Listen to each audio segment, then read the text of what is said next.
Testing.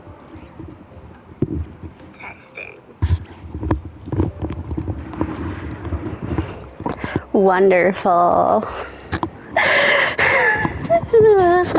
As promised, 12 hours later. I'm back.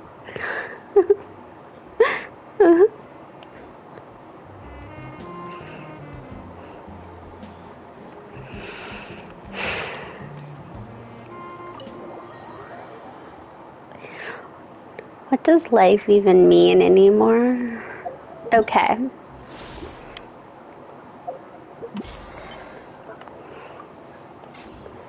don't think I have anything. Oh, we've got an achievement.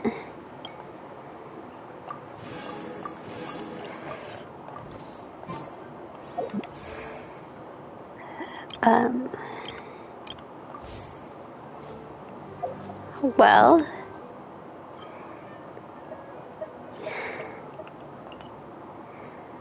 Okay, before we work on Sumeru, let's just do reputation for the week.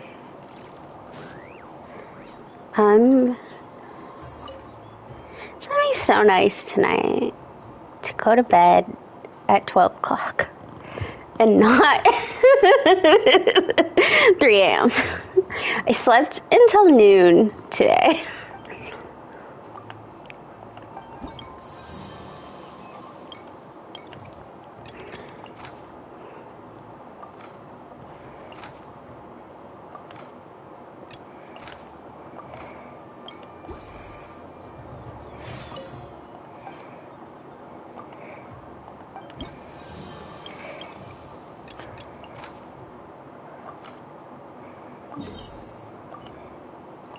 Oh, wonderful. This guy's resistant to Animo. Just what we want. But there's no point in not doing it because if I understand correctly, like, he would just keep appearing. I don't know, the reputation thing is weird. Not now. On, reveal. You're toast.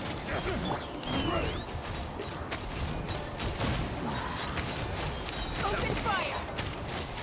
Bullseye. Lockdown. My guiding stars. Oh, my. As you wish, main Twilight.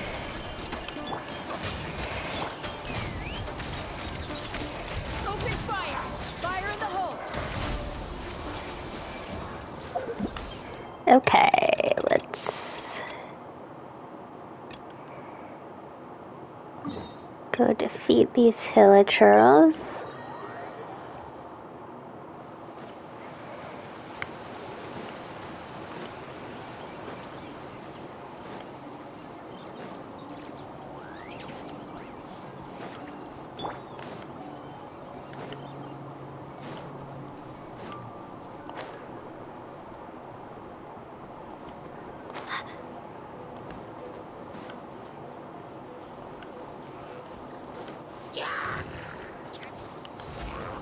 Don't be scared.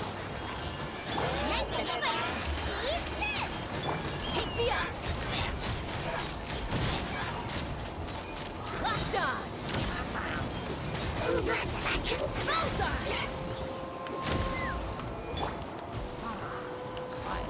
Oh, mine to command. Midnight Phantasmagoria. I'm surprised yet.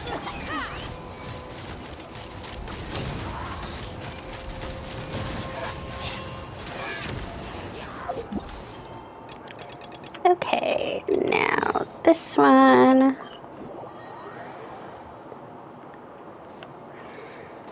I assume I have iron.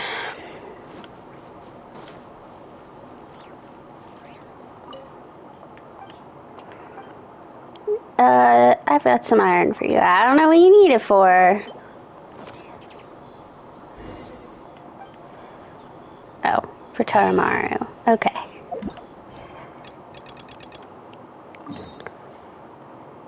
Oh, lovely. Wait, before I go over there, what is it that you want? Oh, he wants my fucking he wants 15 minutes? That's a lot of greed.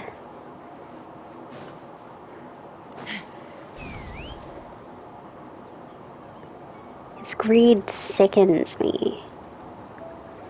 I work hard to collect these mints. Why doesn't anyone ever want my berries? Also, like, y'all, the festival's over.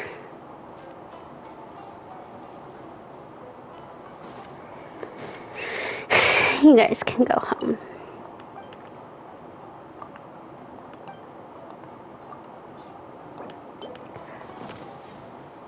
Look at how much of my mint he's taking from me.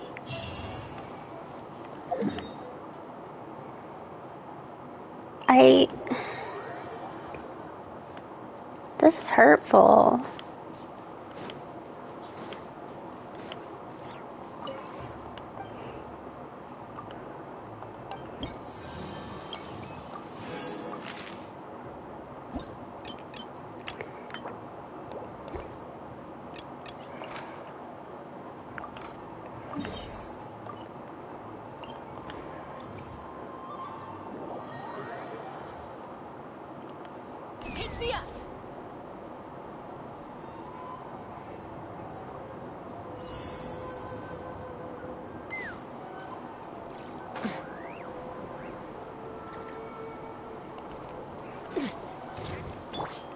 Let me try my blade.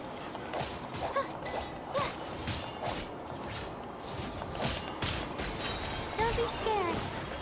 By royal decree, the night is cold. Let's fly.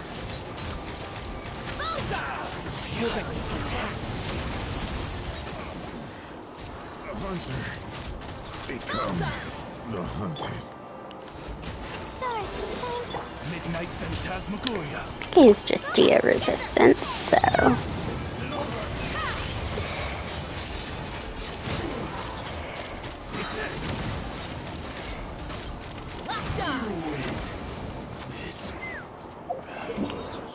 I do win this battle. Okay. This should put us up into our last stage of reputation for Inazuma.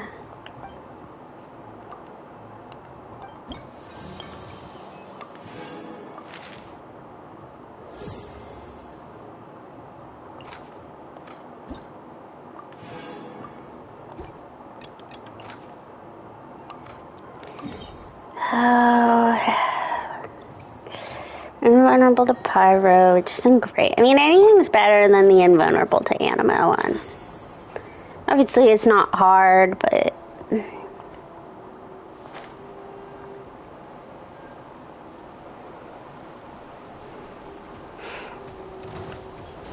My guiding stars, hold. Odds revealed. At the bright hip.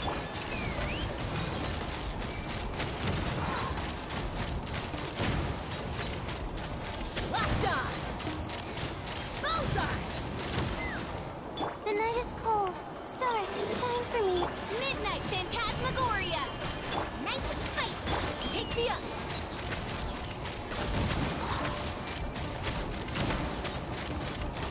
Locked on. Open fire.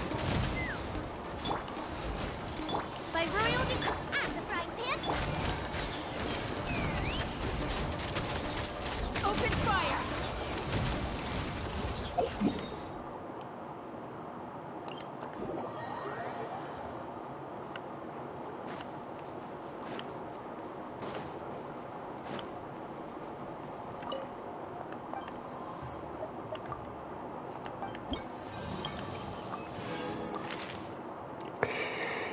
Okay, and with that,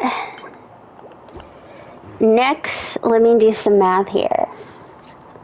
Next week, I should be done with Inazuma, Reputation, and I can start making my way through Sumeru's one. Which I think after Inazuma, like Sumeru through Fontaine, Sumeru and Fontaine, they get longer. Nalan doesn't take super long, but some of that's deceptive because it's divided up by tribe, but because they have such low levels, you get through like over halfway through just by doing like the tribe quests and stuff. And then Nodcry obviously just has a weekly chat with Columbina rather than Reputation, but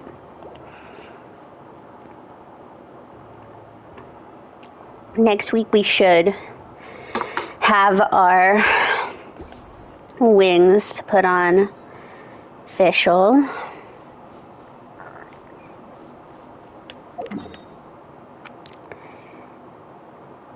Okay.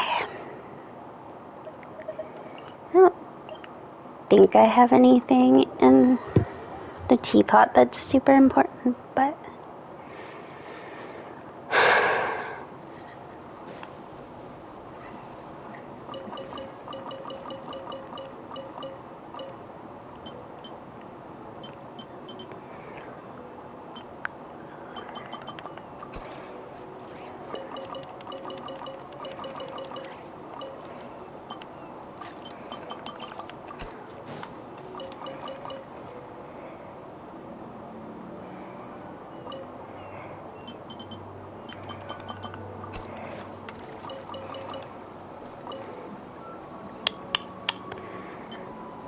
yeah, I really don't have anything else I need from this one.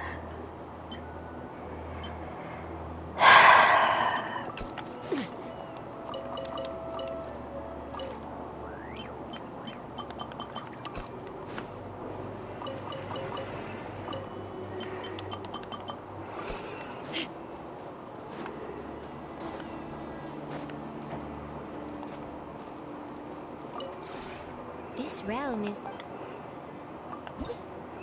Say there won't be much currency because I think I checked it right at the end of last night.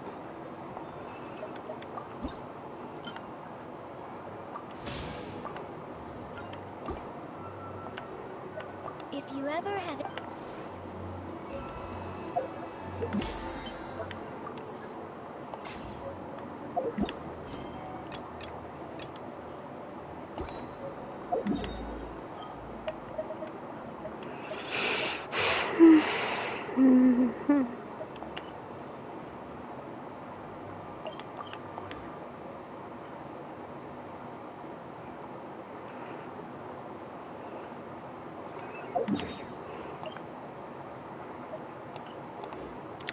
Alright, let's hop through this Catherine stuff. Or not Catherine, but Nahida. Let's continue our chat here. Okay, so do you have any ideas on how we can investigate the sages, Nahida? Actually, I've already done a little bit of work on that. But for now, I want to hear your thoughts.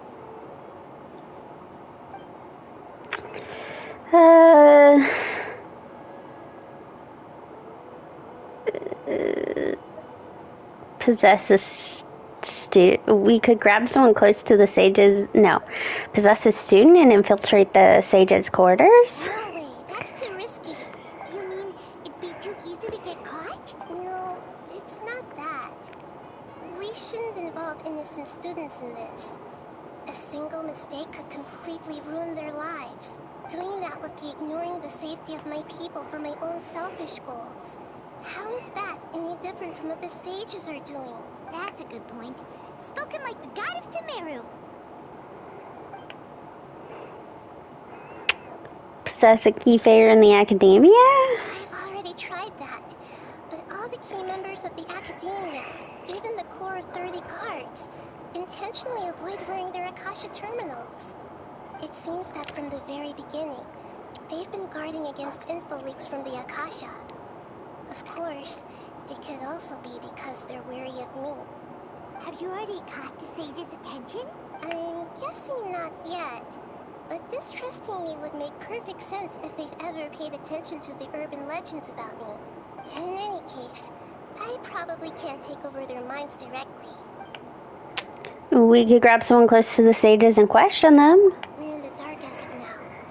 Since we still don't know anything about their goals, any rash move could tip them off and lead to terrible consequences. After all, every person in Sumeru City is one of their hostages.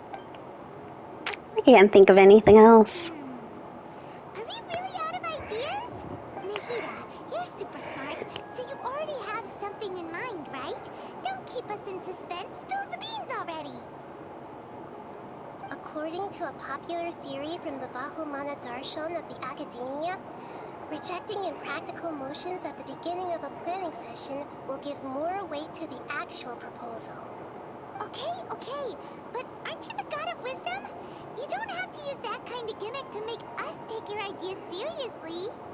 Well, I've been thinking that if I can't directly possess the leaders, and if I can't get ordinary people involved, then I should find someone who's already involved, but hasn't decided to side with the sages. You're saying we should recruit a spy? That does sound like it could work. Oh, before coming back, we met someone named Al-Haytham. He seems like he acts alone, and he likes doing stuff behind the Academia's back. They probably aren't in cahoots. Actually, I already have someone in mind. Do you still remember that female scholar named Sitaria? Sitaria? Paimon remembers now. Isn't she the one who's always trailing behind the Grand Sage of the Academia? We ran into her basically every time the Sub-Zero's festival repeated itself. You could even say we're old enemies by now. Paimon still remembers the smug and mean way she always spoke to Nilu. I've always liked observing all kinds of people, and Sitaria has always stood out from the crowd. She was born in the desert and was hailed as their greatest genius. Her academic gifts allowed her special admission into the Academia, and also gave her the opportunity to serve as the sage's assistant. Oh, Paimon didn't know she was from the desert. She must be pretty special then. Paimon feels like most of the desert dwellers around the city are working as mercenaries. The name Sitaria means star. When she lived in the desert, she shone like the brightest star in the night sky. Later on, she was chosen by the sun. The star was given a place in the daytime sky to complement the sun's dazzling light. Soon after, the star witnessed the sun scorching the earth, which brought forth many disasters. The star began to waver. Instead of staying beside such a sun, wouldn't it be better to return and light up part of the night sky? But in the end, she couldn't give up the radiance of daytime. To cope with her shame, the star buried her guilt and closed her eyes. Those are Sitaria's true thoughts, right? From the sound of it, Sitaria's just hung up on the research opportunities here. But she doesn't really support the Academia. She still feels guilty about not doing more for the desert, right? She's just running away from her problems. Indeed. When they are presented with complex moral issues, many people will simply plug their ears and go with the flow until the problem can't be fixed anymore. She's suppressing a lot of guilt, but before she realized it, she had already become the sage's accomplice. She can't deny her part in their schemes anymore. Sounds exactly like the person we need. Right. We must somehow make her face her problems again. That way, not only can we get useful intel from her, but she can also use it as an opportunity to redeem herself. From my past observations, Sitaria will take a day off from the Academia every 10 days to do some shopping in the city. Tomorrow afternoon just happens to be a shopping day for her. That'll be our chance. To prepare, let's go check out some of her favorite spots, and have a quick chat with a few of the vendors there.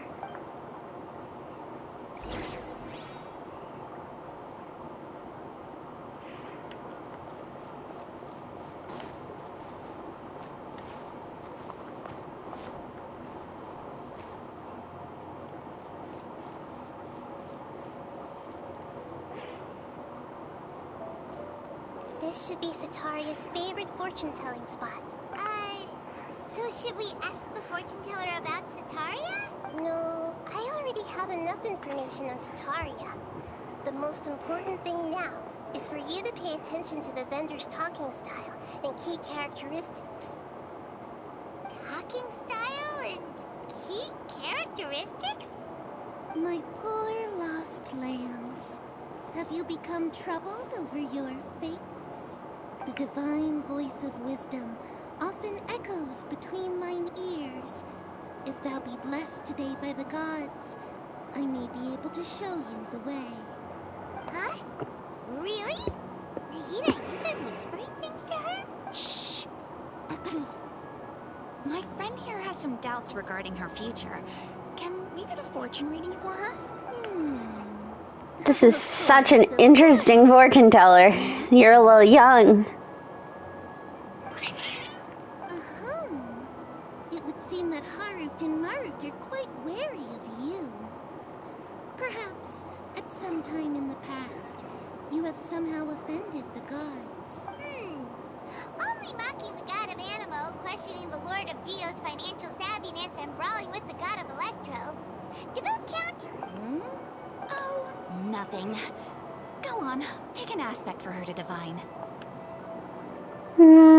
Define my prospects in health. Health prospects. No problem at all.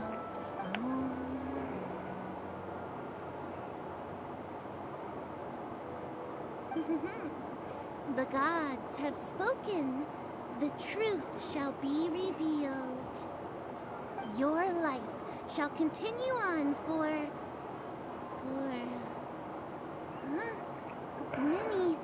many tens of thousands of years. Impossible. Harut, Marut, did you two spoil my divination? I've never read a fortune so absurd. Actually, Paimon thinks this is probably the most accurate fortune-telling you've ever done. I admit that the orientation of today's celestial matrix is suboptimal. As such, there will be no charge. Is that so? Well, that can't be helped. If you were to bring some food offerings for Harut and Marut on your next visit, perhaps they could help you reverse the wheels of fate. Why do I want to reverse the wheels of fate when you just told me I'd live a long time? No. Immortality kind of not always the greatest. Is this another one of Sataria's favorite stalls? Yep. It belongs to a king. His father helped Sataria a lot when she first moved to Sumeru City, so she still comes by whenever she has time. When they start talking with him, listen carefully to the details of our conversation. Ah, dear customers, would you like to look at some pottery? We caught wind of your great craftsmanship, so we specifically came to take a look. Oh, I recognize you. Aren't you Miss Catherine from the Adventurers Guild? Speaking of, where did you learn this trade? I suppose you could say it all started with my dad.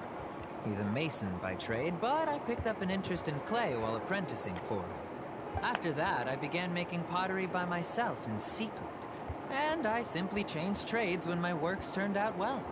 Although it's a pity that I'm no longer making much use of the knowledge provided to me by the Akasha. That's nice. You're making a living doing something you love. So is your father still working as a mason? Oh no, not anymore. A few years back, he fell from a roof and broke his leg. Since he had already saved enough mora over all these years, he's just enjoying the retired life in Port Ormos nowadays. I see. We wish him peace and happiness in his retirement. I'll have someone in charge of logistics at the guild come by another day for some goods. We'll leave you to it. Take care now. No problem. Rest easy, all our goods are sure to meet your every need. They do look like some nice pots, you know?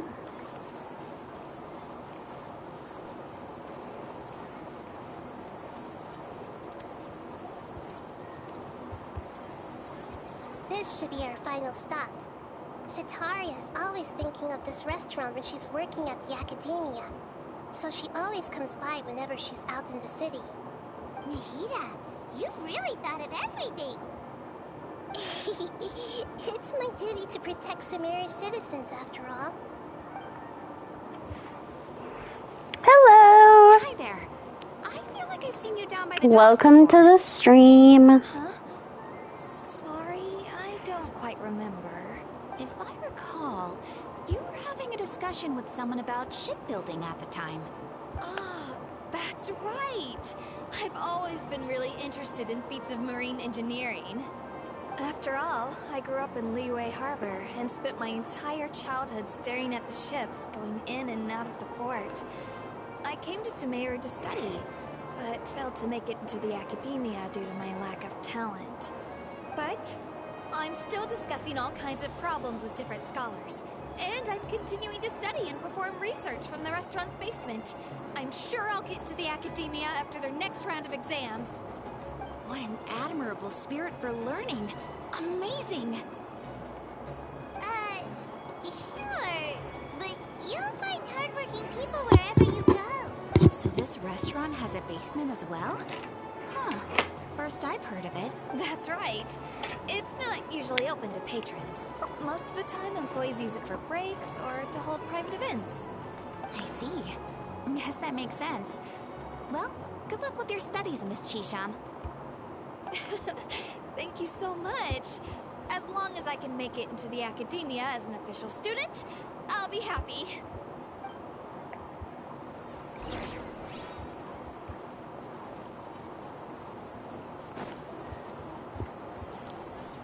So, was that everybody? Mm-hmm. 3 familiar faces should be enough for Sataria. What's the point of all the information we've collected? Nahida, you still haven't told us how you're planning to make Sataria face her problems. Sataria is already used to avoiding her problems, so we must find a way to break through her usual sensibilities. I remember you mentioned that the Eremites in Port Ormuz are all making a fuss about the upcoming resurrection of King Deshret. Although it's all just a boatload of nonsense, the fate of her homeland may turn out to be Sataria's soft spot. Oh, Paimon gets it now. You want to take advantage of the guilt Sataria feels about her homeland. That's right, Well, take she knows advantage she of should her. return home to help the people of the desert. All she's done is conspire with the sages. If King Deshret were to criticize Sataria's actions. So, how do we set that up? Well, King Deshret is long gone, and Sataria is also too smart to fall for any simple tricks. If we simply engaged her under the guise of King Deshret's believers, she would definitely be wary of us, and we may not get anywhere. But if we were to borrow some of her close acquaintances to talk with her, her reaction would probably be very different. So, you mean you're going to possess those people we just talked to? Yep. Possess them through the Akasha. Imply they've already converted to the faith of King Deshret. Convey our made-up word of King Deshret. 3 years, As long I as think? everything goes smoothly, we'll get through to Sataria for sure. So that's how you're going to use all the info we collected on these people. It's so that you won't slip up and break form. Possessing them will only work if you can manage to pass off as them. Exactly. So, best of luck with impersonating them. Huh? Best of luck? What? Yeah, I'm not a ghost. I don't know anything about possessing No problem people. at all. I'll just share all their senses with you once I've possessed them. As long as you're also wearing an Akasha terminal, the effect will basically be as if you've possessed them yourself. Huh. That is pretty convenient. But why does she have to do this? Can't you do it yourself? Although I've been observing humans for a while, I've never been good at imitating them. It's true, you do use terms like duck, which is You're not. It's always been painfully obvious whenever you try to pass as Catherine. I'll try my best. If it was at all possible, I would have preferred to leave these people alone. But seeing how things are now, I probably should just accept it and push on. Yeah, don't beat yourself up over it. We're only doing this to help everyone, and we'll only be borrowing them for a little while anyway. Alright, then let's give it a go tomorrow afternoon.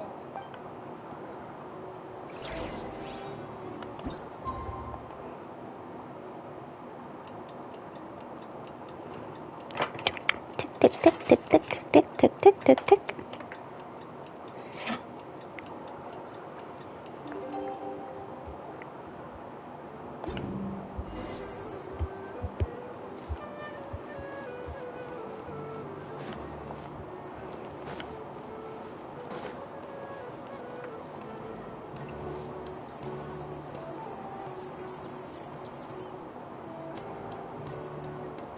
Oh, here she comes. Satori is here. Let's quietly follow her. Once she starts talking to her acquaintances, we'll find a safe spot to begin possessing them. As for how we'll sway her to our side, I'll leave that to you. I trust you'll know what to say. That's a lot of trust in me. I'm nervous. Okay, let's go. Looks like they've already started talking. Let's find a hiding spot and get started.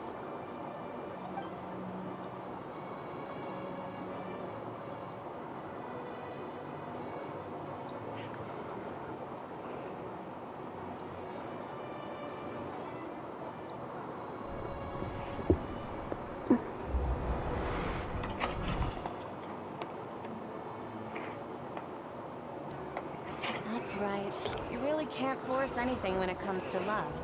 And besides, everyone around me has a very different background and outlook. Are you still listening to me, Nabia? Oh, of course I'm listening. You were talking about troubles with your love life, right? I heard everything you said. Okay then. You just seemed a little distracted for a moment there. Strange. Your cats seem pretty worked up. Is something wrong? I always thought they were quiet, happy kitties. Oh, what are their names again?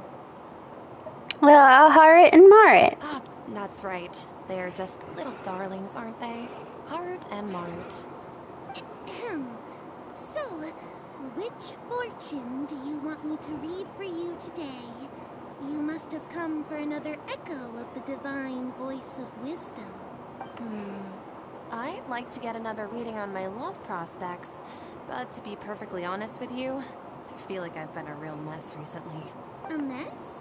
Well, could you do a reading on how long it'll take me to finish my current project at work? I really just want to get it Little over with. Paimon in the background, just going back and forth. No problem at all. The gods will reveal the truth.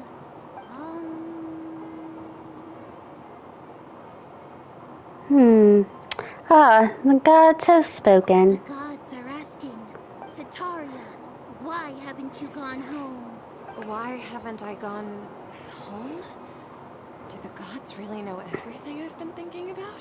Sataria, why don't you just go home? It's a demand now instead of a question.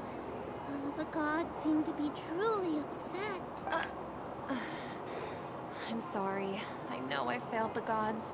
Please pass on my most sincere apologies and ask for their divine forgiveness. And, if I may ask, Nabia, is there a specific god who's speaking to you right now?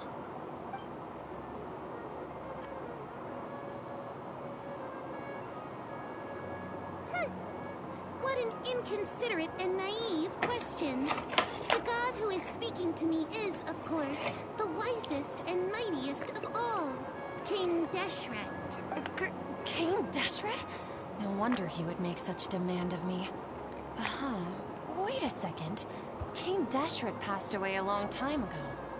Even though news of King Deshret's resurrection has been spreading like wildfire, it's all just a misinformation campaign from the academia. How can King Deshret still exist in real life? Huh? King Deshret's resurrection is a misinformation campaign. What insolence! I am King Deshret's most loyal believer. Do you wish to refute his voice of wisdom? Oh, no.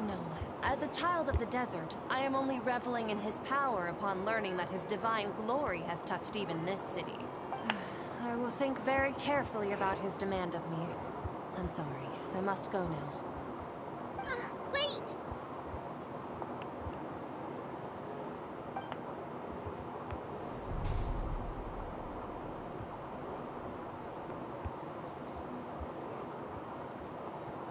Whoa! She just ran off in a hurry. She looked pretty upset too. Well done. Sataria didn't seem to suspect anything amiss. To have something she's been trying desperately to avoid show up out of nowhere and berate her, that must have shaken her to the core. Aw, Nahida, it seems like you understand human emotions really well after all. All I know are some abstract Harvard-taught theories. And in any case, my time with you has shown a lot of them to be utterly useless. To be fair, neither of us are really all that human. Anyway, enough of that. Let's hurry and catch up to Sataria. He's out of Keems now, right on cue. Let's get ready to possess him right away.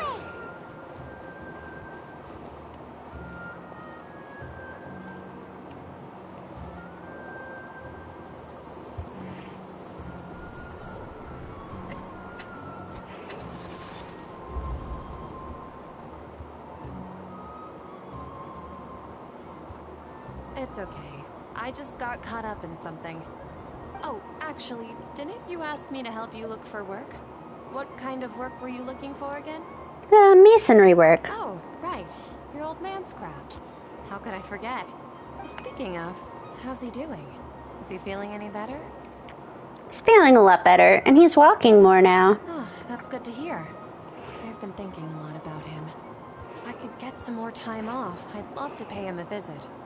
Actually, while we're talking about him, is he still living in Port Ormos? Yeah, he's been retired there for a while.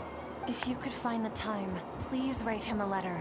Let him know that recently, faith in King Deshret has taken root in Port Ormos and has begun to spread across Sumeru. He has a quick temper and has always been a devout follower of the Dendro Archon. I don't want him to get into a fight with those King Deshret believers because of a difference in beliefs. Oh? So, who are you siding with in all of this? The Academia or King Deshret? I'm so jealous of you.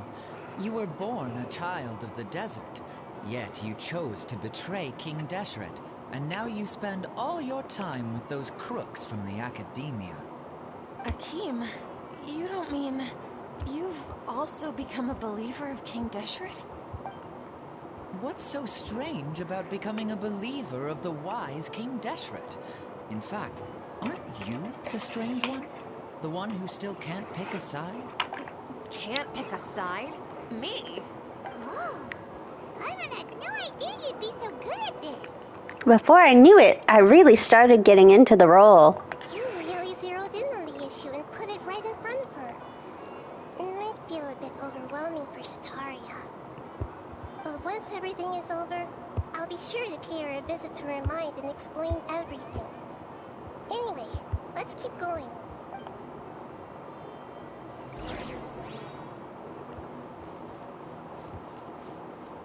Come on, Sataria.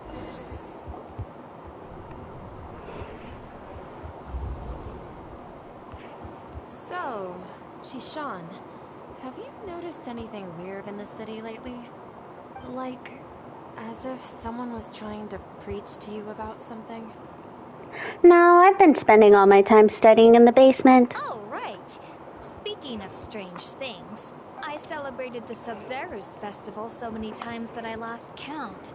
That was really weird. Wait, how could you be aware of that? That should be impossible. Nothing in the report indicated anything like that. Are you still failing to realize that the Academia's lowly tricks could never deceive all of Sumeru's citizens? Shishan, don't tell me that you've converted to King Deshret as well. What an absurd question. You make it sound like I should be ashamed for becoming a believer of King Deshret. In reality, shouldn't you be the one who is ashamed? You, who works side by side with the Academia, and treated people as nothing more than experimental subjects? Please, please stop! Even now, Sataria's still trying to run from her problems. Did I push too hard? Let her justify everything to herself. Hey, she's trying to talk to the guards. What should we do? This is the most important part of all. Quick, get ready. Mercenary, you're a member of the Corps of 30, correct? Please help me pass a message to the Macho right away. The situation in the city is getting out of control. Please, try to remain calm, miss. Tell me what's happening in the city. Heretics are infiltrating the city, and they've already converted many residents to their side. Heretics? What kind of heresy are you talking about? King Deshret!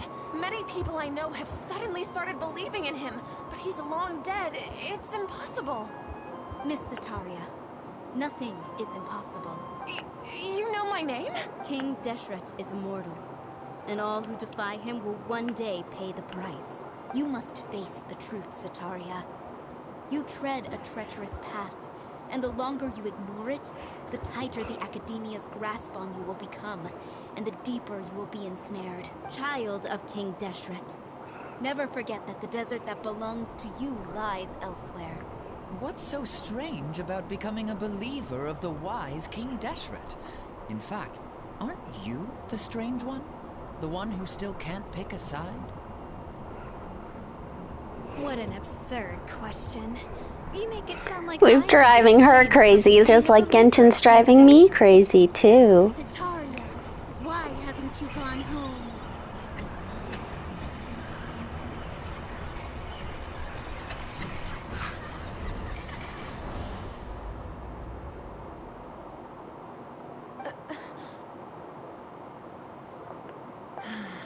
It seems that no matter where I run, I only keep finding more believers of King Deshret. I have to say, this is a familiar feeling. I've also been running from my guilt this whole time. Guilt over my part in the Sage's plans, and from ignoring the letters from the children of my homeland. But no matter how much I may try to ignore or get rid of it, my guilt always comes back. It's not too late to turn back. You won't necessarily lose your research opportunities by facing the truth. Besides, did you really want to conduct your research while carrying such heavy feelings of guilt? How do you know me so well? Are you truly just a believer of King Deshret? Or are you the god himself? That's not important. The important thing is to pass judgment on the Academia and its sages, and to correct their mistakes. If you could provide some assistance in this matter, perhaps it could serve as a form of atonement. I've actually never believed in the gods, but I've always believed in serendipity. Your appearance must be a fated opportunity for me to get out of this wretched situation. Please tell me, what can I do for you? Great, we finally convinced her. How much do you know about the sage's current activities? I was just one of the designers for the masked dream harvest scheme, which is what happened around the Sub-Zero's festival. But I know very little about the full scope of the overall project. I'd assume that only staff with the highest clearance would have access to those confidential documents.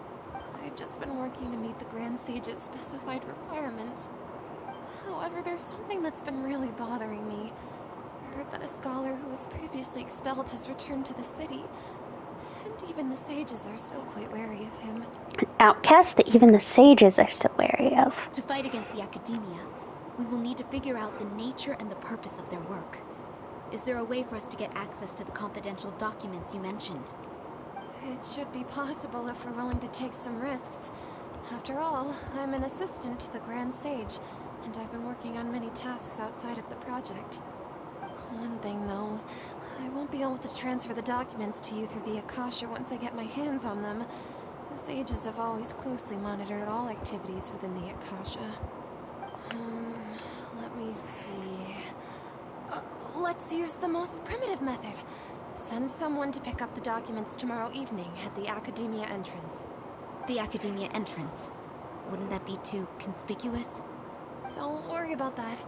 I assure you, this won't be a trap. I'm only suggesting this location because it'll draw more scrutiny for me to leave the Academia again.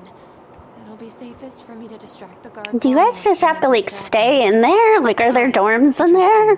So, if I were to successfully complete this task, would it mean I've atoned for my wrongdoings? That'll depend on the judgment of the Dendro Archon.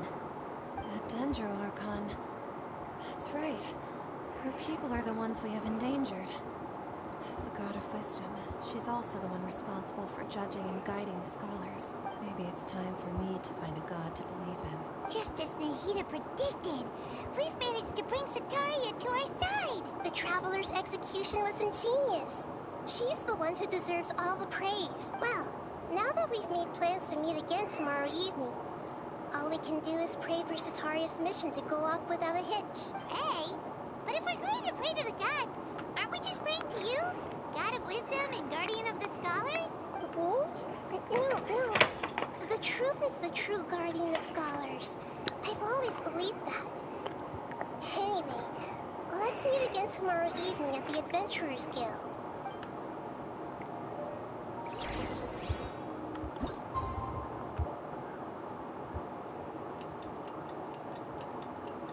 It was already into the next day.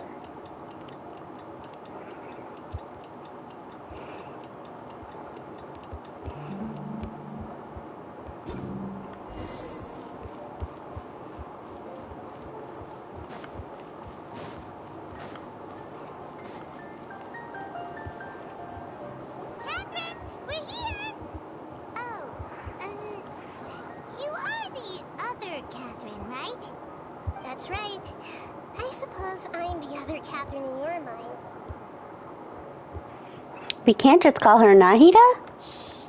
We're on a secret mission tonight, so we need to protect Catherine's identity.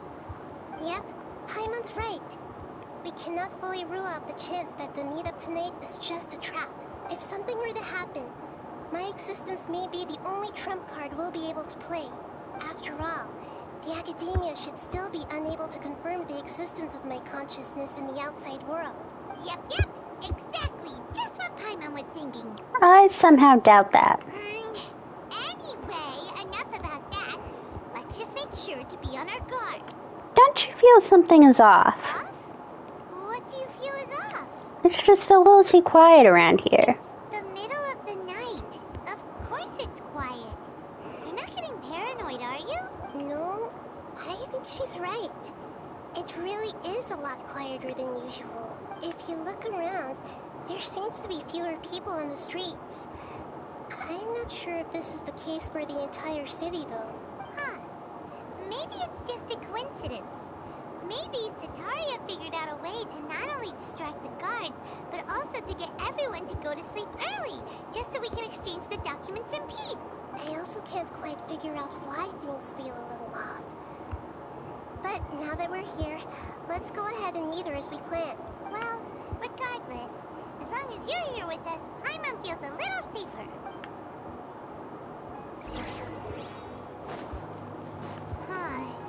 There really aren't many people out right now. Let's hope it'll be this quiet in front of the academia, and that Sataria managed to distract all the guards. Yeah. Let's hope that.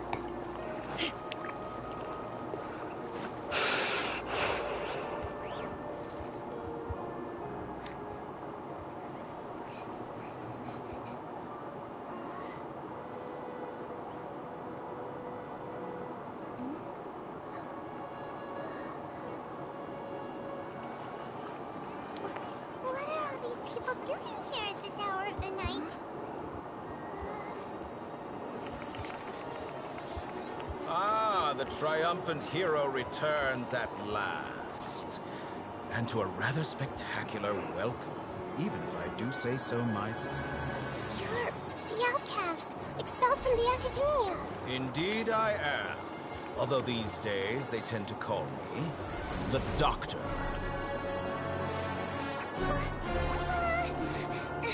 If you're looking for your researcher friend, she has already been taken into confinement. With some basic caution, she could have discovered the listening device on her person. Clearly, she lacks the degree of rigor expected of a true scholar.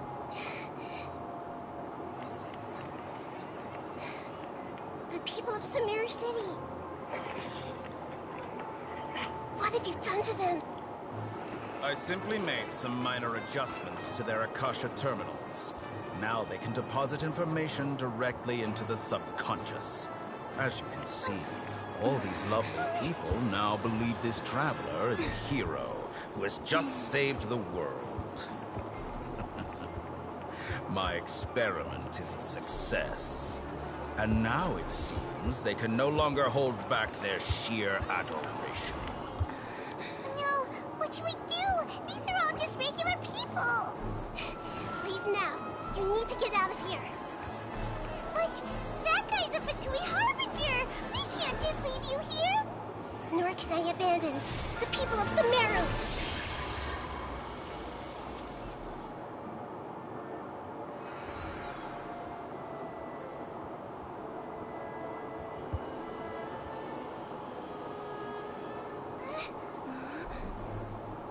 Don't worry. We'll meet again outside of the city.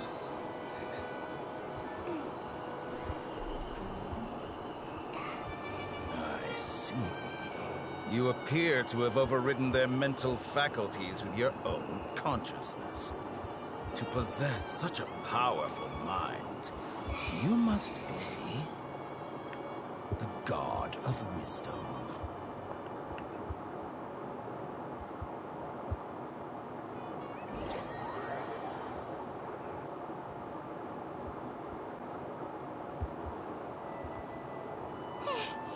This should be far enough. Paimon needs to catch her breath first. Is Nahida going to be okay? We only made it out because of her. She can jump between minds. Hopefully she'll be fine. Paimon wasn't counting on running into a new Harbinger here, let alone such a high-ranking one. That guy was number 2. So scary. He called himself the Doctor. Remember, Tainari told us about him. Sataria did say that someone who once got expelled from the Academia came back recently, and that even the sages are wary of him. Yep. Sounds like she must have been talking about the Doctor. We've underestimated the scale of this problem. Yeah. Now that the Doctor's in the picture, we're no longer just dealing with the Academia. They're in cahoots with the Fatui. But what are the Fatui after this time? Another Gnosis? We need to find a way to reunite with Nahida. Yeah. Things would be a lot easier with Nahida's help. Nahida said we'll meet again outside of the city. But we can't just keep waiting around, right? Let's start our own investigation. You mean... Let's go find Tainari. Oh, right! Wasn't he invited by the sages to work on some project when we were staying with him in the Vidia forest? That has to be the same project. Even though he turned it down at the time, he might still know something.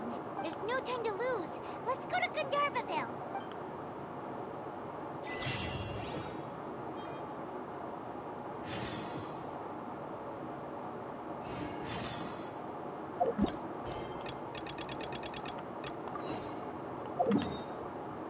Really quick, actually, though. Oh, look, all the people are back in normal. Ad Astra Apisosk, welcome to the Adventurers Guild. Hi, Catherine. Hello, Catherine. Greetings. You both look great today. Are you here to take commissions or deal with other affairs? Why are you both staring at me? Is there something of significance that you would like to inquire? No. Understood. You seem like a seasoned adventurer already. You could say that. Then you must be well acquainted with the Adventurers Guild way of operation. Therefore, I won't waste your time going over it. If you have any questions for the Guild, please feel free to ask me at any time. Please pitch in with the commissions in Sumeru City. Outstanding adventurers like you will surely be a great help to the people here. Safe travels, traveler. Ad Astra Abysos.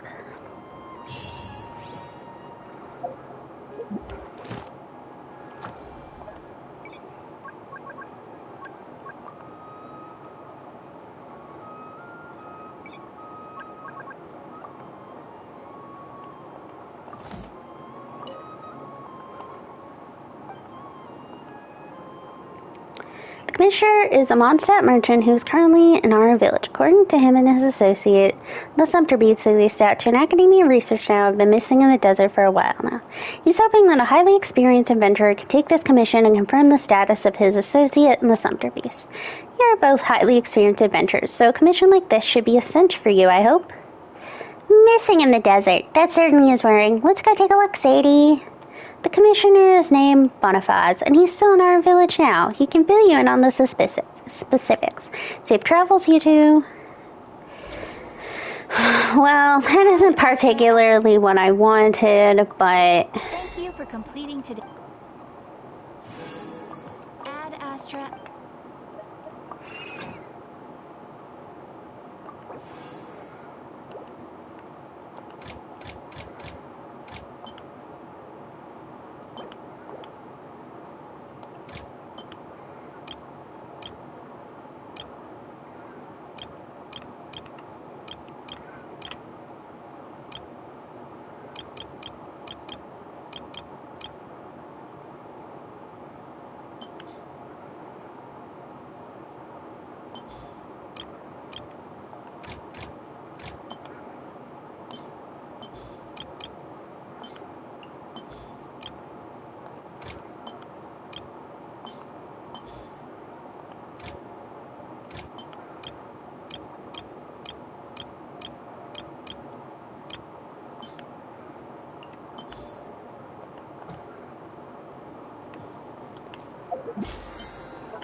There's nothing for me to buy out. Okay. When you lose your way, gaining some altitude can bring some...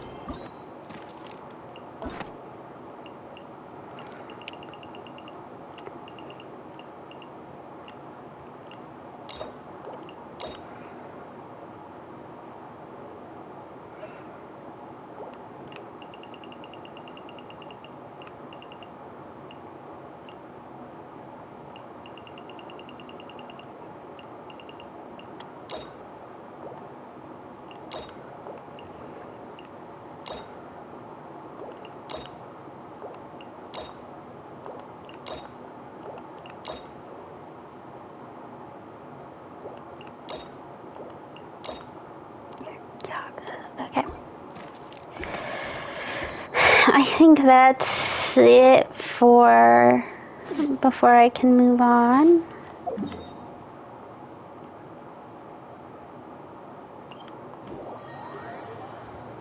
Stay away from the Arnyaka quest.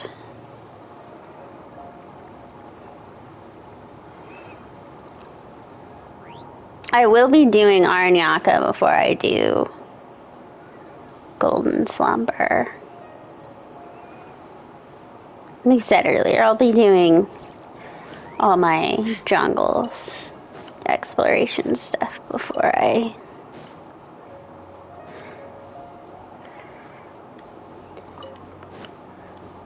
do deserty stuff.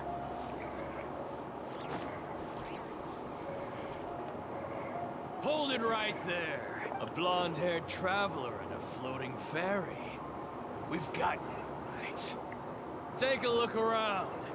You've fallen right into our trap. Are you mercenaries from the Corps of 30? Did you come here to arrest us? Corps of 30? We're nothing like those government lapdogs who don't even get scraps for their work. We are an elite brigade that commands the highest commission rate in all of Sumeru. We're here on the orders of a client known only as the Outcast. The Outcast? An outcast from the academia? Sounds like the doctor. But why wouldn't the doctor just send the Fatui after us? Maybe he's taking advantage of the academia's resources. Still wasting time on idle chit-chat. We'll shut you up soon enough. Get them! You're up, traveler! Following orders. Start on reveal Bakuba! Get them! Ha! Bullseye! Open fire! Close enough. Open fire!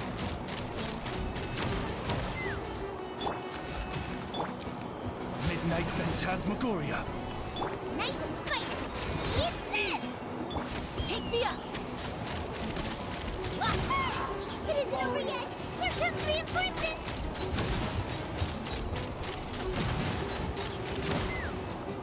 Knock him down.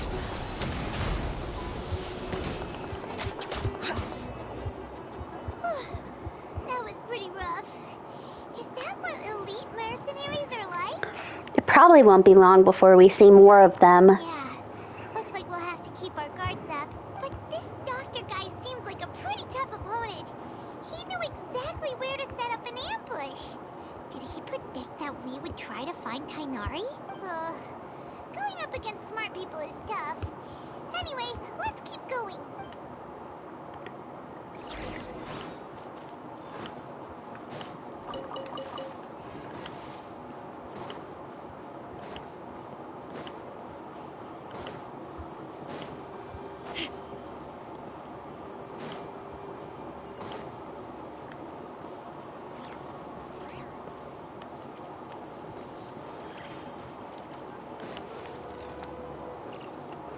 Kale, I don't want to alarm you. Traveler and Paimon, what are you two doing back here? Kale, it's nice to see you again. Paimon, All right? we don't have time for To be this. honest, I'm not doing too well. Who cares about idle chit-chat? Faster rate lately. I'm finding it harder to complete more intricate tasks. As a result, Master Tainari is taking me off the patrol schedule.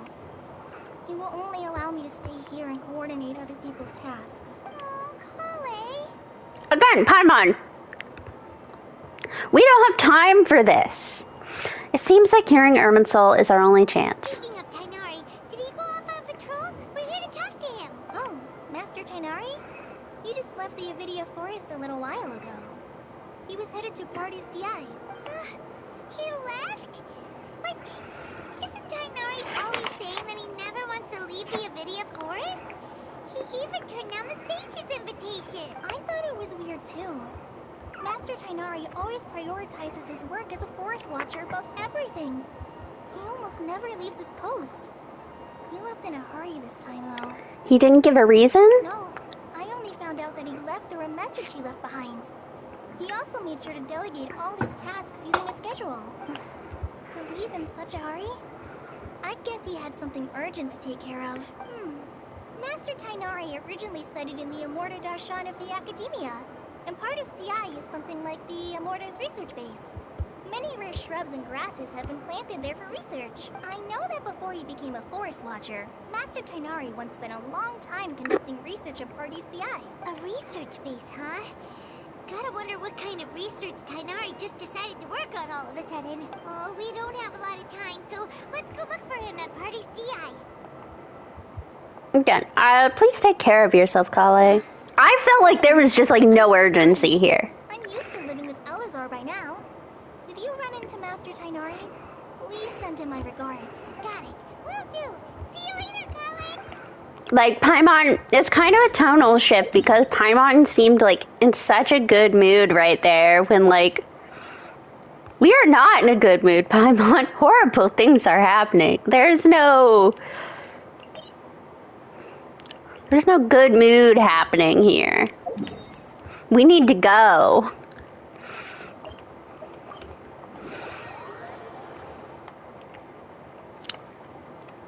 Wait, look who it is. Catherine. Thank goodness you're okay. We were so worried about you. You haven't been reprogrammed by the doctor, have you? Hey, this was supposed to be a touching reunion, but you're ruining the moment. Actually, it's very smart of the Traveler to be wary of me right now. After all, the Doctor has shown that his technology can apparently even control human minds. Plus, it's not like you could have known what happened after we split up, and I was facing the Doctor by myself. Even a pool of stagnant water after a torrential storm can occasionally pass as a patch of sky. Paimon feels like only the real Nahida could come up with such an obscure analogy. I agree. Huh? But I wasn't trying to win your trust or anything. All I wanted was to clarify my point. Well, we understand that point now. Please, Nahida, tell us more about what happened. Are those poor people all right? When you left, I was still in the middle of restoring everyone's minds. Thankfully, when the Doctor mentioned depositing information into the subconscious, he didn't mean engraving information into their minds. Instead, he did something closer to creating hallucinations. That was still within my power to fix. Luckily, I managed to finish the restorations and mind jump away from him just as he was about to capture me. What a relief. The Doctor sure pulled out some hidden cards, but good thing we had Nahida with us.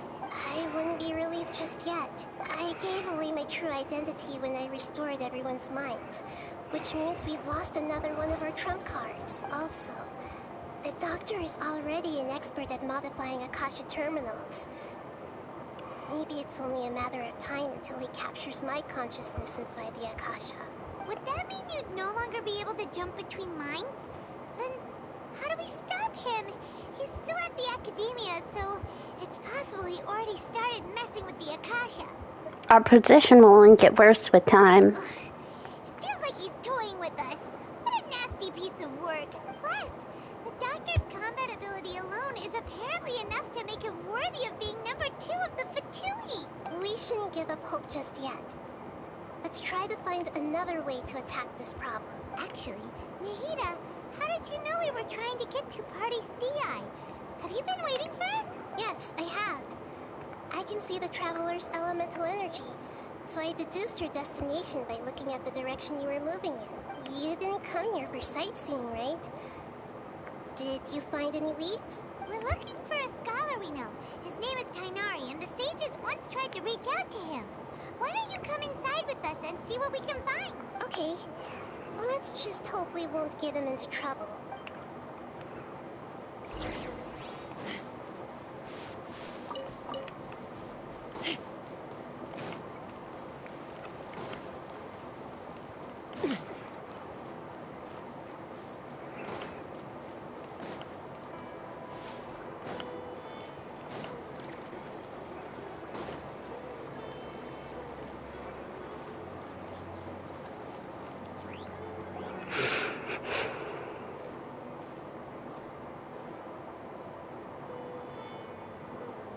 Traveler? It is you! It's Hypatia! Long time no see. What a pleasant surprise! It's so nice to see the two of you again. Got turned off auto. She's a scholar we met in the Avidia Forest. When we last saw each other, she was still training in the, what's it called? Satyavada life? Oh, I see. That's right, we're old friends. You've come at just the right time. Ever since I've come here, hardly anyone has even talked to me. Hypatia, you're way too excited about this. Actually, for you to leave the Avidia Forest means you're not in training anymore? Wait, no. Did you already finish your training and reach Pariporna life? What do you think? My consciousness has already managed to make contact with the divine. You did it! Congratulations! You're truly amazing. It's so exhilarating to share this sublime joy with others at long last. When my consciousness made contact with the gods. What a supreme and unparalleled experience that was. That sounds incredible! Actually, we're here for Tighnari. Oh, all right. Actually, please wait. I haven't forgotten my promise to you. Remember? I promised to help you understand what you saw from Irminsul once I gained deeper insights. My current self has not only gained true insight, but I can even help you establish a direct connection to the consciousness of the divine. You can do that? Do you believe her, Nahida? I've never heard of anything like that, but if you want to give it a try, I'll do my best to protect your consciousness during the process. Hold on. I brought some spirit borneo with me.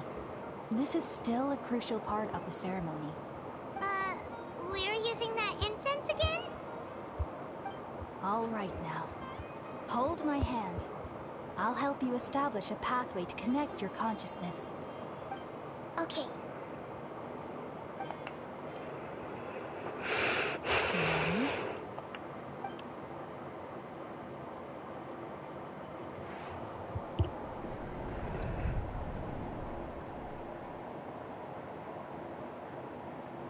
It took 3 betrayals for me to finally understand.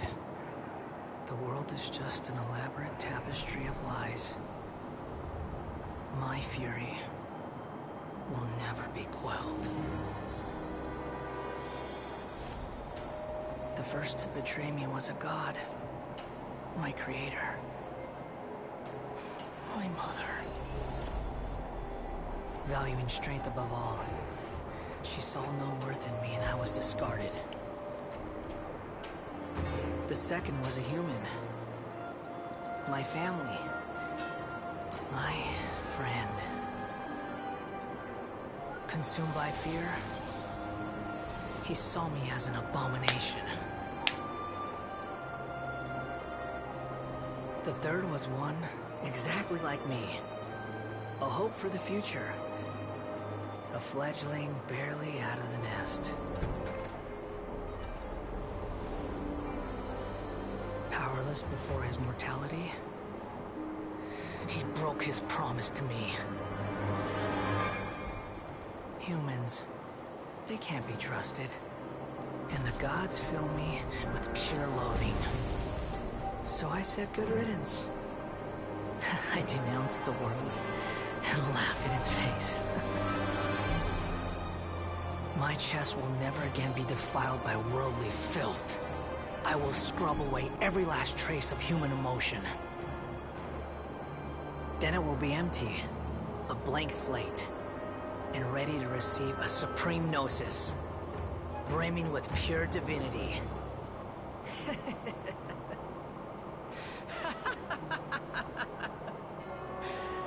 There is no need to fear.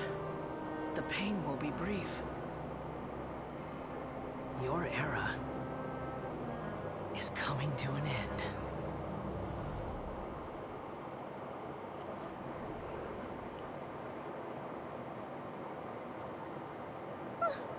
What was that? That was neither the Greater Lord's consciousness nor King Deshret's consciousness. Did we actually just see the Balladeer's memories? Everything matches what we know about him, but how is he connected to the divine consciousness that Hypatia was talking about? You saw it, right? You felt it, right? Such a majestic god! Such a noble will! Such sublime emotion! Alas, shame. If only that which beats within my chest wasn't a filthy mortal heart. Oh, great and merciful God! Please grant me forgiveness and salvation! Do you understand now? I'm afraid this is no Purna life, but rather... Wake up, Hypatia! You! Why are you so mean to me? Why is everyone hiding from me? I found divine wisdom. Shouldn't I receive praise and honor? Haven't I uncovered that light in the darkness? Hypatia? That's how I always thought everything should be. Wait, have I already lost my mind?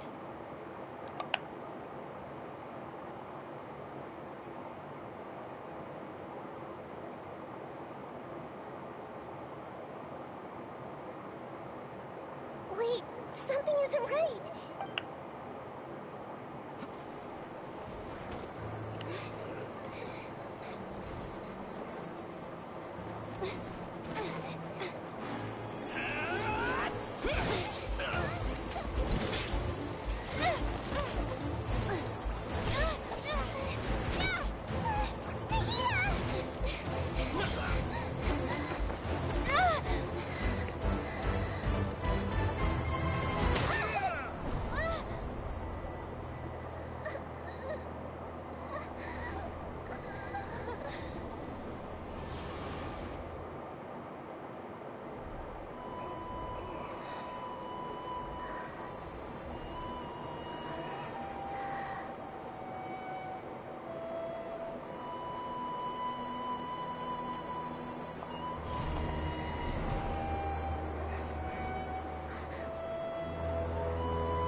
Okay, we finally lost him. Are you okay, Nahida? Wait, no. Something feels different. You're back! Oh, the Traveler's back? It's me. Nahida was controlling your body for a while.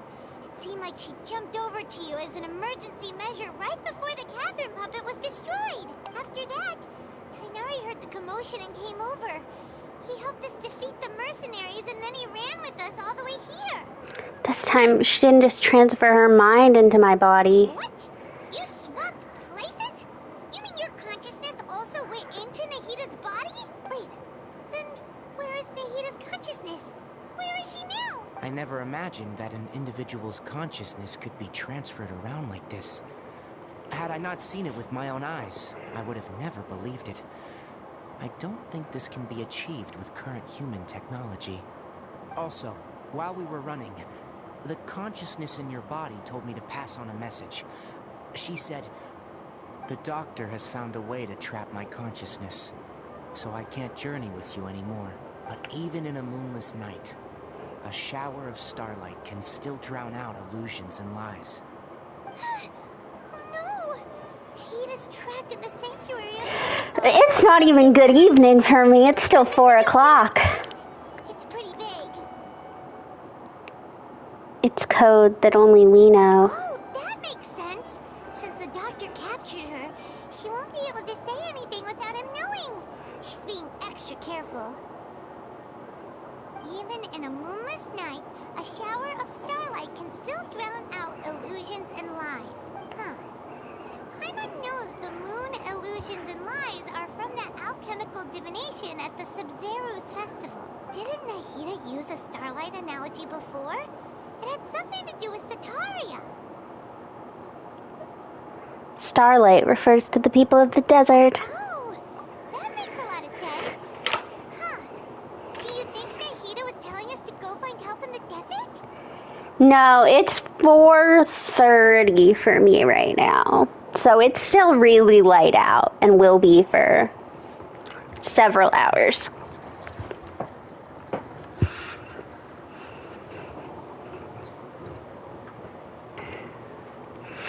I haven't even been awake that long. I got up at noon today because of how long I was up yesterday. She isn't with us anymore. Think we'll be okay? Paimon, you said Sanctuary of Suristana, correct? Does this mean that this Nahida you're talking about, the consciousness who was occupying the traveler's body, is the Dendro Archon? Your guess is correct, but the situation's a bit complicated, so it's really hard for us to explain right now. It's a state holiday. I live in a state that unfortunately has a state holiday for Confederate Memorial Day, which is today. So it's not really a happy state holiday. But I did get the day off. There are other days I could have gotten off that weren't this holiday. Here we are. Yeah, no, I do have today off. It's an interesting one. When I moved here, because I'd never lived anywhere that celebrated this. I mean, I wouldn't say we celebrate. I'm sure there are a couple places in the state that celebrate, but in my city, it's kind of just a day off for state workers at best. But I'd never been anywhere where this was an existing holiday, nor had I heard of anywhere that this holiday existed. And then I read our employee manual when I started this job after moving here, and I thought they were playing a joke on me. I said, that can't be a real holiday. And it was. That's all right. A scholar's curiosity doesn't need to be appeased right away. As for the complicated nature of the situation, safe to say I have witnessed that for myself. I've spent some time with you, and it looks like the Dendro Archon's also on your side. So, I trust you. Thank you, Tainari. Oh, actually, we came here to ask you a question. What do you know about the project that the sages have been working on? That. While I was indeed invited to join that project, the sages were always secretive about its scope and goals, so I eventually declined. All I know is that the project has something to do with the restoration of Irminsul. I think I know what the project is about. Did you see something when you were in Nahida's body? The academia is turning the balladeer into a god. What? Do you have any evidence? Hypatia also showed us a so-called divine consciousness.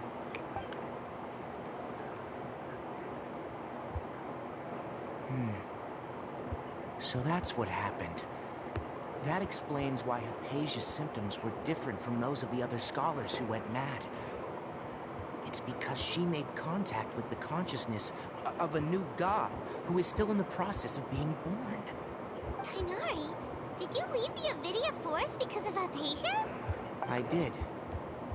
I noticed Hypatia's mental anomalies, But since her symptoms were rather atypical, I secretly took her to Pardis DI and began searching for a way to return her to her normal self. If I didn't take action, Hypatia would have already been taken by the Matra to the desert, doomed to a life of exile at Aru Village. Now that you mention it, I knew the Academia has never thought particularly highly of Lesser Lord Kusanali, but I still didn't expect them to do something as arrogant as creating a new god.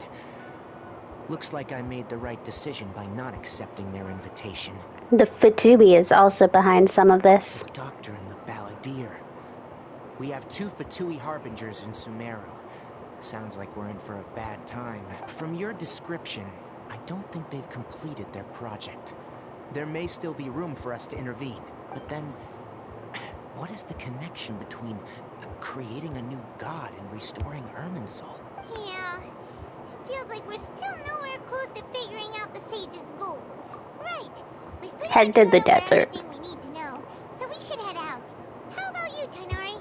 What are you going to do? I'll stay here for now. I still want to try a few more things to help Hypatia. If you're planning to go into the desert, start by heading for Caravan Ribat. That'll be your fastest route. Come find me here if there's anything else I can do to help. May the spirit of wisdom go with you. Thanks, Tainari. Hopefully Hypatia will feel better soon. We're off then.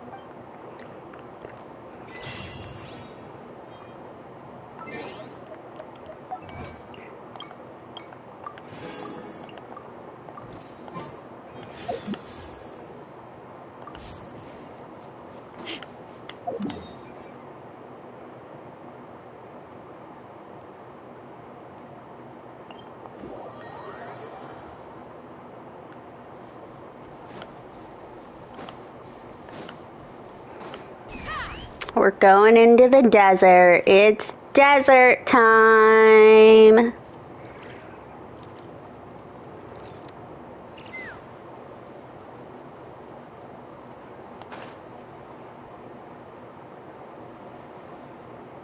Also, I did a reputation commission earlier today, and this guy asked for 15 of my mint. Also, somehow I only had 100 mint, which is kind of crazy. But 15! Do you know how greedy that is? But yeah, I have formally decided that I am just gonna do the whole Archon quest.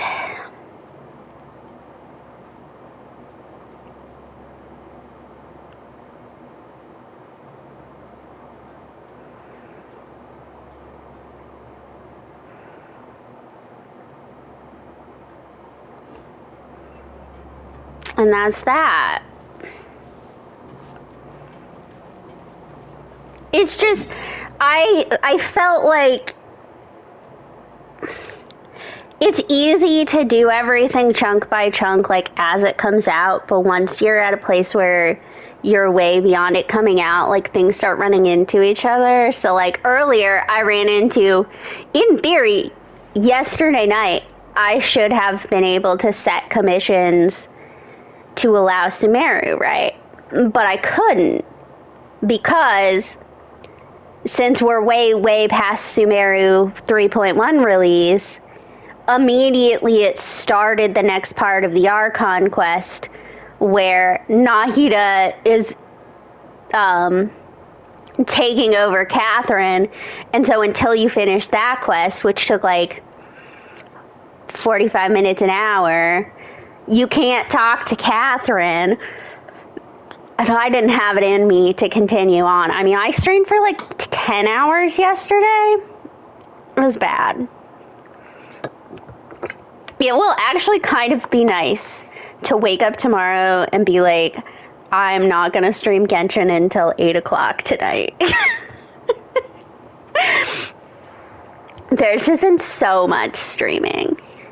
It did get cut in half because, of course, right as I got to the point where Alhaitham goes and fights the Eremites at Port Ormuz, the stream died for some reason.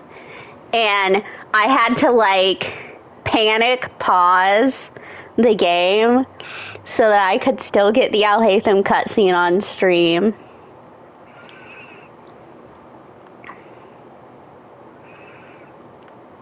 What's this reputation quest? What did I do that got me reputation rewards? I don't know. But yeah, it's in the last... Okay, let me go do some math here. Since Friday. So Friday, I streamed for 5 hours. Saturday, I streamed for 8 hours. Yesterday, I streamed for 10 hours. That's like a combined whole day of streaming. It's like 24 hours. And who knows how long I'm going to stream today. It's a frightening amount of streams.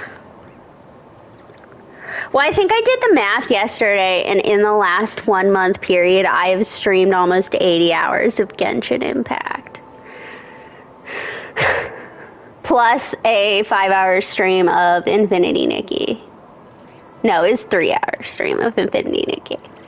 And Infinity Nikki just came out with a new giant update, so I'm gonna have to stream that at some point. Gaining some altitude can bring some perspective. I've really taken on this streaming thing again. And the people aren't ready for it.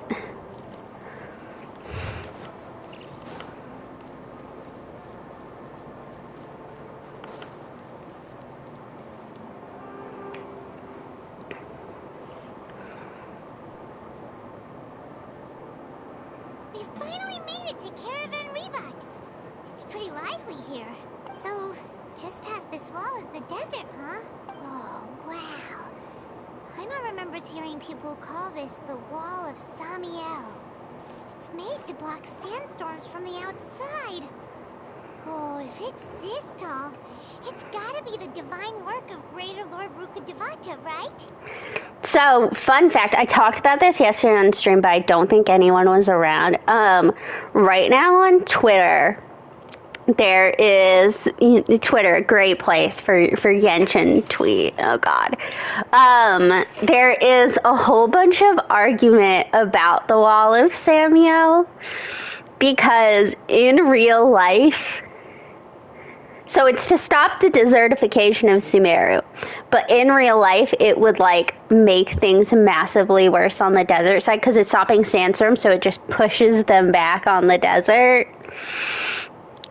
And there is, like, huge discussion of, like, the Dendro Archon is actually just making things worse in Sumeru. And it's like, pal, this is a fictional game.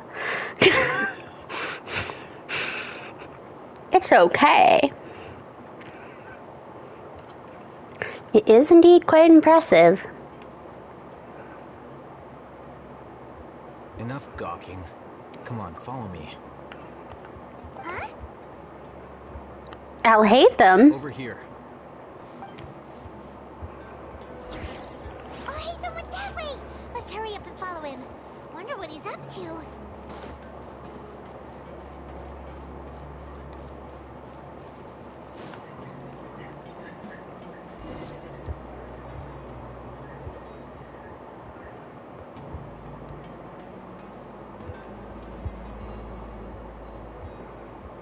What the?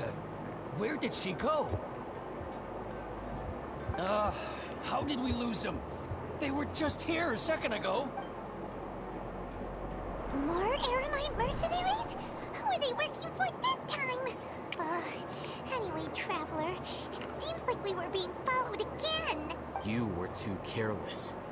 You should have noticed those hopeless amateurs trailing you a long time ago. We couldn't have shaken them without you. There's no need to thank me. I've never cared to keep track of personal favors. All I did was correct a mistake I happened to come across. It's a habit I developed at the academia. You really gave Paimon a scare, Al-Haytham. We never thought we'd run into you here. Last time we met at Port Ormos, didn't you say you were going back to the academia?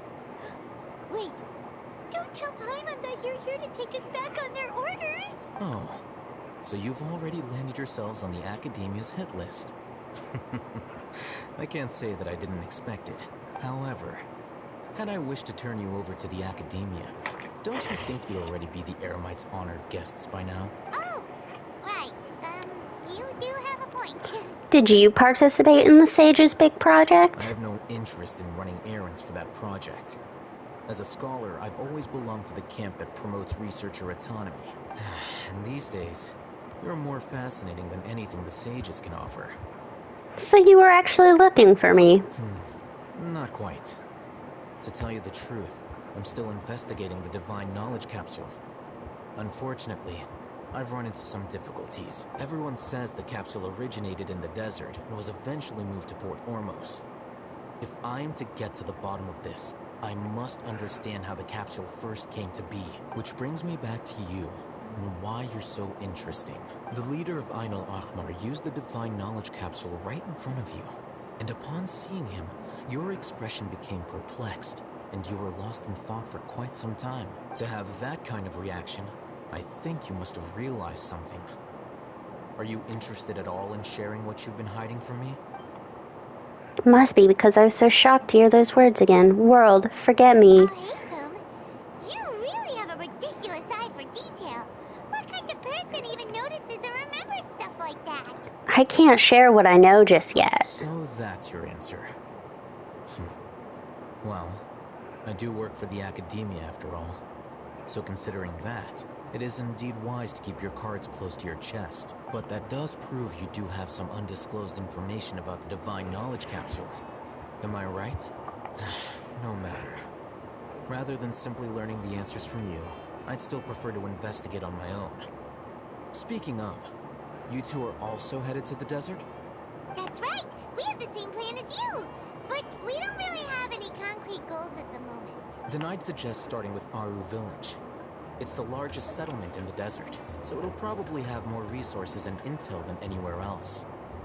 Well, would you like to head there together? Let's head there together then. It's always better to travel with someone you know. Let's go!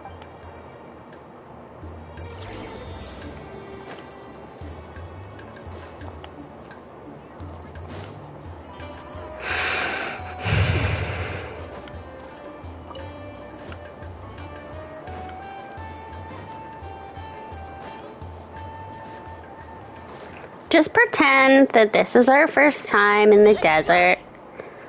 We've definitely never been here before.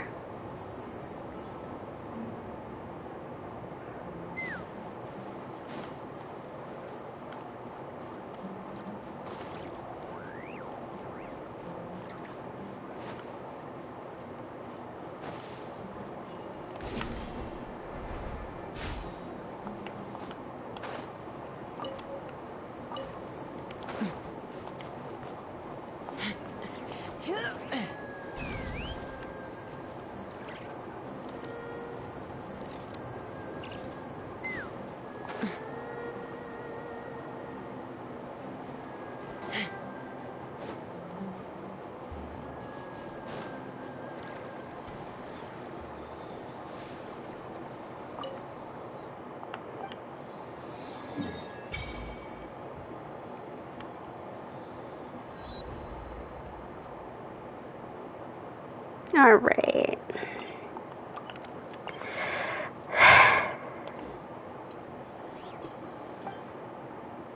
Oh, no. I just have one to turn.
It's a long trip.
I think I will open this one up just to make Al Haytham less annoying. I said I wasn't going to, but I have changed my mind. Let's fly.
We're just gonna open them all up.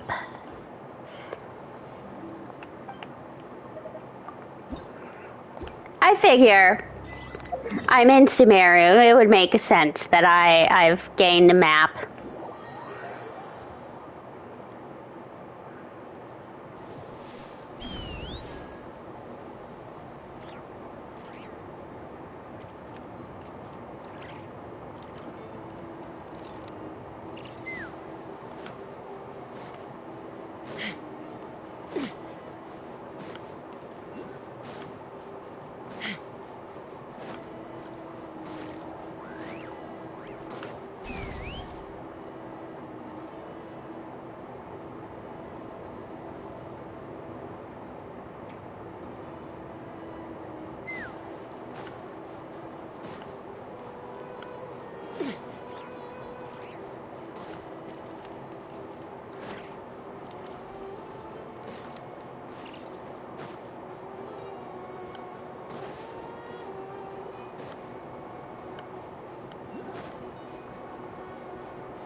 fly!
Take me up!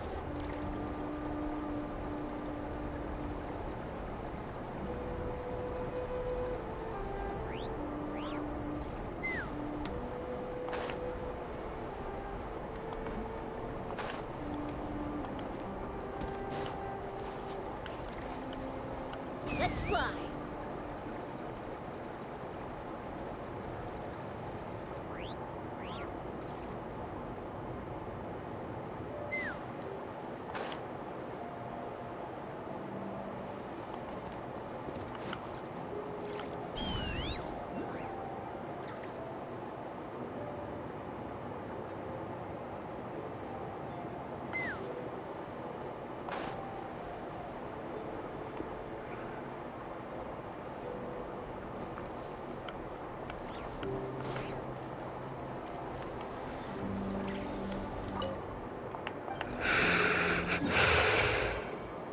There we go. A nice big desert.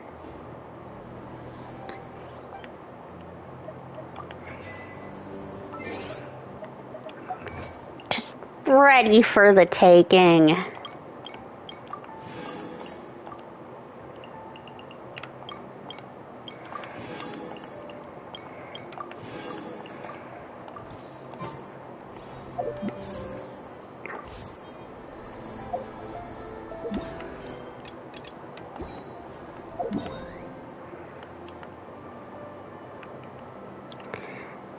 To be honest, I kind of just decided to do that because this way I can build Sumeri characters.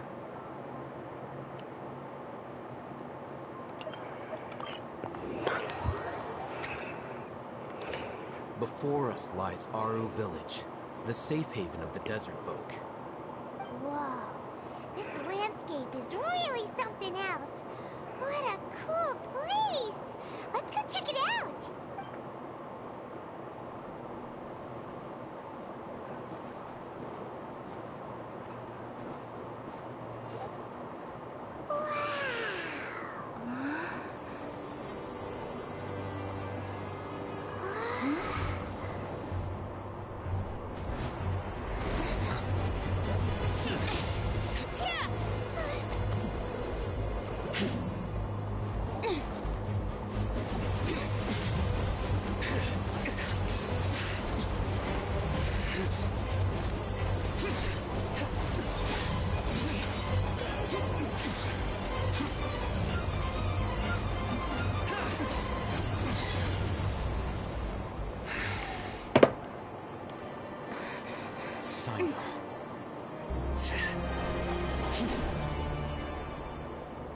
Unless my memory fails me, we have barely spoken 2 words to each other before now at the Academia.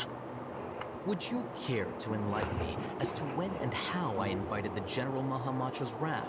Oh, Hatham. Do not think you can escape my judgment, just because you managed to escape my attack. Judgment? So that's how you'd characterize your actions here, is it? Or would The girls are fighting. Description? Had I used my full strength, not even this traveler would have been able to stop me. Though styled like an assassination, I sought only to ensure that my target would be unable to flee or resist. Standard practice for the Matra, as well you know. Seemed to me more like your own personal touch. Who is that, Al-Haytham? Did you call him General Mahamatra? Yes. General Mahamatra Sino, head of all the Matra at the Academia. He's a formidable hunter, and the ultimate nightmare for any who have committed academic crimes. You seem to have placed a lot of trust in Al-Haytham, to the point of blocking an attack for him. If I were you, I'd never choose to side with him.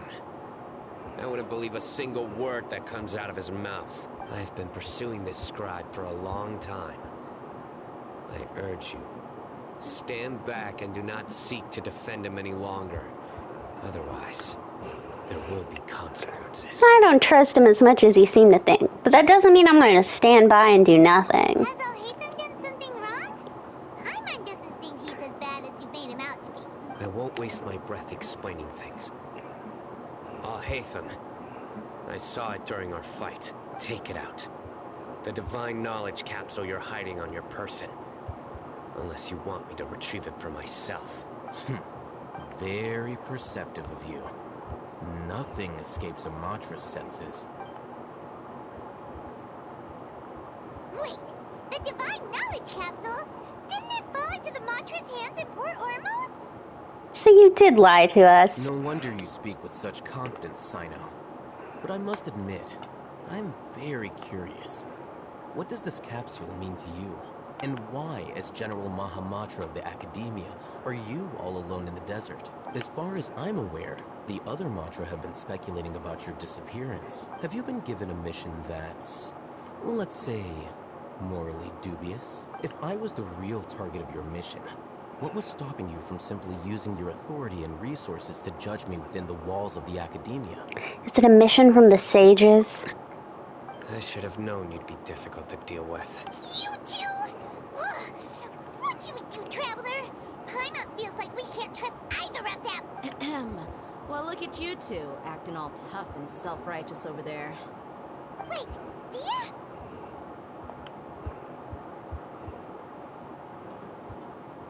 Finally, someone we can trust. Paimon and I are in the same wavelength. Otherwise, these two are gonna start fighting again. Yeah, sure looks that way. Two giants from the Academia duking it out once and for all. Not something you get to see every day, that's for sure. Listen, I know you academic types love to fill up your big brains with self-righteous morality and lord your empty rules and virtues over each other. But how dare you bring your petty disputes into the safe haven of Aru Village? It seems like someone's gonna have to beat some sense into your thick skulls until you finally learn to respect these grounds.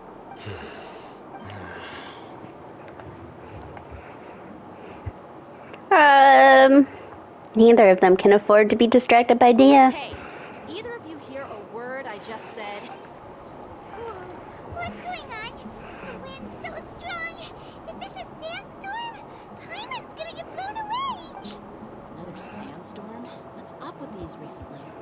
Hey, all of you, over here, quickly! We have to take cover! Someone's calling for us! Oh, this wind is too strong! Let's get over there! That sounded like Candace. Come on, you two. Jeez, are all of you Academia folks such hard work? Move it! All right, stop yelling.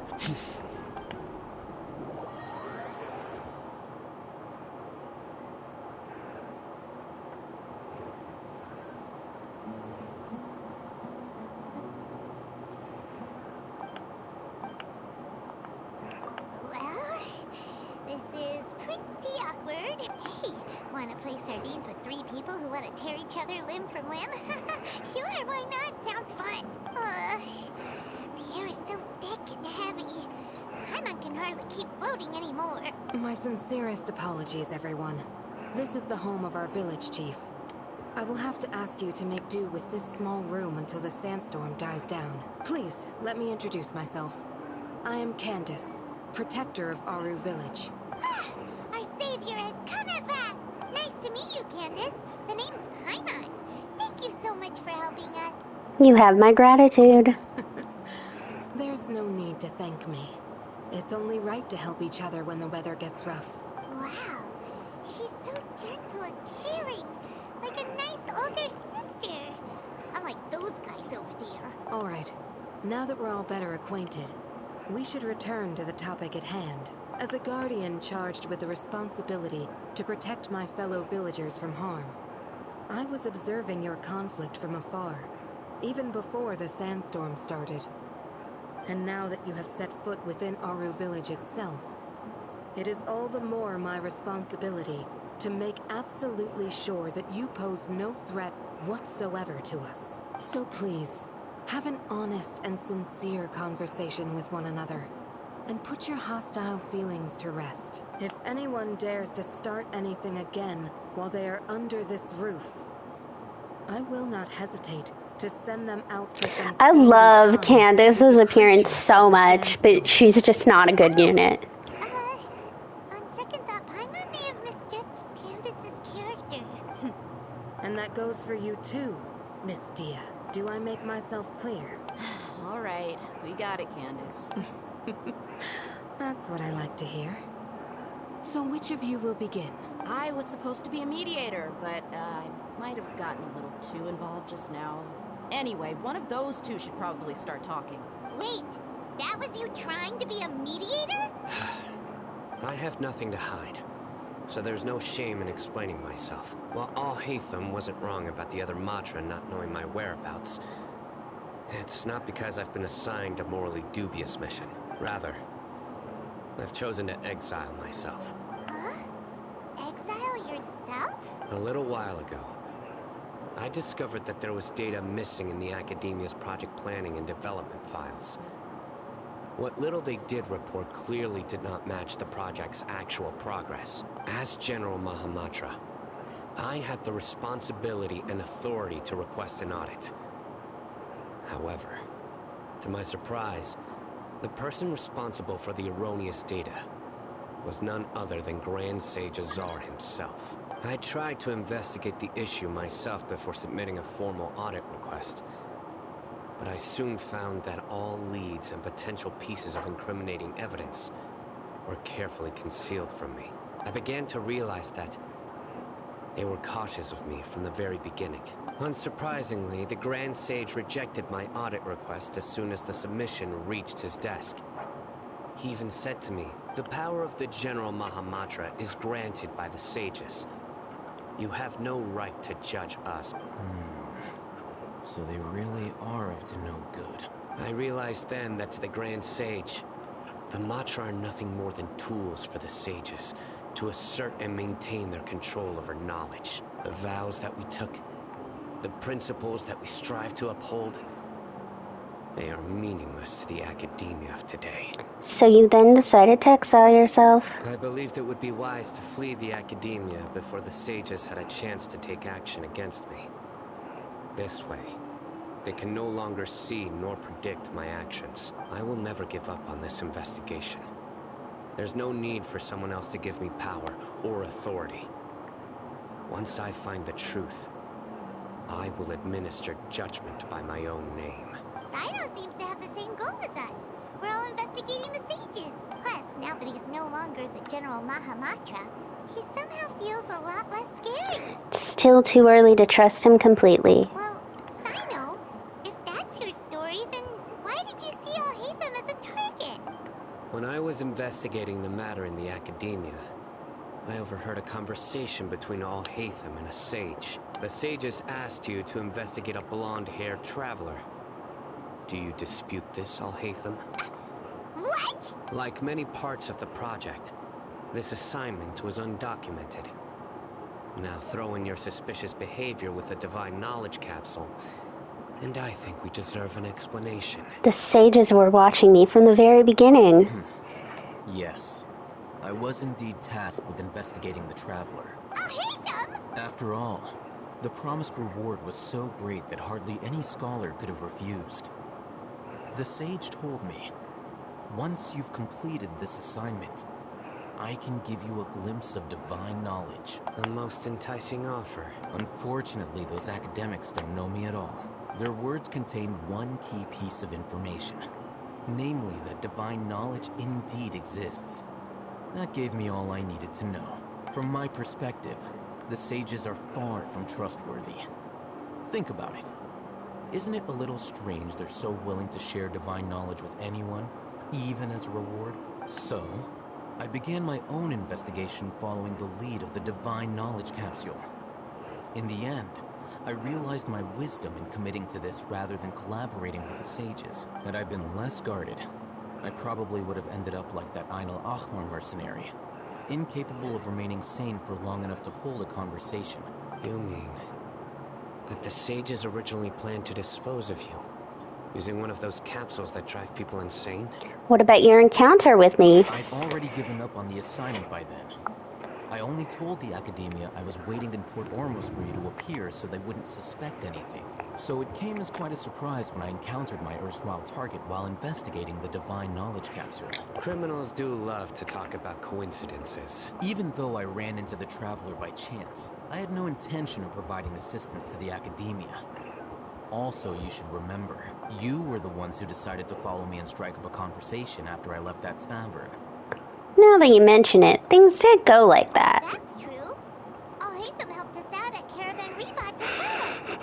Maybe he's telling the truth. I'm willing to apologize, if that's worth anything to you. I took the Divine Knowledge Capsule behind your back because I judged its existence to be a significant risk. I felt that it would be best for no one to interact with it before it had been properly studied.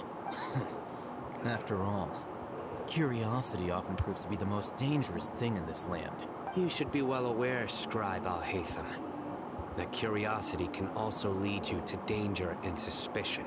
Answer me this. Did the sages share any information about their project with you? Have I not made myself clear?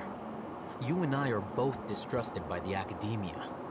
Do you really think they would tell me anything? Fine. Although you haven't completely proven your innocence, I won't regard you as an enemy, for now. As you wish. Good. I'm glad to see you two clearing up your misunderstandings. And now you, Dia.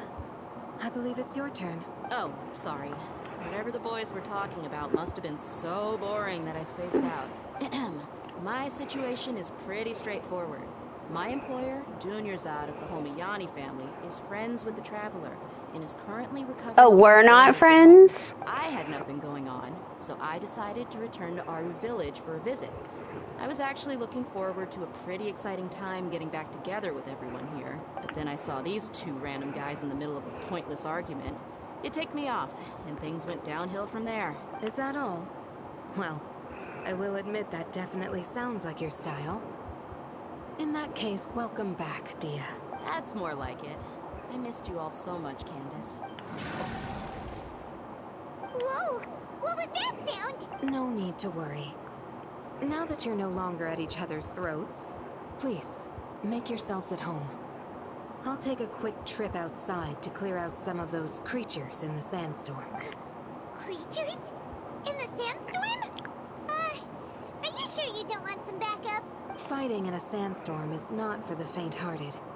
Anyone without extensive training in these conditions is at a disadvantage. You needn't worry. Yeah, just leave them to Candace. Don't worry, she's as tough as they come.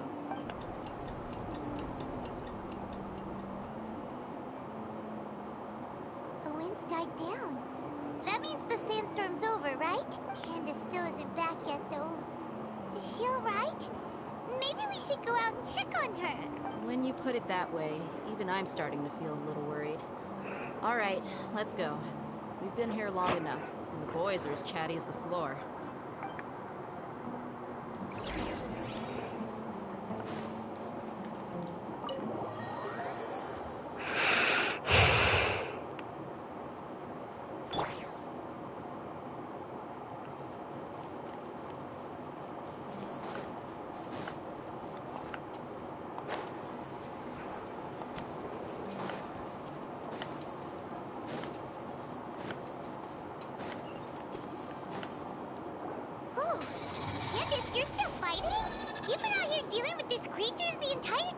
Yes, they just keep coming in waves. I've lost count of how many I've defeated. Before I realized it, even the sandstorm had stopped. Not only is she really strong, her stamina is also something else. Here comes another wave! Leave this round to us. I got interrupted earlier, but now I have something to take my anger out on. It's been a while since I've seen the Flame Mane in action. I'll leave these to you then. I'll be sure to put on a good show. Let's go!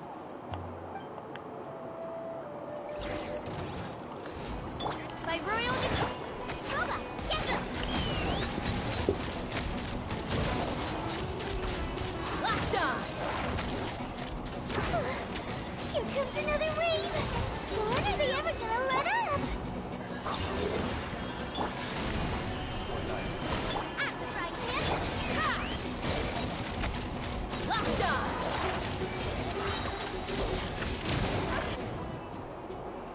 The creature stopped appearing. Was that the last of them? What we fought just now was probably the aftermath of the sandstorm. So we should be safe for the time being. Well fought, everyone. No injuries, I hope. Huh? Who are you? My apologies. I haven't had a chance to greet you yet. I had my hands full taking care of the village's elderly and children. I am the chief of Aru village. Everyone usually calls me Uncle Anpu. It's a pleasure to meet you. Sir, I am also originally from the desert, but I have not been back for some time now. May I ask if such sandstorms are common?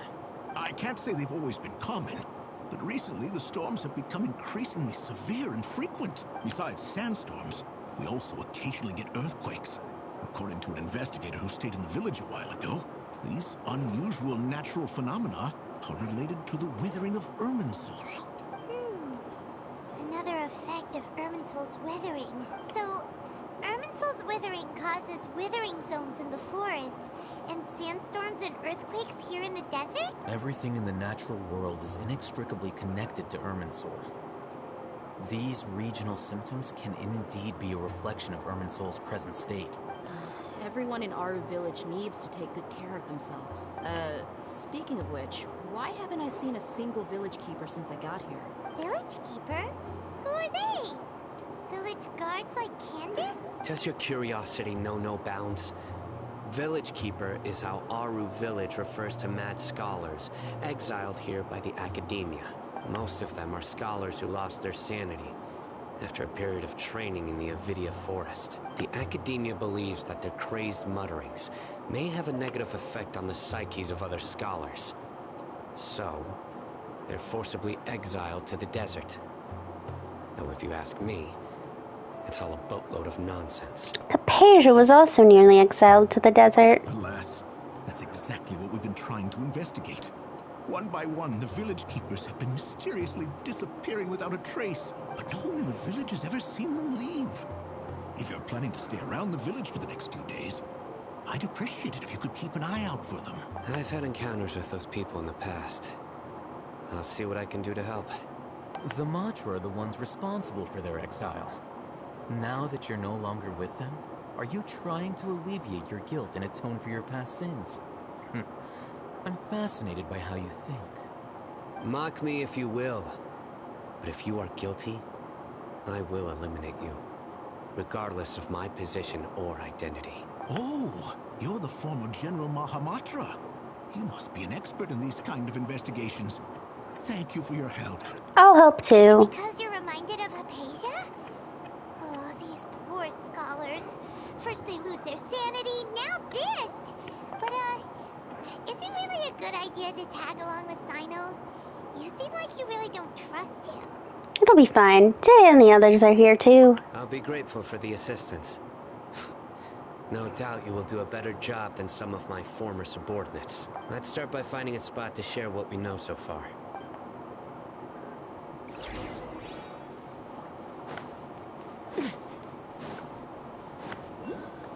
Take me up!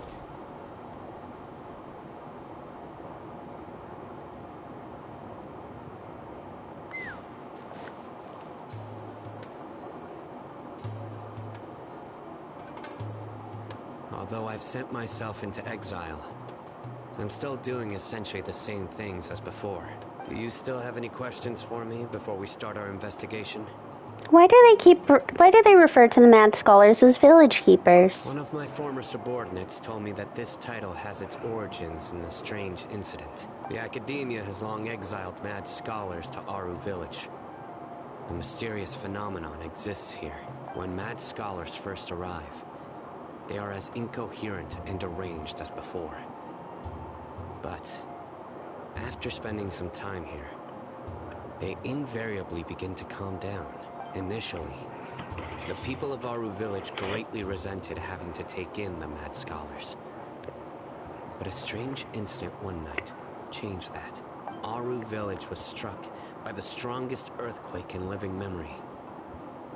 Seeing buildings on the verge of collapse all around him, the then chief of the village was preparing to take everyone to safety. Suddenly, he noticed a Mad Scholar crouching in a corner, caressing the ground with his hands. A soft, green light radiated from him, like a divine glow against the backdrop of night. Despite the powerful tremors that ripped through the ground that night, all the houses remained upright, almost as if they had grown roots reaching deep into the ground. In the end, not a single building collapsed, and no one was hurt. After that, the people of Aru Village treated the Mad Scholars with greater kindness, and began to refer to them as the Village Keepers. A soft green light? A Mad Scholar protecting Aru Village? What do you make of it, Traveler? It must have been Nahida's power. I would think so too. Actually, Sino, do you know if any of the Mad Scholars continued to wear their Akasha terminals at Aru Village? In theory, they would continue wearing them so the Academia could still monitor their activities. With that said, the main Akasha system would no longer have any interaction with them. Oh, no wonder! Everything makes sense then! Add in the fact that they calmed down, it was probably Nahida who calmed them. If you are able to draw a conclusion from this one story alone, then it appears you possess much more information than I do. So, what do you make of the story? The Mad Scholar's power likely came from Lesser Lord Kusanali. Really? Lesser Lord Kusanali. What? You don't believe us? Lesser Lord Kusanali was definitely using the Akasha to give her power to the Mad Scholars! No, it's not so much that I don't believe you. I'm just struck by your reasoning. Lesser Lord Kusanali, the current Dendro Archon. Is she really active in Sumeru? The Academia has always placed far greater importance on the late Greater Lord Rukkhadevata. They've more or less ignored Lesser Lord Kusanali, and I've never had any reason to doubt their views. In addition, I've never heard any stories about Lesser Lord Kusanali and her deeds. To me, she might as well have been a god that never existed. No way! Nahida definitely exists! She's a... how should Paimon put it? She's a good Archon who's kind and wise.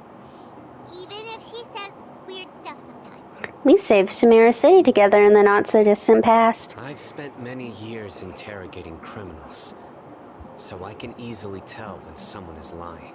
Good! Then you should know that we're telling the truth. That look in your eyes. I've never seen that from a liar. You two really must have met Lesser Lord Kusanali. How can this be? To think, our Archon has been amongst us this entire time. Alright, now it's our turn to put our skills to good use for this investigation. You betcha. But easier said than done, especially since we don't have any leads. Maybe we can start by knocking on some doors. Excuse me, are you here to help me find my grandpa? Huh? Who are you? By the sounds of it, a resident of this village. My name is Isak. You'll help me find my grandpa, right? I remember being so annoyed I did not want to find... Hey, don't say that. Grandpa is just Grandpa. Yeah, I remember hating this kid. Tell him that. It's not like he's a bad person or anything. The person you're referring to is not a local. Yet you are. Why do you call him Grandpa? Grandpa is just Grandpa. He's my family. I heard everything you said to the village chief. Please, you gotta take me with you. I want to find my grandpa. I swear I'll help. I won't be a nuisance. I just remember the whole time being like, why are we taking this child with it? Like, what was the reason? Ah, so you're the one who was eavesdropping on us around the village chief's house. I was planning to go out and take care of whoever it was. But I had a vague feeling that they didn't harbor any ill intent. Whoa. Ethan wasn't kidding about Matra having sharp senses. Sino, he's just a kid. All he wants is to find his grandpa. Let's find a way to help him. Sorry. I was only listening in because I wanted to know where Grandpa went. Honest. If you don't believe me, you can ask Miss Candace. Well, please help him, Sino. All right. But don't first, agree to take him with us.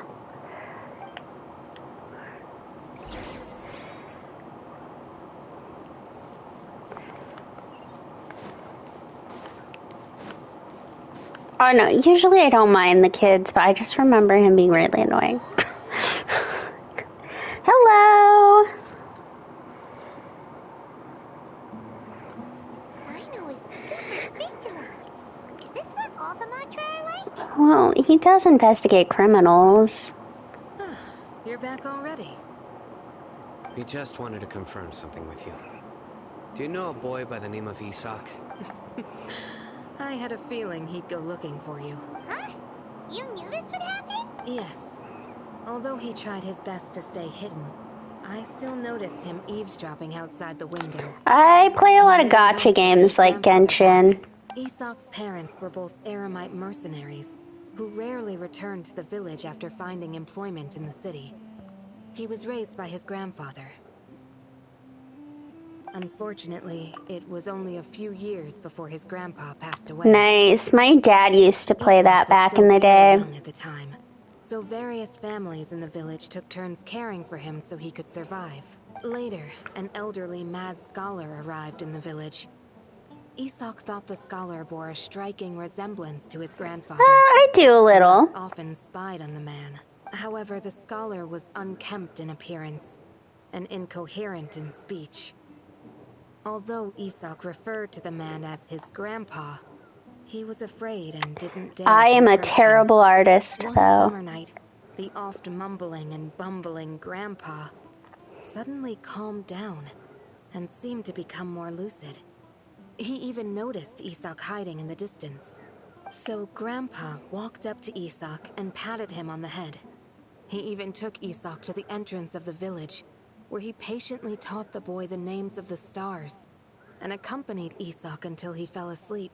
The next morning, Isak woke up and wanted to go find his grandpa again, only to realize his grandpa no longer recognized him.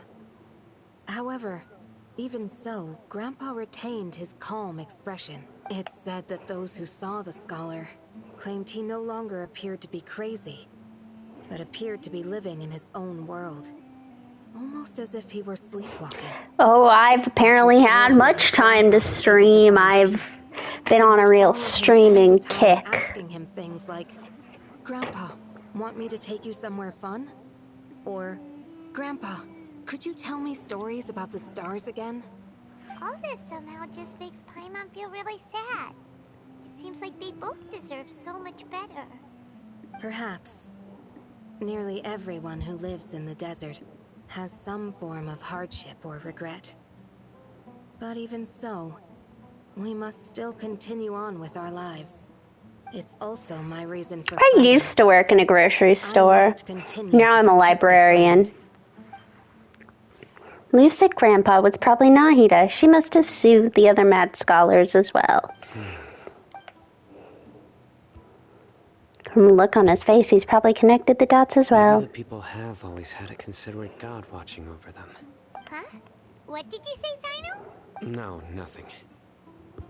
As long as I am as well. word and doesn't get in our way, we can take him along. Sino, why are you agreeing to take this child with us? And I gave you credit for. Please accept my thanks on Isok's behalf, Sino.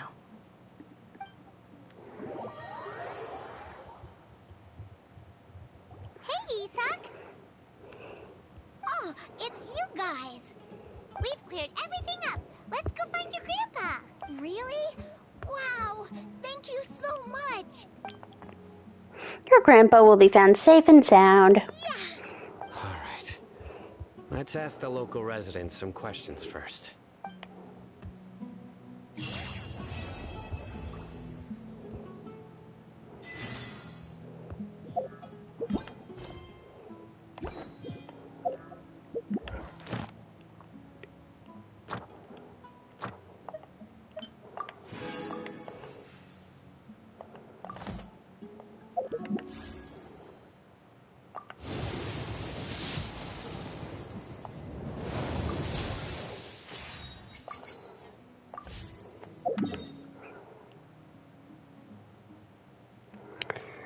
Before that, I want to clear my way to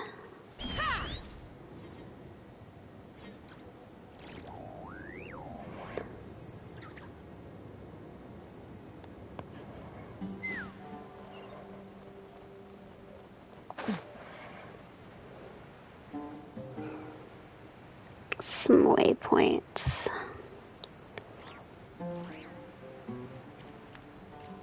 Just so that I have them.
Take me up!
Let's fly!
Let's fly.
Still nothing.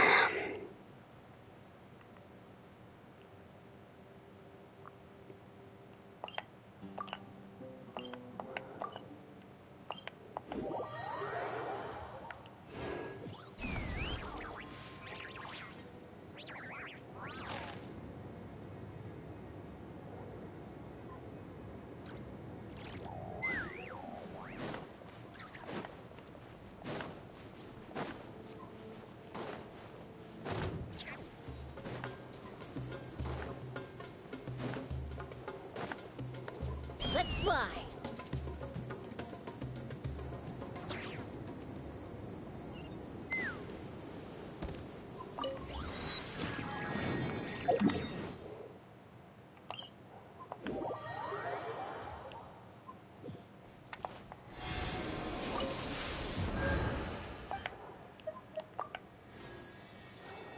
Alright, let's go talk to the locals. Tell me everything you know. Did you happen to see where the missing scholars went? You mean the village keepers? Oh, let me think. When I was eating dinner the other day, I saw one of them by the side of the road, muttering away and eating mushrooms and tree roots. They shouldn't go around eating that kind of stuff. Okay. Did you notice anything else? Anything else? No, I think that's all I have to tell you. Sorry.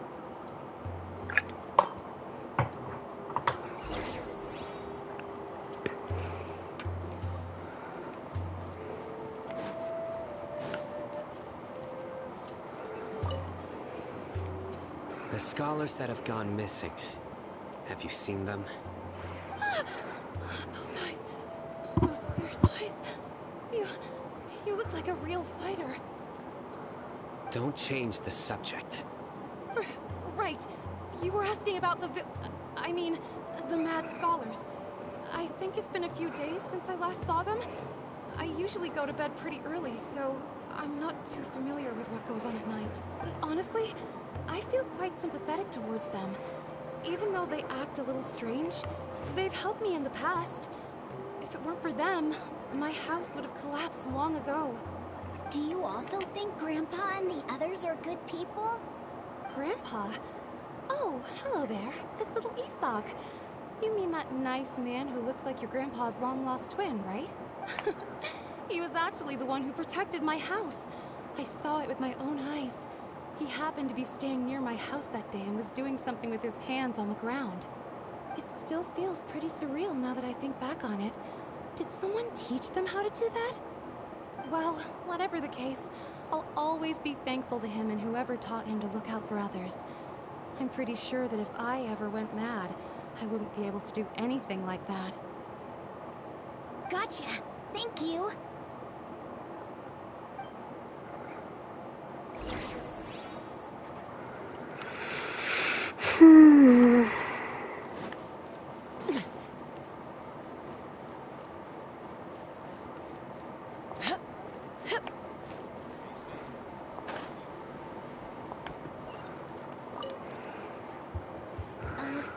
Have you seen my grandpa recently? You know, the one who likes to sit and space out near the village entrance. Oh, well, if it isn't Isak. Oh, your grandpa, huh? It's been a while. The last time I saw him, he was spacing out by the road as usual. I went and asked him if he'd like any of the food I had prepared, despite my wife's protests. Like many people, she's really quite terrified of them. And speaking of my wife, she's still always complaining about how I don't make enough mora. Back on topic here. She's mad at me. Oh, thank you. Thank you for taking care of him. It was nothing. You're looking for him, right? Did he go for a walk and get lost? Yeah. That's no good. Well, once you found him, come by my place again and I'll cook a little something for the both of you. I've known you since you were very young, so as far as I'm concerned, you're family. Please feel free to come by anytime. Wow, what a nice guy. Okay, thank you, sir. Huh? Something's wrong, Sino. Did something happen? Don't say anything for now. Isak, stay here. Let's head over there. Stay quiet as you move.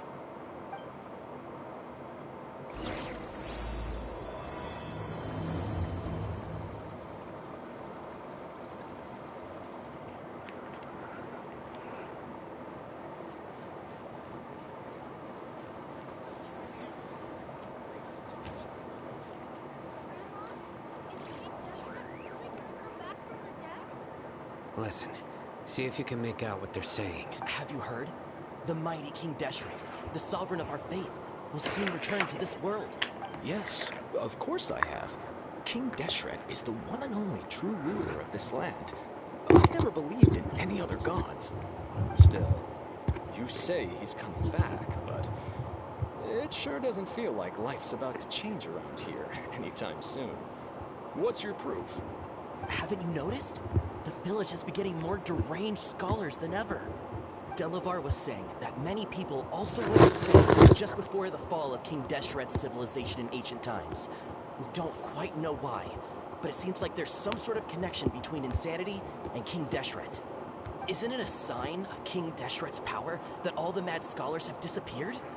If you ask me, they must have been chosen as the final sacrifice for King Deshret's resurrection. Huh. Now that you say it, that does make some sense.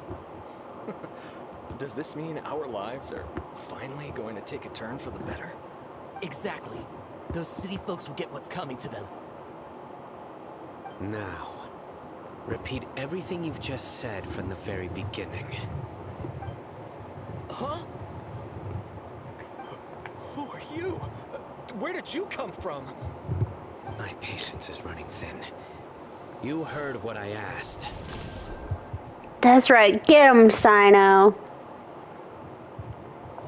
Yeah, bro, this guy's something else. Just look at his eyes. One wrong move, and he's gonna flay us alive. Let's not get on his bad side, okay? I'm no match for this guy. Oh, okay, good sir. What is it you would like to know? Tell me about King Deshret's resurrection. Well, I only know a few things from hearsay. I went for a drink the other day and heard others talking about a rumor that the madmen will disappear and that King Deshret will return to this land. I'm not making this up, I swear! Hey, go on, keep talking. It's true. It's all true, sir. We desert folk have had more than enough of those people at the academia. They keep sending us all their mad scholars and won't let us have a good life. Would you want to live like this if you were in our place? The radicals were even more thrilled than me when they heard the news. We're all praying for King Deshret's speedy return. Delavar also said that once King Deshret returns to our side, it's only a matter of time before we conquer the land on the other side of the wall. They're all willing to serve under King Deshret and fight for a share of the glory. Is that so? Seems like he still wants to know more. Keep talking. Got it. At first, I told myself it was just the drink talking, but then all the mad scholars vanished without a trace, just as the rumor said. Please, don't beat me up just for mentioning these rumors. If I'm guilty, then everyone else around here is also guilty. I'm just saying what the others said. The people here really like King Deshret, but dislike the Dendro Archon. The academia is probably the true target of their hatred. Where is this radical person you talked about? I haven't run into him over the past few days, so he probably hasn't been around the village. What about you, man? Have you seen him at all? No, not at all. We wouldn't dare lie to you. He's really not here right now. Sounds like you're not too close with the radicals. No, of course not. All we know are their names. I have many ways to stop you from talking. And many others to stop you from sending warning messages. So you'd best just stay home and hope I don't hear of you trying to contact anybody. Don't do anything until I've gotten to the bottom of this.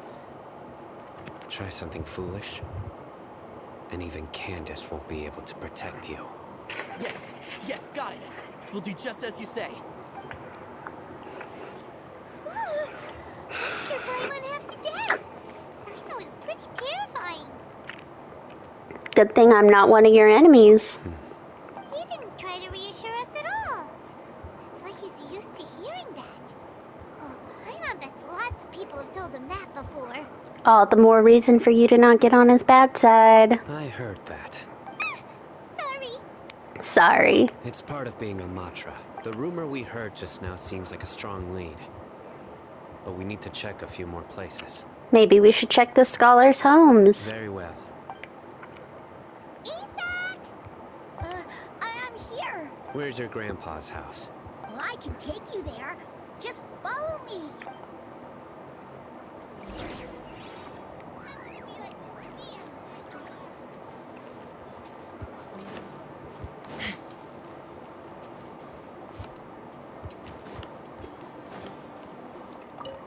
Sell me your wares.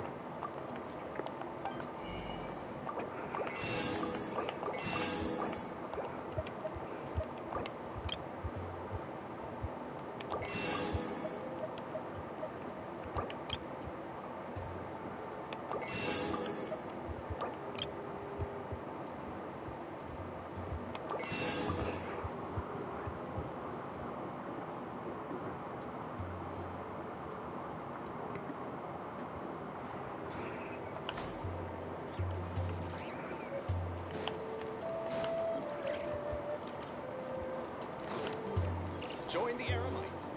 Take me up.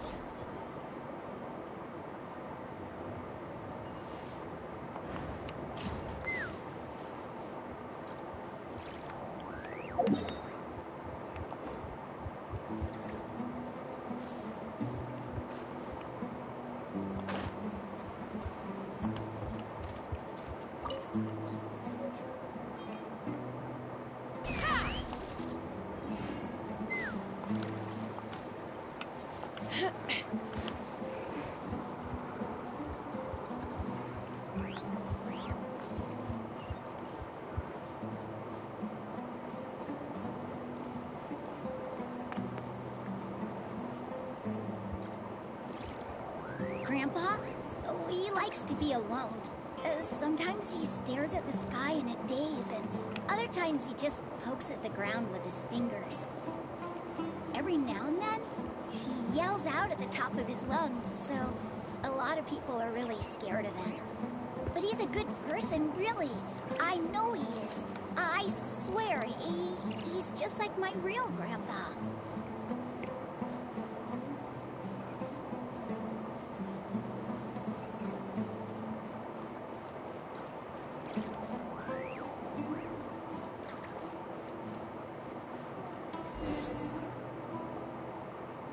This is where Grandpa usually stays. There sure isn't much here. What's that smell?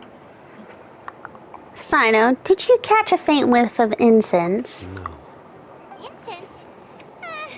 Please don't say it's the same one as before. It's definitely that one. But are you okay? Are you getting dizzy or need to lie down? There's a scent that you can sense, but I can't. A certain traveler here once passed out from that smell. Thankfully, Kainari saved the day. gave us a long lecture to explain all about how it worked. So, you know Tainari? Huh? You know him too? Are you two friends? Yes. Now that I concentrate, I can also make out the scent of incense. Wait, surely Tainari didn't lecture you too? No. No need. I can't handle the smell very well. Did you first encounter this scent at Tainari's house? No, it was in the forest where a scholar was meditating. In the forest. From a scholar. Let's keep looking for more clues.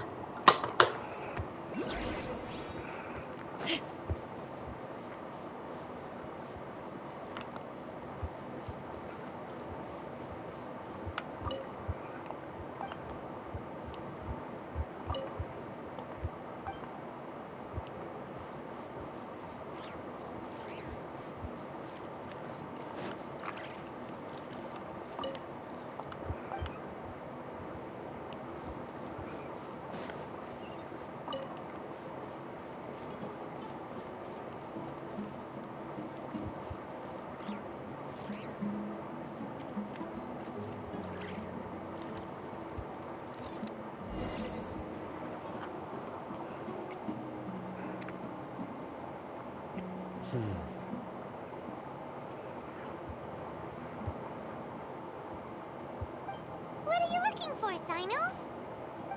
Here it is. Take a look right here. Paimon doesn't see anything. Although the traces have been completely buried in the sand, there are footprints here. From the size and shape, they belong to an adult male. This pattern is a common one from this area. Local shoes. This was probably someone from the village. The scent is quite faint, but still extant. The footprints head in that direction. You mean someone else has been here? But who would come looking for Grandpa? He doesn't have any friends. We'd have to ask whoever lured him away with the incense.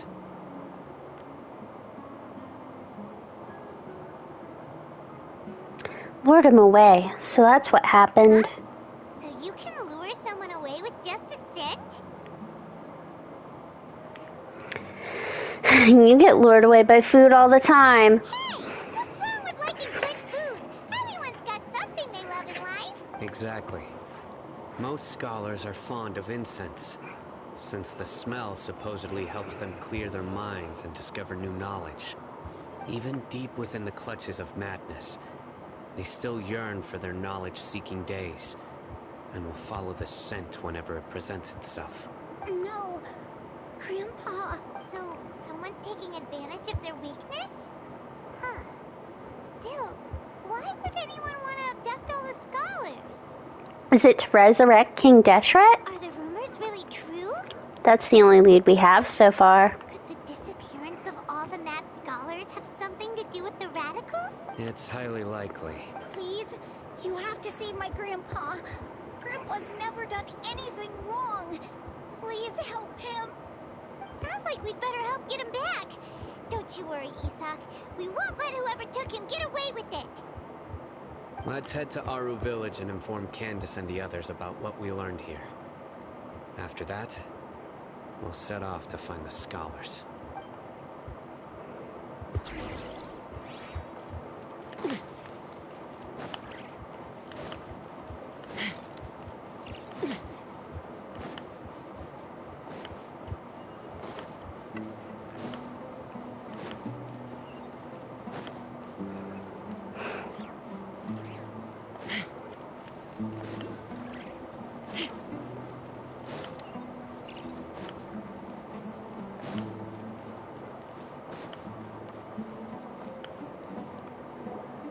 Right.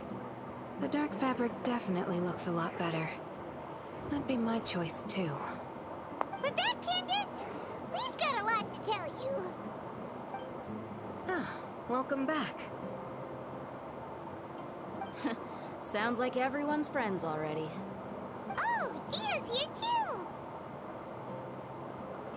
You bet. So, everything goes smoothly? Reasonably. Al-Haytham didn't go with you? We haven't seen him at all. Huh. I saw him around the village entrance earlier and figured he was investigating with you. I guess he must have gone off on his own. Did you find out anything useful?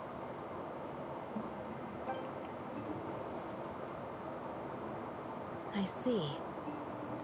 So, someone used a kind of incense to lead the exiled scholars away from the village.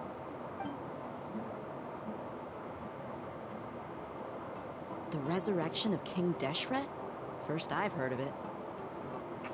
Far as I know, the kind of incense you just mentioned is only popular beyond the wall. Scholars are fond of it, but as you can see, there aren't many scholars still studying around these parts. No seller would be able to make a profit here. Not to mention making incense is a labor-intensive process. You won't see anybody in the desert with the patience to make or sell something that requires that kind of effort. It seems someone from beyond the wall must have been supporting this. Makes sense. So what should we do then? Do we go back to the academia and search? See, there you go. Now you can be happy about Sumeru. Another day, that would be your next logical step.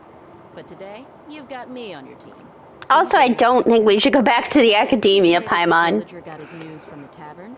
Well, I also like to drink at the tavern, so I know a thing or two. Like I said, you and I, very opposite. I loved Sumeru. It was my favorite. Nothing else even close to compares to me.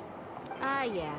Delavar, the scar-riddled bandit, Engur, the wide-eyed butcher, and Jabari, the duck-tailed bearded crook. The whole lot of them are known around these parts.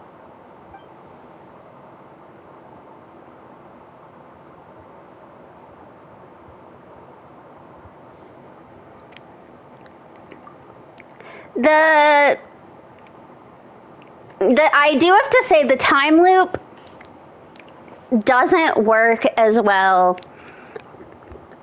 playing it a second time, in the sense that when you already know what's happening, it's just less interesting.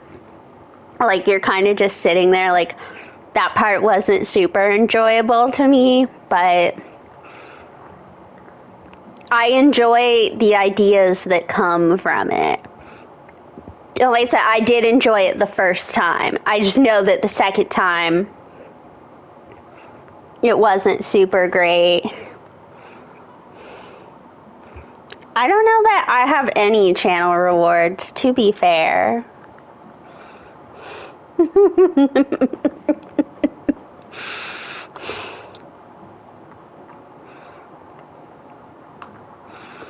But no, it was not as good as second play around, but again, I think that's because the joy of it is figuring out what's going on, and when you already know what's going on, you're a little like, okay, can we get on with this? These guys have one thing in common, and that's being broke. The rougher life gets, the more they want to believe in King Deshret. The way they see it, King Deshret's resurrection is their only chance at overthrowing the academia. Throwing all of Sumeru into chaos is the only way to change the way of life here in the desert. Anyway, that's my guess why they've chosen to become radicals. Tia, you're amazing! You really know this place inside and out.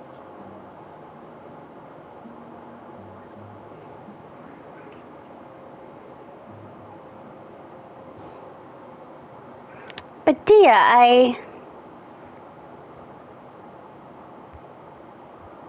Tia's winking at me. Maybe I should stay quiet for now. No merc can afford to slack off on gathering intelligence. Every more I've spent in the tavern has been a valuable investment. Let's head out. Now hold on, you're staying right here, Sino. Why? Aru Village is not a big place. Outsiders stand out here like a sore thumb. I'd bet word about you has already gotten out. The desert is unforgiving, so the way of life here is also a lot tougher than on the outside of the wall. You survive on making connections out here. Compared to you, mercs like me are just third-rate amateurs. I've got no actual fighting skills to speak of. But that also makes it a whole lot easier for me to gain the locals' trust. Why? They're all gonna sound the same. I need to go around and ask some questions. But it'll be difficult if you... Except Paimon, I have a Paimon voice. Fine. Good. Then we've got a plan. The Traveler and Paimon will go to Caravan Reebot with me, and we'll try our best to figure out where the Mad Scholars have been taken. I just have a hard time remembering which voices go with what. And then I talk for a long time, and it's hard to hold on to those voices.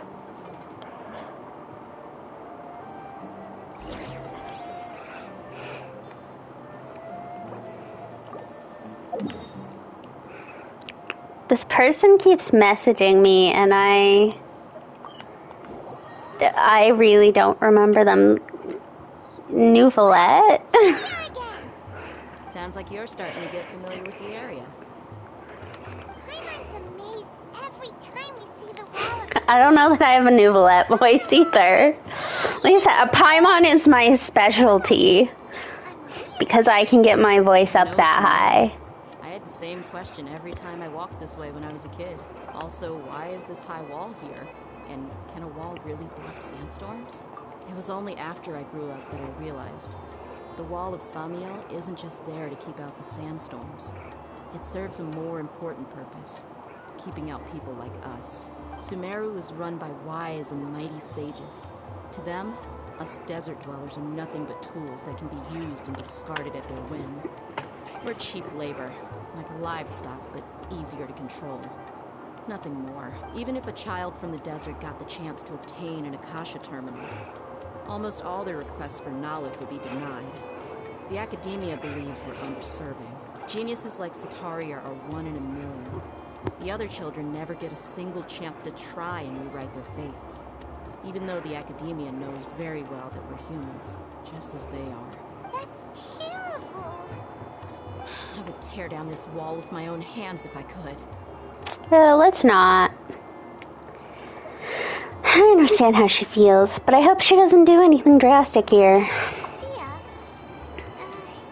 You're not thinking about doing anything scary, are you? No, not at all. This place just gets me thinking, that's all. Besides, we're here to procure information, aren't we? Yep, we gotta catch those... Shh! Caravan Reebot is crawling with people, so be careful what you say. We don't want anyone to find out what we're here for. Our mission started the moment we arrived here.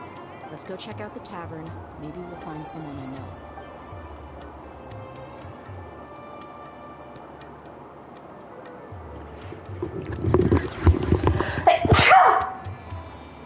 Oh. Sorry about that.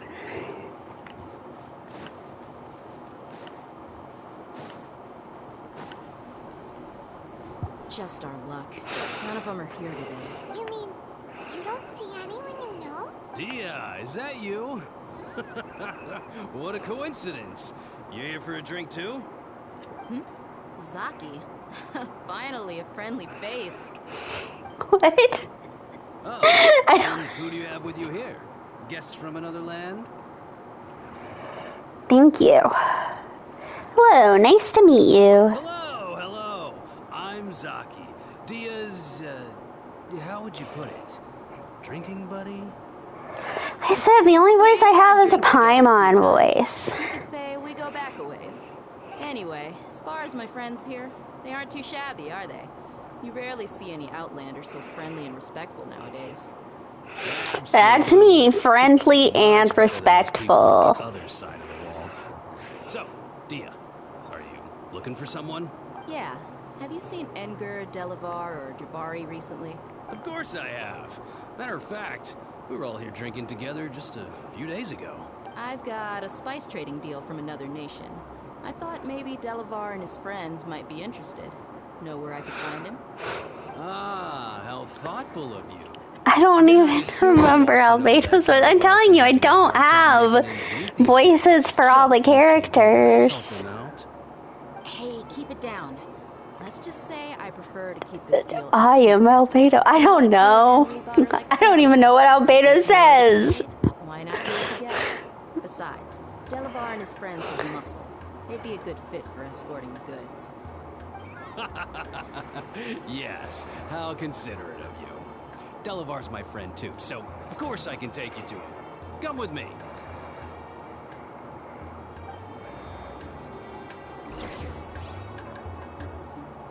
I don't even know how to do that.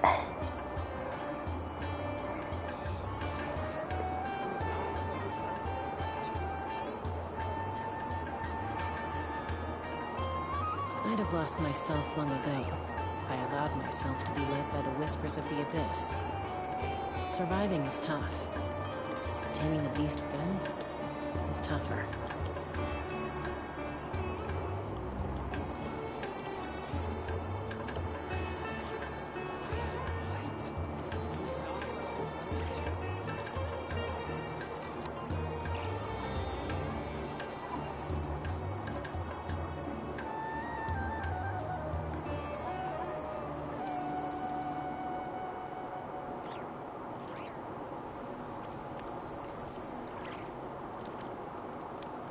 What?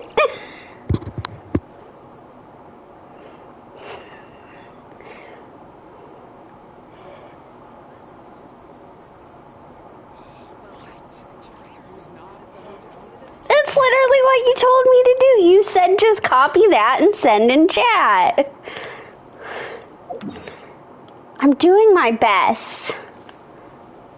I'll take care of it when I'm not streaming. I mean, to be honest, I don't particularly care whether it's a mod or not. Let's fly.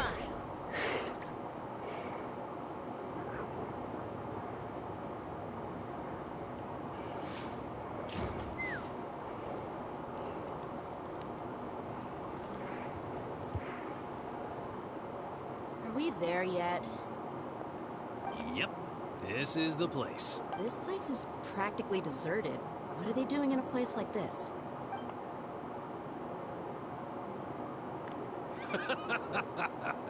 Why don't you take a guess? Go on. A wild stab in the dark. You're like lambs to the slaughter.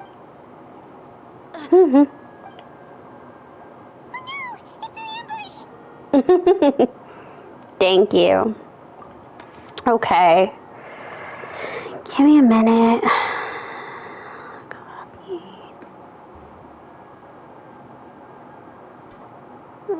Beast.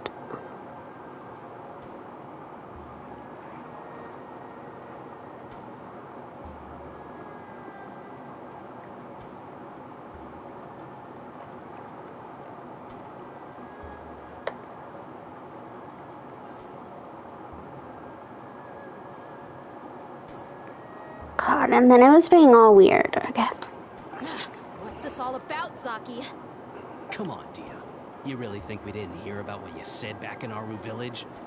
The boys have kept a close eye on you from the moment you set foot there. Not only do I know that you're looking for Delavar, I also know that you've teamed up with people from the Academia to look for the missing scholars. So, you've been watching us from the very beginning? Uh-oh.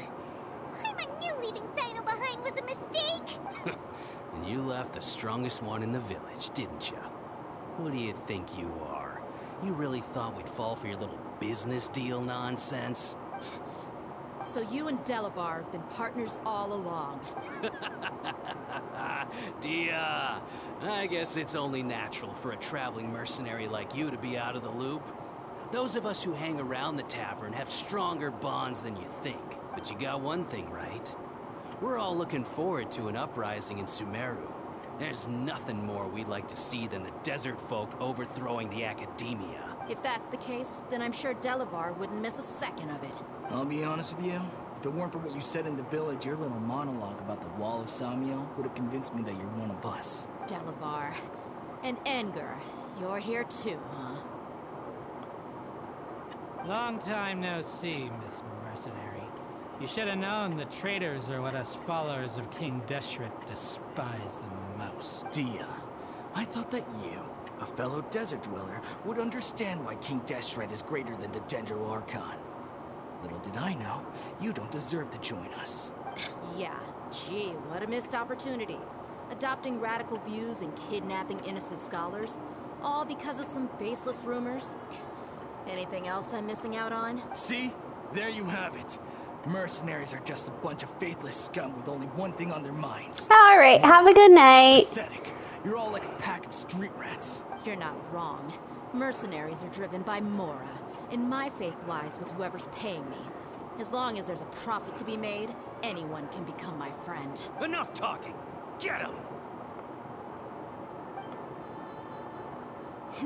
Just as I expected.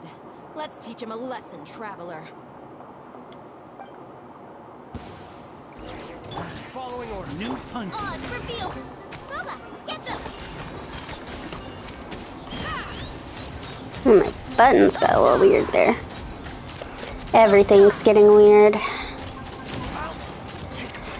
Open fire. Impossible! How could you? So, what do you think about your meticulous network now, Zaki? How did you say it? It's only natural for a traveling mercenary like me to be out of the loop. I'm guessing your informant told you that I'm just an incompetent merc with no real fighting skills, correct? I mean, that is what I said after all. And of course you would believe everything he reported. The only thing you know about me is that I'm a mercenary, but you've never seen me in action.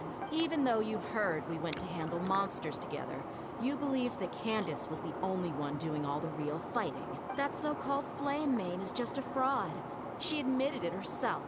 She just uses her connections to gain the trust of others. That's what you thought, right? You lied in the village because you figured that we'd have people watching you. And you were stupid enough to fall for it. I figured as much the first time we drank together. You all thought you were so smart. Pathetic. Okay, that should be all of them. Whoa! So you've been planning this since we were in Aru Village? No task can be done without preparation.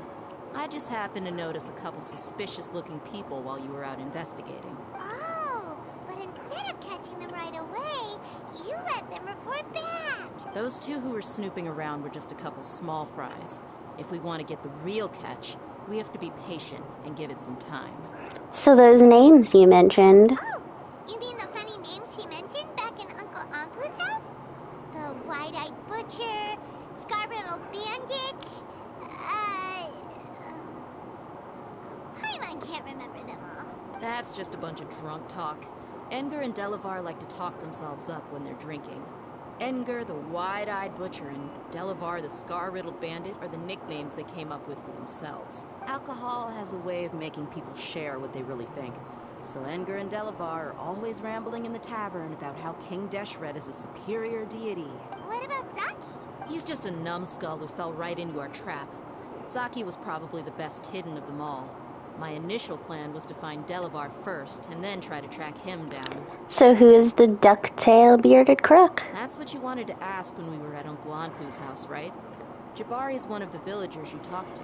You know, the one who wanted to treat Isak and his grandpa to some food. Wait, so he's a radical too? No, he isn't. I just needed to tack on a random villager name to make the eavesdropper think that I was making some wild guesses based on my impressions. Wow! What a genius idea! Well, that's an expert mercenary for ya. Ah, you're too kind. It was straight from the usual playbook, if I'm honest. So, that thing you were saying before, is it really true? About what? About how mercenaries only care about Mora, and that anyone's a friend as long as there's a profit. Does that bother you? I don't think you're that kind of person. What makes you so sure? Because even without an employer, you're still helping us out. Dia, do you dislike the Dendro Archon like the other desert folk? You two are pretty sharp. No, I don't have anything against the Dendro Archon. I've heard a lot of nice things about the Lesser Lord from Dunyarzad. I can understand her devotion and gratitude. Dunyarzad's just an ordinary person. There's no way a god would be so involved in the lives of everyday people, unless they were truly compassionate. I've begun to realize that the sages are behind everything that's happened recently. The radicals' blind belief in King Deshret, making the Dendro Archon out to be an enemy. It's all the Academia's trickery. But I see through it all. And unlike them, I can never be hostile towards anyone who's never done anything wrong. Dia, Anyway, looks like we're done with business here. Traveler, lend me a hand. Let's tie him up and bring him to the village.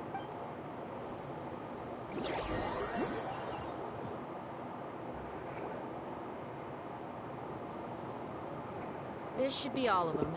I'll let you take it from here. All right. I'll be in touch. Until then, please stand by. Candace, do you need any help? Candace will be okay on her own. I trust her, so you can too. She's been guarding Aru village for quite some time now. If anyone is qualified to question the offenders, it's her.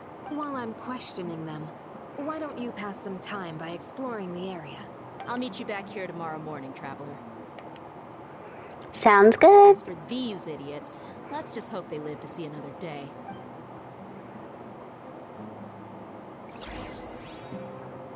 You heard the question. Now answer me!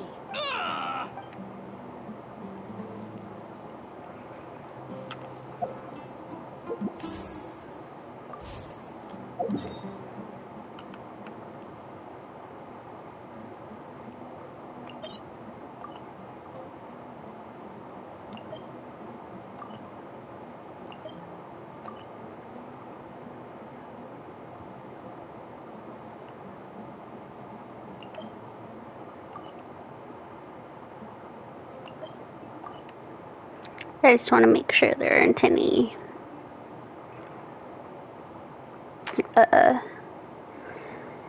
domains that we might want for actual materials.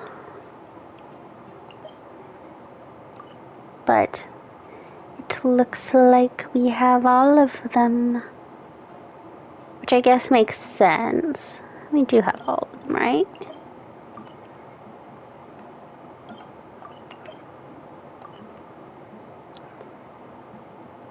We have our artifact one. Oh, that's leeway. And our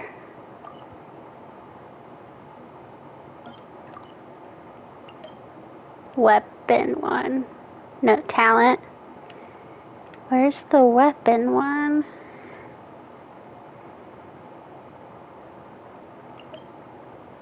And our weapon one. Okay.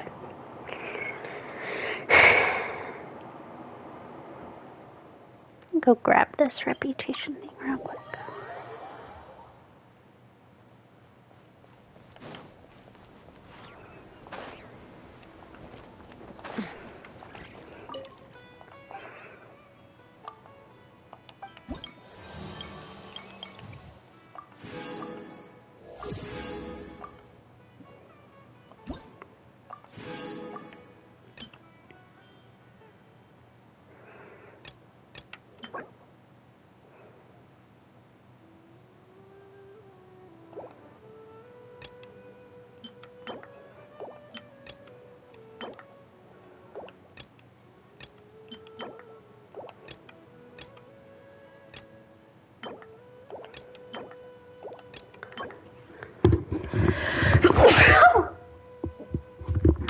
Oh.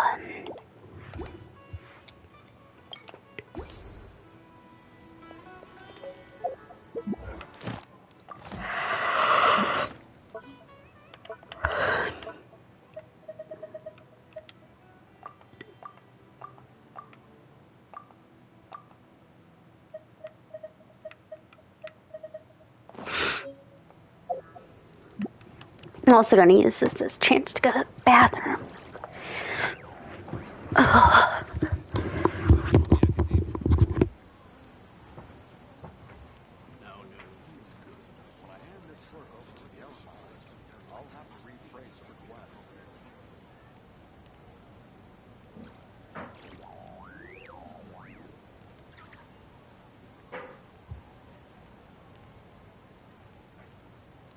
Is there a new request from the Academia?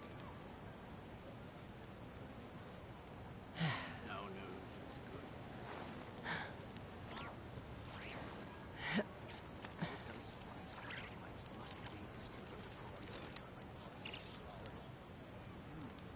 When I hand this work over to the Elements, I'll have to rephrase the request.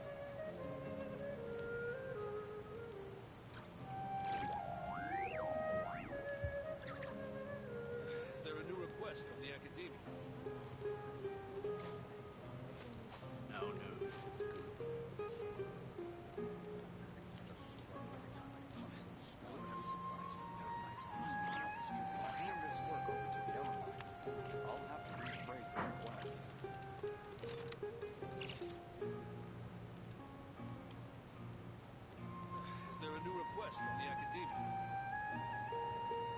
I'd have lost myself long ago if I allowed myself to be led by the whispers of the abyss. Surviving is tough. Taming the beast within is tougher.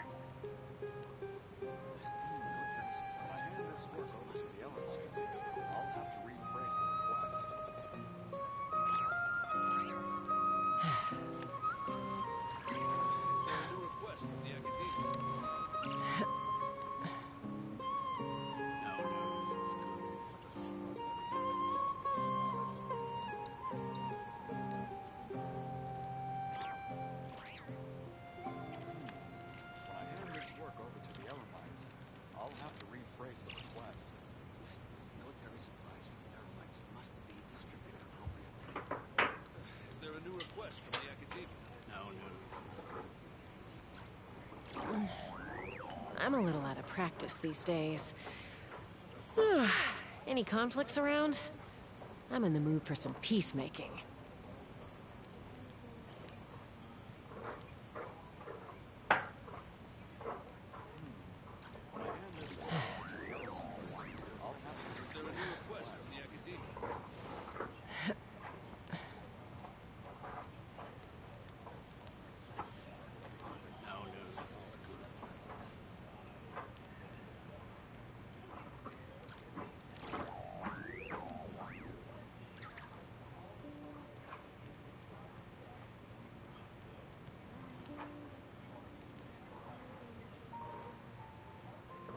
I'd have lost myself long ago if I allowed myself to be led by the whispers of the abyss. Surviving is tough. Taming the beast within is tougher.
I'm a little out of practice these days.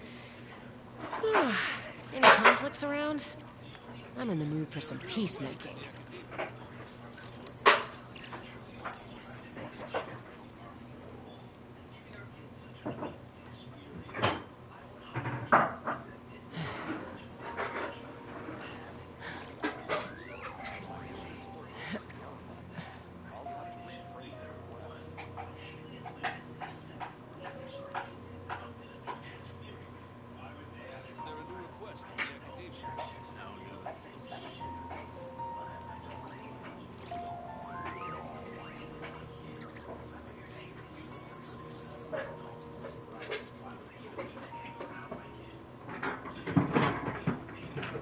When you lose your way, gaining some altitude can bring some perspective.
I'm a little out of practice these days.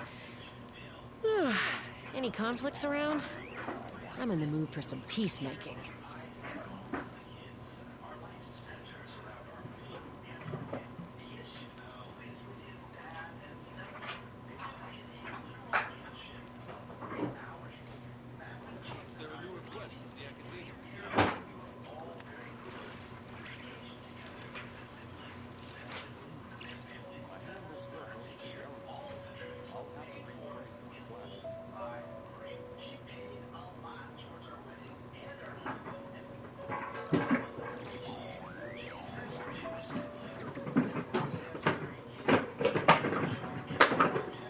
I'd have lost myself long ago if I allowed myself to be led by the whispers of the abyss.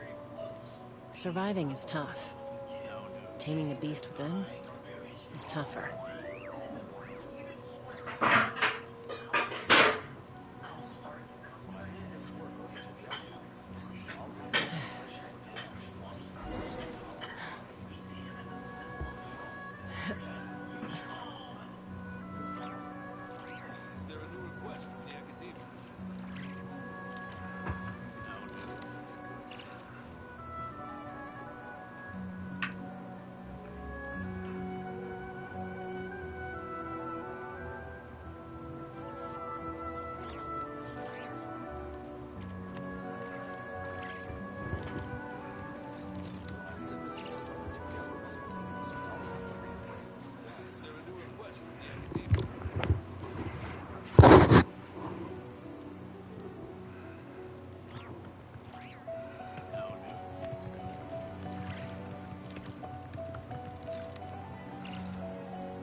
I've returned.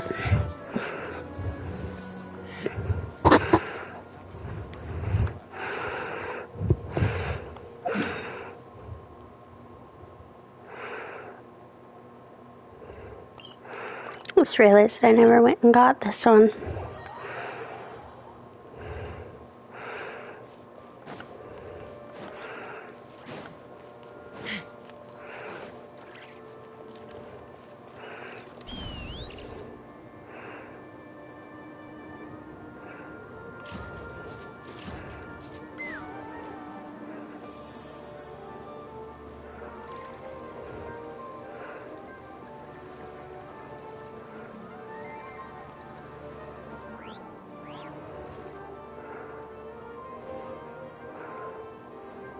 Take me up!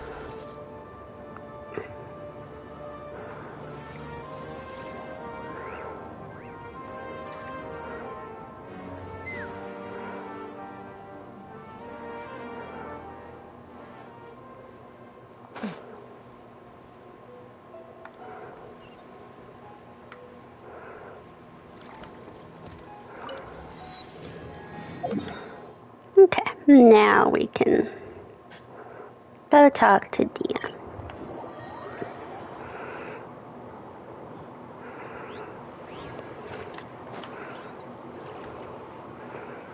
Hey, Dia!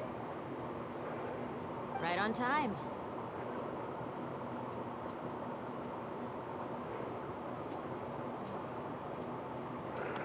Did we learn anything from the criminals? We'll know any moment now. Iman's been wondering. You seem to know Candace pretty well. Have you been friends for a long time? We've known each other for some time now. She's a pretty interesting person. Even though she's an extremely strong warrior, she never misuses her powers against others. Oh, Paimon knows what you mean. Like a lot of martial artists say, never take the fight outside the ring. Yep, I guess you can put it that way. It takes strong convictions to be as dedicated as she is, and shoulder that kind of responsibility. Us mercs, on the other hand, we pretty much live from one day to the next. Well, Paimon thinks you're great, too. Really? Thanks for that.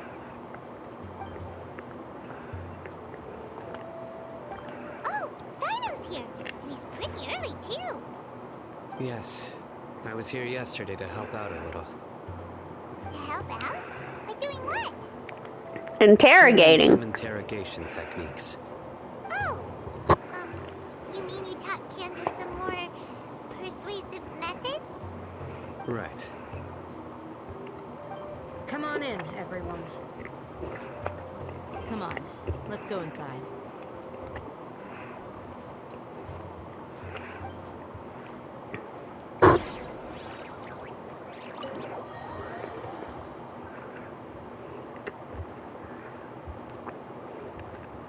Candace, where? Whoa, you look furious. Do I? Huh. What gave it away? Oh, there's The no look on one your else that can have face. true bloodlust. Cover up your eyes, and it'll still show itself at the corners of your mouth. Perhaps I need to work on my composure. Still, it's perfectly understandable why I'm angry. I'm sure everyone present would agree. Yes, ma'am. Please, don't beat us anymore.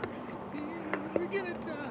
Well, looks like Sino taught her well. Now she's just as terrifying as he is. You fear death yourselves, yet you do not hesitate to place the lives of others at risk. The absurdity is mind-boggling. The ones you call mad scholars are known to us as the village keepers. They are vital members of our community, and some even count them as family. You come here, to my village, and treat my people as nothing more than stepping stones towards your goal. Tell me, what would you do in my position? Mercy! Please, have mercy! You've made your bed. We may both be desert dwellers, but there is one thing I understand better than you. The resurrection of King Deshret will only result in war. And war serves no one. The people of Aru Village care little about which god is in power. Life may be tough and tiring, but we wish to preserve our way of life.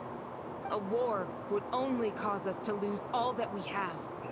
And that is not a responsibility that you can afford to shoulder. We understand. We're sorry. I'll tell you everything I know. Please, just let us go. I'm listening. You might not believe this, but it wasn't us who came up with this idea. Someone was spreading rumors in the tavern. That's how we ended up hearing about King Deshret's resurrection. Some mystery man told us that mad scholars will make the perfect sacrifice to usher in King Deshret's resurrection. They give their lives, and we can get anything we wish for. They're called village keepers. Slip up again, and you'll regret it. Yes, sorry. It was all that mystery man's doing. He told us to spread the word about King Deshret's resurrection, and talked us into helping him. In return, he said he'll help facilitate the resurrection process. And you believed him? Where are the village keepers now? I'm not sure. That's one. Huh? One what? Strike. You get a total of 3. Then, you die by my hand. Wait, I'm telling the truth. We don't know anything. It was all him. 2. He got us to lure them out of their houses in the night with some kind of incense. We take them to a junction outside the village. Then the mystery guy takes them from there. You gotta believe me, please. I'm telling the truth, I swear. Just ask them if you don't believe me. That was indeed the truth. Traveler, go on. Do you have any idea who that mysterious person might be? You have to believe me. If I knew that, I would have told you his name right away. I'm not risking another beating to keep his secrets. No way. That guy, he wears a cloak, and he's always careful to cover his face. He calls himself King Deshret's envoy. I believe I may know what's going on. Uncle Anpu, what do you mean?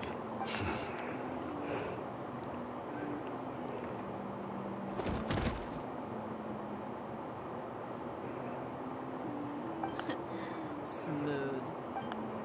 Okay, speak. If my suspicions are correct, This mystery man they speak of could be from the Academia. Some time ago, people from the Academia attempted to take the village keepers away. I refused, insisting that they are part of our community. It strikes me now that this secretive character shares the same goal they had. Which means it's highly likely that the Academia was purposely spreading a false rumor to trick the radicals into delivering the village keepers right into their hands. They were the ones who brought them here to begin with. Now they're trying to take them back? We aren't gonna let that happen. Not the Academia again. In Sumer City, Satari also mentioned King Deshret's resurrection is just the Academia's misinformation campaign. Just as I thought, but what could they want with the village keepers? People are nothing but tools in the eyes of the Academia. A change in their plans likely means they found another way to exploit the scholars. Regardless, our top priority now is locating the village keepers. You're right. Isak is still waiting for news on his grandpa. Time to go. Let's leave the village and try to track them down. Yes. Pack up and get ready to leave. You got it. Candace, I'll let you deal with the radicals. Leave everything outside the village to us. All right. Let's meet back here once everyone's ready.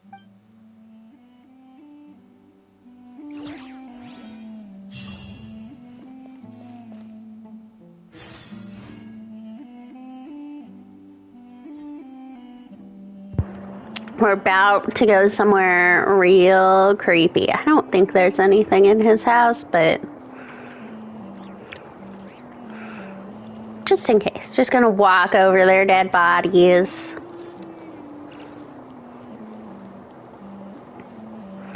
Bad. They're not dead. They're just sleeping peacefully.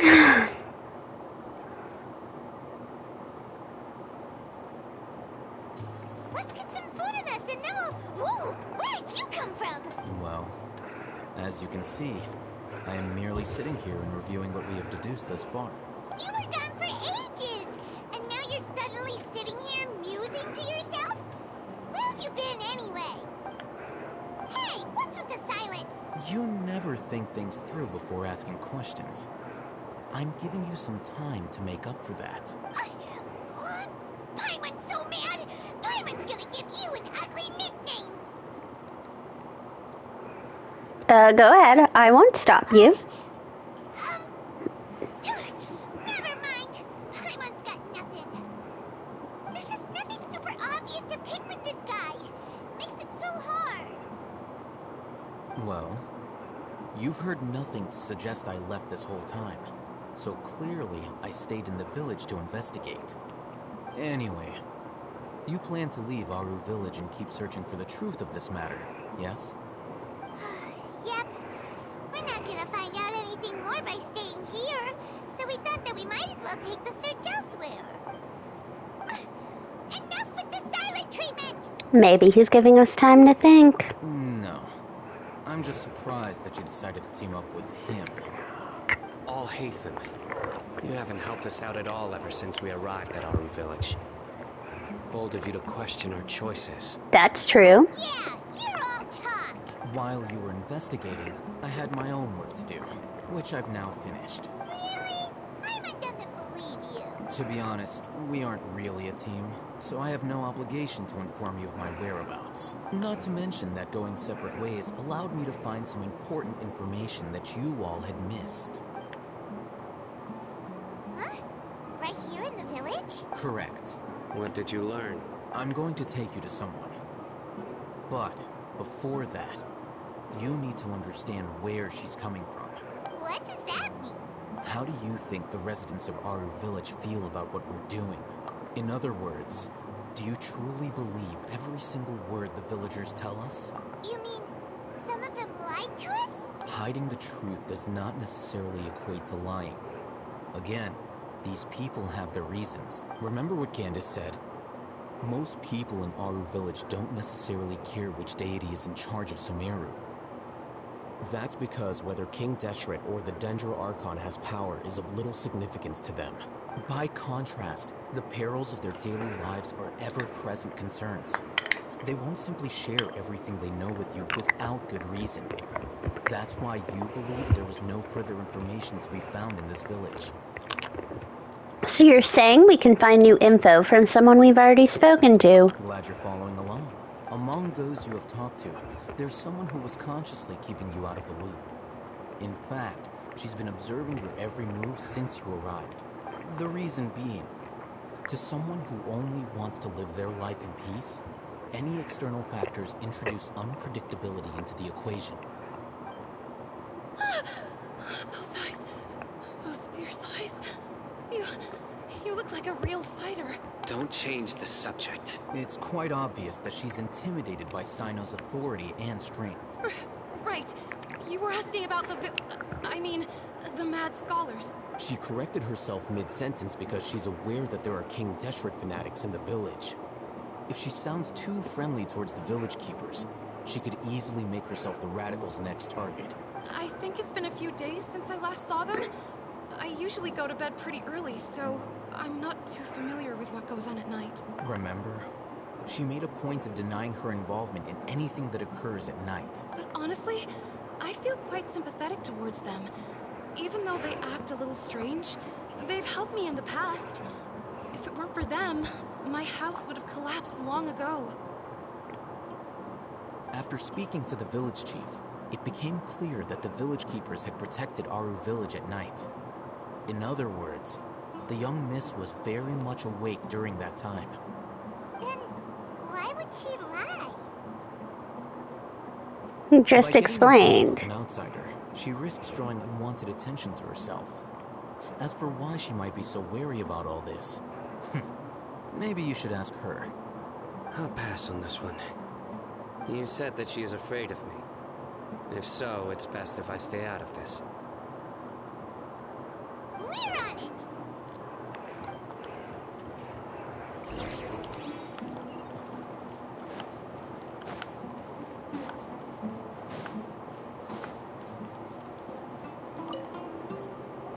Miss Shawnee, as we discussed earlier, I've brought someone with me. Mr. Alhaitham, I'm aware of where you stand, but how can I make sure that your friends think the same as you? Huh? What do you mean? We need to clarify our stance or something? Go ahead and talk to her. You'll get the answers you want. Go on. Earn her trust. Is it really that simple? May I call you Traveler? Sure thing. Hi, Miss Shawnee. Hi, Traveler. I want to ask you something. Do you think the resurrection of King Deshret can truly change Sumeru for the better? No, Why is that? because it'll only result in conflict. That's very similar to what Miss Candace says. I know you two are friends. That's why I'm willing to talk to you, even though I do have some reservations. Before, I wouldn't even have the courage to ask something like this. Traveler, do you believe our lives will get better? I can't promise anything, but I'll do the best I can. Yeah! We came here from another nation, so it isn't wrong of you to be weary. And we aren't really residents of any one nation. But even so, we've met lots of people from different places, and we've always fought for what we believed in. We have friends in Sumeru, and we want to help them. That's why we decided to stay here for a while. I want to trust you. My apologies for posing my questions like that. To be honest, I didn't expect you to come back for more information. Alhaitham told us you have your reasons. It's okay. We understand. The fact is that only one side of my family is desert folk. I don't really fit in anywhere in Sumeru. Some believe in the Dendro Archon, while others believe in King Deshret. I don't belong to either side, and neither side would want me. Speaking of which, the radicals mentioned that they despise traitors. Do they just think that anyone who's different from them is a traitor? Yeah. Some people can be so narrow-minded when it comes to bloodline and beliefs. It makes no difference what I say or how I behave. I'll always be suspected of having ulterior motives. Slowly, I just stopped talking to people. I pretended not to hear or see anything. All I want is to live my life in peace. And then it happened. The village keepers who had helped me disappeared with no explanation, and I didn't dare breathe a word about it to anyone. Until now. You can tell them. I'm sure she'll keep your secret. All right. I'll tell you what I told Alhaitham. I actually have a sharper sense of hearing than most. Sometimes, I hear strange crying sounds in the night. There are ghosts? Perhaps. I'm not sure. It's faint, but it's definitely the sound of crying. It comes from far away in the distance, and always carries very raw emotion. It used to be louder and more frequent, but ever since you arrived in the village, it doesn't seem to happen as often. And when it does, it's much quieter. I have to focus really hard to make it out. I confirmed this with the guards on night duty. They also have someone with a good ear, and he's heard similar sounds at night. But, because we're in the middle of a desert, he would rather believe that they are the cries of beasts than ghosts. Could you make out where the sounds are coming from? There's really nothing around these parts, except for an old hospital not far from the village. I think they used to use it for treating Elazar, but it's been abandoned for years. We need to check out that hospital. Yeah, let's go!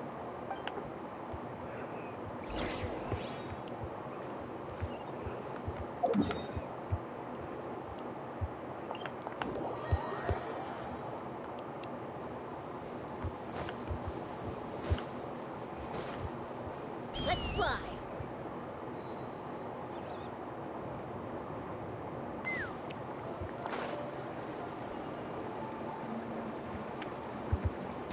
Sounds good to me. Not now. Nice and spicy. Ha!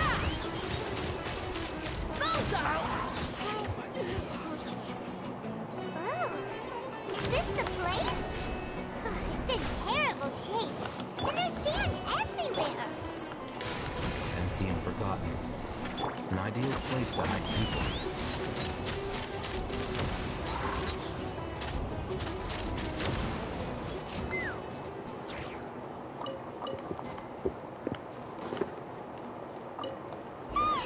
Monsters, watch out!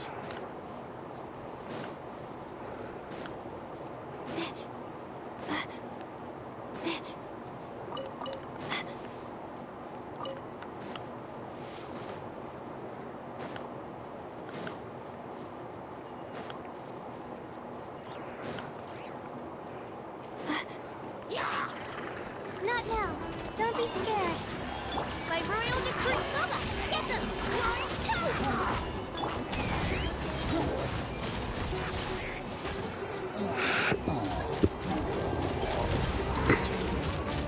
Open fire!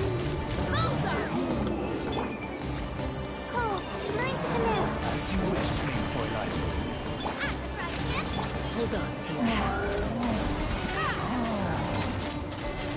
Locked on! Easier to deal with than Paimon had expected.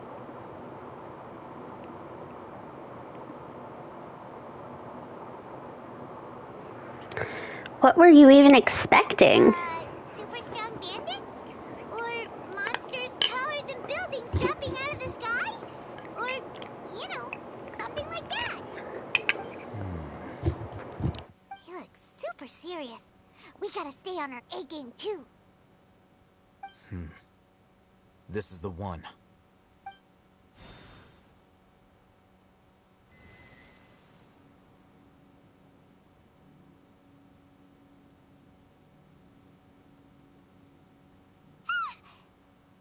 Let's go in and take a look.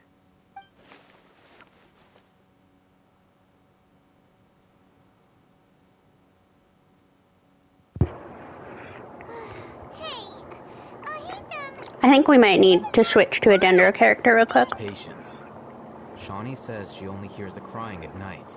We have time to burn. Until then, I'm taking a break. And just like that, he sits down. Wait, he even brought a book to read? What are you reading? Let Paimon see! Okay, sure. Huh? The natural position, which is the positional propensity of an entity in natural motion in contrast with an object in forced motion? Huh? When free from external influences, every entity displays the tendency to follow its natural trajectory? So, you got that? Oh, Paimon gives up. You keep reading your book. See ya!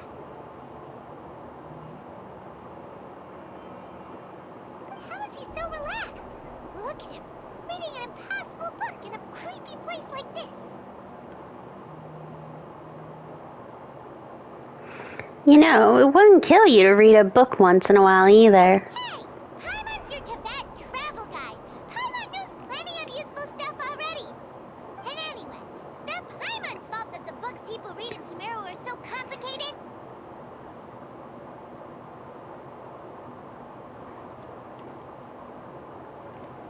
Yeah, okay, Paimon's the best.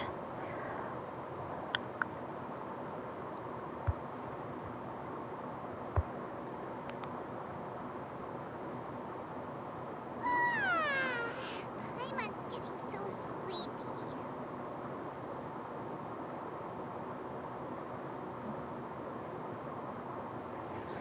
Huh? What was that sound? There it is.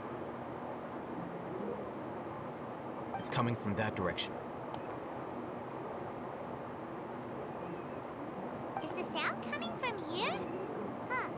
Paimon's not seeing anything. It's from below. But there's no way we can get down there. Something is off about the interior here.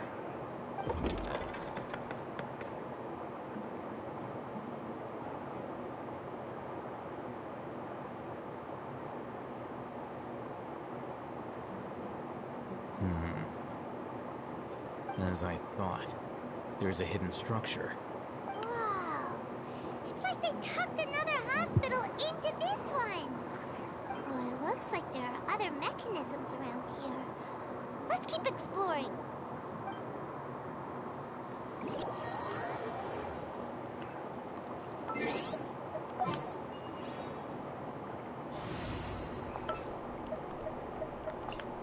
I'll lead the way.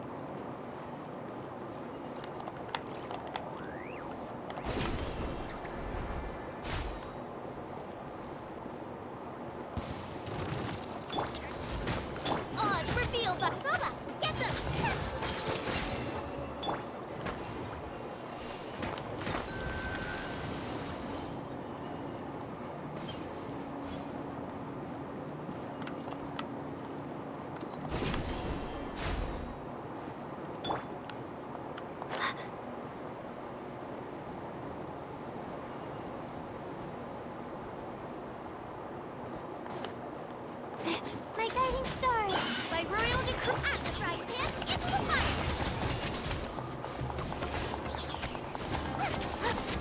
And shroud.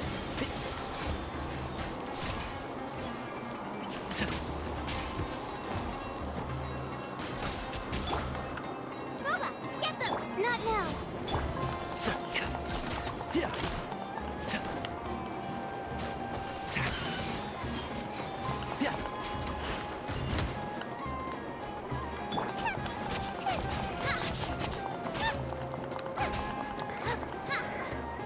My guiding stars.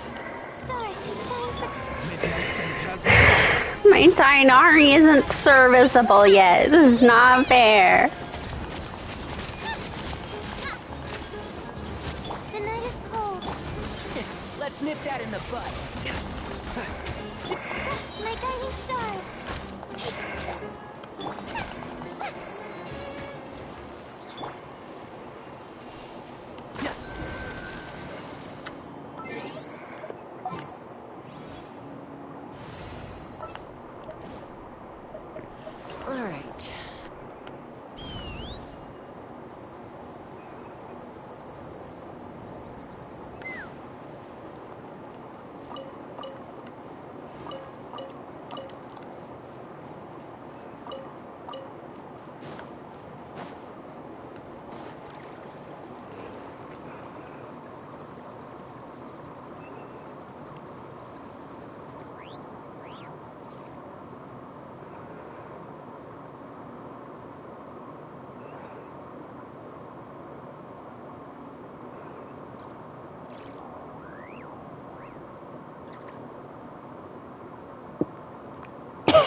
I mean, just a minute.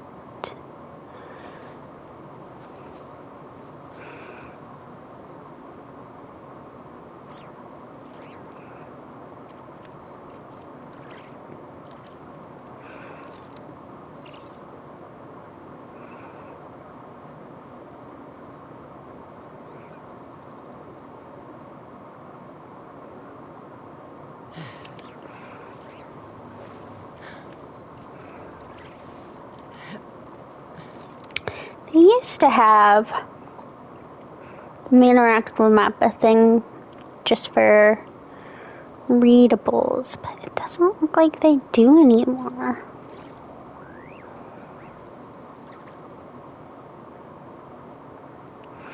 I just want to make sure that I can read everything. Use your way. Gaining some altitude can bring some perspective.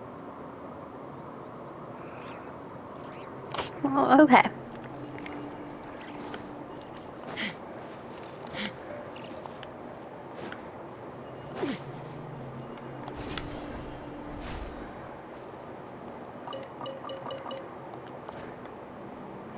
So I just know there's a bunch of little readable things.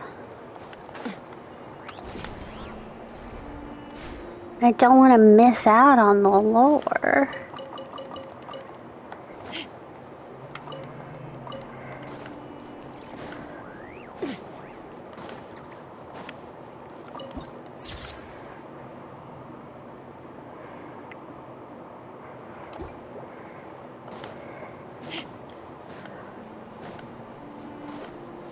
Following orders. I'll take my leave.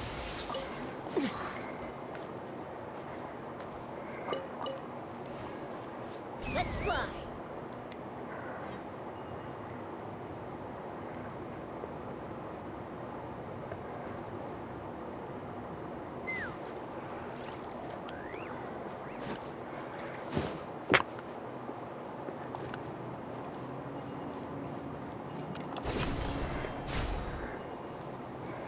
Okay, I think we got all the shiny stuff.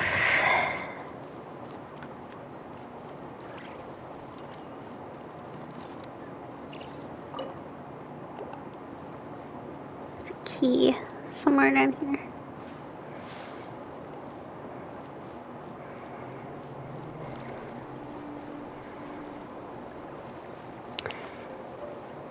This week's meals. Keep a balanced diet, rest regularly, and maintain a good mood. Monday, minty bean soup, tahine, lunch, curry shrimp, panna peri, dinner. Tuesday, salad, biryani, lunch, fish with cream sauce, potato boat, dinner. Wednesday, shakshuka, bean cake, lunch. The remaining sections are blank.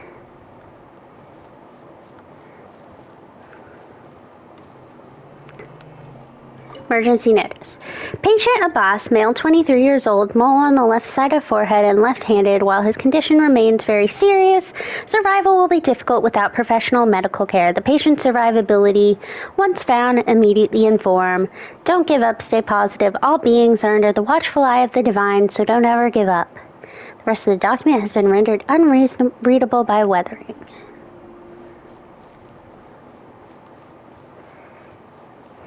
This week's shifts. In case of emergency, contact the physician on duty immediately. Monday, Ibrahim. Tuesday, Wednesday, Amodi. The remaining sections are blank.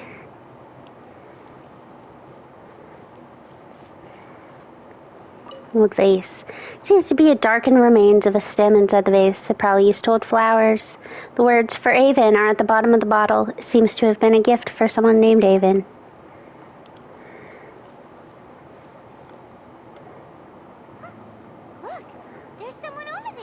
We need to be careful. Good idea. Let's approach him slowly without alarming him. But I don't want to be here. I want to keep reading things. Wait.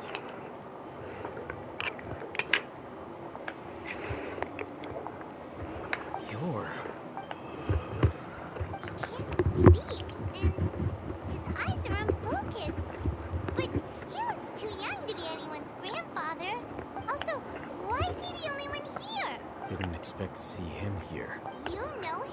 He's Razak, a senior of mine at the Academia. He's a scholar too? Is he the kind that holes up in a forest and mumbles stuff about training? No. And that's the problem. Razak was never involved in any of those things. He never trained in the forest, let alone reach Satyavada life. So how did he become like this? Leaving that question aside for the moment, him being here alone means that we might be too late. Looks like they've already taken everyone away. For whatever reason, they left Razak here. Perhaps they simply didn't have time to come back for him. There are drag marks on the ground. They're clearer by the doorway.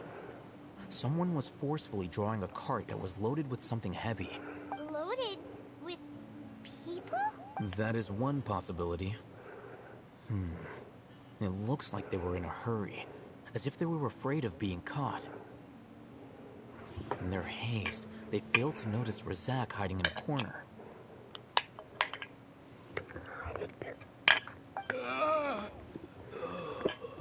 The symptoms are identical. Looks like we found living proof. Huh? Why do you say that? Allow me to jog your memory. Recall your time at Port Ormos. Don't you think his symptoms look familiar?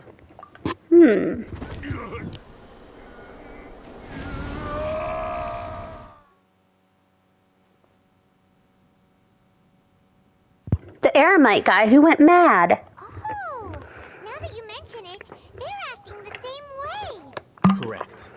The Academia is behind all of this. It isn't difficult to deduce their rationale. First, the Academia spread a false rumor of King Deshret's resurrection, emphasizing the role of the village keepers, the mad scholars who were exiled to Aru village. These rumors were all the persuasion that the radicals needed, and those based in Aru village leapt into action. Unbeknownst to them, of course, through rounding up the scholars, they were actually helping the Academia. As well as being able to exploit the radicals for their own ends, this scheme has one further advantage to the Academia. All the risks and responsibilities are offloaded onto King Deshret's followers. Life for the desert dwellers has been brutal ever since King Deshret's death all those years ago. Beneath the surface, feelings of desperation are widespread. Many would give everything they have for the prospect of something better. Anyone looking to exploit that for their own ends simply needs to make a few empty promises. Even if complications arise, people will see that those involved are all followers of King Deshret, and look for no further explanation than differences of belief. A deep-seated mistrust of the desert and everyone in it by the rest of Sumeru will make sure of that. The notion of an Academia plot wouldn't even cross their minds. It may seem like a simple strategy, but it is able to work wonders under Sumeru's current circumstances. Oh, that makes a lot of sense. It's in line with the village chief's theory, too. But there's still one very important question. Wasn't it the Academia that brought the scholars to Aru village in the first place? Why does it want them back now? Throughout this process, one thing has changed. The scholars' identity. First, they were scholars. Then, they became lunatics. After that, they were exiles. And finally, they become missing persons. I see. An exile is still patently a living, breathing human being. But when someone becomes a missing person, that is brought into question. If you can't find someone, you have no way of knowing what exactly happened to them. That makes missing people an ideal resource. Resource? For what exactly? One possibility is that the information in their brains could be extracted into knowledge capsules. Extracted? You mean canned knowledge comes from people's brains? With the technology of the Sumeru Academia, it's entirely possible. Perhaps the process caused them great suffering, which is why they cry out in the dead of night, when no one is watching them. So, the human brain... Nope, nah, Hyman doesn't want to think about this. How did you learn of this technology? I'm the Academia's scribe, after all. I'm familiar with their projects. Anyway, judging by Razak's state, the contents of a divine knowledge capsule were extracted from his mind. But something went wrong in the process. Or perhaps his curiosity got the better of him, and he used such a capsule for himself. Hyman's a little confused. Can they just use anyone's brain? No, that can't be right. Most of the mad scholars have made contact with the divine consciousness in the forest. That's what the academia is after. It's also safe to assume that this knowledge has something to do with the Fatui, the Doctor, and also the Balladeer. They're using divine knowledge capsules to turn the Balladeer into a god. The look on your face tells me you've realized the answer. The academia needs people who have been exposed to the divine consciousness. That's right. To some scholars, gaining knowledge about the gods is their entire life's pursuit. Extracting canned knowledge is just one of the extreme measures they turn to. However, I can't help but wonder, what do they seek to gain from divine knowledge? The academia is going out of their way to look for forbidden knowledge. But what is their ultimate goal? I've spent quite some time trying to analyze the contents of the divine knowledge capsule, but to no avail. It seems like my way of thinking is too different from theirs. You mean you're not even slightly interested in getting your hands on this forbidden stuff? All scholars seek to expand the horizons of knowledge, but I'm not particularly interested in gods, so I don't share their degree of zealotry. Extracting information from people as if they were lifeless objects? If this is the direction of academic progress, then the academia may as well shut its doors. Sounds like you're really against all this. Of course. The academia's actions run contrary to their rules. Whether it be academics or knowledge, everything has its boundaries. If those lines are crossed, the rules and order that govern everything in the world will be destroyed. This matter needs to be corrected. Just like fixing a typo in a book. Wait! Didn't you step in to help because you felt sympathy for those poor people? Not to be callous, but no. My criteria are a little more restrictive than that. There is no shortage of suffering in Sumeru, and the same can be said for the rest of Teyvat as well. What do you plan to do about that? Save every last person? Probably not. Paimon's not sure. Your motives are more specific and personal. You can say that. Simply put, I don't blindly place my faith into strength or heroism. I do what I want. The divine knowledge capsule is something I want to investigate in full. That doesn't mean I'm willing to take action for the sake of a few strangers. Though he rejects the notion of greater moral responsibility, he justifies his actions because they are true to his personal motivations. Someone like him might actually make for a better ally. Paimon's been wanting to say this for a while. There are a lot of bad guys in the academia, but you're not one of them. You're their weirdo.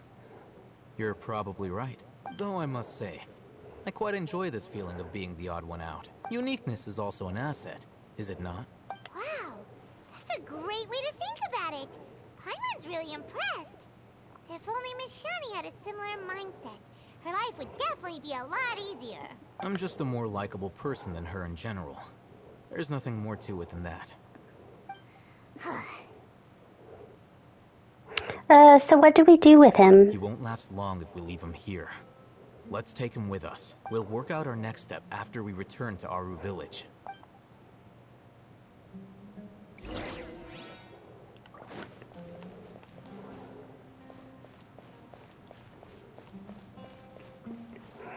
Dusty tableware. There's a name inscribed on this bowl. Hakim.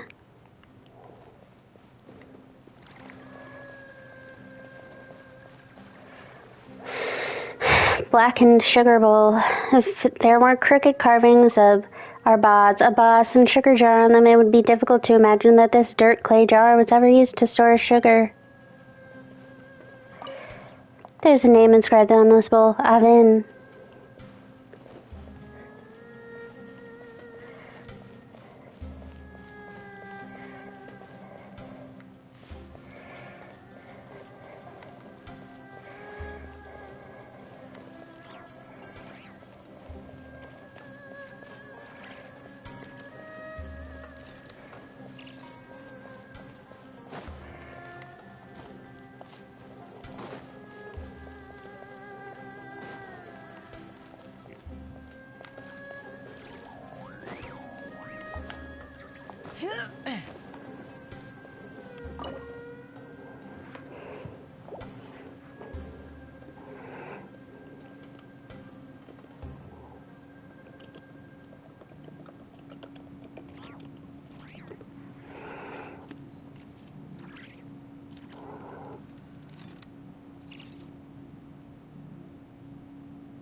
Okay, I guess we can't get that right now.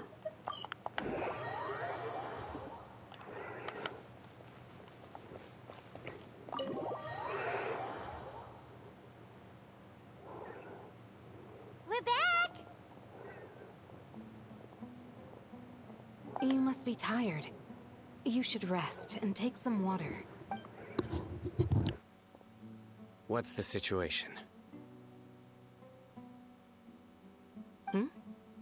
Who's this? Unfortunately, somebody who's too young to take on the role of Isak's grandfather.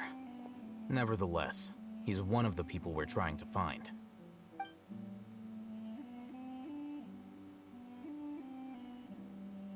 So, at one point in time, the abandoned Elazar Hospital served as the Academia's site for extracting divine cant knowledge.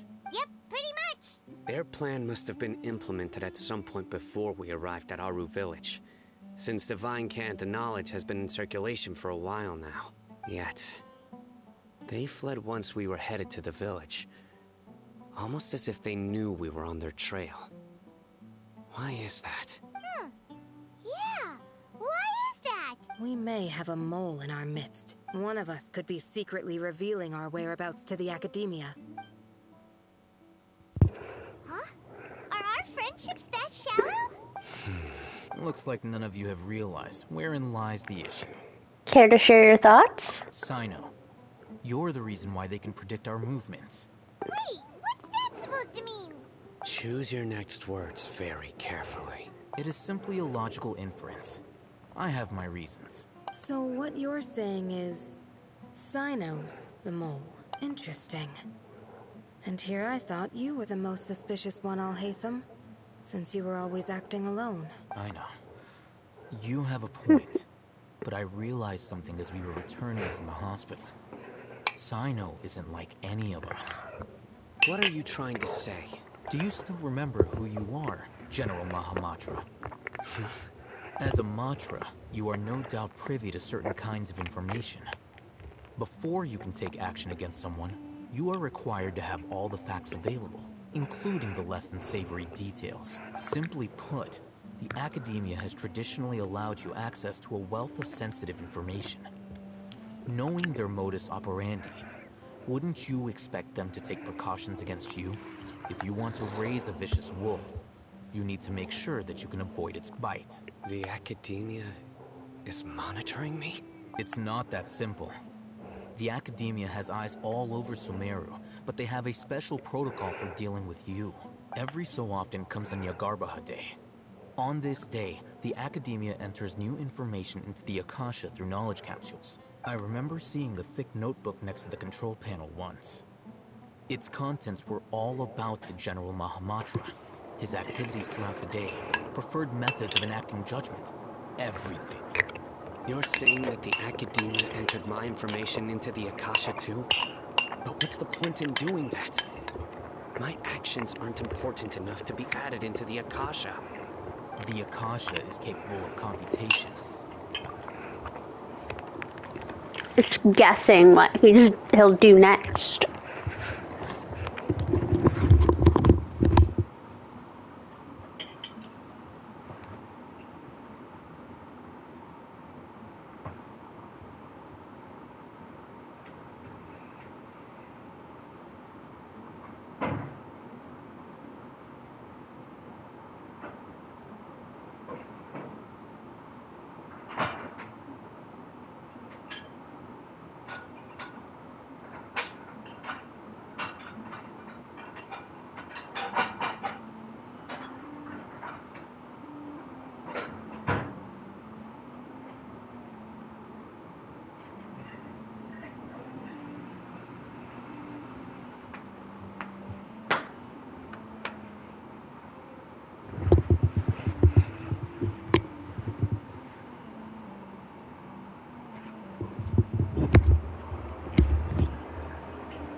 Sorry, I had to make sure my dishwasher was running.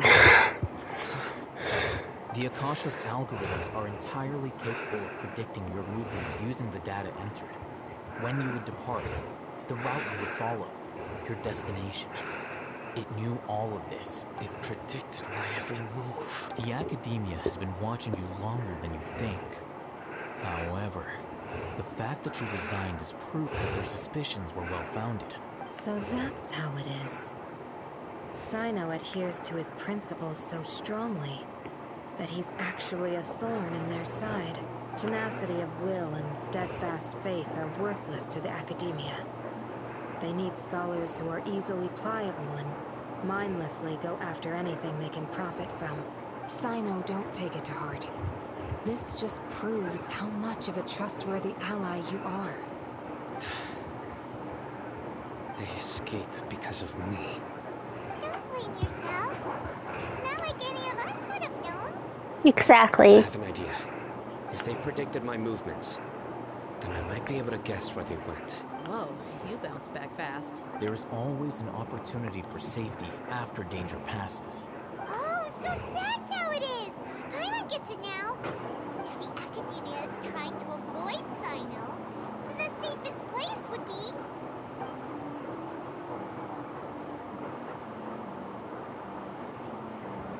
One step behind him. Yep, that's right! They'll want to proceed in the direction opposite of where I'm going. You're getting smarter, Paimon. I must go. There's also something I want to investigate. Let's go, guys! After him! Please, wait! I want to go too! You want to go too? If so, you have to promise you'll stay safe. I want to find Grandpa. I promise I'll be careful and not cause any trouble. Everyone, I leave him in your hands. Again, this is just a bad idea. All right. Hey, let's go! Remember to pack some food with you. Paimon feels like we're missing someone, though.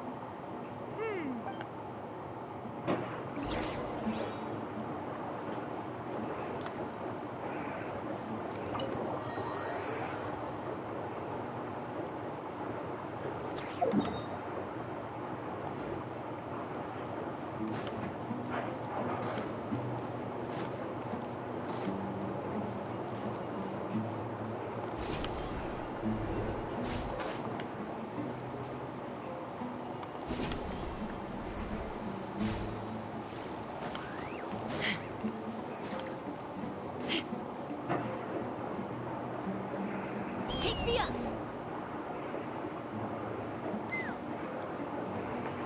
So, where do we go from here?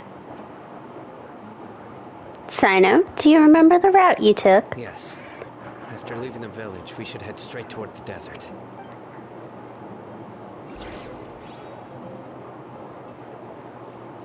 I know the desert like the back of my hand. Is that because you play here a lot? Yep. One time, Grandpa almost got lost in the desert, but I was the one who brought him back.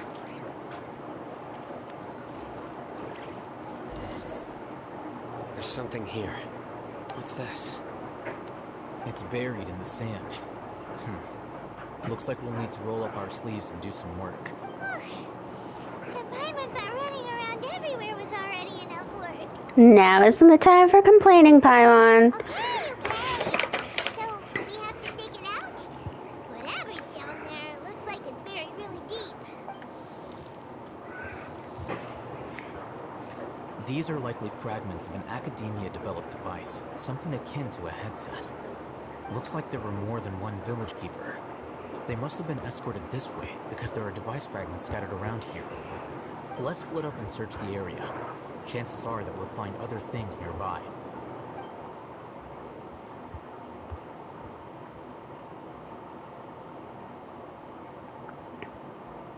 Is this what we're searching for? Looks kind of scary. This is definitely a device used to extract divine knowledge. How did it end up buried in the sand? That can't have been part of the plan. They must have been attacked along the way. Wait, what? Grandpa, I hope you're okay. Don't worry. Pippa's gonna be fine. Paimon, stop promising him The things. didn't display any signs of starvation or dehydration, which means that they left fairly recently. We should be able to catch up. One more thing. Given that the device had been entirely covered by sand, I believe the attack must have happened prior to the sandstorm. I agree. Let's keep going. They can't have gone far.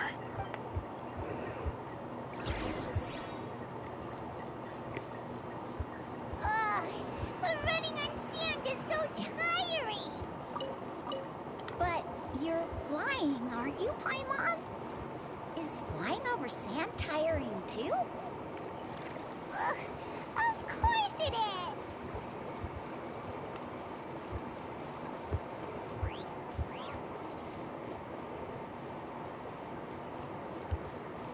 Voices, over there.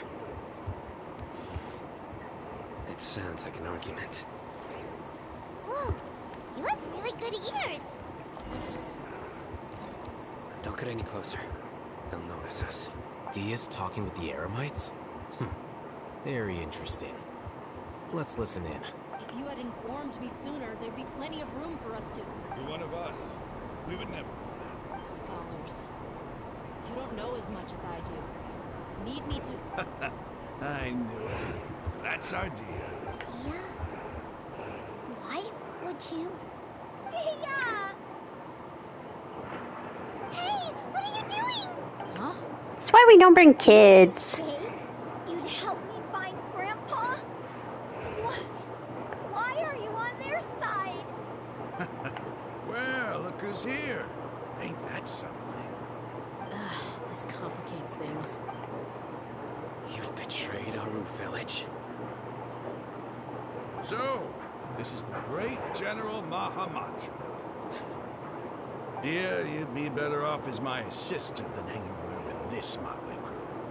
Seen for yourself, I have the means and methods, and my ideals are far more admirable than theirs. I'm not the type that's easily swayed, Raman. You of all people should know that. Wait, what's going on, Dia? Whose side are you on here? Shut it, Paimon. It doesn't matter. Whichever side you pick, nothing can deter us from the grand mission of resurrecting King Deshret. Once our Lord of all returns to this land, we will have a new beginning. Face the facts, Raman. It's not gonna happen. You should understand that more than anyone. Have all your years as a merc taught you nothing about placing hopes in a ruler? I'm a desert dweller and a proud follower of King Deshret. Whether I live by the edge of the sword or in peaceful comfort, my soul will always carry this conviction. It's not too late yet. The village mad scholars aren't gonna bring King Deshret back to life. You don't understand, my dear lady. Pursuing our faith is our purpose in life. Even if the chance of success is 1 in a million, we must be willing to give everything we have. Even if it'll expose you to the academia? Even if they end up disbanding the Eremites? Your Eremites, which you've worked so hard for all these years? Yes. We've waited a long time for this day to come. The sun and the moon no longer shine here. All you see now is cracks in this desiccated land.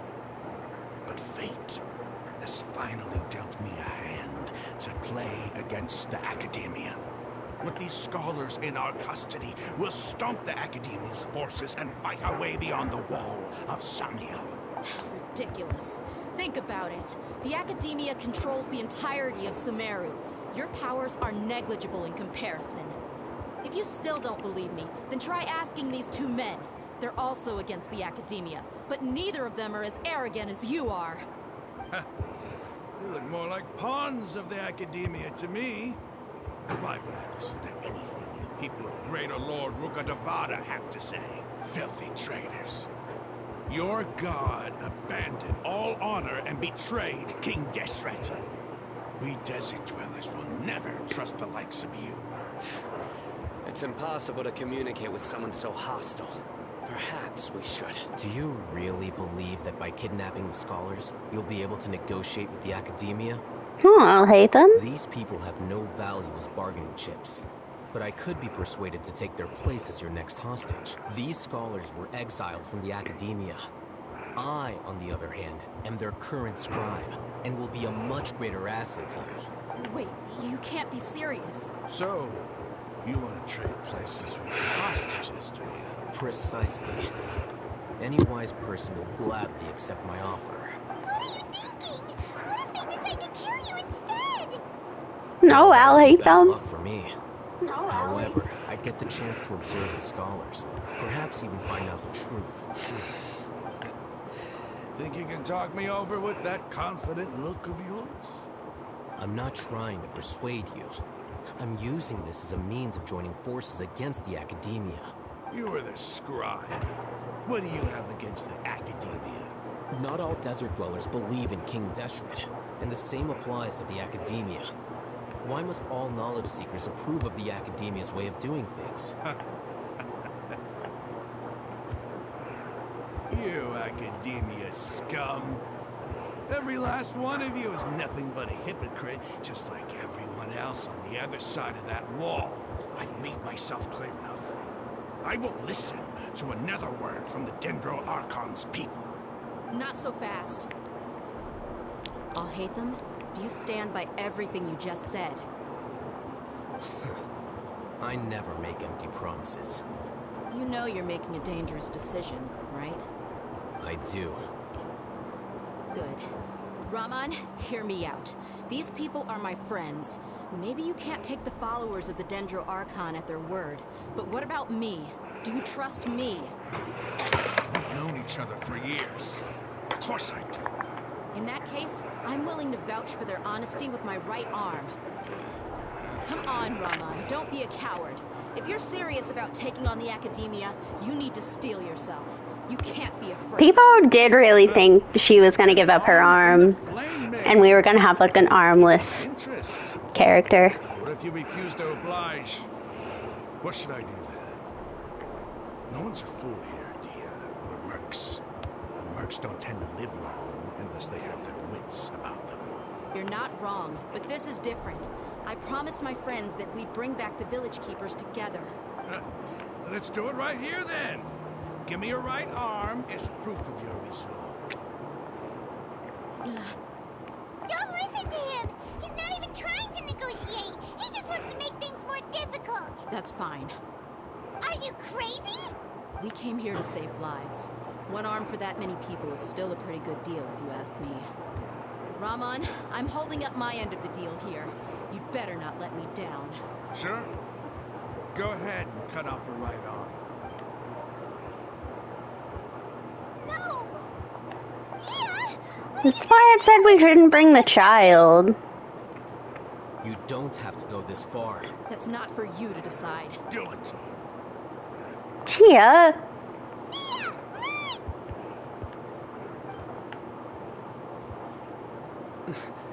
Run!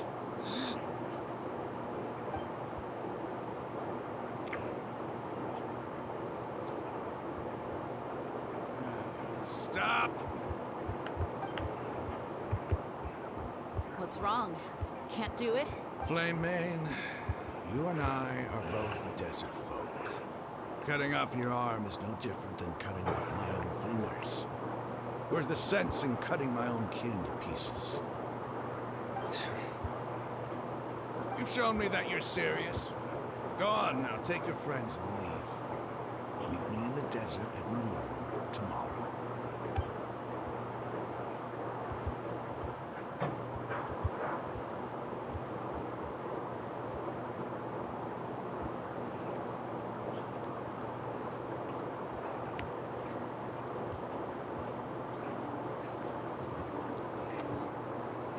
Phew. I was really counting on him not going through with it. Tia! That was crazy! Have you all lost your minds? What if he'd actually cut your arm off? And I just have to hold my claymore with my left arm. Please, I'll be worried about you. Okay, I'm sorry. But sometimes when you're out on a limb, you gotta double down to seal the deal, you know? Don't ever make a promise like that again. I can deal with the likes of them, if it came down to it. you would not lose to them either. I don't doubt it, Sino. But this is about more than me and them. There's a lot more where they came from. Even if we got rid of one bunch of radicals, there are others out there. Wiping them out would do more harm than good. As you wish. I'm sorry, Dia. I should have stayed put and listened. I should have trusted you. It's okay. I promised you I'd help find your grandpa, so I'll do whatever it takes. Whatever it takes? You just might be scholar material. Huh? Are you serious? The Eremites once said that I was a lunatic. Perhaps a little madness is essential to be successful in research. Why does it feel like he's using his praise for me as an excuse to brag about himself? I think he was just stating the truth. Okay, let's get moving. We should head back to the village and rest up. Today was just a trial run. Noon tomorrow is going to be the hard part.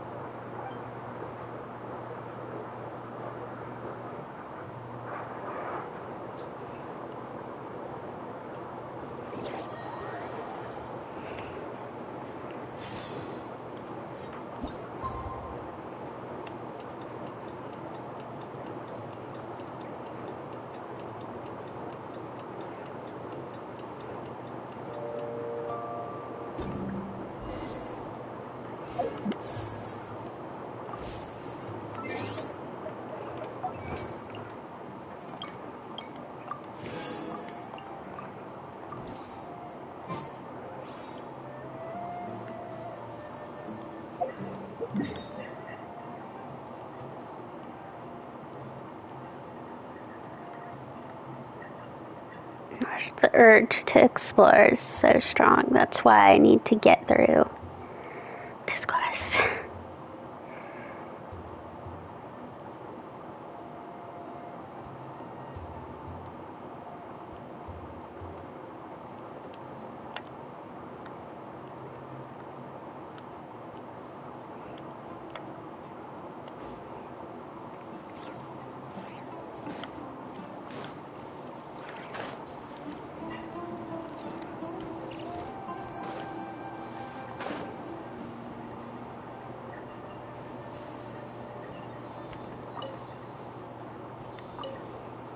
Let's fly.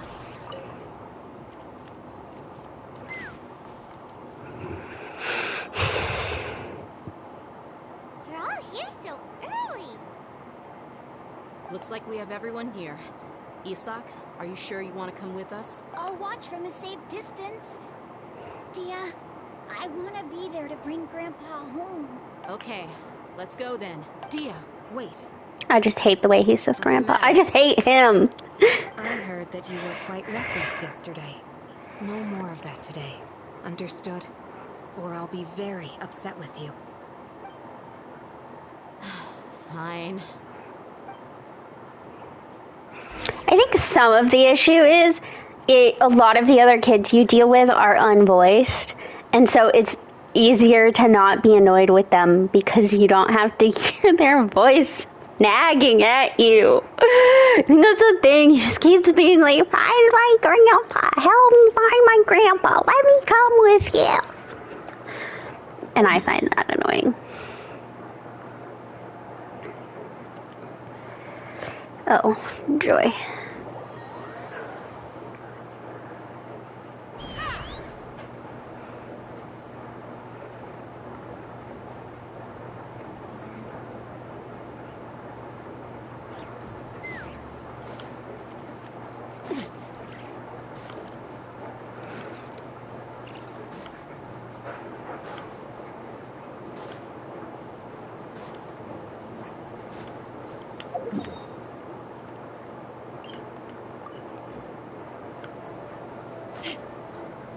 Let's fly.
God, there's Natlin.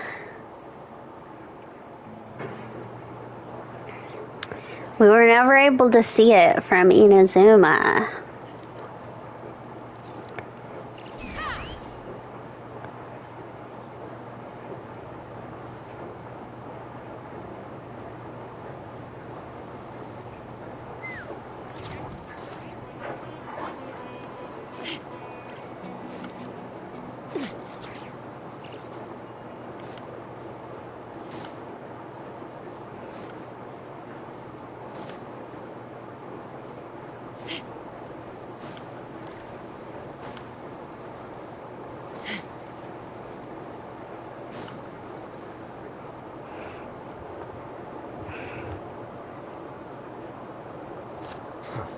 They got here before us.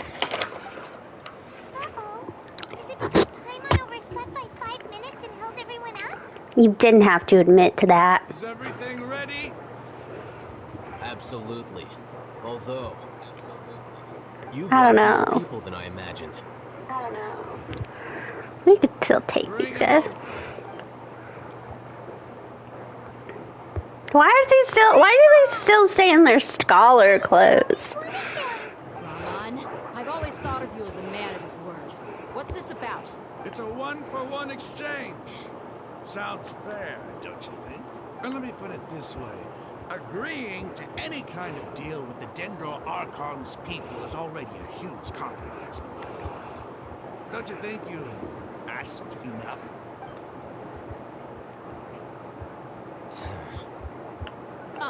You stay right there!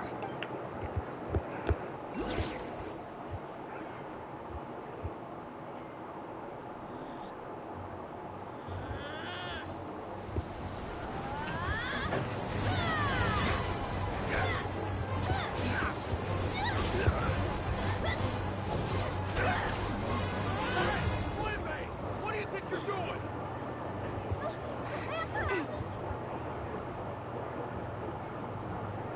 Don't you see this blade here? You coward. Why are your hands shaking? Wait a second. It's a earthquake!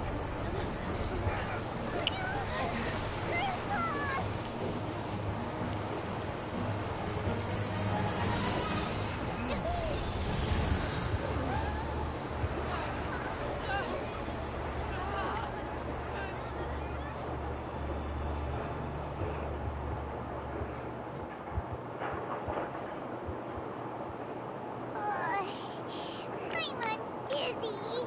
Ugh. Is everyone okay?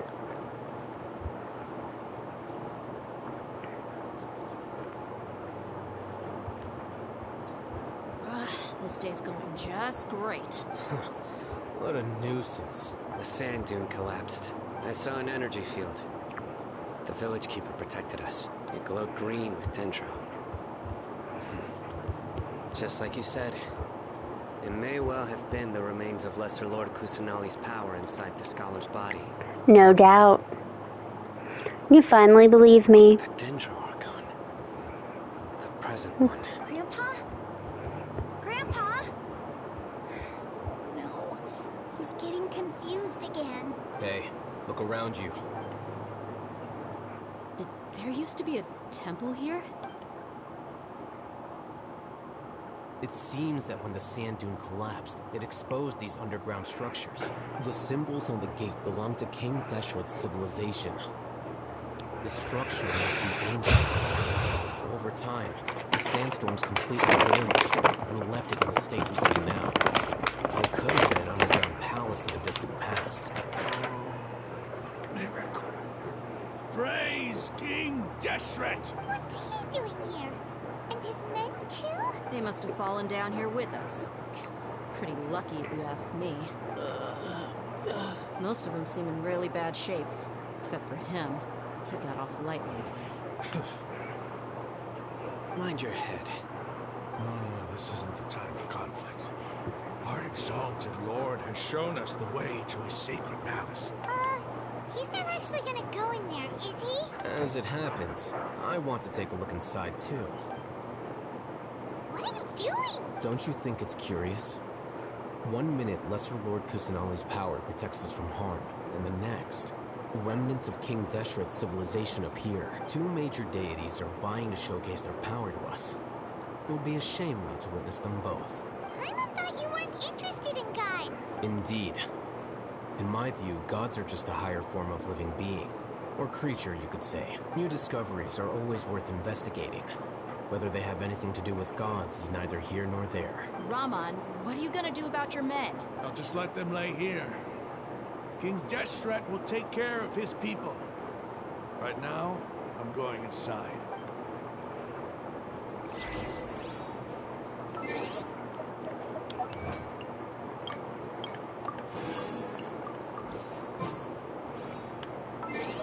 What's this for? Oh, because I got Ino?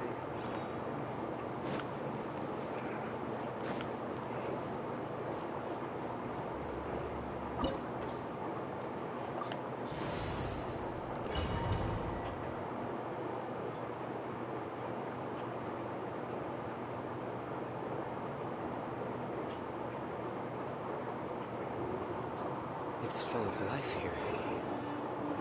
This defies comprehension. It looked completely desolate from the outside.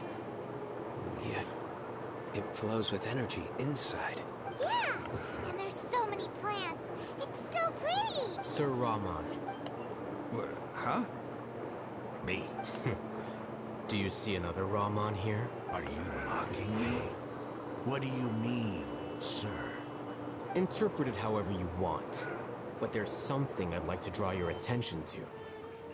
While this structure is clearly left over from King Deshret's civilization, the energy that flows in here is that of the Dendro Archon. Whatever you say. It's not like I have a vision. There's nothing to be angry about. Think of this as an academic journey. It does seem kinda strange. If that's true, then we might have to explore this whole area to find an explanation.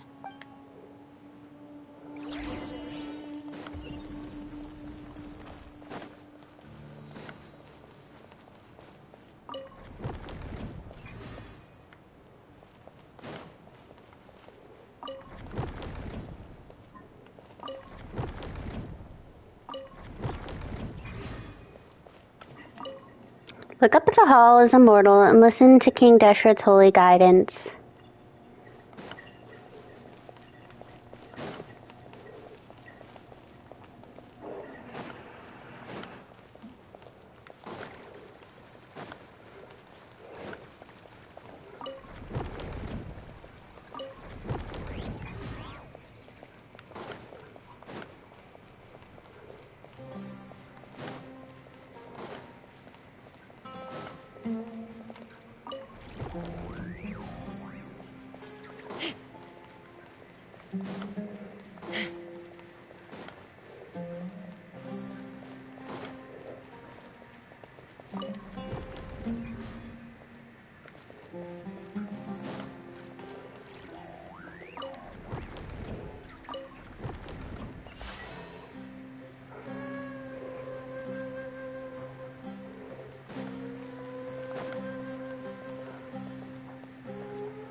Won't let me use my camera in here? Oh, so I want to take nice pictures in the domain. I have to take them with everything on. Yeah. I see how it is. Odd reveal, nice and spicy. Take me up. Locked on. Locked on. Bullseye. Bullseye.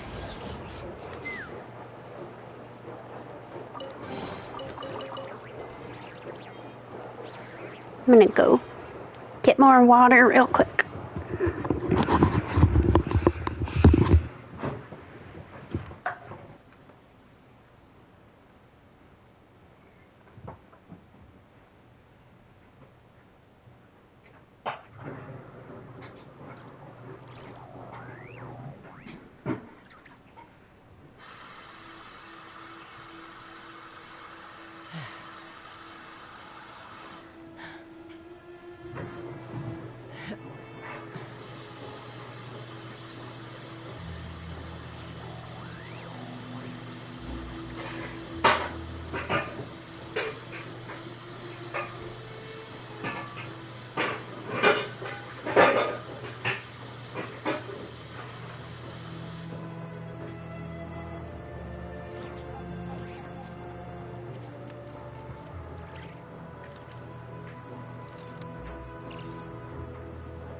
Days.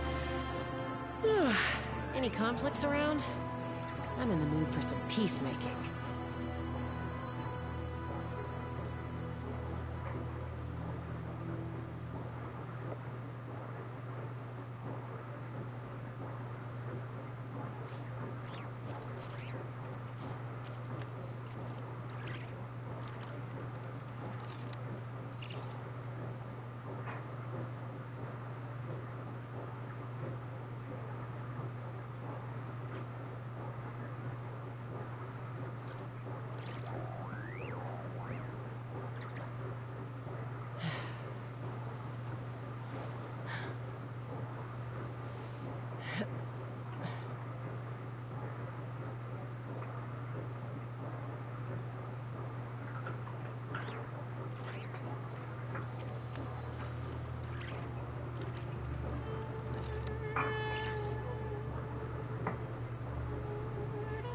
I'd have lost myself long ago if I allowed myself to be led by the whispers of the abyss.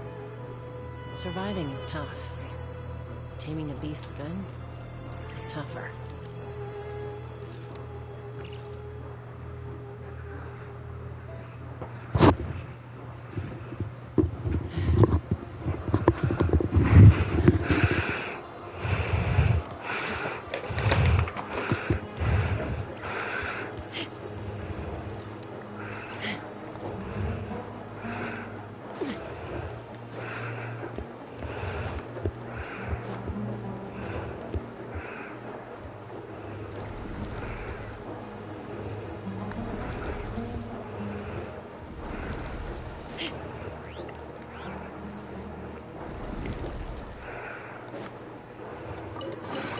That was clever. That was a clever way to be like, there's a chest.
After 6 days infiltrating the temple, I finally understand the priest's parlor tricks. The elevator will descend to the ground, get on top of it before it starts ascending again to reach the dome. Nonsense like forbidden ground ahead, mortal shall not pass, or whatever, just made up by the priest to hoodwink us. I leave this method here in hopes that the people of King Deshret who shall travel here in the future shall freely enjoy the privilege of witnessing his sacred presence.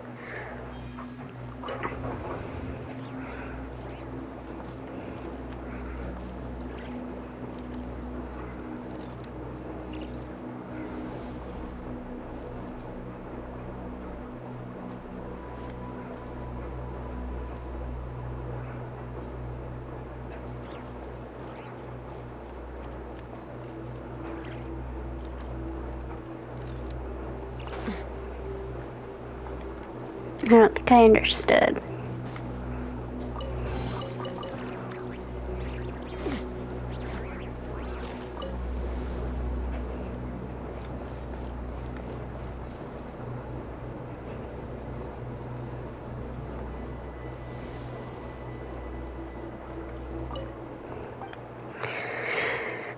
Get on top of it before it starts ascending again to reach the dome. Oh.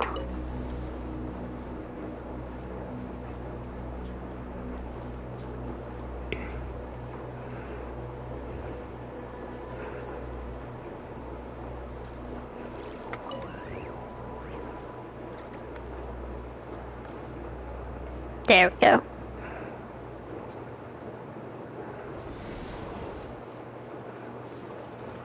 Break guiding star. Boba, get them. Let's run.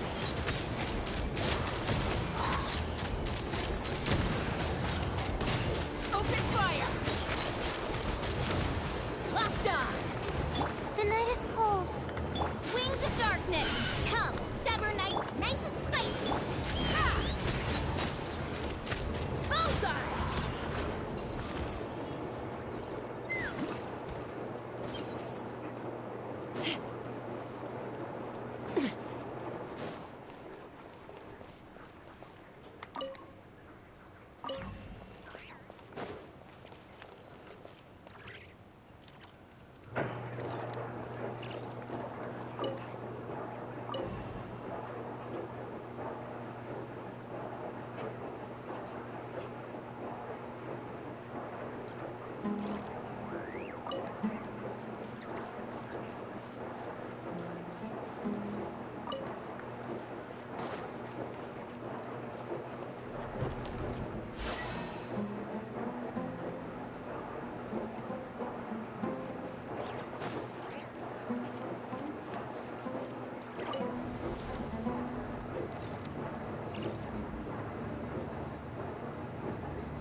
A sight to see. King Deshret's splendor surrounds us. There's so much vegetation here. It's different than what I expected. Sure are a lot of plants for a desert. That's what I call divine providence of King Deshret.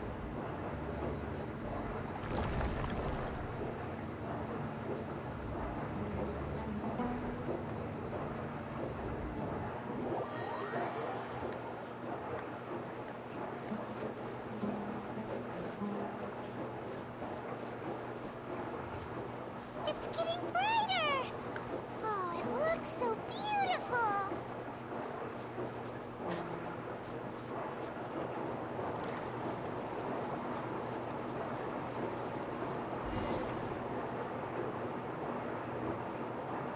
Wait, what's that?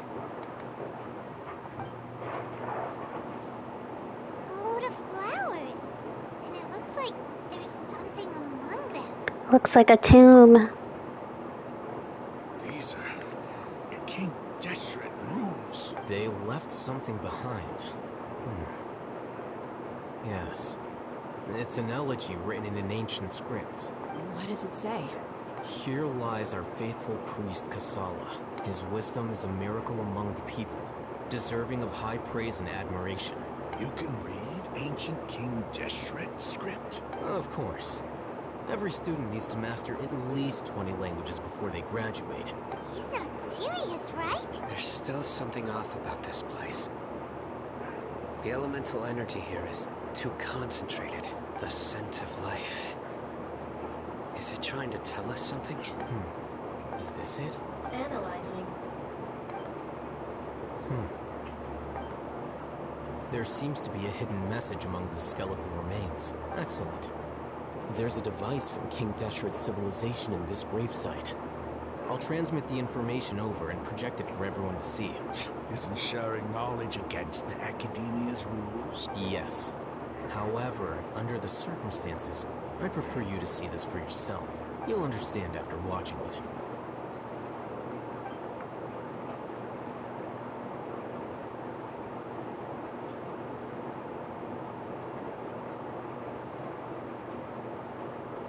Civilization is born of knowledge, but so too can knowledge be its demise. A disaster caught us unaware. It was knowledge that did not belong to this world. King Deshret brought this forbidden knowledge into our world, and it quickly spread like a plague. People's minds were filled with crazed whispers. Dark gray scales spread across their bodies. Even the land was stripped of its vigor. Only a desperate, deathly silence remained.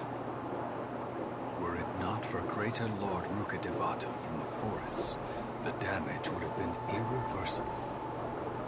She summoned the priests to build temples and infused into them the divine power of life.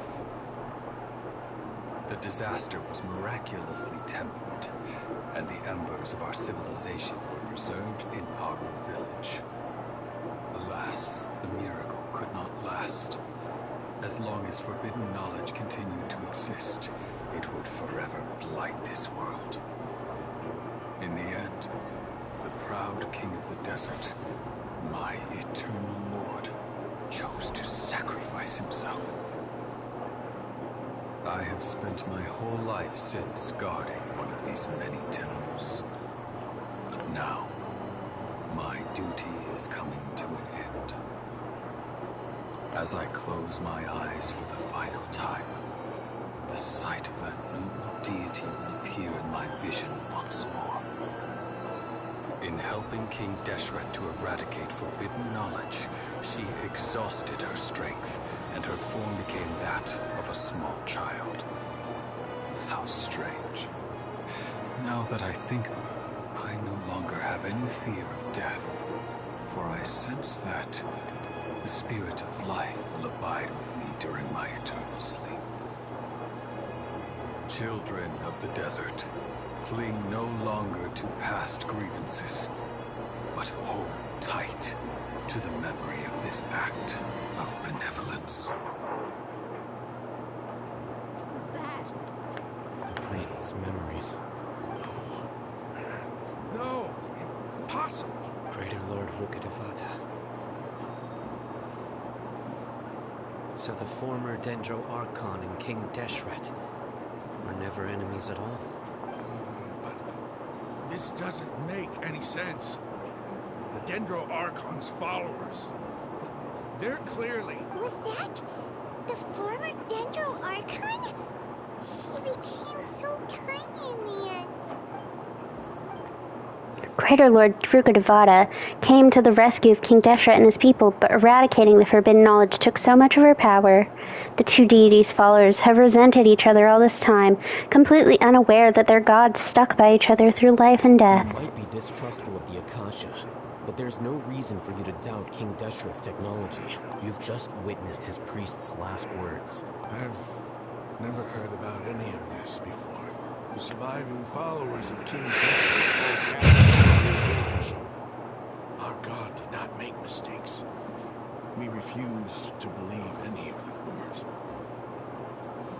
King Deshret's death, the all but total annihilation of our civilization, it was all Greater Lord Rukkhadevata's doing. We saw her as nothing more than a traitor. who stabbed us in the back in our moment of crisis. Just like us humans. Fighting, feuding, double-crossing each other to survive in the desert. You were blinded by your prejudice.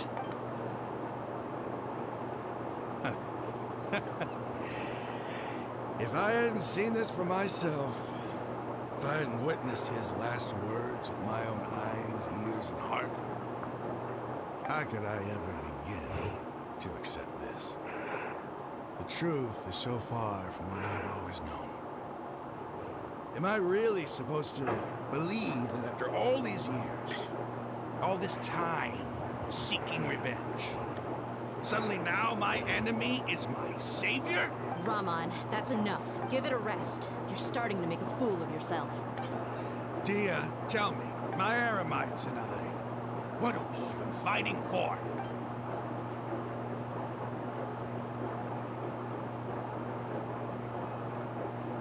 Hey, how you doing?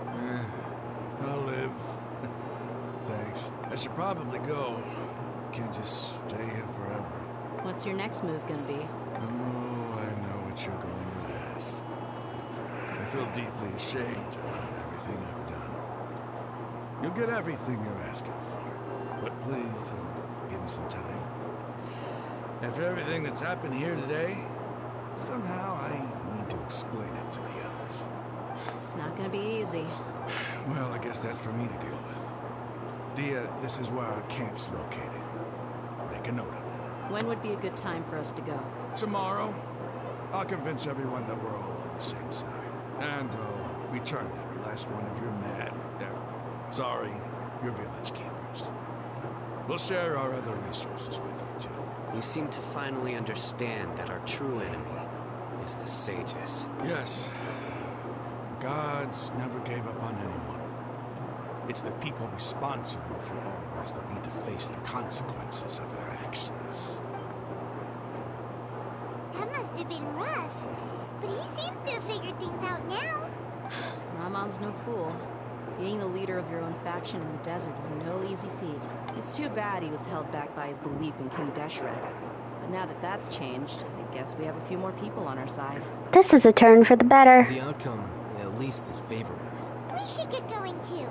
Let's head back, have a proper meal, and a nice long sleep. We'll need all our energy tomorrow.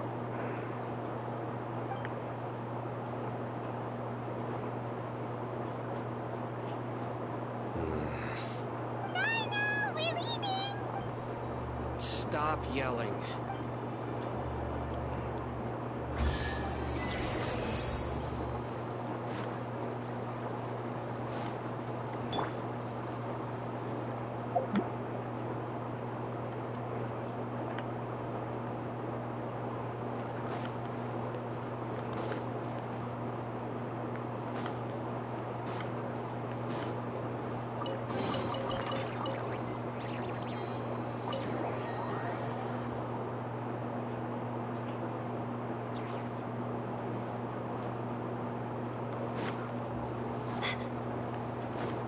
How did we get them out of the cave? Did we all just go climbing?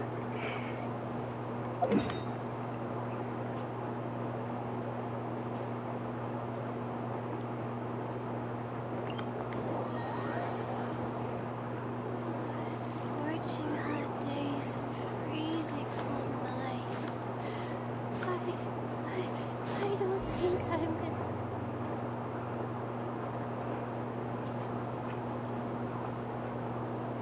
Rahman, we're here. Everything's been arranged. Someone will bring the village keepers back to our village shortly. I guess all I can say now is thanks for agreeing to help. Yeah, listen. I think we can both agree you went to hell and back for it. But we share a common cause now. From here on out, we're allies. Where are the perpetrators? I'll bring you to them. Follow me.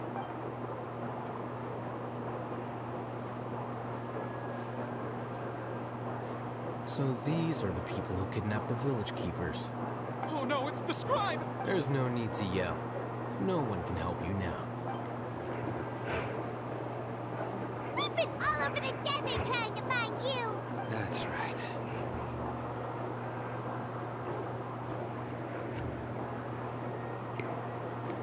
General Mahamatra? No, no. Make it quick, please. Swift and painless. Whoa. The moment they set eyes on Sino, they turn pale like they've seen a ghost. You should have known. Also, just so you guys know, you got a Fatui hideout right behind you guys. You know what I'm talking about, right? There's no way we could have done all this by ourselves. No, not Sino. He's gonna tear us limb from limb. I could do worse. Please have mercy. Start talking. Otherwise, I'll have to resort to other methods. So, your superiors have kept you quite busy recently. Why? What are they trying to accomplish? They, wanted to extract canned knowledge. Don't play dumb. You know what I'm really asking. They extract divine canned knowledge. Then what? I really don't know how to explain it. Well, you better start talking or you'll be sorry. You don't want to make things any more difficult for yourself, do ya? Hey, I asked them a question. Be my guest. The sages are trying to create a new god, aren't they? Uh-huh. That sure didn't sound like a fancy metaphor or anything. You're serious, aren't you? How did you know? There's no use hiding it now. Yes, you're right. The Academia is working on an important and potentially world-changing project. They are creating a new god. A god that will belong to them and to the people of Sumeru. It may seem as if Sumeru's academics are thriving, but ever since the death of Greater Lord Rukkhadevata, scholarly breakthroughs have been few and far between. The withering of Irminsul has been getting worse recently. The sages have tried everything they could think of, but nothing's worked. I'm always hearing them say things like, if only Greater Lord Rukkhadevata was still with us. Continue. And then, someone from the Fatui showed up. They called him the Doctor. He brought a gnosis and said he wanted to borrow the Academia's research facilities. The Doctor was previously expelled from the Academia. At first, the sages looked down at him in disdain. But when he said those words, everyone's expression changed. He asked them, do you wish to create a god? This is what the arrogant ignorance at the extreme end of academia looks like. First, the Academia spent a long time constructing a divine vessel, which was based on an exquisite humanoid puppet. After that, they harvested dreams via the Zeb-Zerus Festival Samsara, maximizing the Akasha's output. With the Doctor's help, and the Akasha now functioning at maximum efficiency, they were able to use it to extract the power from the Gnosis and convert it into a divine core. Next, they decided that their new god needed to possess divine wisdom. For that to happen, they needed a huge quantity of divine canned knowledge. Adds up. But how do you determine whether the knowledge extracted is of divine origin? Call it an educated guess? The Academia has been trying to figure out the exact source of the Scholar's madness for centuries, but to no avail. Nobody can explain the cause of this phenomenon. Surely you can see what that implies, Scribe Al-Haytham. If it's knowledge no mortal can comprehend, then it must be something only gods are able to decipher. In other words, it's the source of the God of Wisdom's omniscience and omnipotence. But the sage's end product, it won't be Greater Lord Rukkhadevata. It'll be the Balladeer. You must have noticed by now. The Academia doesn't care about who their god is. It's the ability to exercise control over knowledge and wisdom that matters. It is as if they are cursed with a desire for omniscience and omnipotence that burns in their blood. Some organisms demonstrate phototaxis, and thus orient their entire lives in respect to sources of light. For the sages, their only source of hope is the existence of a deity who embodies the acme of wisdom. This is but a form of phototaxis. For many scholars, the absence of a god of wisdom means stumbling in the darkness for the duration of their lives. Then what does Lesser Lord Kusanali mean to you? Is she not a true god present in this world? If you already have a new god, why try to create another one? From the beginning, the Academia has never treated her as a god. When the Academia first discovered Lesser Lord Kusanali, the newborn god of wisdom, the sages hoped that she would be as wise as Greater Lord Rukkhadevata. But upon evaluation, they found that at the time, she possessed no more intelligence than any ordinary human child. The sages never had a ruder awakening. This forced them to accept that Greater Lord Ruka Devata had indeed passed away. Not to mention that Lesser Lord Kusanali's Gnosis has been used to power the Akasha this entire time. By herself, she has neither an Archon's raw power, nor the spectacular insight expected of a god of wisdom. Slowly but surely, people began to forget about her existence. So, this is the path the sages have chosen. Even now, they still refuse to acknowledge Lesser Lord Kusanali. I never imagined a god could be subjected to such cruelty. All right, let's try to keep our cool. If everyone's in a bad mood, then let's change up our scenery. Raman, give me a few men to help us escort the village keepers back to the village. And these two scholars, they're coming too. Sure. As you wish.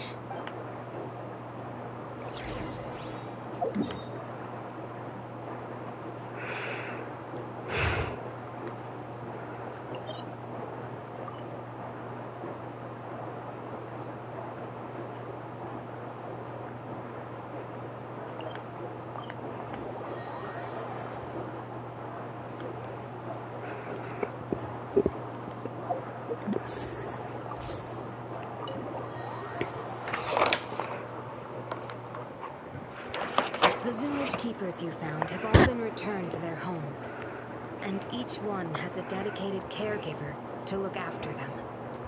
The two new scholars are being kept under close supervision, too. Really great work, everyone. The atmosphere is so heavy. It's hard to not feel weighted down by what we just learned. Despite everything Lesser Lord Kusanali has done for her people, the Academia has abandoned her in the sanctuary of Sarathuna like a lost cause.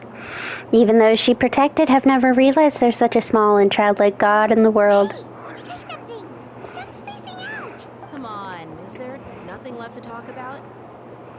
In that case, let's all get some water and try to think about something else. Or I can go fetch some snacks. Oh! Paimon's so coming with you! Do you have any plans, Traveler? Gods above, you're not talking about work, are you? I want to share everything I know with all of you. So you were still withholding some information? Yes, I'm sorry, I had my reasons, but now I know we're all in this together.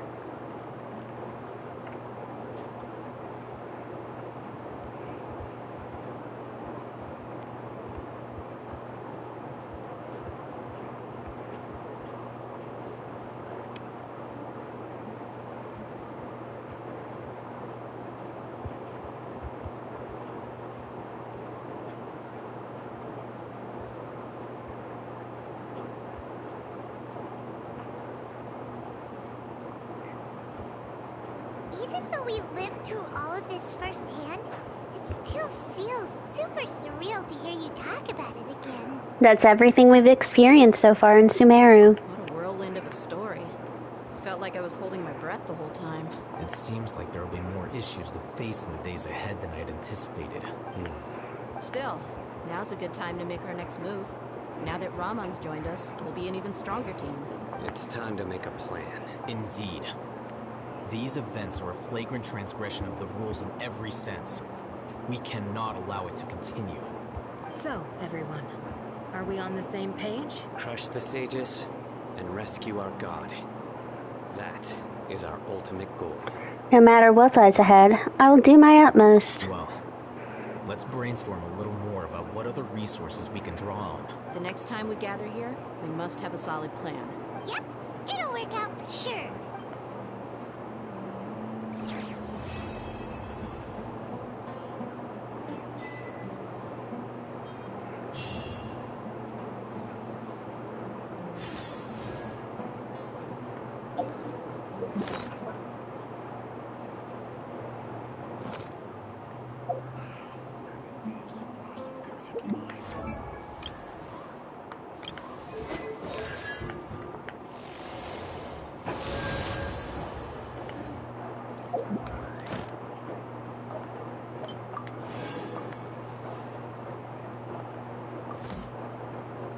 My legs.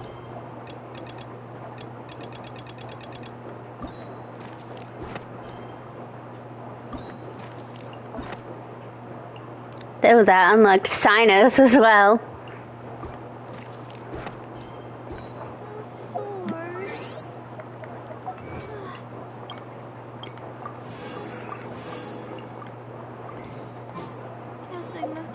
sleep.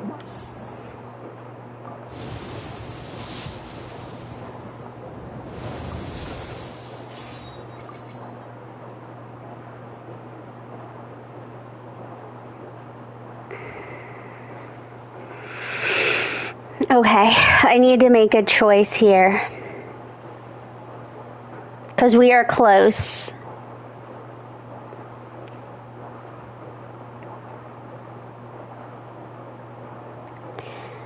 I could...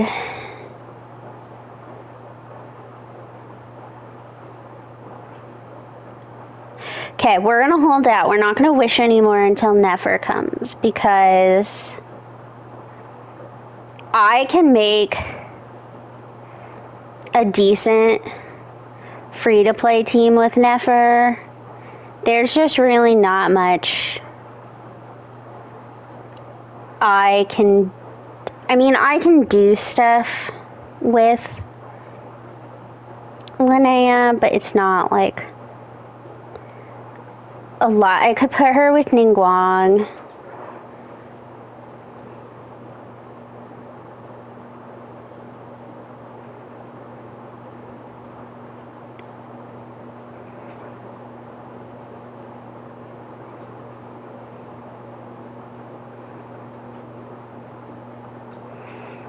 But I don't even know that that's Ningguang's best. What is Ningguang's best?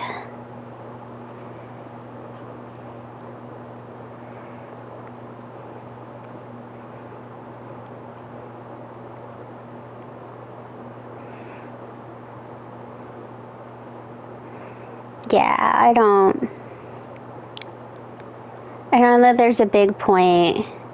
I know that Nefer, like, without Lauma is a massive damage decrease, but as we don't play any endgame mode, I don't think it matters that much. So everything else is for Nefer.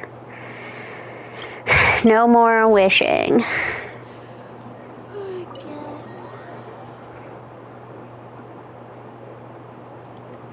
Okay. While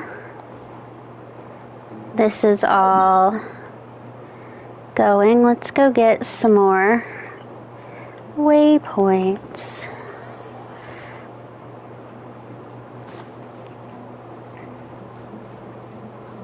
Not now. Let's fly.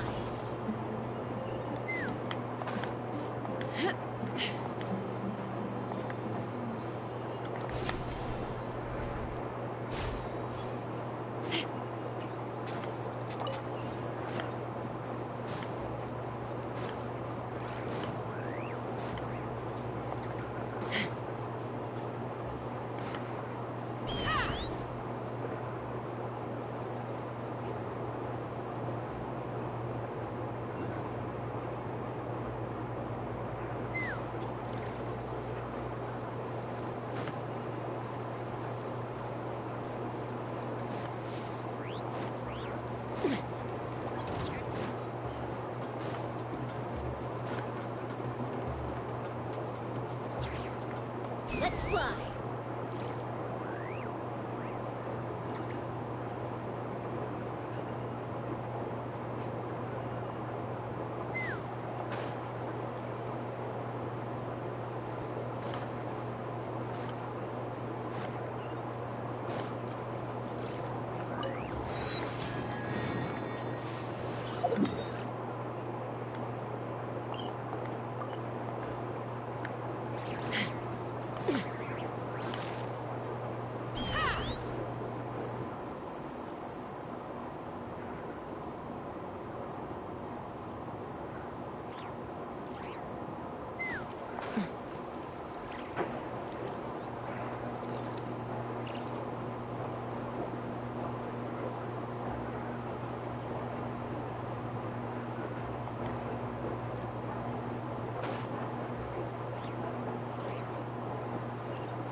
That's what I thought. It's underneath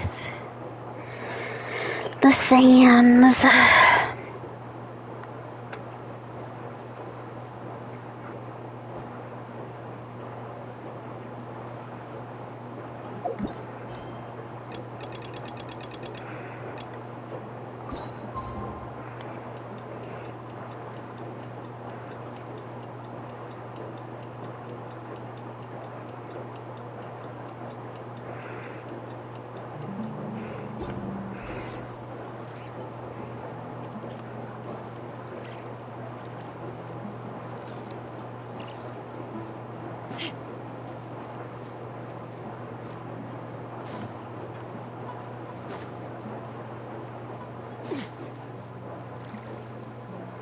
Candace, we're here! Has everyone arrived?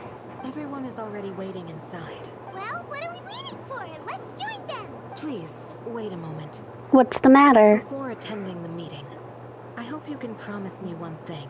What do you need? Promise me that you won't commit to anything too reckless. What do you think? Sure, I'll try not to. Okay.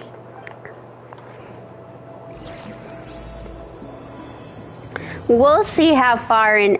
we'll see how far to the end I can get this. If I feel it's super close around the time I was planning to quit, I might go all the way. But I don't want to stay up, like, too late.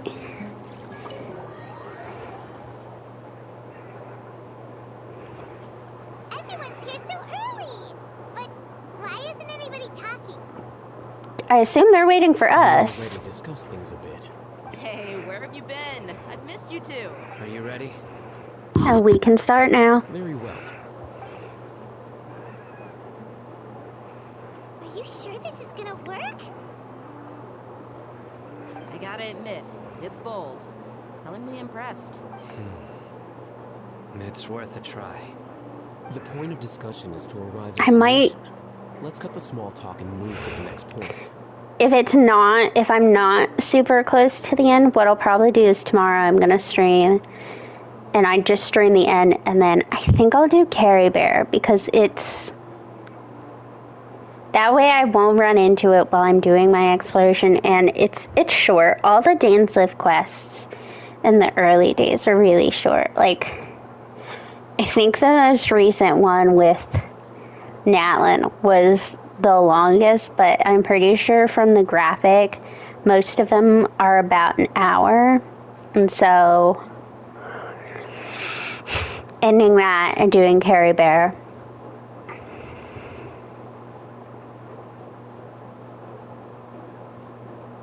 Or maybe I won't do Carry Bear because that helps make sure that I don't run into starting the Fontaine quest.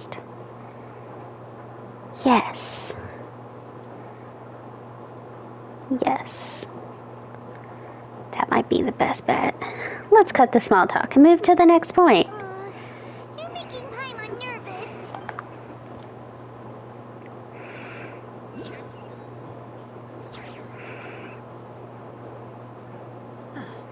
You're finally done. I have some other stuff to take care of. Catch you all later. Come on, don't give me that face. I know what you're going to say. I'll be careful. That's what I wanted to hear. Take care. Well, Traveler, Paimon, judging from your expressions, the meeting must have been quite productive. You can tell? I'm not good at scheming or strategy, but I can sense people's emotions. And based on your reaction, things must have gone quite well. We'll make our move on the next.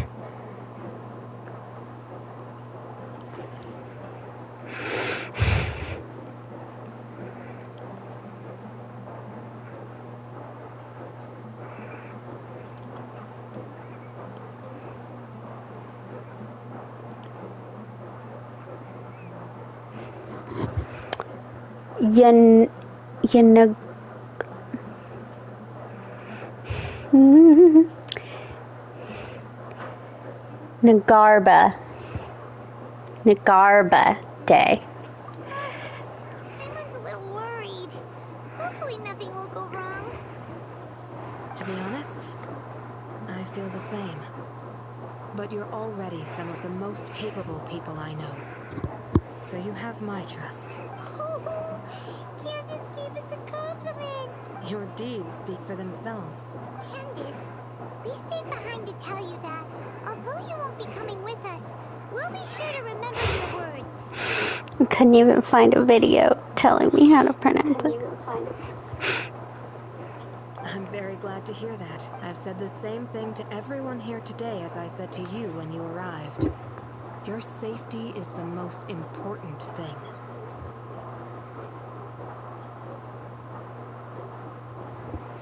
Only when you're safe it's not on auto. can be successful. So please, take care. Thank you, Candace. You're welcome. And thank you for taking my advice. Good luck with everything. I'll be here in the village praying for you.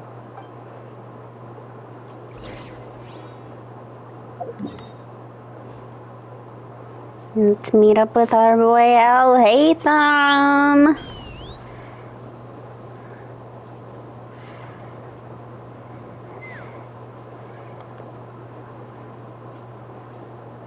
Might be a little injured. Good. I'll go make some preparations. Okay. I'll hate them. Have you finished saying your goodbyes? Yeah. Also, Candace told everyone to be careful. Yes, she did. But I think my point also bears repeating. Our plan is not child's play. We won't be able to achieve anything if we're simply careful. We must go beyond that and fully commit ourselves to it. I hope this is clear to you. I understand and accept. Shouldn't you be saying something more cheerful to boost our morale right now? Didn't we already do that during the meeting? You can never have enough words of encouragement. In that case, Candace can cuddle you to your heart's content while I continue to remind you of the seriousness of our situation. We all have our jobs to do, after all. It's like how some people can be put in charge of logistics while others will fight on the front lines. Makes sense. Speaking of the front lines, you don't look anything like a soldier. Well, of course. Compared to the mercenaries, I'm merely a feeble scholar. But the advantage of not being a mercenary is that I get to stay in a safer place and offer my strategic insight. Just think about that mercenary who lost his mind. Mercenary groups are facing constant danger every single day. Well, being a scholar is also a high-risk occupation. And you are a scholar. I'm not like the rest of them. Even among members of the same species, some will exhibit far more potential than others. This guy. Hyman still remembers when those mercenaries in Port Ormos called you a lunatic. All intellectuals are lunatics in the eyes of fools. I'll take that as a compliment. That reminds me. Do you remember the record we saw in the King Deshret ruins? It mentioned forbidden knowledge. Yes, I remember. You have a good memory. Forbidden knowledge has the power to drive people insane, but this fact has never been shared with the public.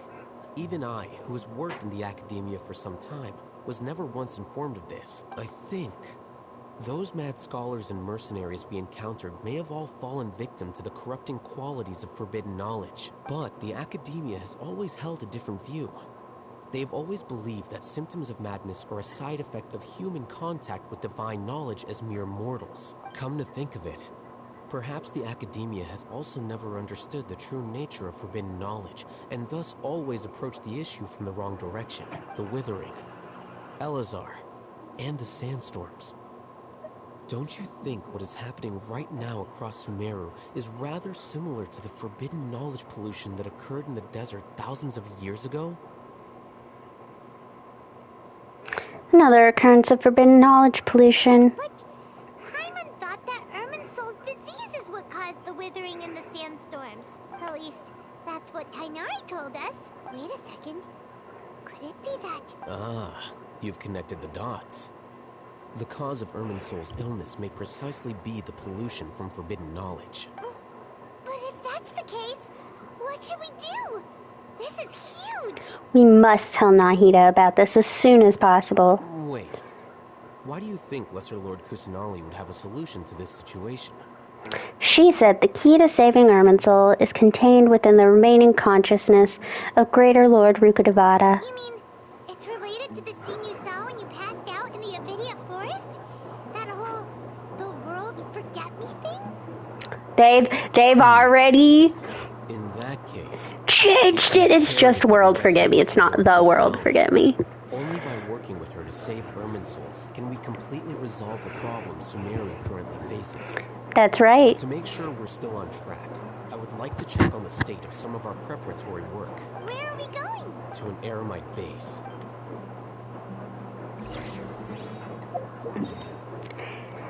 I mean, it probably is actually the World Forget Me, but...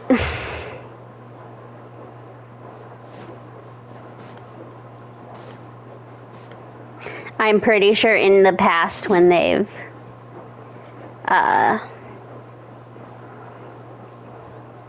like when they've put the lines on screen, when you've gotten a transcript, it's always World Forget Me. Ah, they're here. Huh? What are they doing here? I gave them some technical work to do. Ah, it's the scribe. And is that the traveler I see? How's the work going? Ah, yes!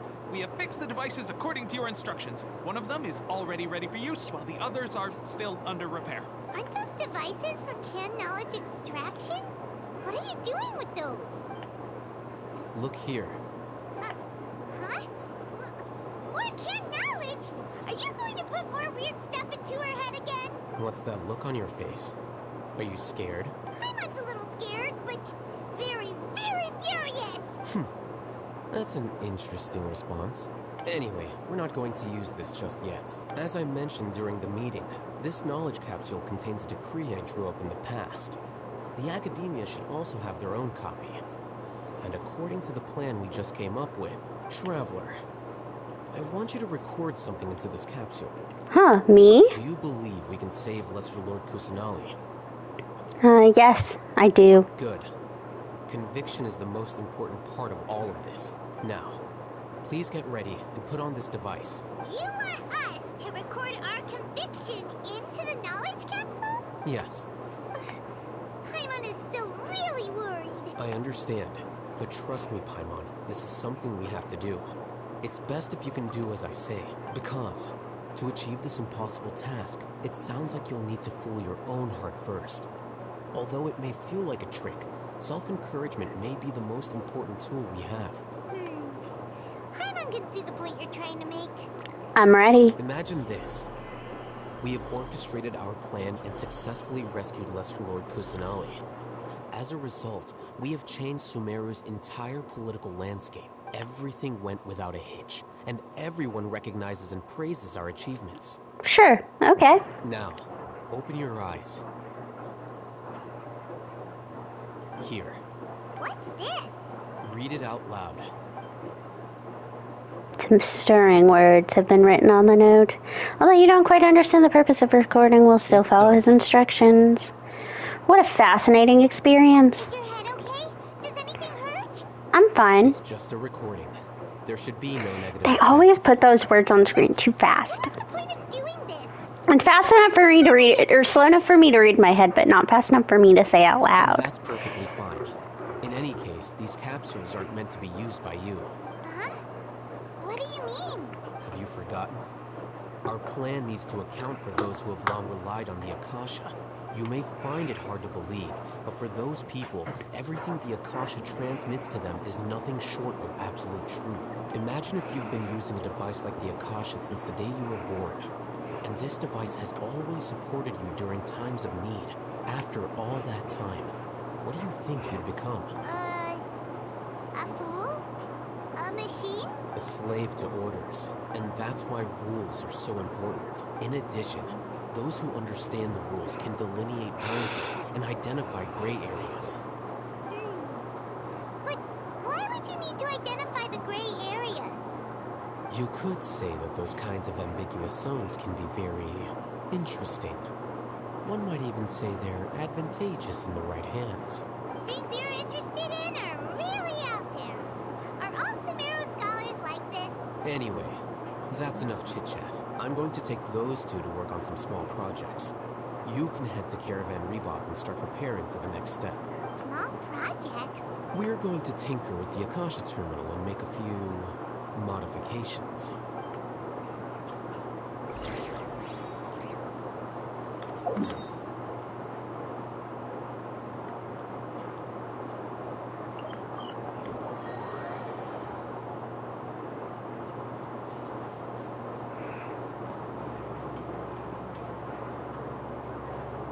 thought we agreed on a plan.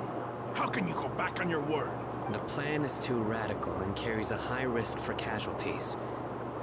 I've given it a lot of thought. And in the end, I still can't agree to it. But it's still the best plan we have.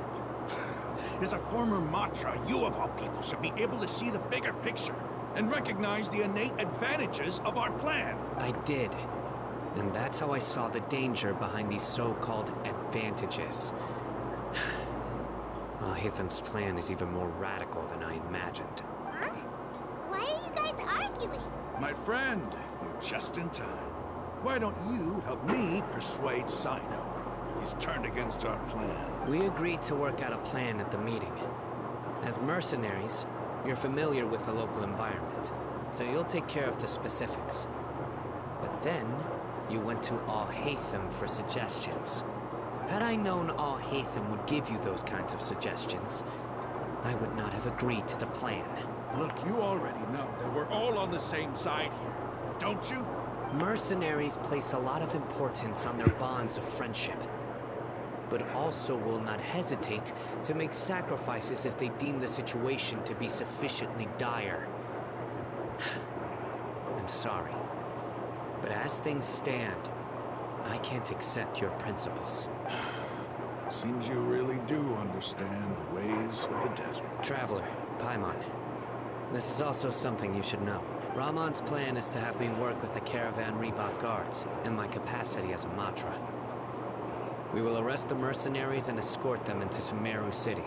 Wait, how can we work with the guards? We can't get through that wall easily, remember? Caravan Reebok would never let so many unregistered members of the Eremites enter Sumeru City. My plan will clear us of any possible suspicion, and also let us enter the city as a big group. There is no better way. That also sounds like something Al-Haytham told you. Am I right? Doesn't Al-Haytham know how dangerous this plan is? No, I agree with this plan. Of course he does. He told me, there is no perfect plan, but this can get the job done. He also said that with the help of Sino and the Traveler, our chance of success would increase significantly. I never blindly trust anyone, and I've always had a good eye for people. I think he made a number of valid points. It's my own choice to trust you. If I make the arrests alone, I can control myself and prevent you from getting hurt. But I can't guarantee that kind of discipline from the guards. To make the whole thing more convincing, you'll need to resist to some degree. Casualties are inevitable once push comes to shove. I'm okay with the deaths of enemies. But now that we're allies, I'm against the meaningless loss of our own. I can't believe a Matra would actually care about us. I've lived a hard life, and I can say that people like you are hard to come by. I've always treated my allies with honesty and respect. They have the right to know. Now you're making this hard for me. Hey, is there something we can do to help? I can help. I know what I'm doing. I knew you would say that. We can help fight some of the mercenaries, which should reduce the number of times you'll have to struggle directly with the guards. That should help at least a little bit. We should respect the determination of Rahman and his comrades. Sino, on behalf of my people, I thank you for your kindness. But this is a mission we cannot turn our backs on. We strongly value the lives of our friends, but the goal we're about to achieve is even more important. We have no fear of casualties, because we crave the spoils of victory. So please, lend us your support. We will show you the determination of us desert dwellers. Well, now that you've put it that way, I can no longer refuse. But remember, you need to follow the plan and not do anything reckless. Candace made it very clear that we can only achieve our goals if we can ensure our safety. Since you and I both recognize the significance of this operation, there should be no more animosity between the followers of the Dendro Archon and those of King Deshret. Everyone's life is equal. What about all the people from that cult? Okay. Like, are they... Have a deal. How are we going to convince them? I mean, I know that we ultimately kind of don't, because we still fight Eremite followers of Deshret in the desert all the time. Nearby. You can find them there.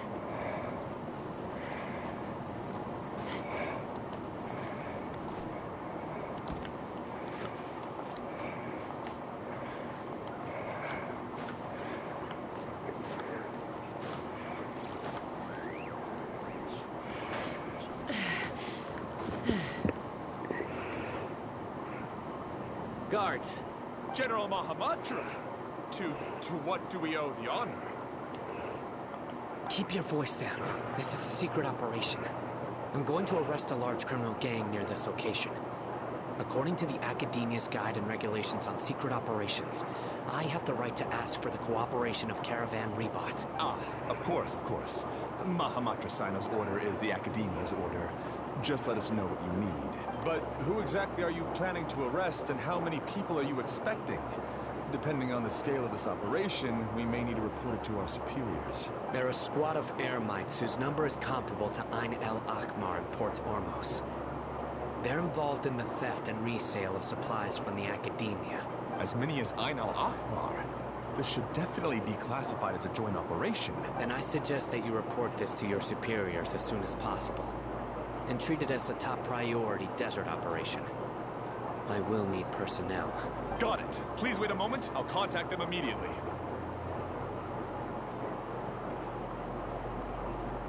You look so commanding when you're working. Because this is work. You're much more friendly to us. Because I trust you. Paimon can't believe you're still in the mood to chat. This whole thing has Paimon scared stiff. Aren't you even a little worried? What if these guards already know that you have betrayed the Academia and are no longer their General Mahamatra? Even if that guard doesn't know, their superiors might, right? We discussed this, remember? The Caravan Rebot operation is of great importance. But don't worry, the guards there shouldn't know that Sino has stepped down. How can you be so sure? First, the other Matras still don't know why Sino has left, which proves that the Academia has been covering up the matter. Second, this is a crucial moment for the Academia's God creation plan. If something were to happen to the General Mahamatra, it's bound to attract a lot of unwanted attention, no matter how you look at it. They don't seem interested in sharing the news of Sino's departure. A reasonable inference. I agree. Which brings us to our next issue. I'm sure some of you have been wondering if the prediction function of the Akasha will affect our operation. The Akasha is still in operation, so I must remain on high alert, actually. Considering the power of the Akasha, it's quite strange that it hasn't already tried to interfere with my actions. I've given that a lot of thought. For now, I don't think you'll need to worry. If you remember, when you first came to Aru Village, all your actions and routes were predicted by the Akasha. It even gave that information to those who kidnapped the village keepers. But things like that never happened again after we met up with the Traveler. That's true. But why? Look at it from a different angle. Why do you think the Akasha will predict your actions? Because my personal data has been entered into the Akasha. That's true, but the key to this question is, how well can the Akasha make predictions about a person? Haven't you ever thought about it? Just how can it do this in the first place? Because the Akasha controls the entirety of Sumeru. The Academia firmly believes that all human actions can be explained through logic. By sorting and analyzing entered data, the Akasha can derive behavioral logic and predict the actions of those who fit an existing logic model. However, at the risk of sounding like an advocate for fallacies, can everyone truly be considered logical at all times? No. Emotions are part of our behavioral logic. But can you guarantee that every experience of the same joy or pain would be equally intense? How can our feelings and opinions be predictable down to the letter in every single instance? Sino, in the past, you've always worked alone. In the absence of another person who could sway you or your thoughts, the Akasha could produce predictions that were similar to your real-life behavioral principles. Decisive and principled, you were used to solving problems alone. That's why the Akasha could figure you out. But now, you've joined a team. And I believe the Akasha hasn't yet figured out the full composition of it. Our thoughts and logic have intermingled and weaved themselves together to become a complicated, chaotic mess. Any one of us could potentially disagree with another. The Akasha lacks data on these interactions, and it's impossible for it to predict your actions in the future based on your decisions in the past. After all, there's probably a limit to just how much we can be modeled or controlled by data. So, in my opinion, you're probably safe for now. Makes sense to me. I agree. The Akasha is not alive, and I don't think we can be completely controlled by something without a mind of its own. Is that so? I guess there are things that even the Akasha Our dreams can. And people will not be forever trapped by the past. I'm so glad that this is settled. Next time, pay attention during our meetings. Will do. I'm confident that we can do this. Just remember to stay vigilant. Footsteps! General Mahamatra, we were not expecting your presence here. I'm the security officer of the Great Red Sand District. My name is Luxembourg. Nice to meet you. This is my assistant, the Traveler. She will be working with me. The construct next to her is for her work. Beep! Construct, beep! What a great honor to meet you. Your golden hair is as bright as the sun. And, is this the latest technology from the Academia? Nice to meet you. Have you made a decision regarding the matter I mentioned to your subordinate? It seems to be a dire situation, so of course you will have our full cooperation. To be perfectly honest, I've always longed to go on a mission with someone as well known as yourself. There's no need for flattery. Yes, sir. Take your most elite platoon and follow me to the eastern side of the district. We will carry out the operation there. Understood. Map. Hurry, bring the map. Beep. Construct. In 2 Beep. days, we will engage Rahman's Eremites and capture all of them. Any questions about the time or location? None at all, sir. Good. See you then. Yes, sir.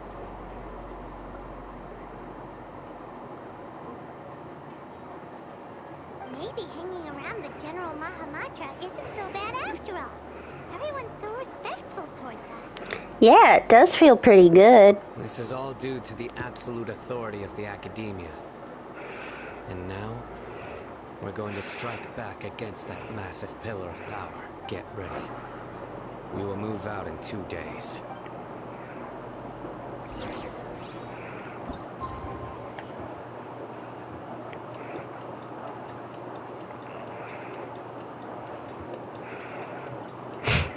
Our designated time is at midnight.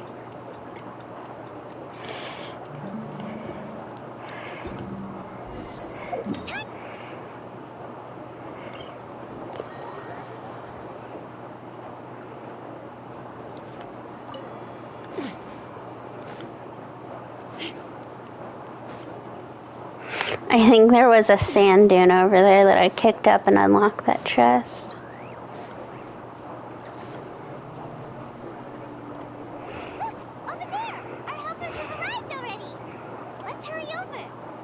Wait a moment. It's you. You're my assistant, remember? Yes, I remember. Being my assistant, you must stay with me. Now let's head over there. It's General Mahamatra and his assistants. We meet again. You're here early. It's to show how important we think the operation is. Since this is a big case for the Academia, we are prepared to give it our best.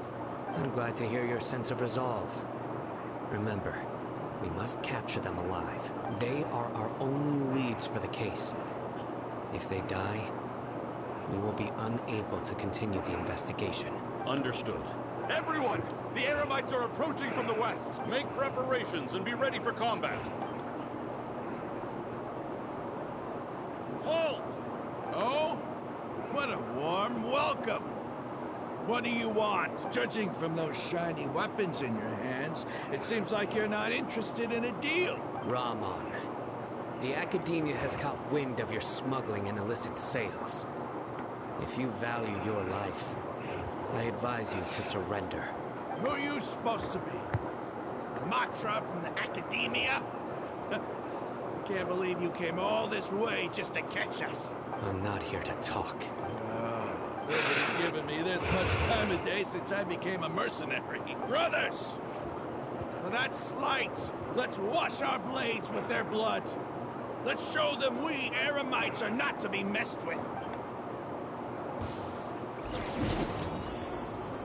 The night is cold. Let's run! Bullseye!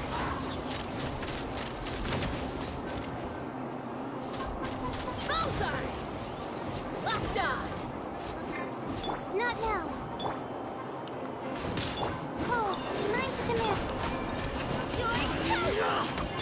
Take me up. Maybe I shouldn't have brought out Zhonglings first. This might actually hurt them.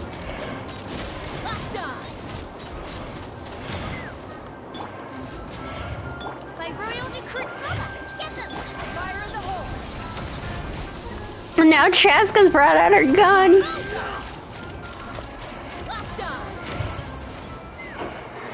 It's over. We have subdued them.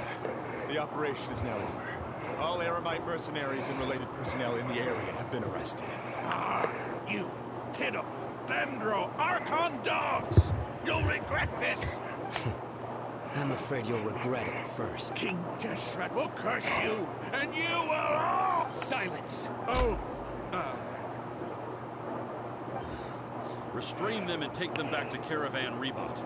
Count their numbers and send them to the Academia as instructed by the General Mahamatra. Yes, sir!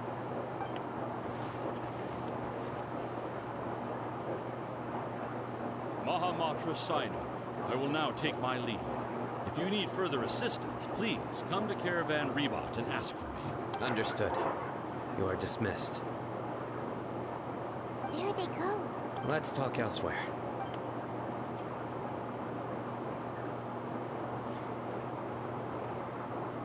This part of the plan went really well. Yes, things went perfectly. That's fantastic! And that punch you gave Ramon there sure looked convincing enough. Once we're done here, I'll return to Caravan Rebot and oversee the group's transport. I promise. I'll get everyone into Sumeru City safely. Thank you, Sino. Yeah, you're the reason why everything went so well. It's not the time to celebrate yet. I believe Dia should already be waiting for you. Go join up with her. She will need you to introduce her to Tainari. Speaking of which, is it really okay for us not to share the full plan with Tainari? What if he'll feel miffed about it and refuse to work with us? I'm a little worried about that too. I have a very close relationship with Tainari. Given how well we know each other, I believe my message alone should be enough to bring him to our side. He knows I won't make jokes about things like this. If we need help, Tainari is the best option. Get ready for the next phase of the plan. Don't keep them waiting.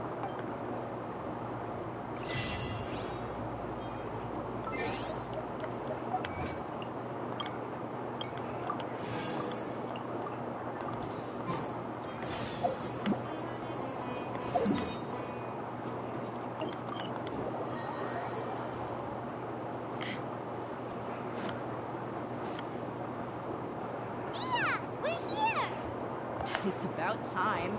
Didn't you say our part of the plan is the most important of all? Here you come rolling in late. In the time it took you to get here, I already did 5 laps around the place, downed 7 drinks, and even did some clothes shopping. Sorry. We didn't mean to keep you waiting. I just wanted to fix your attitude and rub it in a little. After all, you took your sweet time getting here, and we've got... I came as fast as I could. Sorry, the situation was a bit tricky. I just like seeing that serious look on your face. All right, I'll stop. All joking aside, I'm glad you're here. Let's get moving and take care of this as soon as possible. But where should we start? Our responsibility is to get a status update on the Fatui Harbinger known as the Doctor.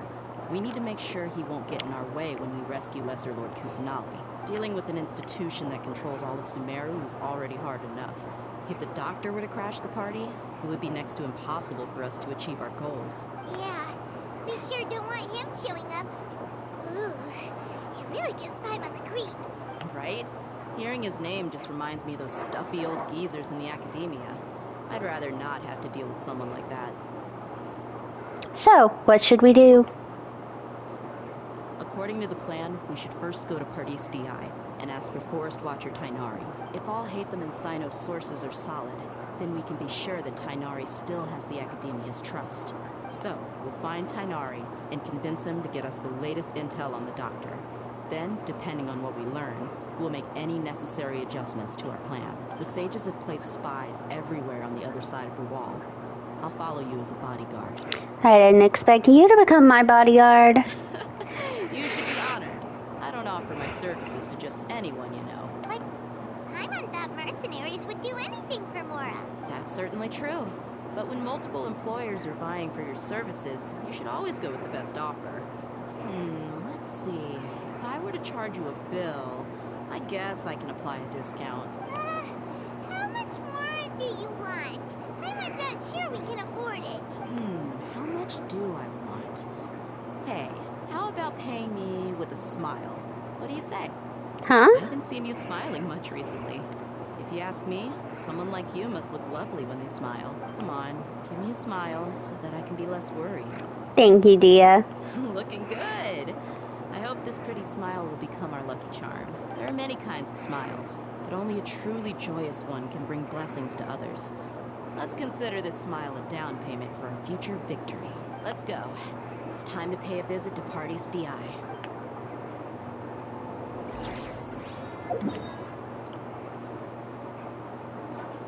I'm just having to go backwards into the desert. Now I'm, back in the jungle. He's over there. Let's go say hi. Tainari! Traveler, Paimon. And you are? Long time no see. Hey there. This is our friend Dia. She's an Aramite mercenary. A mercenary? You must have some big news for me. Tainari, we want to ask you about something. It's something really important. Please help us out. All right. Then follow me.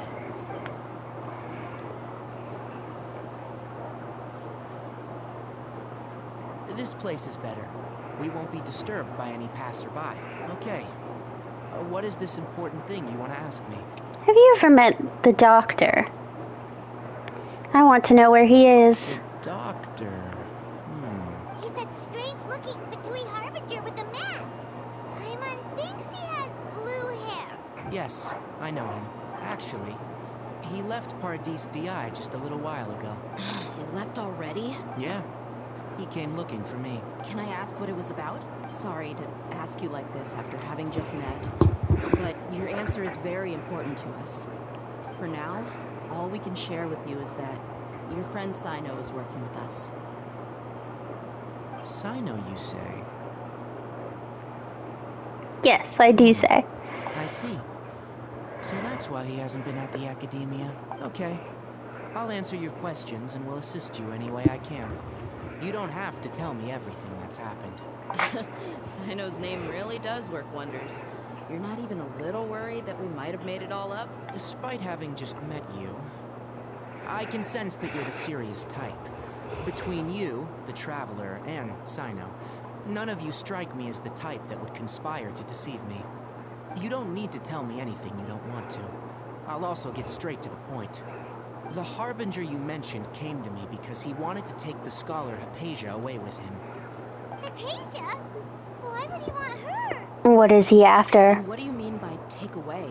Is he planning to leave Sumeru? Yes.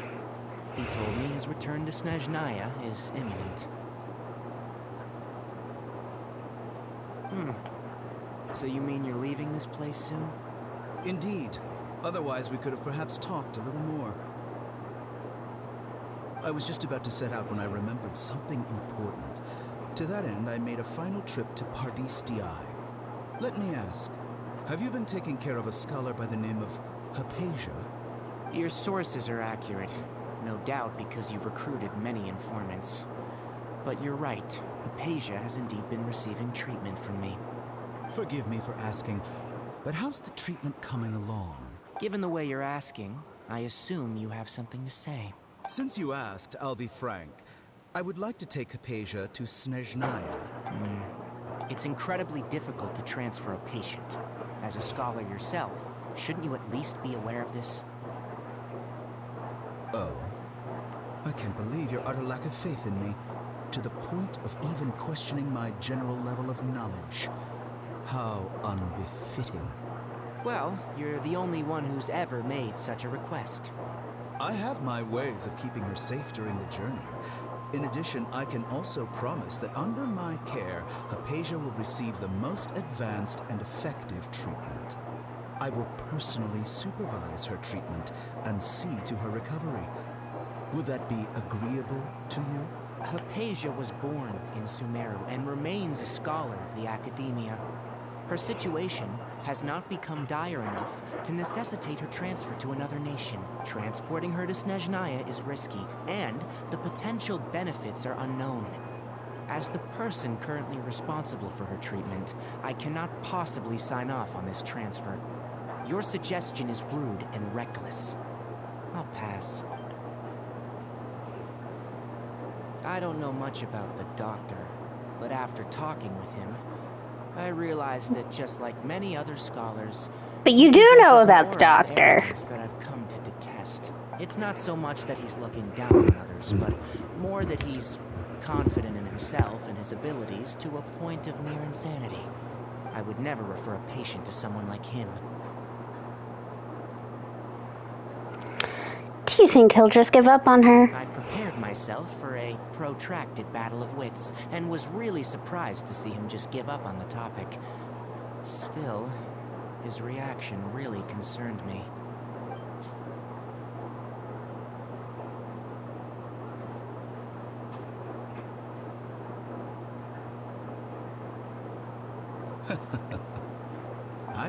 I see. Of course, your opinion makes perfect sense. You're still young, but already quite stubborn. I must say, you are not like what I had expected. Under normal circumstances, I wouldn't just let you off the hook like this. But unfortunately, I'm in a hurry today. What with Her Most Noble Majesty, the Tsaritsa, calling for our return. Luckily, there is still some time left for me to take care of everything before I leave. It's just as the Academia said, you're a responsible and gifted scholar. Sadly, even with all of that, you're still lacking a bit of shrewdness. And that's also why people like you can never realize that sooner or later, everyone must pay the price for what they've learned.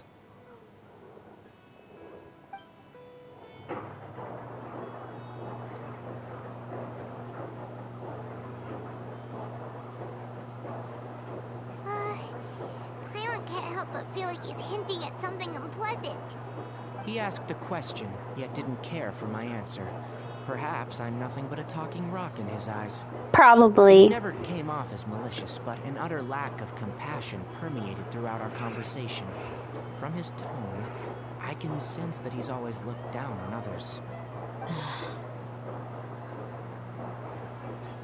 I can't believe he's actually leaving Sumeru. I can barely believe it myself. If that's true, the situation will be in our favor. I don't think I missed any details. Frankly speaking, I don't want you to do anything too risky. Now that you know a little more, it should be easier for you to stay safe. Thank you for sharing the information with us, Tainari. Sorry we can't tell you everything. We appreciate that you helped us anyway. I won't forget your kindness. It's okay. I have an obligation to do so. To be perfectly honest, all of this may have started because of me.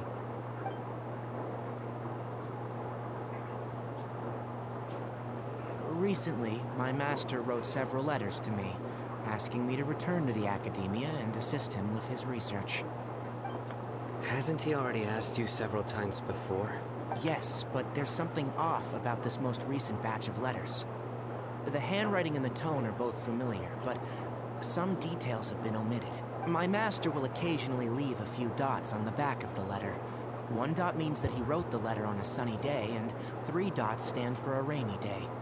This has been a habit of his for many years. But I didn't find any dots in his recent letters. I believe something may have happened to him.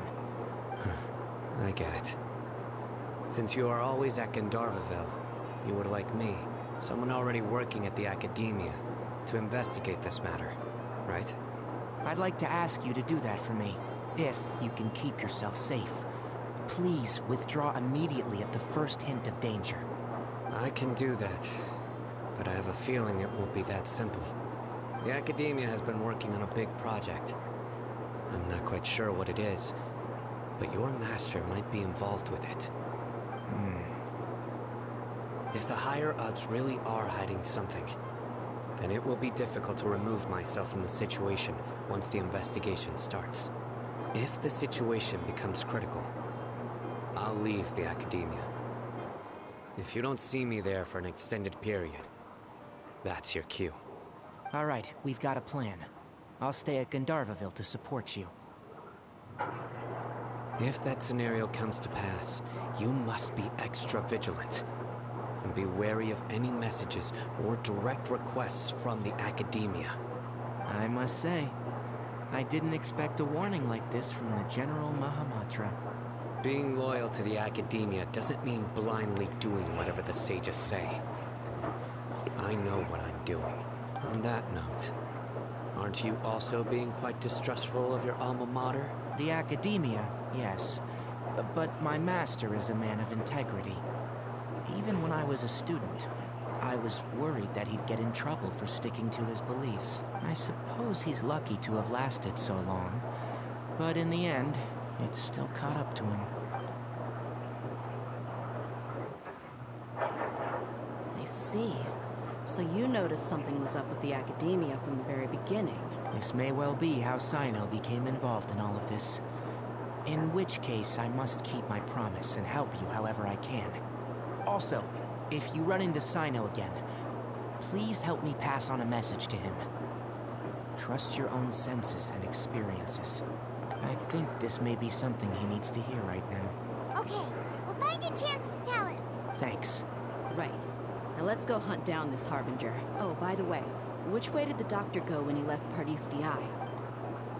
That way. Gotcha. Thanks so much. We'll be on our way. See you later.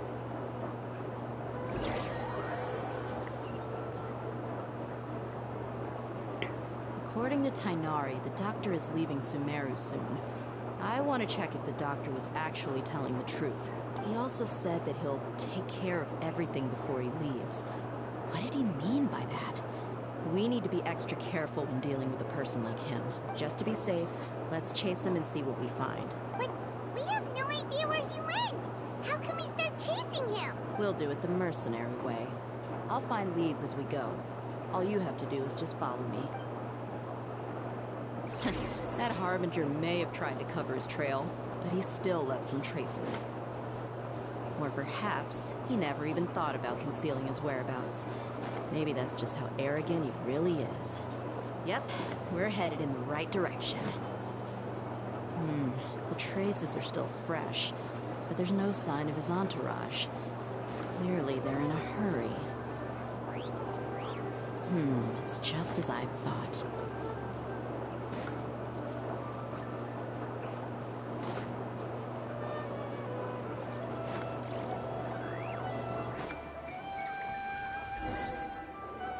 We can stop here. I think I know where the doctor went. To the south of here is Port Ormos, which seems to be where they're headed. Port Ormos? They're going to leave by boat? And yeah, that's what you would do if you're going to Shesnaya. It's not attached to Sumeru. I mean, I guess it kind of could be in the broad... Well, it is in the broadest of senses. In the sense that Liyue is attached to Mondstadt, and Mondstadt and Fontaine, and maybe this part of Leeway, are allegedly attached to Snezhnaya. We'll see when it comes out. And Sumeru is attached to Leeway.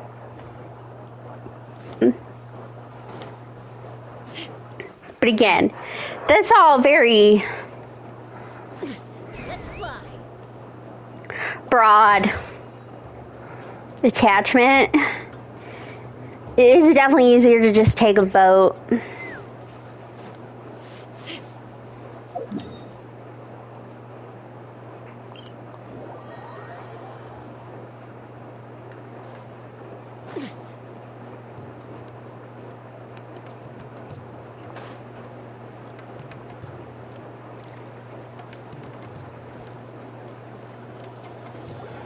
Look! Fatui soldiers! Thanks to Dia's tracking skills, seems we found the right place. Shh! Don't draw their attention. The port is crawling with Fatui soldiers. Let's keep going and see what we can find.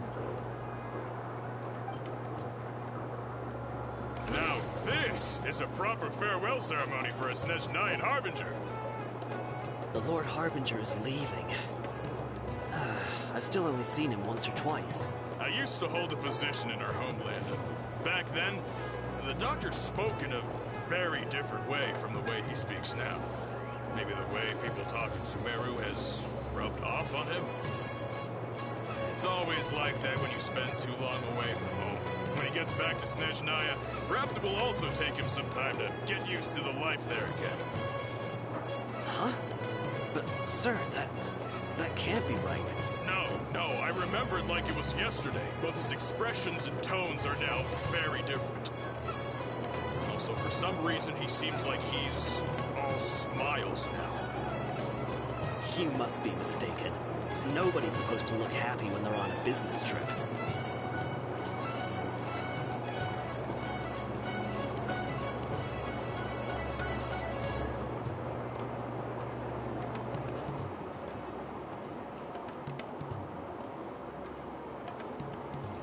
The Doctor is on that boat.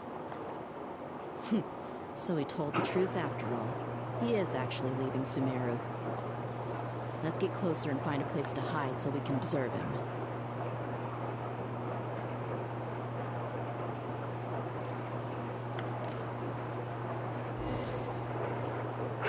This place will do. We can hide here while we keep an eye on the boat. So the Doctor didn't lie about saving Sumeru, but could it really be that simple? Are we sure he's not planning something? What's the matter? Huh? Is he waving at us? It's time to say goodbye. Wait, is he the only person on the boat? You mean there's nobody with him? And where are all the soldiers we saw in the port just now? They were all here just a few minutes ago. But now, they've vanished. So this was a trap. But there's nobody around us. Don't tell me that. Luckily, there is still some time left for me to take care of everything before I leave. Oh no. Uh-oh. They might be after Hypatia. Let's get back to Party's DI. Huh? What do you mean?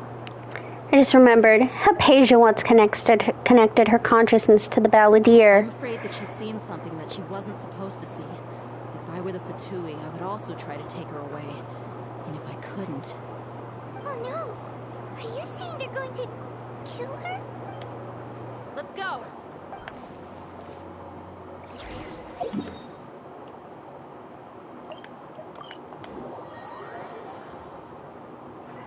Pardis DI is not a place you Fatui can just show up and do as you please. I believe we've already made ourselves quite clear. Our superior gave us permission to search for and collect medicinal herbs in Pardis DI for research purposes. But you've been in Sumeru for some time already. I find it coincidental that you chose to only come here today. This fight I remember having a hard time with on my original account. Much less an ordinary scholar like yourself. I've done my duty to inform you. Don't make things difficult for yourself. It would seem that my words have fallen on deaf ears. You can keep trying to deny it, but coming to Pardis DI now, I'm pretty sure you're not just looking for herbs. With all due respect, your baseless speculations will only lead to unnecessary trouble. Well, you only have your Harbinger to blame. He knows nothing about keeping a low profile. I may be staying at Pardis Di as a scholar, but that doesn't mean I'm no longer a Forest Watcher. It is still my duty to protect the peace and safety of the scholars who have contributed so much to Sumeru. Then it seems our conversation has hit an impasse. No one will lay a hand on you, Hypatia. Not on my watch. Are you alright? I'm fine. These Fatui have really crossed the line. Time to teach them a lesson. There's no use resisting! Give us Hypatia! Keep dreaming. Yes, Tigari! Hit him up!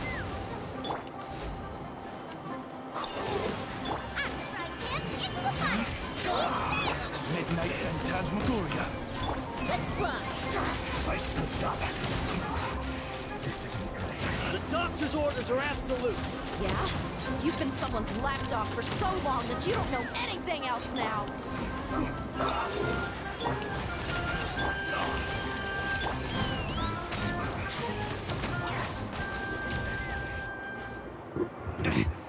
We're not getting anywhere. Traveler, Paimon, please go to Hypatia. We need to make sure they don't try to sneak around and attack from behind. Got it! Hypatia's still here. Doesn't look like anyone's broken in.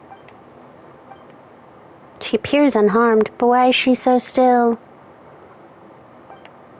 She's just sleeping. Well, how is she? Everything's fine. She's sound asleep. Oh, that's good.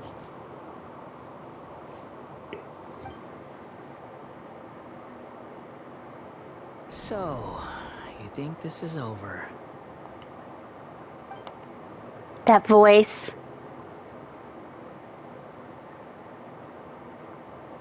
The balladeer. The balladeer is here?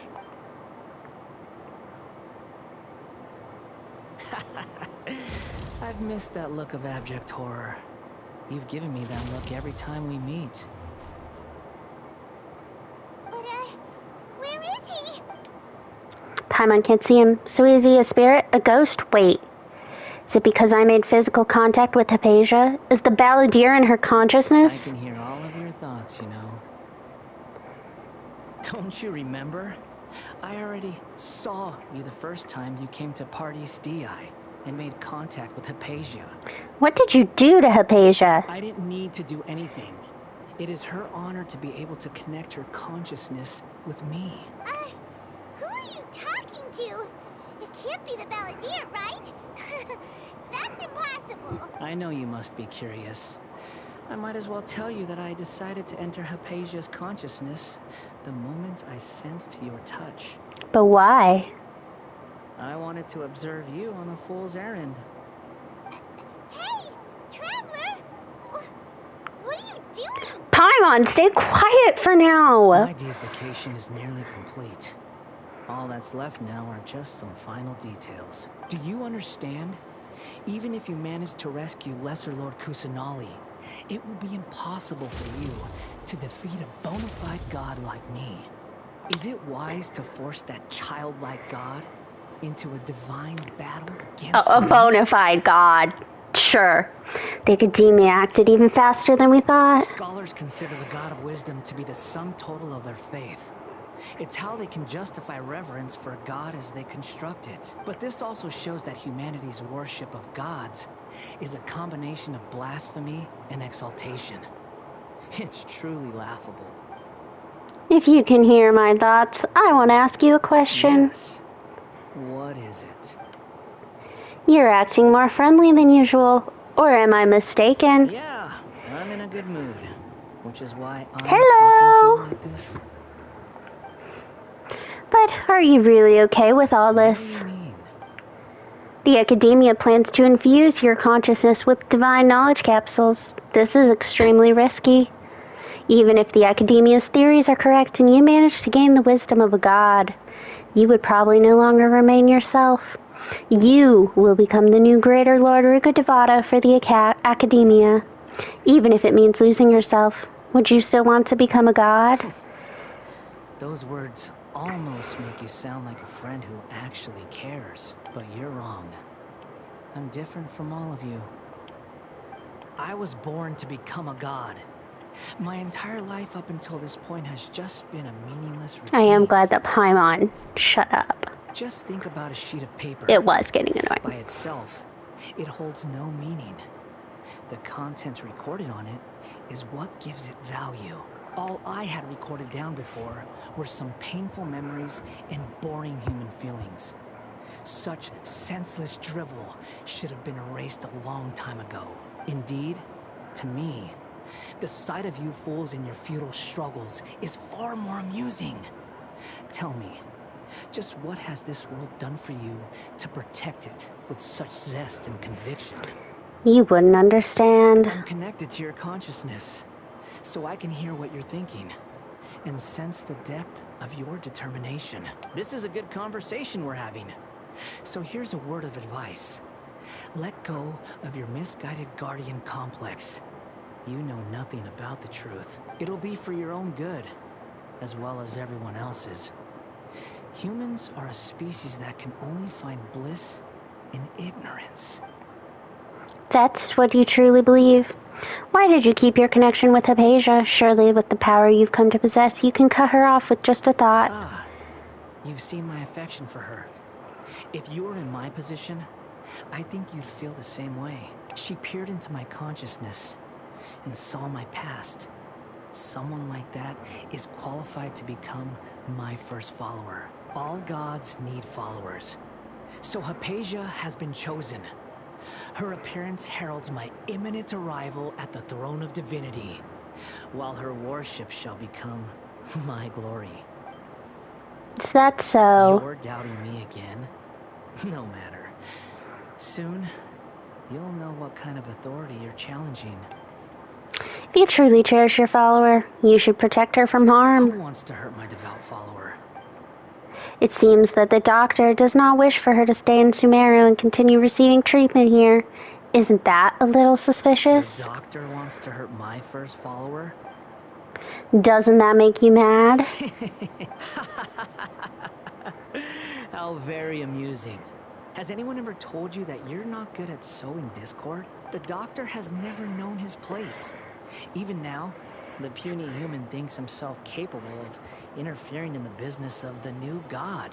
You're still too naive if you think a few words will be enough to convince me to destroy the doctor. But I'm willing to give you a gift, just like my expression of affection towards Hypatia. It is an honor for you to be able to stand here and speak with me. As my listener, you will be rewarded. That look on your face. What are you planning? Both good things and bad things can be called gifts. After all, gods have never needed to be reasonable. Paimon hears thunder! Thunder. Could it be the balladeer? That person Paimon couldn't see was the balladeer? Oh, he sure chatted with you for a while. He's become milder, but somehow even more deranged. Where is the storm headed? It can't be. Is the balladeer using the Gnosis to change the weather? That means anyone outside is in danger.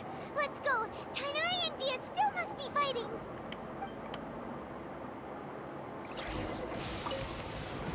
One minute, Paimon. I have to get some flowers.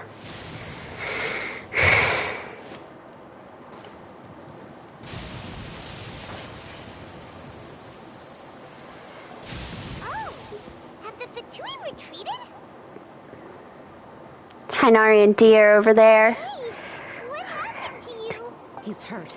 I'm fine. Don't move. I've seen eremites get struck by lightning before. You need to rest. Struck by lightning? We were fighting, and just as things started looking grim, the weather suddenly became extremely strange.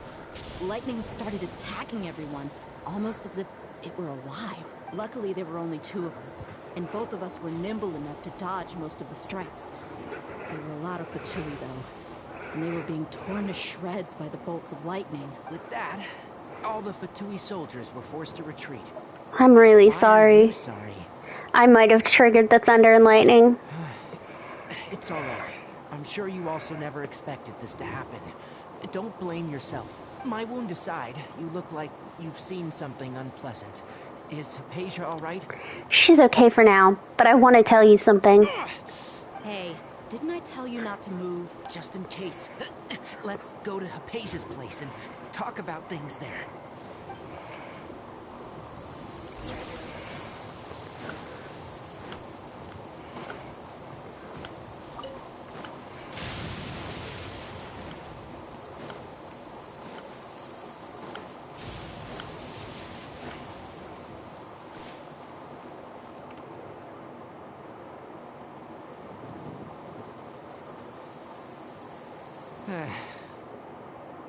Thank goodness, she's fine. Hey, how about taking care of yourself first? I understand my condition. The wound is not fatal. I'll be all right. Ugh. The more you understand medicine, the worse of a patient you become. I know. They always think they can push through the pain. Oh, he sat down. Let me rest for a bit. Sorry, traveler. Now you may start. Oh yeah, at this point we kind of have to explain the whole situation. Oh, Paimon can't believe what he's thinking. The Academia's God creation plan. How ridiculous. That sounds, ambitious, I guess? Anyway, this is all way beyond me. As long as I can enjoy every day with a drink in my hand, tasty food in my stomach, and a good night's rest, that's enough. I'll only work when I have to. I must be the least ambitious person who's ever set foot in Party's DI. Don't say that. I haven't even thanked you for your help back there. Don't mention it. Well, if nothing else, all this proves that the doctor really did have some urgent matter to attend to, and left Sumeru in a hurry. Yeah, and I also have a theory. I think the Balladeer is the reason why the doctor is targeting Hypatia. Her consciousness connected to the Balladeer, and she's seen his past. Maybe the Fatui want to cover up some secret of the Balladeer. Is that why they tried to seize Hypatia? You said the Balladeer claimed that Hypatia has seen his past. So, what could be there? For now, I'm still not really sure. I assume it has to do with not necessarily his connection with the Raiden Shogun, but I'm gonna guess the whole thing with Tatatsuna. Probably not something that they would like released to the public. They're already kind of in deep shit about things they did in Inazuma in the present day. But revealing that they've basically been doing shit in Inazuma for hundreds of years is probably not the look. For now, I'm still not really sure. Have you noticed? The Balladeer is not happy with the doctor's actions. He thinks the doctor has no right to consider himself as his equal. So, if the doctor was to show up again, would the Balladeer zap him with lightning? Based on what the Traveler has said, I think he would. Having the doctor gone benefits him as well as us. In other words, we've successfully completed this stage of the plan. The doctor is out of the picture. To be fair, having seen his past, she's also seen that the Fatui are involved in the creating of this god. Also happy for you. Which is probably also not a great look. Make sure you rest up for now. Yes, please do get some rest. Yeah, alright. Okay, that wraps things up for us here at Party's DI. Traveler, it's about time we rendezvous with the others at the Grand Bazaar. Let's continue to keep a low profile. You can head there once you're ready.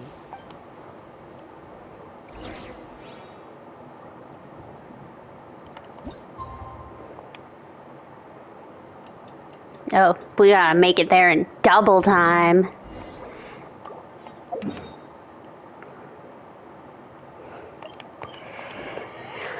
I think if I stay focused, I will be finishing this tonight. It's a miracle.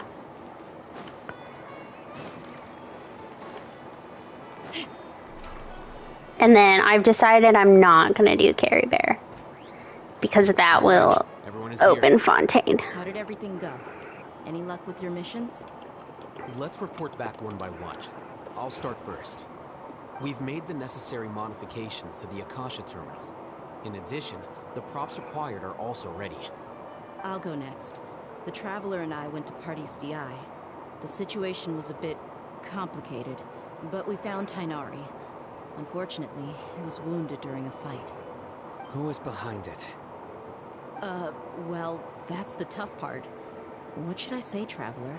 The Fatui or the Balladeer? Let's go with the Balladeer. After some back and forth, we confirmed that the doctor has left Sumeru by boat.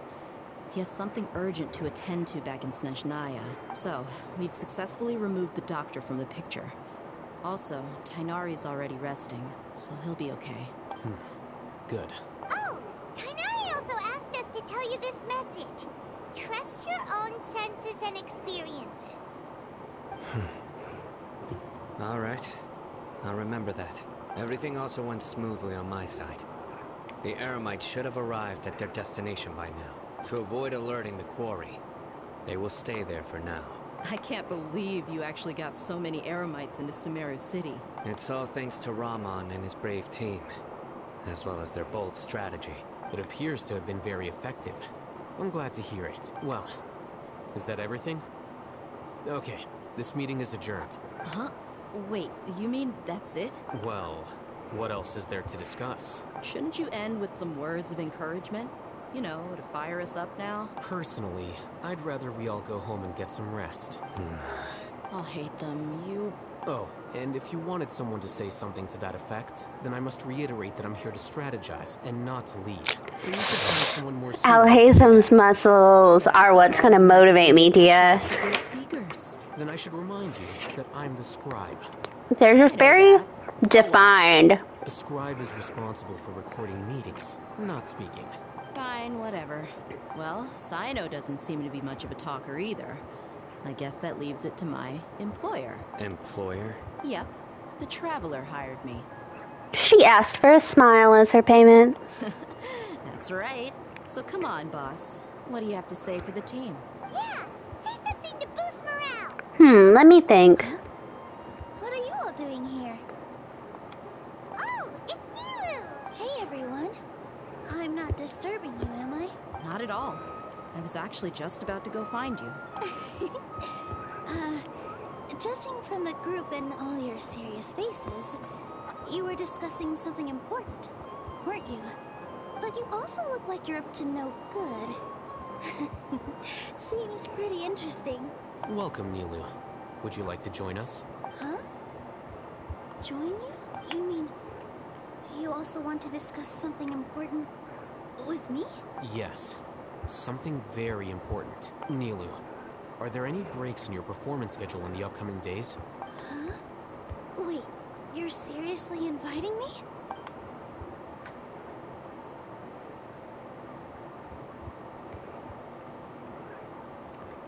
Just remember that dream you had. I can't believe my ears.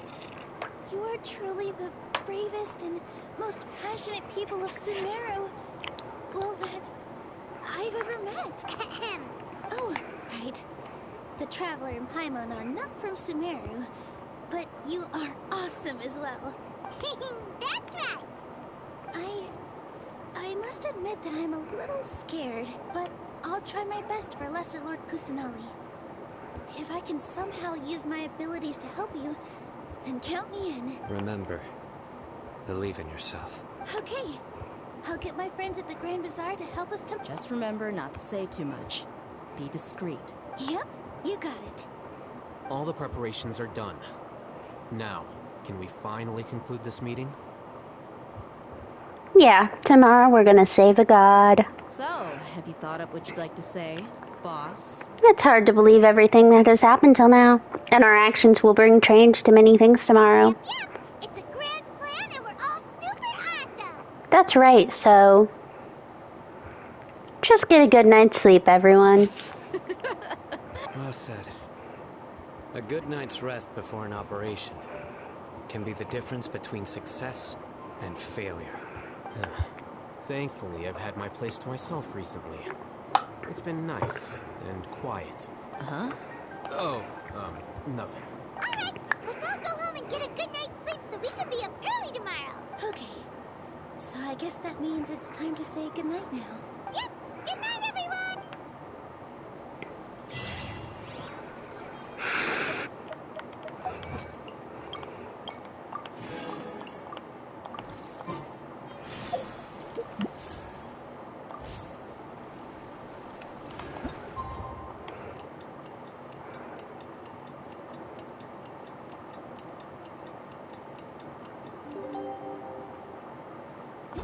Today is the Academia's Neogarbaha Day.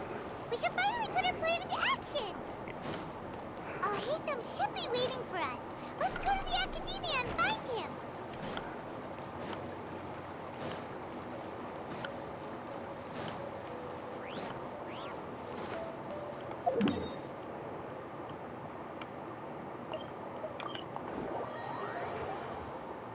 I think this is kind of like one of the points of no return for a long stretch.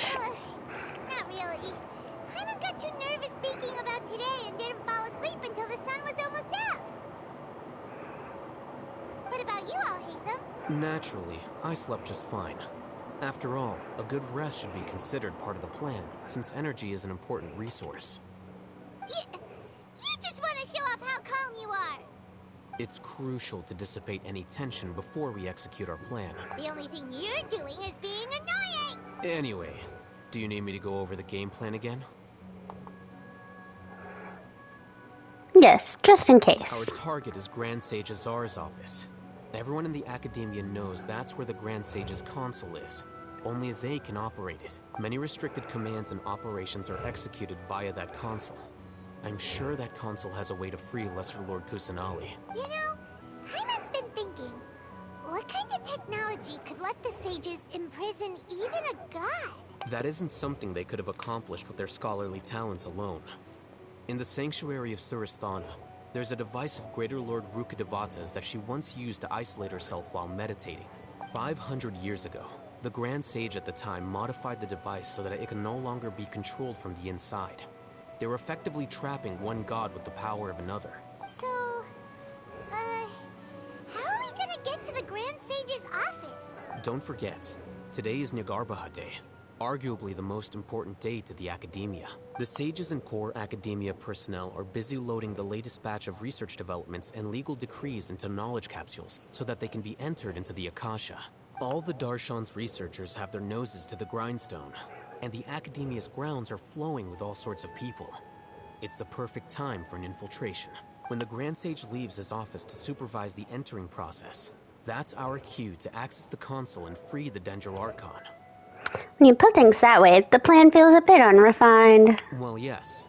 That's just the visible side of our plan, after all. If precedence holds, the Academia should have already started preparing for Negarbaha Day. Everyone should be in position. Negarbaha Day. Let's go. So are we just gonna walk in through the front door, or? Yes. Were you expecting a stealthier approach? I can't think of a good comeback. Alright, it's all on Al-Haytham if things go south.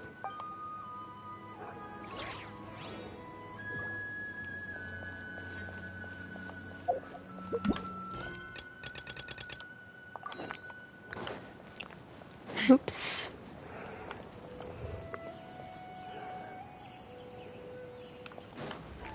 Well,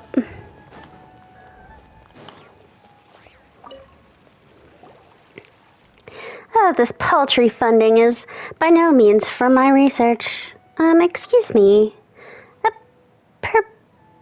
Perberini researcher, right, you must be looking for Sad Life. A quest for him, quite unusual. He's been taking care of things at the Academia lately and should be nearby. What's the matter? About Kadiv's recommendation letter. Kadiv, so his research is wrapped up? Being rich must be nice, having a whole observation team supporting him. Whereas I can't even get a subsidy for a field trip. You know about Kadiv? Of course, we poor researchers who scrounge for funding and never make any more all know about his fabulous wealth. Well, you mean this Kadiv and the researchers and his family, they're all loaded? Does this mean we can get a big fat reward? No way. Kadive is the exception. Don't go putting any unrealistic thoughts about the Perberoni and the Persina researchers, especially those majoring in astrology and minoring in history and biology. In their fields, the unlucky ones can't even imagine to apply for research funding. Also, they always repeat something like wisdom shall not be sold for gold. I shouldn't have said that. There's your man. Go ask him about anything else you want to know.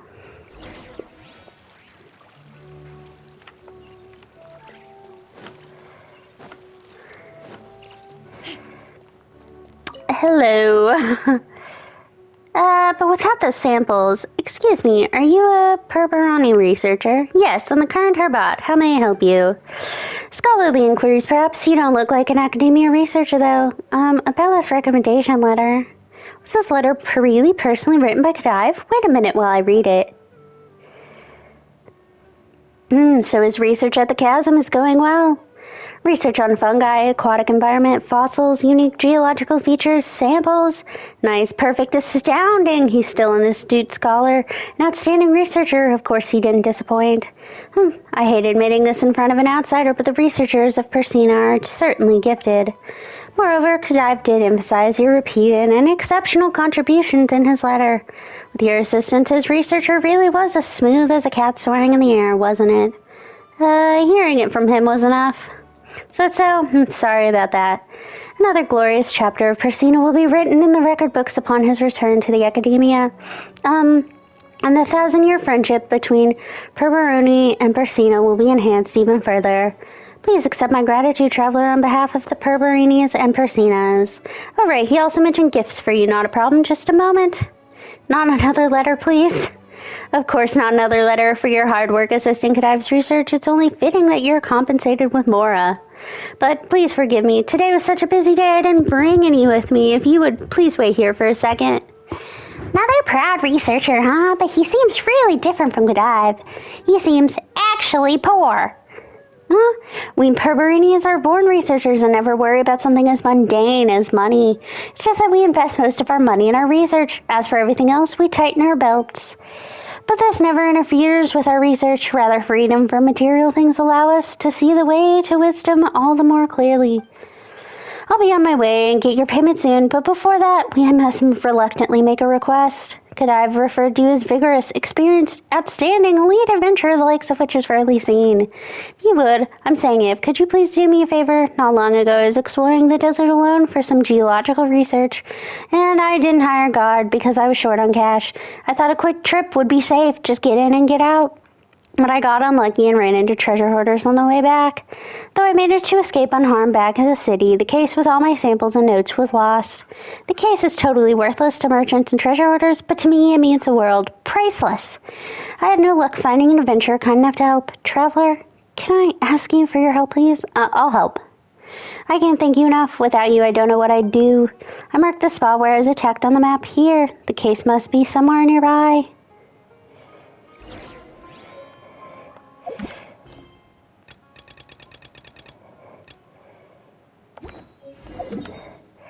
Okay. Give me a minute. I've decided I'm going to go to the bathroom before I start on this quest.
When you lose your way, Gaining some altitude can bring some perspective.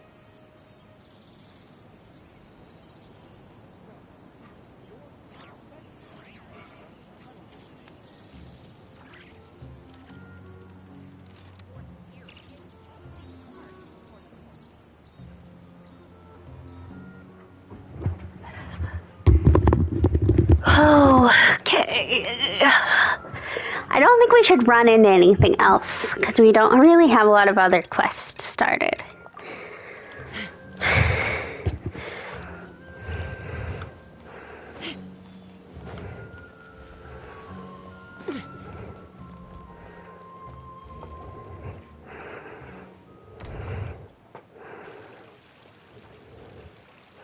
Scribe?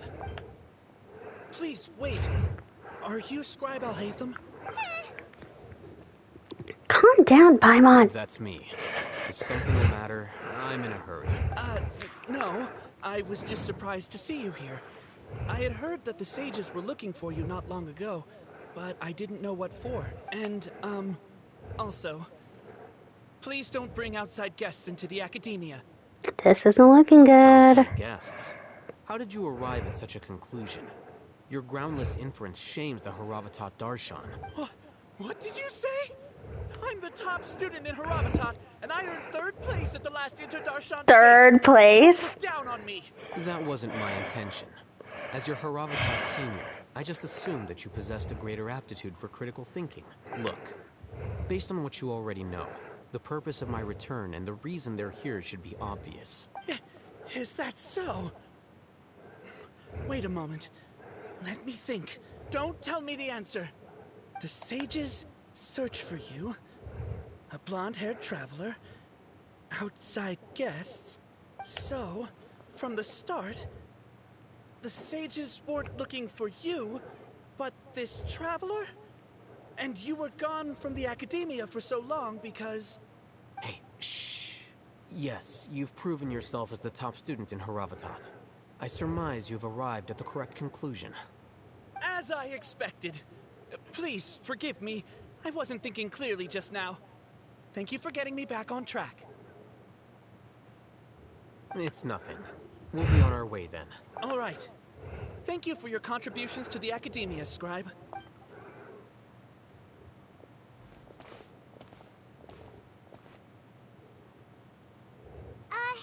What the heck just happened now? What did he just guess? I'm afraid I don't know either.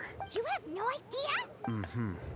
He convinced himself of whatever truth he came up with. That is the so-called pride of a scholar. If someone questions their academic facility, they will instantly feign understanding to keep up appearances. I assume he either guessed were important to this type of scholar. a holiday or were being arrested. I don't know. Wow.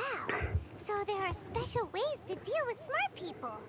We don't even need to make up our own excuses. We shouldn't waste any more time. It would be problematic if we missed our window of opportunity. Let's go.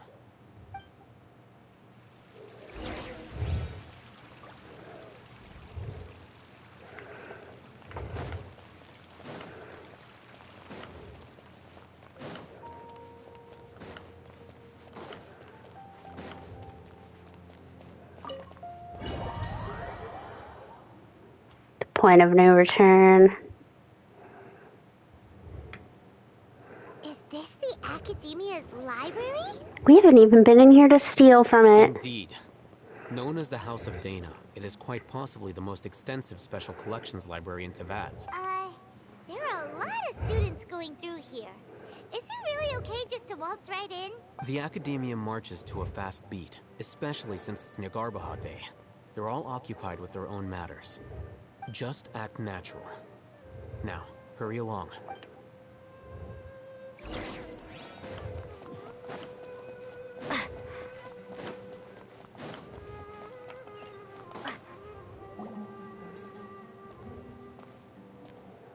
What's this platform for?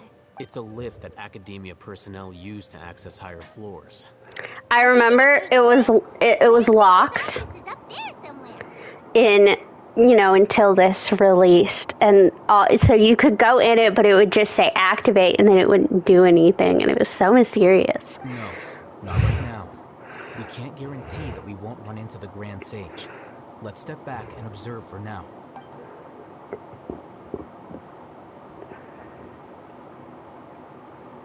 You think the Grand Sage will exit from there?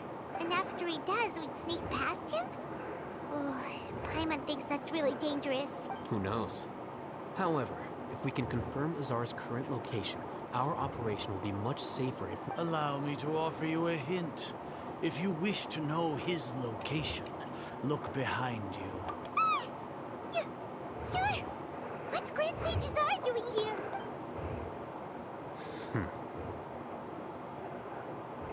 Do not tell me you believed the Academia would not grow suspicious of you after such a prolonged absence, Scribe. An eyewitness had informed me of your whereabouts, so I came to personally welcome you.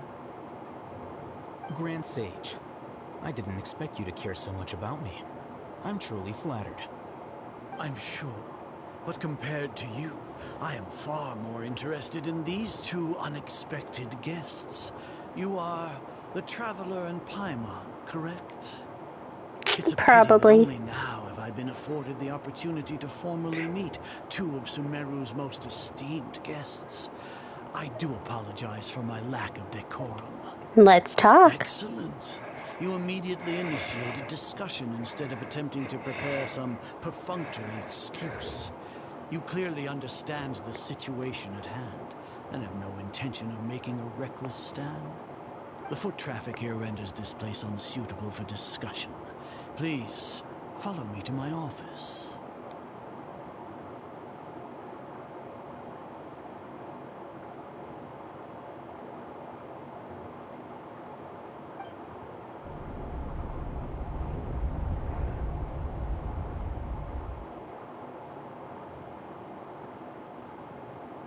This place is crawling with guards.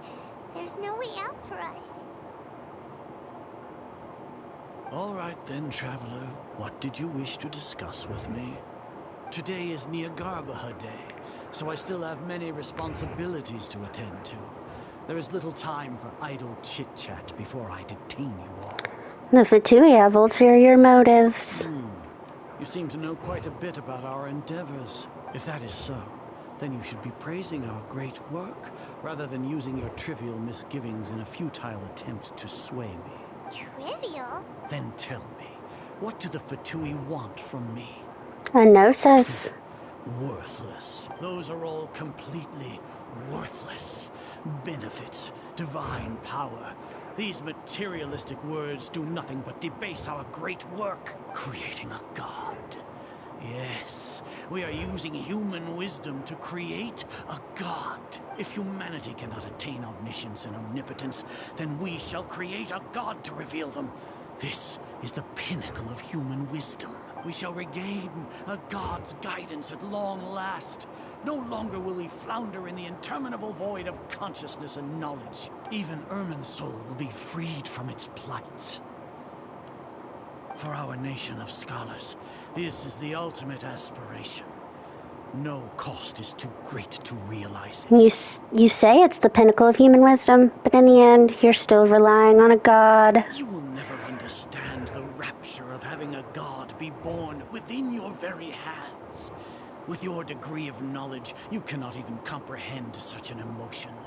It's not like Sumeru didn't already have a god of its own. Gods exist on a plane that far eclipses humanity's. Lesser Lord Kusanali. What can she even do? Care for the people?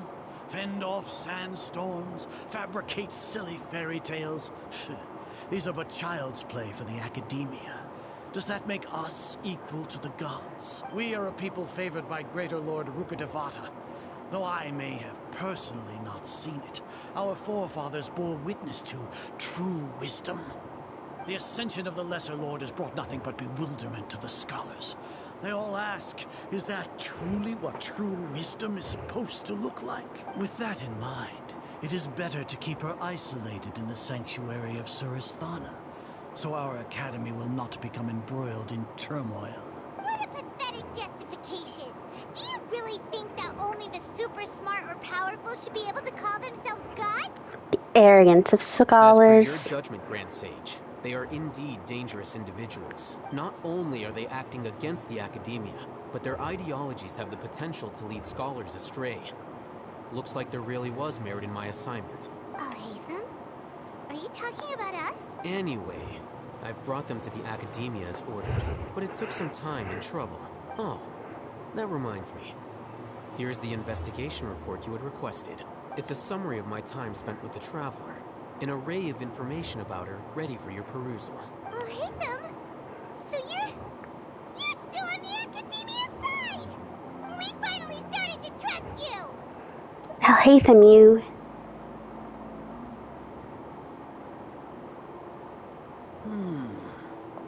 Excellent.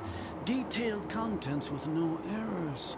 I would expect nothing less than an immaculate report from the scribe. As it is near Garbaha Day, I'll enter the information on you into the Akasha. Surely you know what that means. We'll be monitored, just like Sino. With the Akasha's calculation prowess, all of your actions will be predicted with an accuracy of at least 98%. Furthermore, your data will be updated in real time whenever new information presents itself. To put it into words you can understand, wherever you go, you will be walking under an invisible leash.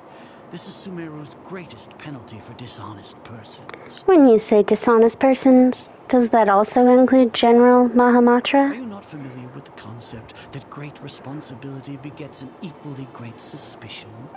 In any case, you are Sumeru's most concerning external variable.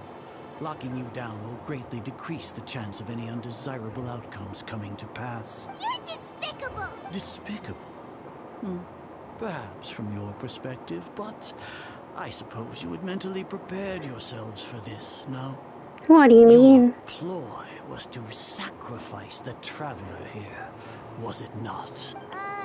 Lord Azar, I know what you're trying to say, but I've been following your plan this entire time.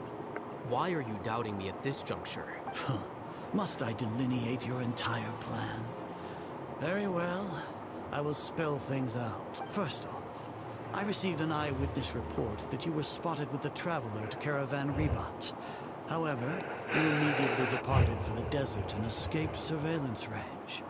Judging by the time, you all likely encountered the truant General Mahamatra in the desert. Am I correct? Maybe Paimon shouldn't have mentioned Sino just now. The Academia had not received correspondence from its scribe for a prolonged time. You were also in the company of the Traveler, a close associate of Lesser Lord Kusanali and General Mahamatra Sino, who had defected from the Academia. With their instigation, what was the probability that you would betray the Academia? Rationally speaking, 50%? 70%? What do you think? Regardless, that's only a guess. The facts are that I've brought the Traveler right before you, and I gave you my report. Indeed, your boldness deserves praise. To think that despite status as an outlander, the Traveler is still willing to sacrifice for the sake of your plan.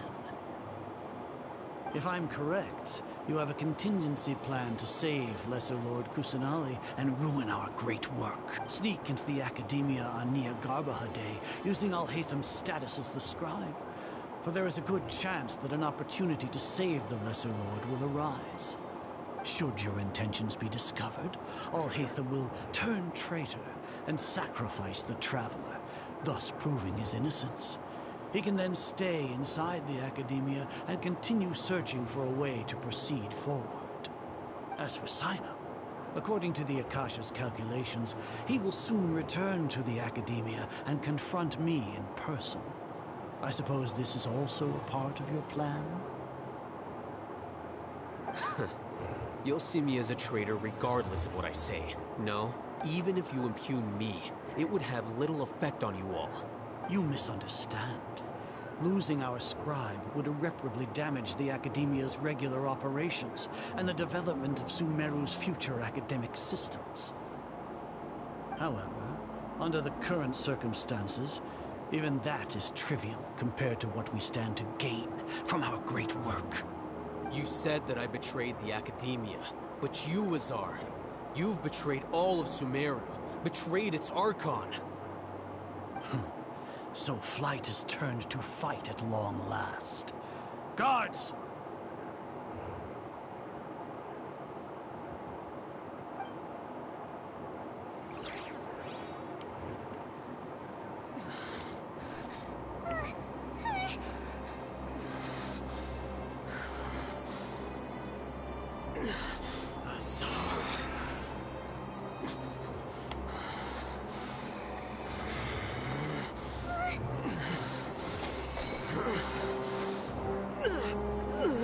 He's such a good actor.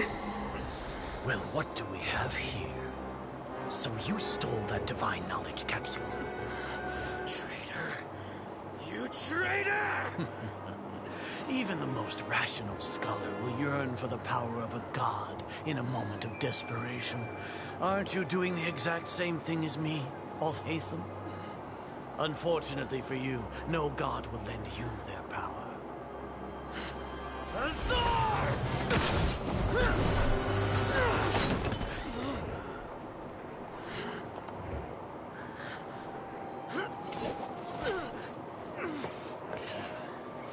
He has gone completely insane.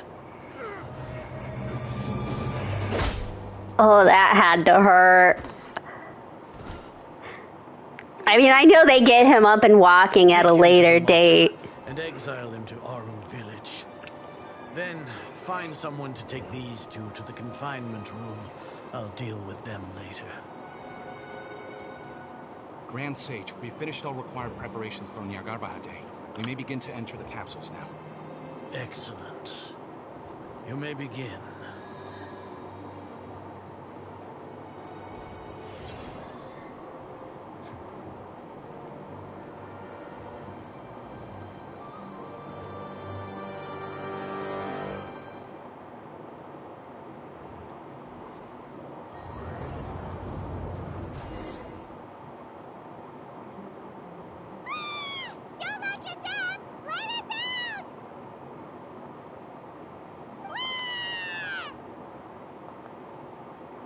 I don't think the guards can hear us anymore. Oh, yeah. Paimon got a bit carried away there. How was Paimon acting just now? Great, huh? Marvelous. Everything's going according to plan so far. We made it into confinement, and Alhaitham's probably done with his part too. We can relax for the time being. Trick Grand Sages are. Alhaitham sure knows how to cook up a plan. What are we doing next? Paimon has trouble remembering things when she's worked up. Let's review what we discussed during our strategy meeting. Right. Paimon thinks it went something like this. Apart from that, we still have yet another goal in the first stage of our operation, which is to send the Traveler to the confinement room. What? Why do we want to get her locked up on purpose? She's always been the person the sages are most afraid of, as well as the greatest obstacle to the successful implementation of their plan. They are very aware of the risk she poses to them. Once the Traveler is imprisoned, the sages will likely think that everything is under control, and with their guard down, the next phase of our plan will have a much higher chance of success. I can already see the pompous looks on their faces. Oh, that's a super tricky plan. But Paimon still thinks it's not really worth it. That isn't the only reason, of course. She has a more important task once she's in confinement.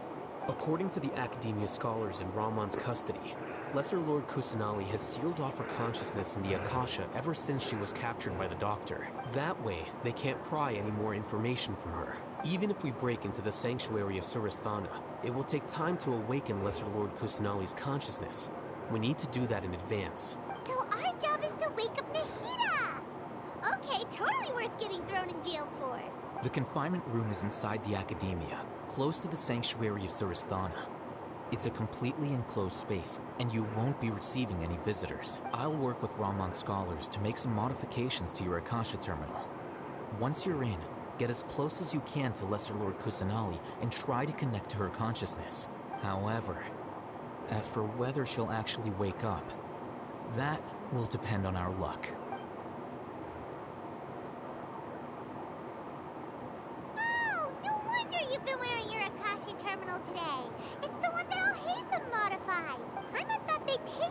Akasha terminals when they locked us up in here.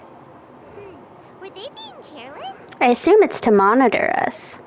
They think the Akasha is completely under their control. Alright, so what now? We first need to find the place with the best signal in this room. Sounds easy enough. We can finally talk with Nahida after all this time. Let's do it. There's a light flashing on your Akasha terminal. It's almost like... the faster it blinks, the better the signal. Whoa, it's Mora. Ooh, Mora. No, Paimon, we're not here to hunt for treasure. Here? No signal again. Is it getting jammed?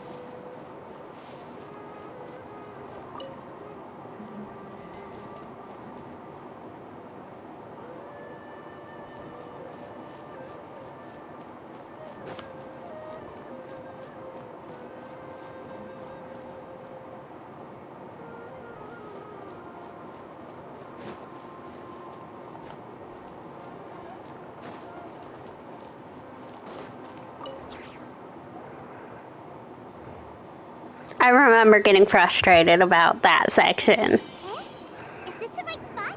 Are you getting anything? It's faint, but I have a signal. Please work.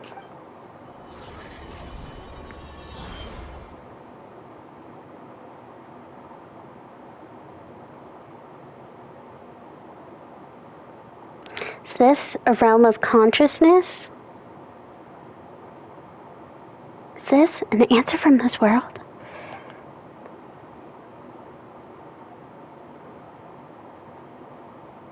Nahida's not moving. She's really sealed off her consciousness. I think I need to think of a way to wake her up.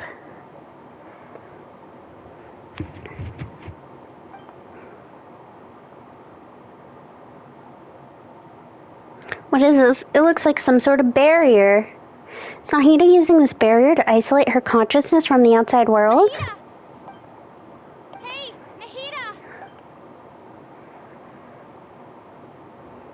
Dang it, she isn't reacting. Seems like she can't sense me. Ah! When did it first start? Oh, right. It started from the moment I was born. I want to become a worthy Archon. So I've kept studying, kept listening to my people and their hearts, kept looking for a way to save Irminsul, so I can catch up to Greater Lord Rukkhadevata. But I'm stuck in the sanctuary of Surstana. The sages are creating a god to replace me, and I'm forced to lock my consciousness in this boundless darkness. Nahida! What now? Is there really nothing I can do? But she's right here in front of me. I can't just give up like this. I've already left her behind once when the doctor first appeared. I can't do that again. Nahida!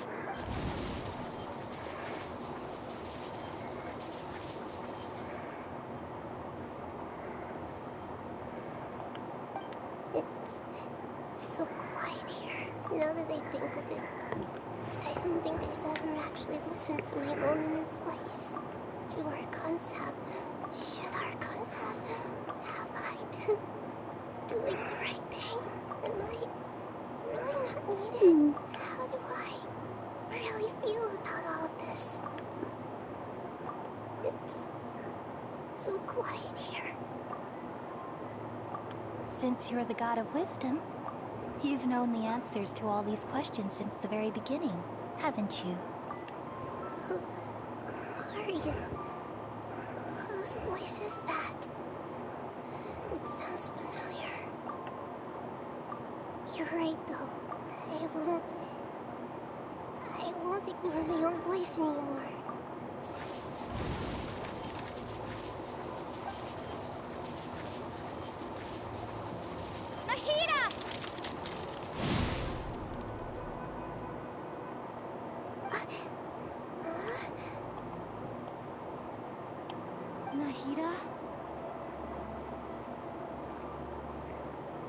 come for you. Wake me up. Thank you. Why are you here? We're here to rescue you. Are you alright? I'm fine. It's just when I think of everything that's happened to me, I feel really angry now. You should have been angry ages ago.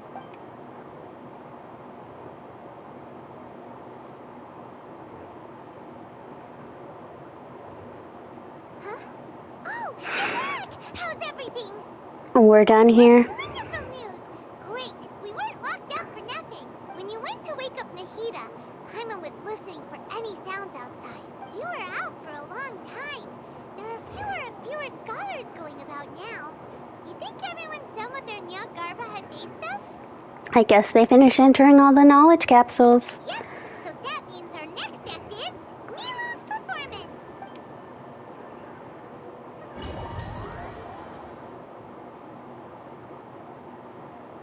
Nilou, are you sure about this? You're taking such a great risk for them. I'm sure, and I'm going. You know that I don't like to pass up any opportunity to dance, and this one is especially important. All right. You seem to have a lot of trust in them, so I won't say more on the subject. But if anything happens, the few of us here may not be able to help you. Don't worry. They've been through worse. Everything's going to be fine. All right. You know, if you really do get arrested, we'll do everything we can to get you back. Be careful, even if it's only for our sakes. Thanks, Mr. Zubair. You're so very kind.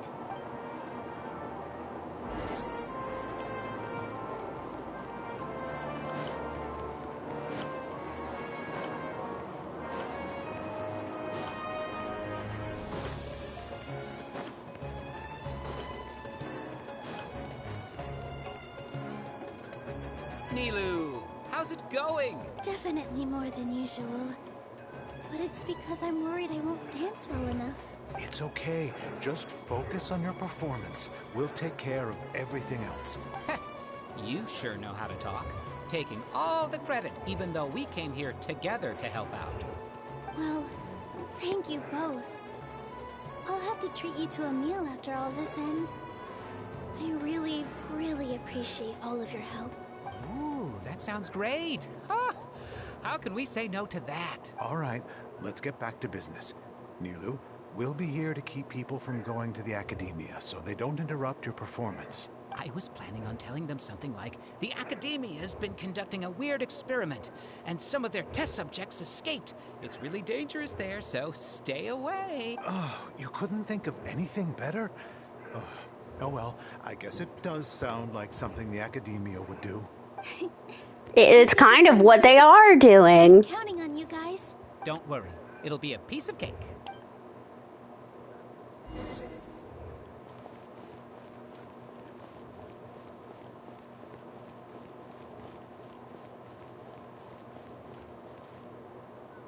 Hey, Nilou! Sorry, it's great to see you, but I'm really busy right now. Our Bait People Away with Yalda Candies plan is working beautifully. Do you want some candy? We have more than we can give out. Vihar, thank you so much for doing all of this. And even dressed up as the Knight of Flowers, no less. I'll pass on the candy, though. I cut back on sweets in the period leading up to a performance, and I'm about to start one. You have a point. The stage is cleared and everything's ready, so you can start your performance at any time. Yeah, thanks to you. I'm really grateful. All right, time to hit the stage. You're welcome. The honor's all mine, since I'll have such a great view of the show.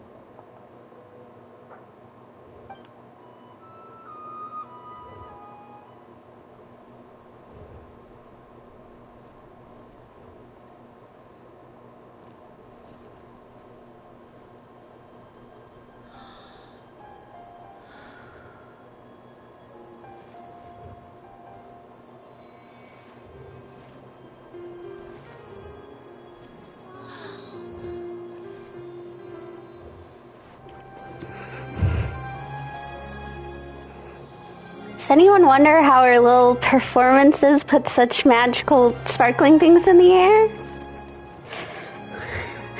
someone gonna question that? I've never seen a performance like this. This is incredible. Yeah, but I heard that public performances like these have been banned. I can't believe she's doing this here.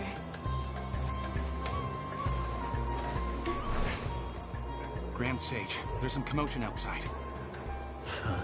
How uninteresting. Issue the new Prohibition Act from the Akasha to the guards. They'll know what to do. Do you think we should, like, stop her? Let's just watch for a little bit longer. Oh.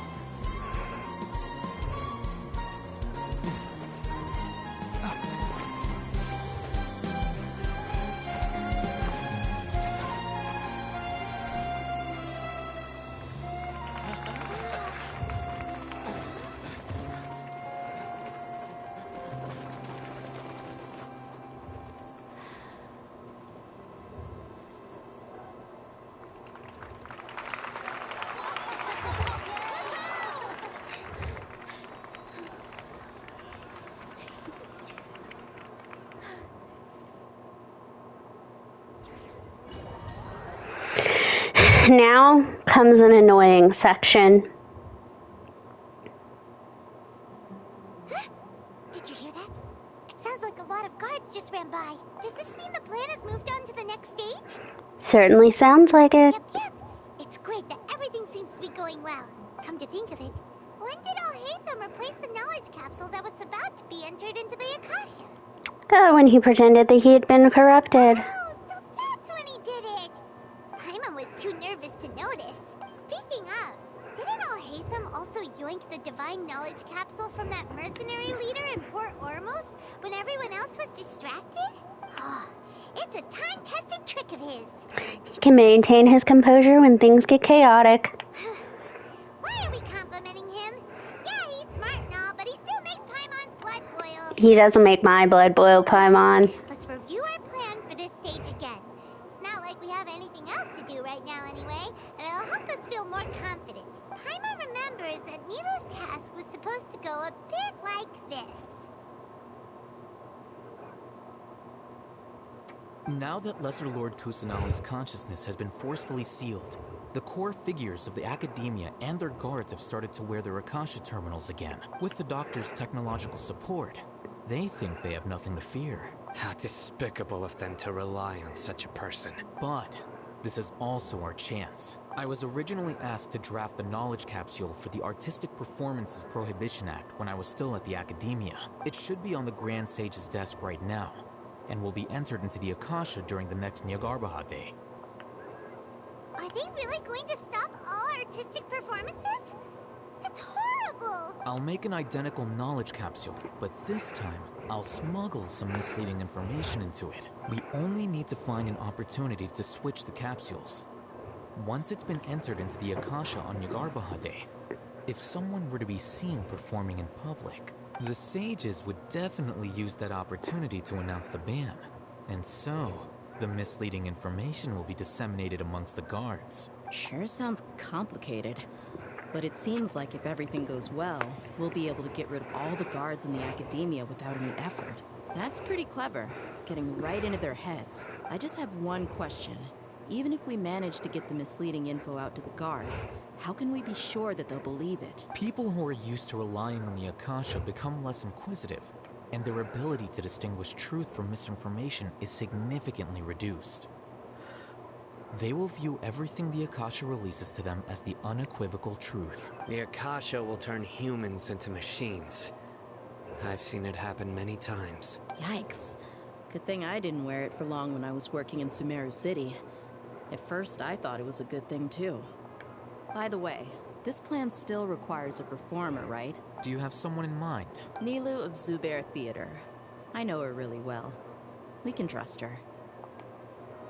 I'm kinda hesitant to ask her to participate in a dangerous plan like this, but we can ask her in person. All right.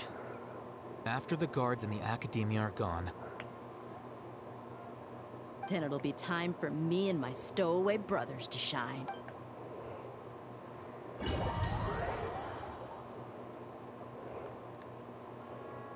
Here they come. Did you see that, Raman? They came out from the Academia in droves. After laying low in the city for so long, this is the moment we've been waiting for. My brothers have already sprung into action. We couldn't do anything to them inside their coop. But outside the Academia, this is our hunting ground. With a lioness like you, the prey sure won't be able to run far. We still need to eliminate the guards as soon as possible. If we give the sages enough time to realize what's happening, the plan's doomed. All they've done is to sit on their cushy salaries and twiddle their thumbs all day while we fought and struggled every day in the desert. The only advantage they might have is their numbers. Speaking of which, most of the guards who report directly to the Six Sages belong to the Corps of 30, but they have a completely different reputation. Following those blasted sages every whim, throwing away all the principles of being a mercenary. As someone in the same profession, I'm obligated to teach them a good lesson today. Indeed. The trap has been set. All we need to do is lead them there. All right, let's each take a road and herd those scattered guards back into one place. Make sure to attract their attention.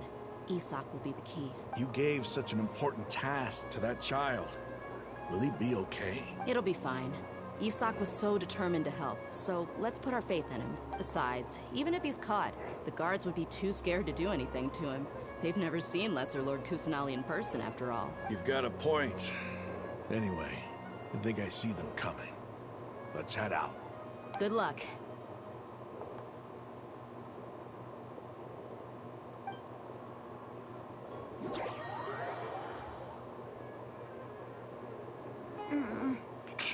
This outfit. Hey, do you remember what you need to do, Isak? When the guards get here, you'll pretend to be Lesser Lord Kusanali and run away from them. Oh, yeah, I remember. Of course I do. I'm just a little nervous. Look, it's off-brand prune. Caught. Even if that happens, we won't leave you behind. You only need to think about getting the guards' attention and leading them to the Grand Bazaar. Leave the rest to us. Okay, got it. I'm here to pay back Lesser Lord Kusanali for helping Grandpa. I won't get cold feet. Hey, they're here. I can see the Academia guards. All right, it's time, Isak. Take a deep breath and go. You can do this.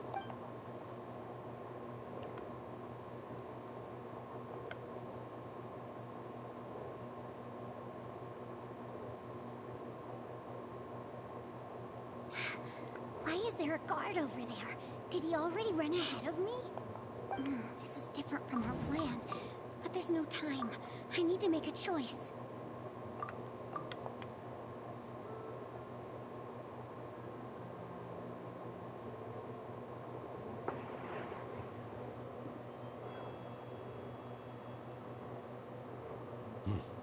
Let's have a look behind the house. No! Huh. Looks like nothing's here. A waste of time. Luckily, he didn't check behind the tree.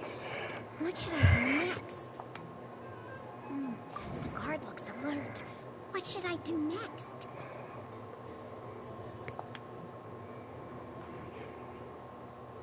Doesn't seem like anything unusual's around here. Looks like the guard finally left. I need to go.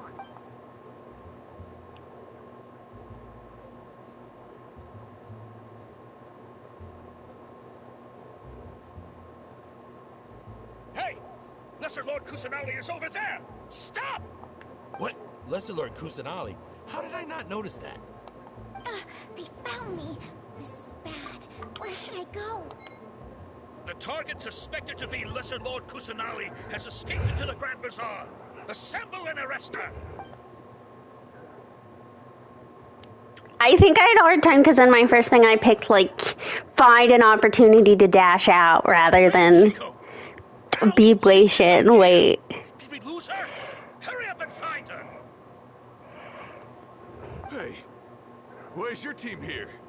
Didn't we say to split up our search? Hurry, hurry! This place is... Why are you all here? Yeah, isn't it one heck of a coincidence? Everybody's here. What on earth is going on? I suppose that's all of you? Who are you? Did you set us up? What are you planning? Phew, that was rough. I almost got caught. Little brat? So you're not actually Lesser Lord Kusanali. Who exactly are you all? Eremites from the desert? Just some colleagues. Think of this as a business competition, or a personal grudge. After stepping into our traps, stop thinking of yourselves as hunters.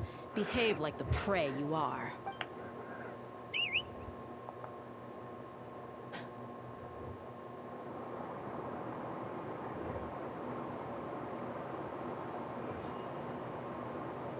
An ambush? How's that possible? This is Sumeru City, but mercenaries from the desert somehow ambushed us! You've spent all your time hiding away in the academia. This place has long since become our hunting ground. Brace yourselves! Don't tell them to brace themselves. Just get them while it's hot.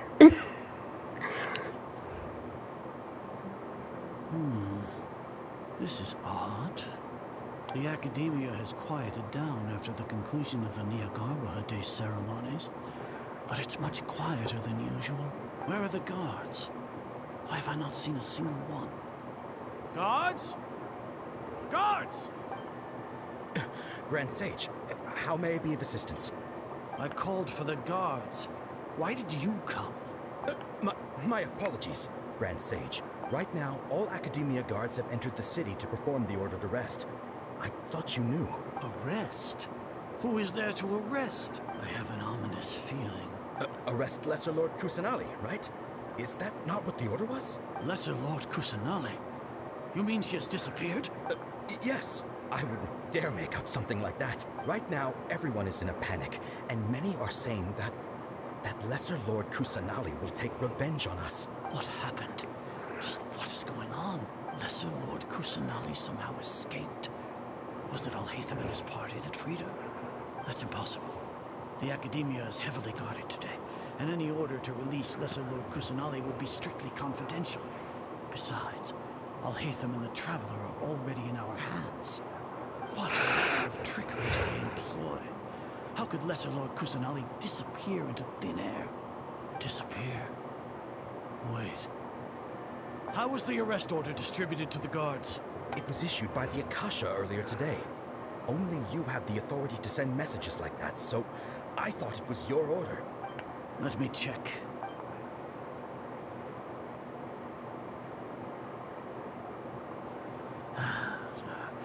Here. Lesser Lord Kusanali has escaped from the sanctuary of Surasthana. Go to the city and arrest the escapee immediately. The Akasha indeed contains this information, and it clearly appeared in my mind. How did they bypass my permissions to issue this kind of message? Was it the report about the Traveler that Alhaitham submitted? No. I specifically checked that knowledge capsule before entering it into the Akasha. Could that have been a red herring? Well, even if I figure it out now, it won't make any difference. The important thing now is to confirm Lesser Lord Kusanali's status. Have you been to the sanctuary of Surasthana to confirm that Lesser Lord Kusanali has indeed escaped? Confirm? No, I haven't. It may be a bit offensive to say this, but Grand Sage, what you're saying doesn't make any sense. How can the information in the Akasha be inaccurate?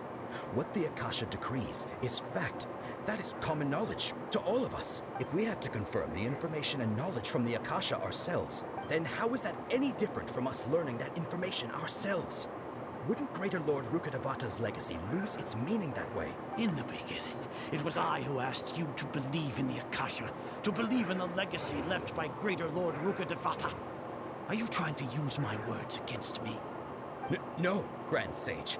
I'm merely confused because I believe in you. I never meant to refute you. Stay here and see if there are any suspicious people around. I'll go to the sanctuary of Surasthana on my own. Yes, Grand Sage.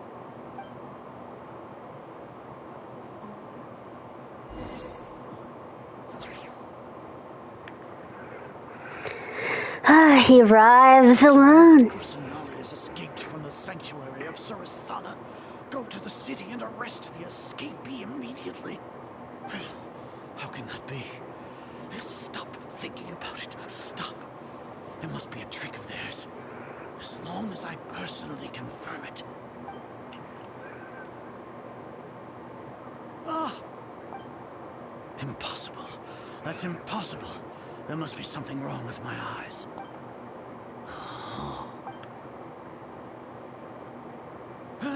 She really appeared again? What is the meaning of this? What a comical sight, Azar. Once the Akasha has put certain thoughts into your head, even the Grand Sage can no longer see what's right in front of him. You all can only see the world in your mind, the one you think you know. And precisely because of this, you disregarded Lesser Lord Kusanali's existence. She has been a wise and worthy Archon. Sino, have you been waiting for a chance like this? The Akasha predicted that you would return to the Academia to confront me. But I didn't expect it to turn out like this. I was careless. No, you were blinded. Your faults stem from your reliance on the Akasha. You're still the same as always. I truly did not expect a proud person like you to cooperate with Alhaitham and the Traveler. People change, Azar. Admit it. The Akasha can't predict my actions anymore. Then tell me, what have you found during your investigation? You want to buy time? This is the sanctuary of Surasthana. Under your own regulations, even Academia staff are forbidden to come here.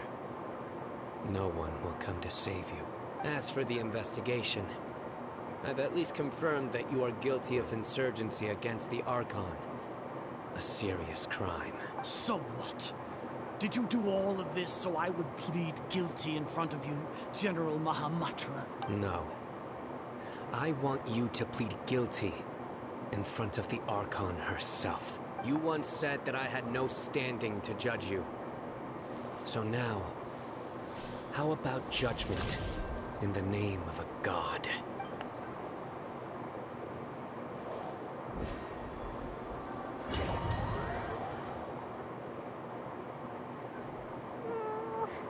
How long do we have to wait? Paimon wants to know how things are going out there. Paimon hasn't heard any sounds outside for a while. Hopefully something bad didn't happen. We must trust our friends. That was some cold lines from Sino. Yeah, but aren't you scared that we might be locked up in here for the rest of our lives? No, I don't think they really can do that. Paimon has you. We could still chat like this. When Paimon thinks of Nahida being imprisoned alone in the sanctuary of Surasthana, Paimon can't help but feel sorry for her.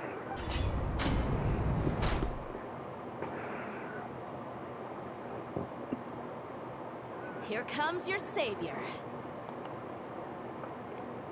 Yeah! Paimon just knew you would come to rescue us! You were scared out of your wits just a moment ago. You two really owe me some big thanks. I had to search through who knows how many guards to find the key here. It felt even more tiring than whacking them. I'm exhausted. Thanks a lot. Need Paimon to rub your shoulders? No, that's, I'll pass. What are you afraid of? Oh, are you ticklish? Now isn't the time to talk about being ticklish. How are things going outside? Things in the city and on Sino's side are both going well. The guards that stormed out of the Academia are all taken care of. The Corps of 30 is in charge of the city's defenses, but we already talked to Asvand.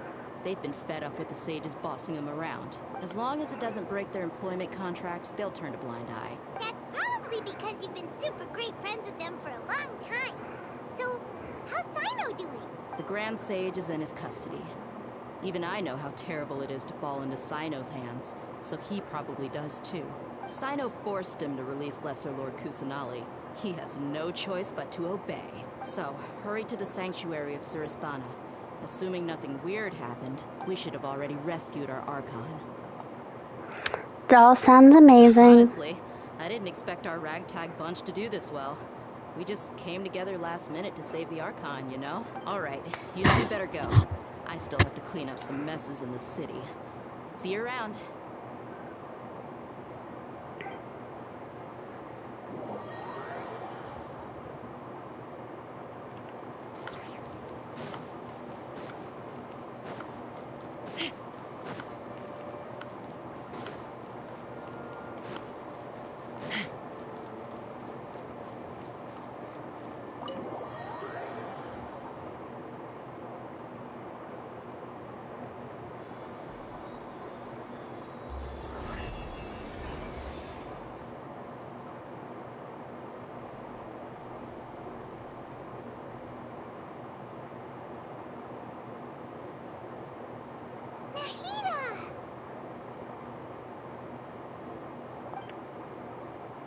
Should I say it's nice to meet you? This is the first time we've met in real life.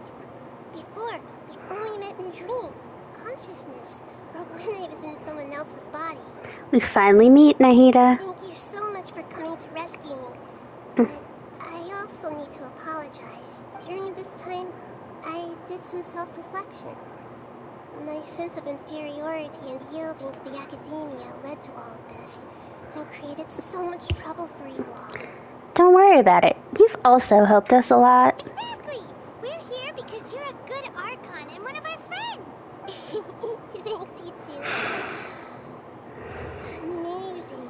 So this is how it feels to walk out of that cage with my own body. It's like I just had an endlessly long dream. I can't even tell if I just woke up or was only now born into this world. My concept of self has become so clear. But now doesn't seem to be the time to indulge in this feeling. The Academia's God creation plan. This is really embarrassing.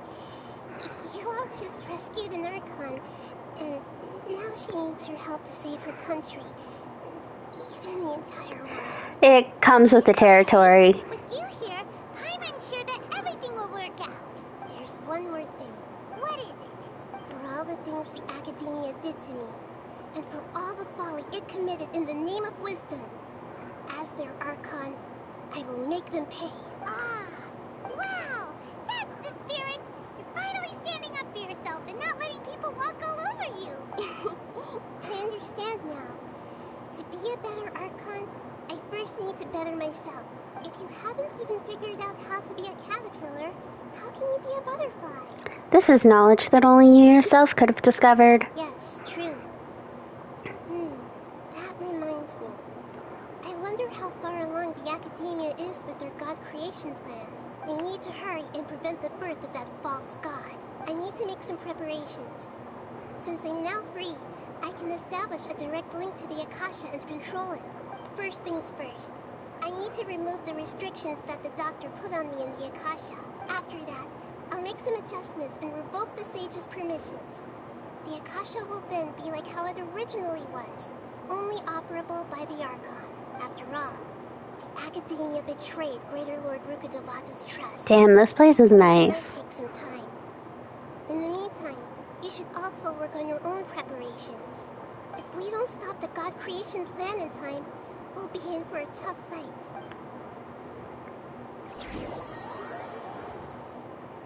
Might as well prepare for a fight. When we're done, we can take a walk around. After all, we missed out on a lot of stuff when we were locked up. Give me just a second, because I don't want to forget it. Later, I do have something to...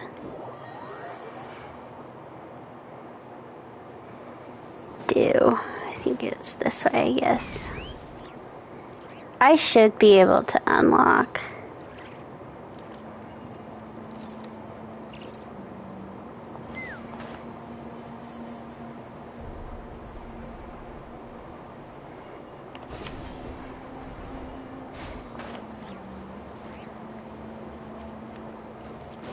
This cabinet in here now.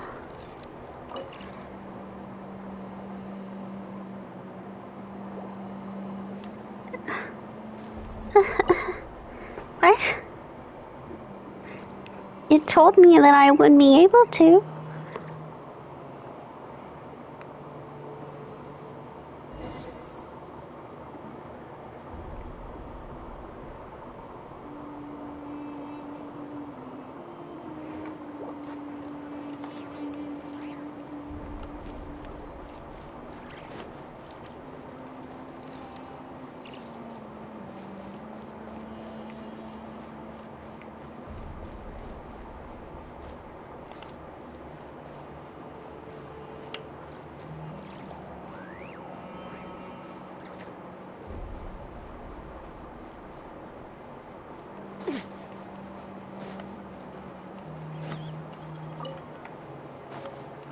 Here we go. Like I said, it's just because I know that I'll forget about it if I don't. Paimon also wonders what sort of treasure we'll find here. Paimon thought there would be some special treasure inside. Even the wooden barrels and crates we found on our adventures are better than this. At least those had cabbage or fowl inside. Now what's this? It looks like it fell out from over there. Let Paimon see. Maybe it'll lead us to treasure. Patient name, Abbas. Gender, male. Occupation, farmer. Basic status of emissions. Scabby skin at limb extremities, multiple ulcers on the back, chest, and other bodily surfaces, weakness of limbs, and poor mobility observed.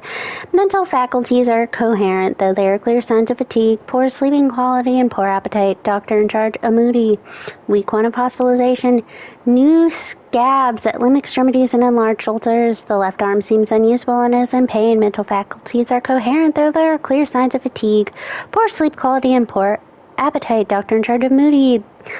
Week 3, the scabs are scale-like and have spread across the surface of the body. There is necrosis and multiple ulcers. The patient has fallen into a coma. Doctor in charge, a moody. Week 9, the necrosis of the ulcers has been effectively kept under control and no new scabs have appeared on the surface of the body. The patient is in a comatose state. Doctor in charge. Ugh. Week 15, the wound from the replacement treatment has not healed even after a long time. No new scabs have appeared on the surface of the body. There is weakness in the limbs and the patient cannot grasp items on their own. The patient is also experiencing fever and vomiting. Mental faculties are coherent, though fatigued, poor sleep, and unable to eat. Doctor in charge. Ugh. Week 21, we've started to manage to keep the scabs on the body surface under control and the new limbs function has been restored. The patient is experiencing chronic coughing and is prone to fainting. Mental faculties are coherent and in a good state. Sleep quality and appetite are decent. Doctor in charge, blank. Eleazar is so scary. What does the other document say? Treatment subject, Abbas. Gender, male. Occupation, farmer. Doctor in charge, blank. After 20 weeks of treatment, specimen... I think that's 5. 5's new skin and new left arm have recovered well. No changes in appetite or sleep. Mental state fluctuates beyond the normal range. There have been multiple attempts to leave the care area. God's voice guides me as cited as motivation. And the specimen is believed to have delusional tendencies. Additionally, the God's voice described in the confession is possibly related to the resonant quake phenomenon presented in internal topographic structure of the dunes. This could be investigated to rule out ungovernable input interference, increased supervision. Treatment protocol. The second phase of the blank trial is beginning to see results. The next phase, blank. Objective, specimen 5's organs, blah, blah, blah, blah, blank, blank, blank. Following extensive examination, sample 3 is the best material for the third phase of the blank trial. Before the implementation of blank is retired. Continuous vomiting and skin, blank is a normal occurrence, blank must be prepared beforehand for specimen 5 to contain the circulation of blank. After completion of the basic blank operation, observe the subject for 1 week. If normal psychological activity is observed in the organs, the rate of deterioration on surface saps is reduced and limb function is restored. The next phase of the blank trial can commence. Physician's notes. All specimens have one thing in common. Body elemental quantities were at abnormally high levels and were positively correlated with the severity of the disease. After the blank experiment, body elemental quantities were reduced and samples self-reported a reduction in symptoms. It is reasonable to hypothesize that there is a causal relationship between elemental quantities and Eleazar.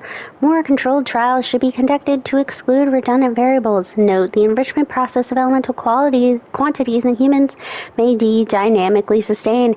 After the completion of early blank experiments with a short period of time, specimen 1's physical indicators trended to the norm.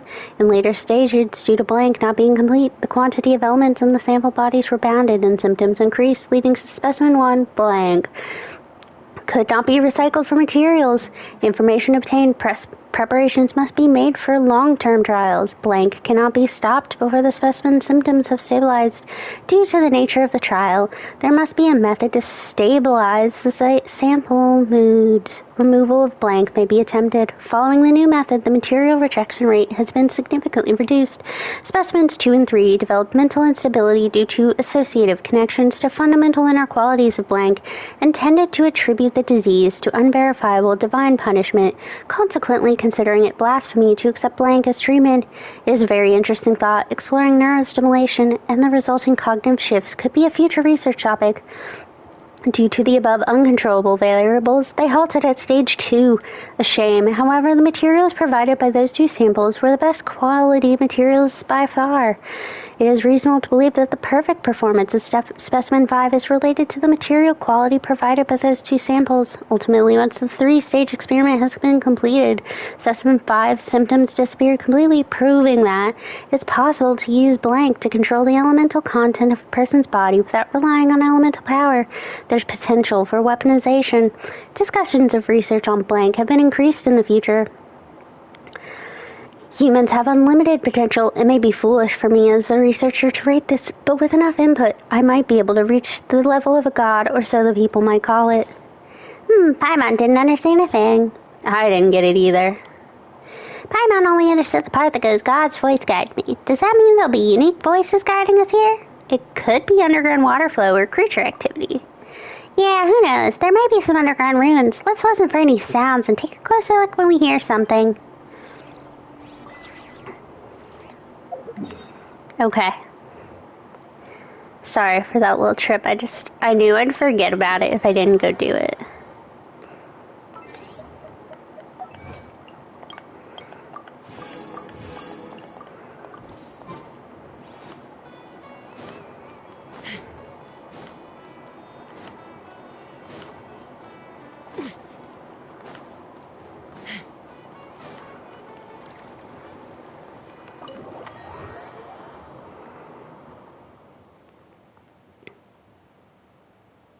How's it going, Nahida? I'm done with the parts that needed my involvement to complete. Although it's my first time working with the Akasha like this, its internal structure and operation procedures are easy for me to understand. Greater Lord Rukkhadevata's design is truly brilliant. Oh, also, this is for you. Huh? What's this little floaty thingy? It's a small device I put together just now. You can think of it as an upgraded Akasha terminal. You may not need it right now, but it should be helpful in certain situations. Wait! This thing has the same characteristics as Paimon! We're both small things that float! Oh, all the things that make Paimon special got copied! When Paimon appears with the Traveler from now on, people won't remember Paimon because she isn't unique anymore! Are you actually upset? It's alright, Paimon. It can't replace you. It's only a flying device, but you're the Traveler's irreplaceable friend. You're so good at comforting people, Nahida. If only the Traveler was as smart as you. Rude.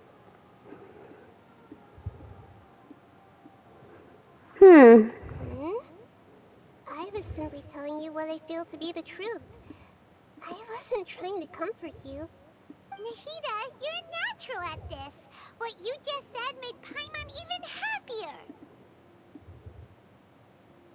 By the way, there's something I need to confess. Even though I'm the Archon and in control of myself again, I'm not very good at fighting. You may have heard that an Archon's power is derived from their people's faith. However, I'm not as well loved as Greater Lord Rukkhadevata. If we get into a situation where combat is our only option, I'll have to count on you, and I'll do my best to provide support. Don't worry, fighting is my forte. I can rely on you. So the God of Wisdom isn't good at fighting? That actually sounds about right. I've located where the false god is. Time is of the essence, so let's get to it.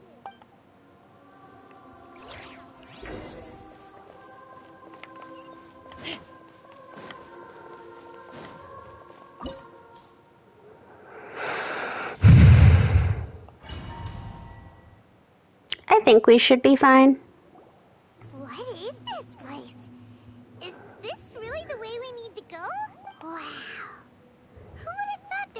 place like this hidden right slap bang in the middle of the city? The sages wanted to realize their god creation plan without being discovered. The safest and most convenient way would be to build within the academia itself. That's true. They were already hiding one god, so why not two? Judging from the structure here, the project is a huge undertaking. The sages really saw the god creation plan as their ultimate goal. But this place doesn't look like it could have been constructed by the academia alone. The Fatui under the Doctor sure didn't hold back. They provided a lot of technological support. It's to help one of their own harbingers become a god, after all. Yeah, or else they wouldn't have been that generous. Is that it, though? I've always felt that this Doctor is different from the academia sages. He doesn't seem to share their sense of urgency. Instead of being interested in the end product, it's like he's enjoying the experimental process. The Fatui Harbingers are all such weirdos. So, the Doctor being weird is actually normal. So, this Fatui that they're trying to turn into a god is called the Balladeer? We had previously come into contact with his consciousness. He harbors particularly strong obsessions. One is the desire for a gnosis, since he was created to be the vessel for one. The other obsession is probably related to his past. I can't quite explain it. Paimon knows that he was a prototype puppet for the Raiden Shogun before he became a Fatui Harbinger. That's why he wants a gnosis so badly. There's no way he'd willingly be a test subject. Now with that temper and ego of his... It sounds like you know the Balladeer quite well. We've had a few encounters, but none of them were pleasant. I see. Tell me more about him and what he's like. The more we know now, the better we can plan for and react to any future situation. I mean, we don't know a lot. I see. How fascinating. Alright, time to go. Let's get through here and meet him in person.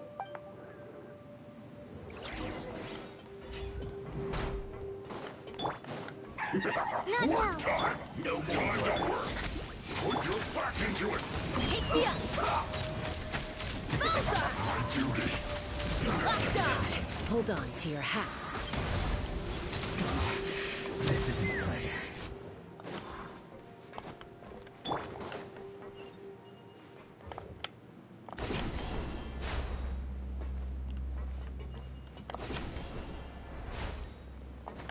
It looks like we can climb up these pipes.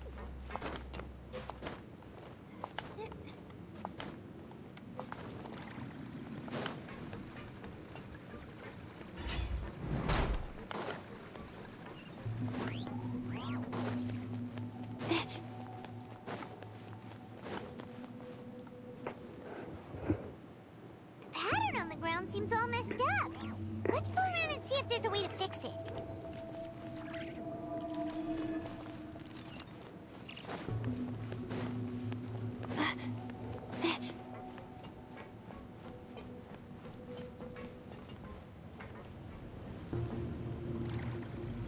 It seems to have stopped. Let's continue. This I also remember being a struggle, but again, it was my early Genshin days, so it's probably largely just a struggle because my team was not that great.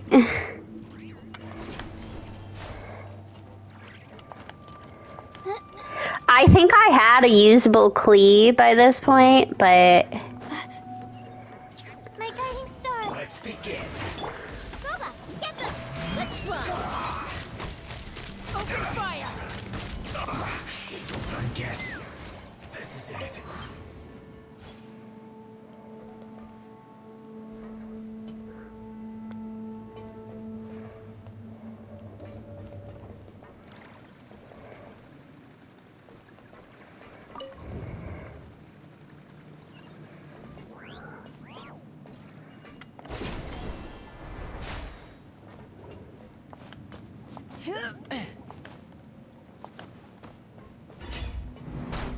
You'll get frostbite.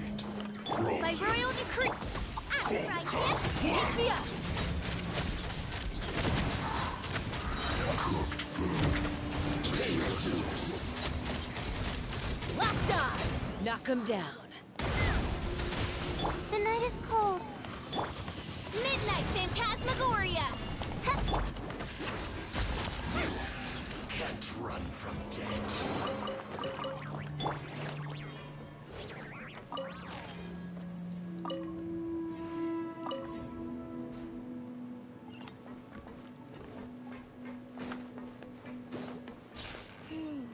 The cart is stuck. Maybe there's something wrong with the tracks. Let's try adjusting the direction of the device to clear the tracks.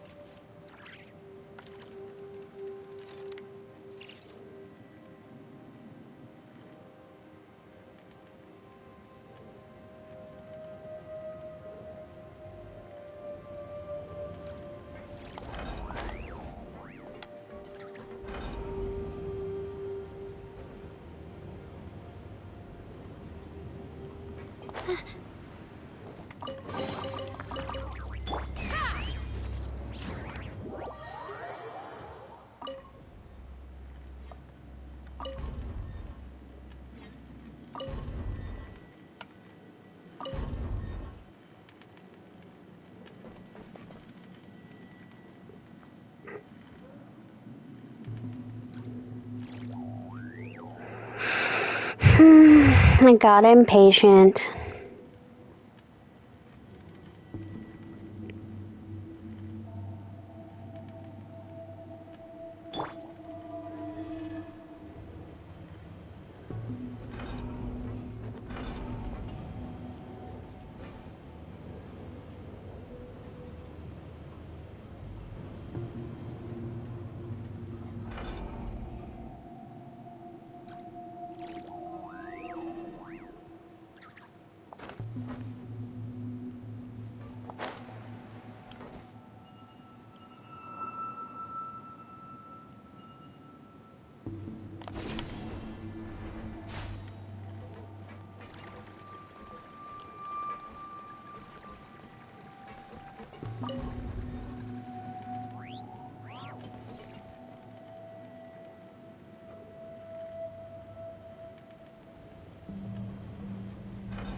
I'll put you on. Let's move. Odd, reveal! Let's run. Shouldn't get careless. Locked on.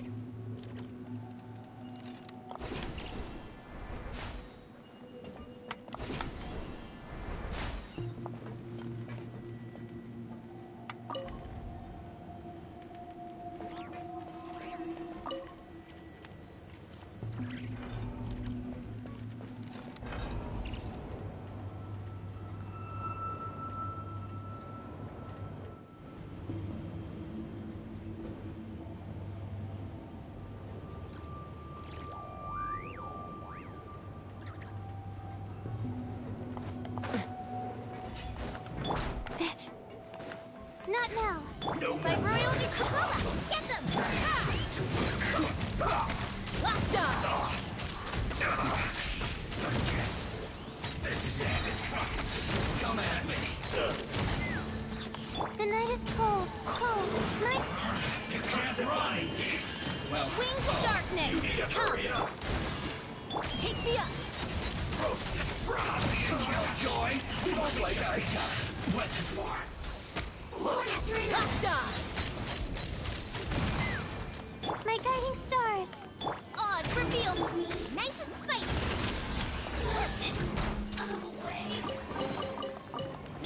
I remember that room was the hardest.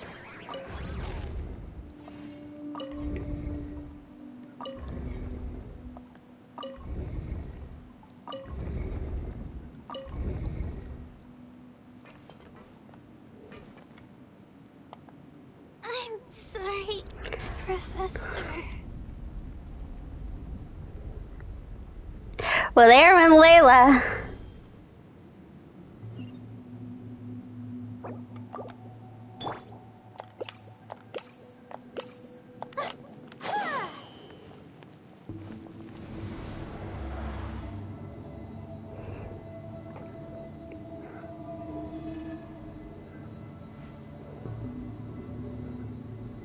I have to admit, I don't know that I've ever played the Balladeer boss correctly. I don't know how well I know the mechanics. I usually just kind of try to Looking at its operational status, we must assume get it down fast. you create is likely close to completion or already completed. I've already seen him control the weather. Oh no! What should we do? Paimon can't imagine how hard it would be to fight against the Fatui Harbinger with a Gnosis. Are you nervous, Paimon? If you really want to know. Of course Paimon's nervous! Aren't you too, Nahida? Yes, I am. This is probably the first time I faced with a calamity of this degree since my birth. I feel not just nervous, but curious as well. Curious? Curious about what? I mean, they've created God. I'd be curious. To me, everything we perceive in this world, everything we learn, and everything that happens to us is considered knowledge. And if it's a form of knowledge, then it can be understood. However, only fate is about that which has yet to occur. So it has always drawn my curiosity. So to me, fate is the ultimate knowledge. That's also why I love observing humans and all the things that happen to them. It all brings me great satisfaction. And now, at long last, I'm not just an observer anymore. I will personally experience my own fate with you by my side. Isn't this such a wonderfully exciting thing? Ah, so that's what you mean. Paimon thinks she understands what you're feeling. I'm also looking forward to it. Okay, let's continue on. I can sense his aura from here.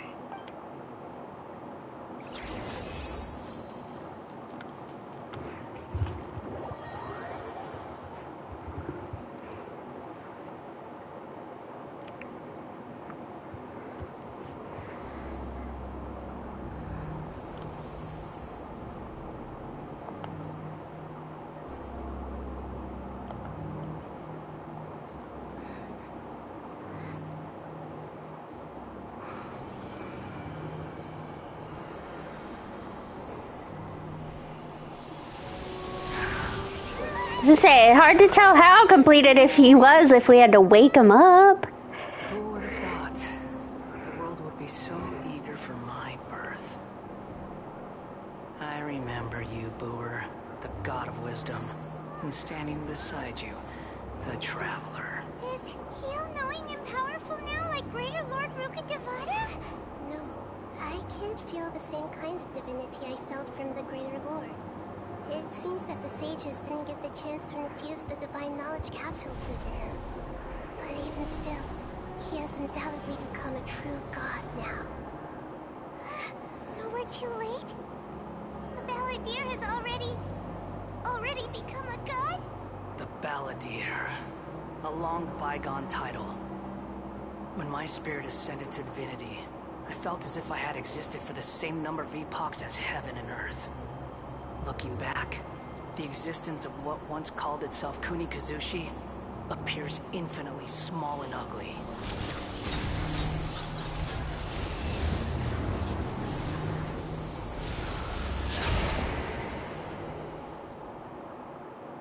This imposing aura.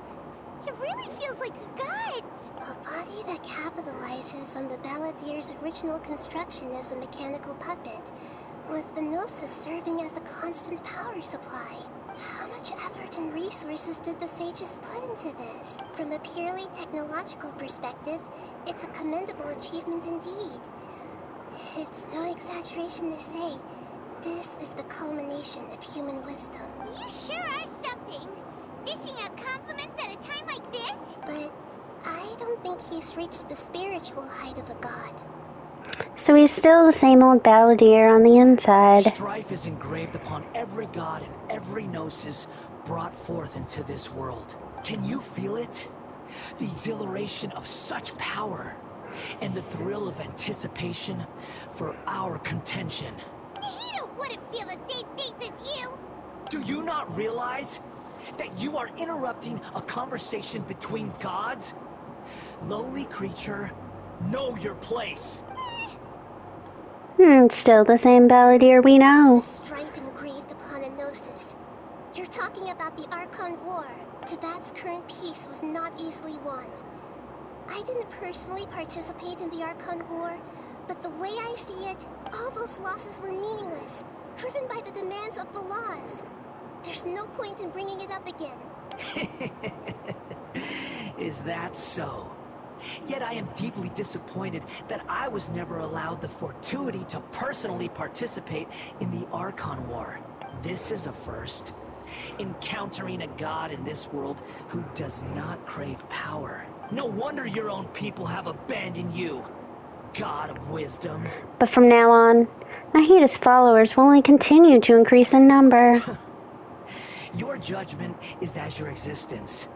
Unsubstantial. This is where everything ends, Booer. The God of wisdom.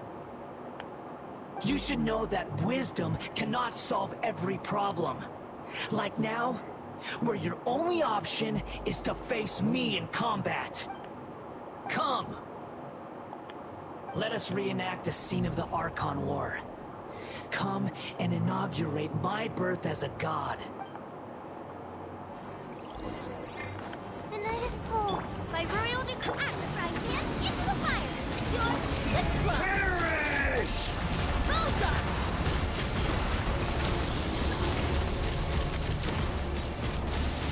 Open fire! Insignificant pest! As you wish, mein Fräulein. Nice and spicy. Take me up! Malta! Feeble human! Malta! That was embarrassing for you.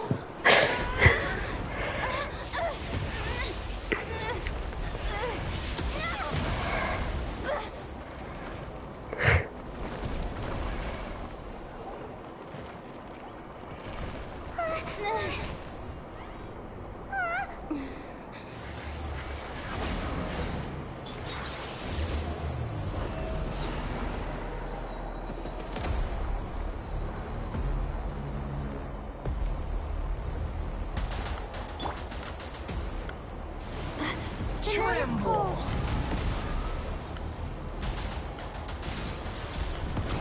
Odds revealed Burn at the to frying pan, into the oblivion! fire. Let's fly. Malta! Malta! You filth! Don't be scared.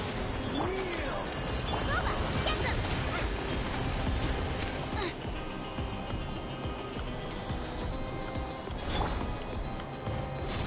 Not now.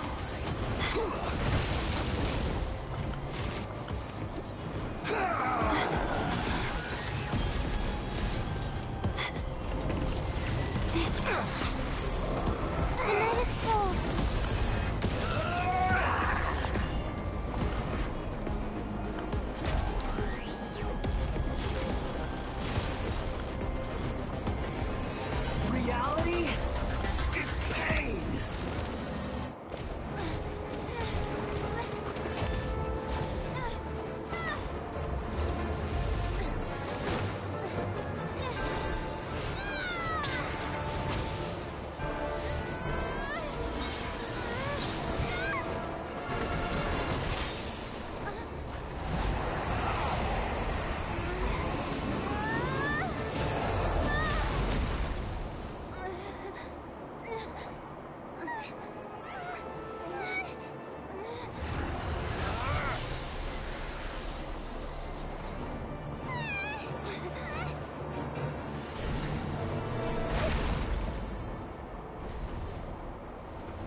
This is supposed to be a battle between gods, yet you choose to hide behind a mortal.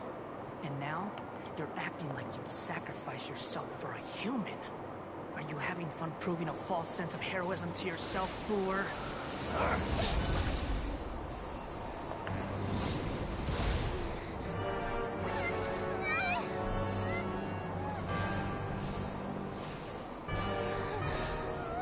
The data collection is almost complete. Do you even know how many times you've tried to take my gnosis from me?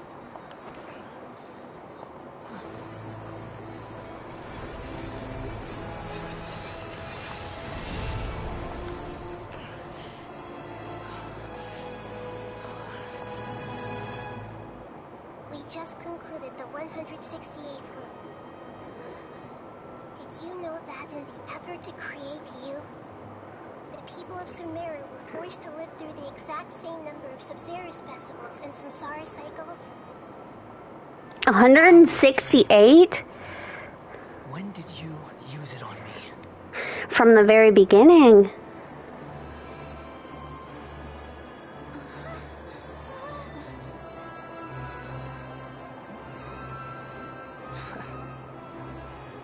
You can't even defeat me in a dream.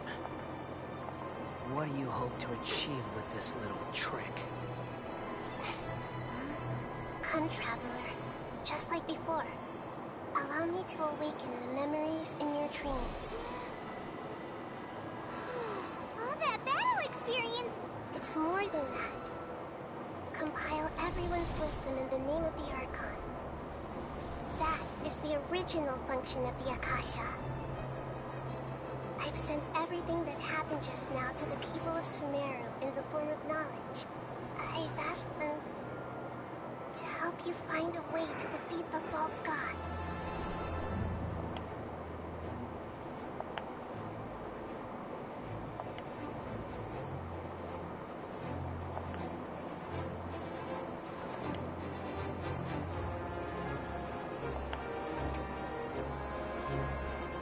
Now, all of Sumeru's wisdom is at your disposal. Meaningless tricks won't save you.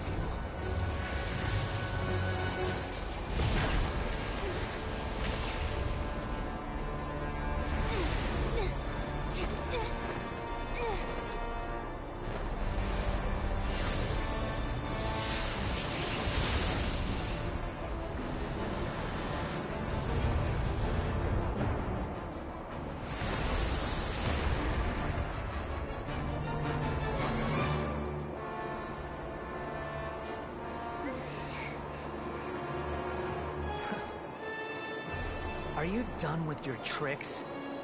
Can I finally take this as a real battle between gods?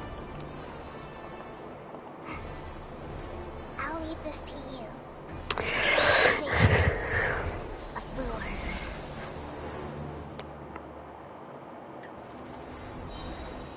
I am the all-knowing God.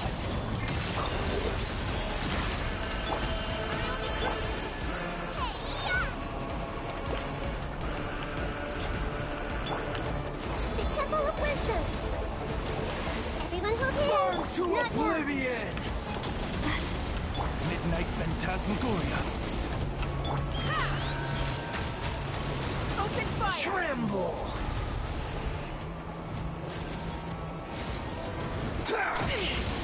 This is about to get messy. My guiding stars.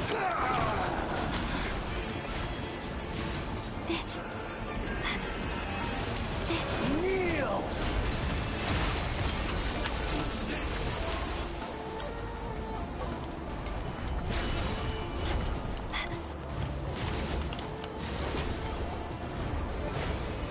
Reality is pain!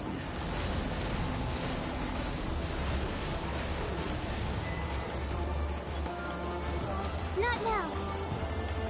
Good riddance, cruel world.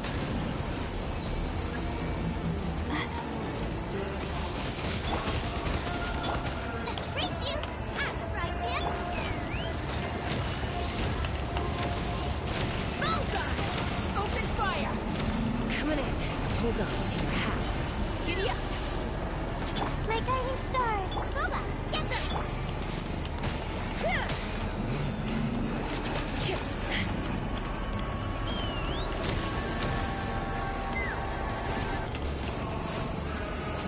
The night is cold.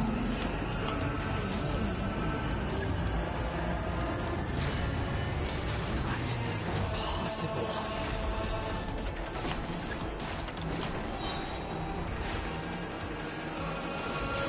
Odds revealed.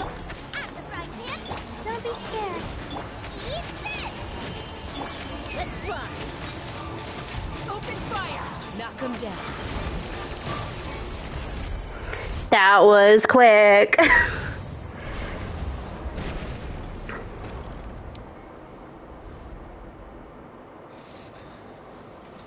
Humans. Filthy humans.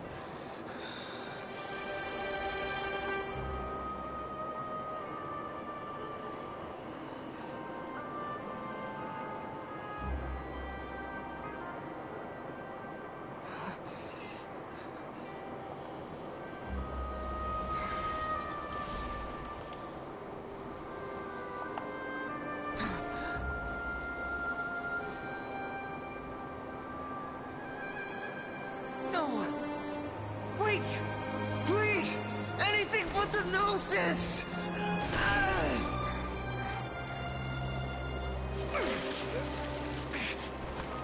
That's mine!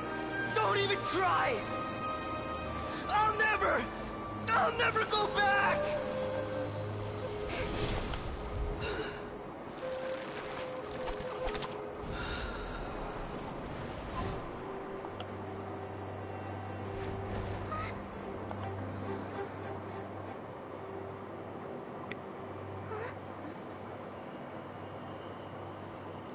We haven't yet found the answer to the most important mystery.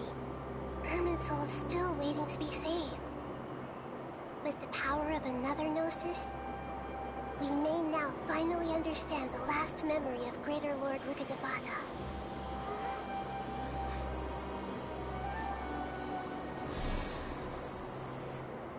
This is...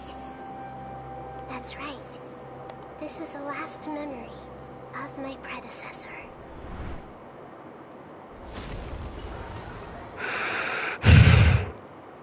We did really good in that fight. We were on top of it.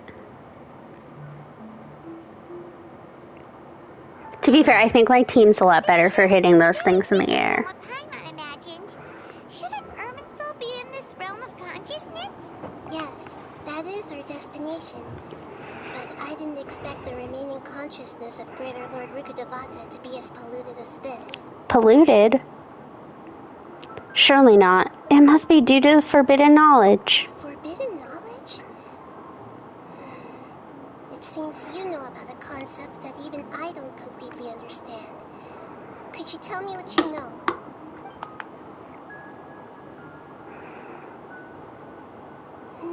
Your inference seems logical enough.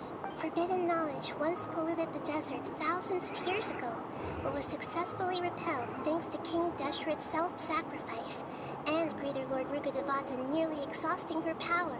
Then, a second instance of forbidden knowledge pollution occurred during the Conria Cataclysm 500 years ago. But I'm afraid it is much more serious this time, with Irminsul itself already in danger. So, if we're in the remaining consciousness of Greater Lord Rukkhadevata, and it's also been affected by forbidden knowledge pollution, then does that mean, in order to save us, Greater Lord Rukkhadevata? Yes. It's very possible that she sacrificed her life in the fight against forbidden knowledge. She didn't completely eradicate forbidden knowledge, but if it weren't for her actions, the pollution would have been far more rampant over these past 500 years. The way that everyone, including me, has forgotten everything about forbidden knowledge may very well be due to her restoration of Irminsul. Do you feel sad, Nahida? I'm just sharing her pain. The pollution of her consciousness here is severe. There is madness, chaos, and pain all around us. Did she fight to resist the forbidden knowledge pollution in such terrible conditions? All the way up to her last breath. She even used her last remnant of lucid consciousness to leave a clue for us to follow. The words world, forget me. Yes. Her words were distorted by forbidden knowledge, so that's all we could hear. But now, we have a chance to find the answer to this mystery. We can cross the polluted consciousness until we found the right path to meet with her lucid consciousness. And then, we'll let Greater Lord Rukkhadevata tell us the truth in person. I hope we can use that truth to save everybody. Each of us need to be mindful of the state of our own consciousness while we are here. Even with the Gnosis' protection, we must always keep a clear mind. Otherwise, we could go mad at any moment. That's so scary. Don't worry. It should be easy enough for you to keep that mind of yours clear, Paimon. Let's go.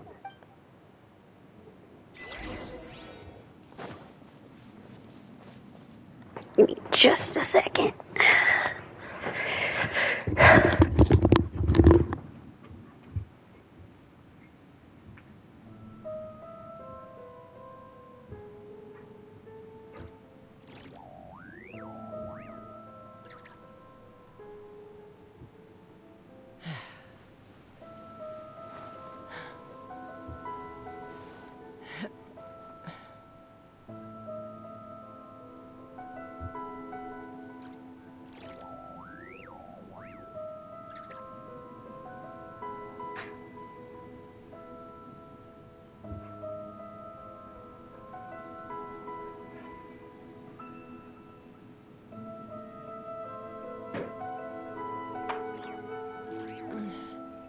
I'm a little out of practice these days. Any conflicts around? I'm in the mood for some peacemaking.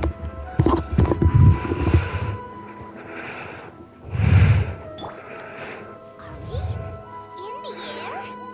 Why is there a huge boat? That's the boat of consciousness, which symbolizes reason here. Wow. What are these? The monsters seem to have been affected by them.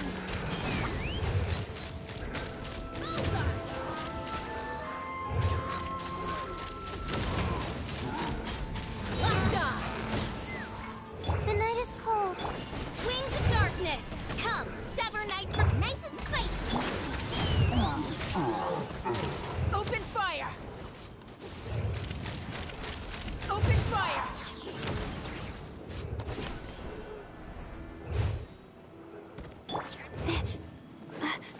Not now. We're gonna get a little hurt here. Because there's a biggin.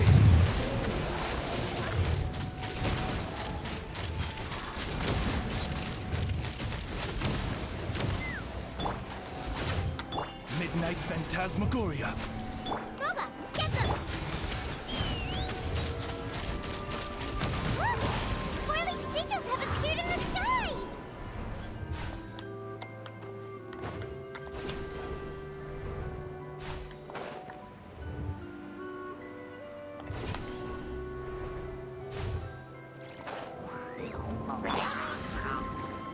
Let's fly! Open fire!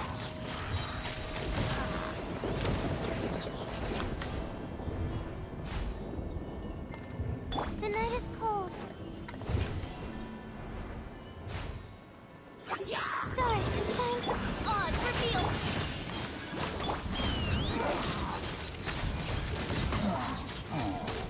Locked on! Open fire! Not now. Don't be scared. Nice and spicy. Eat this! Fire in the hole!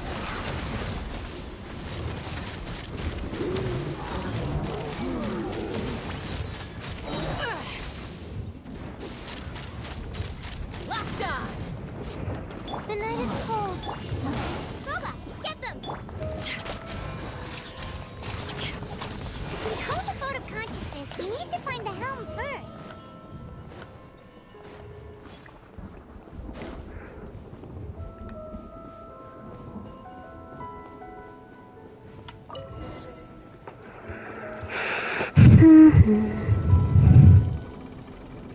We chant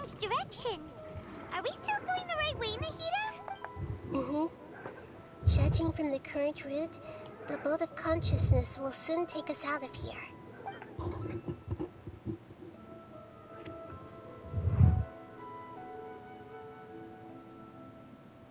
It's the red sky.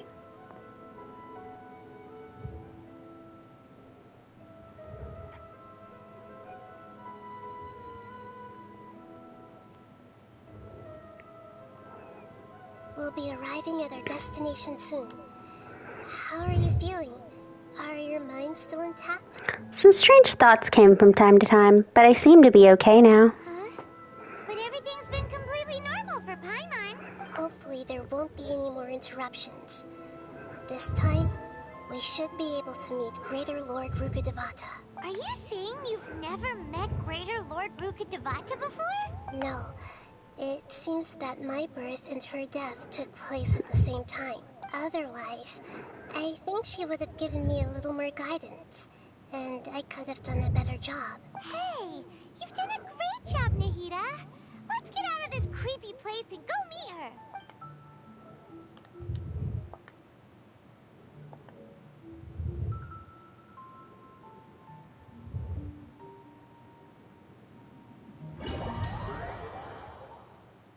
So, is this the place you were talking about?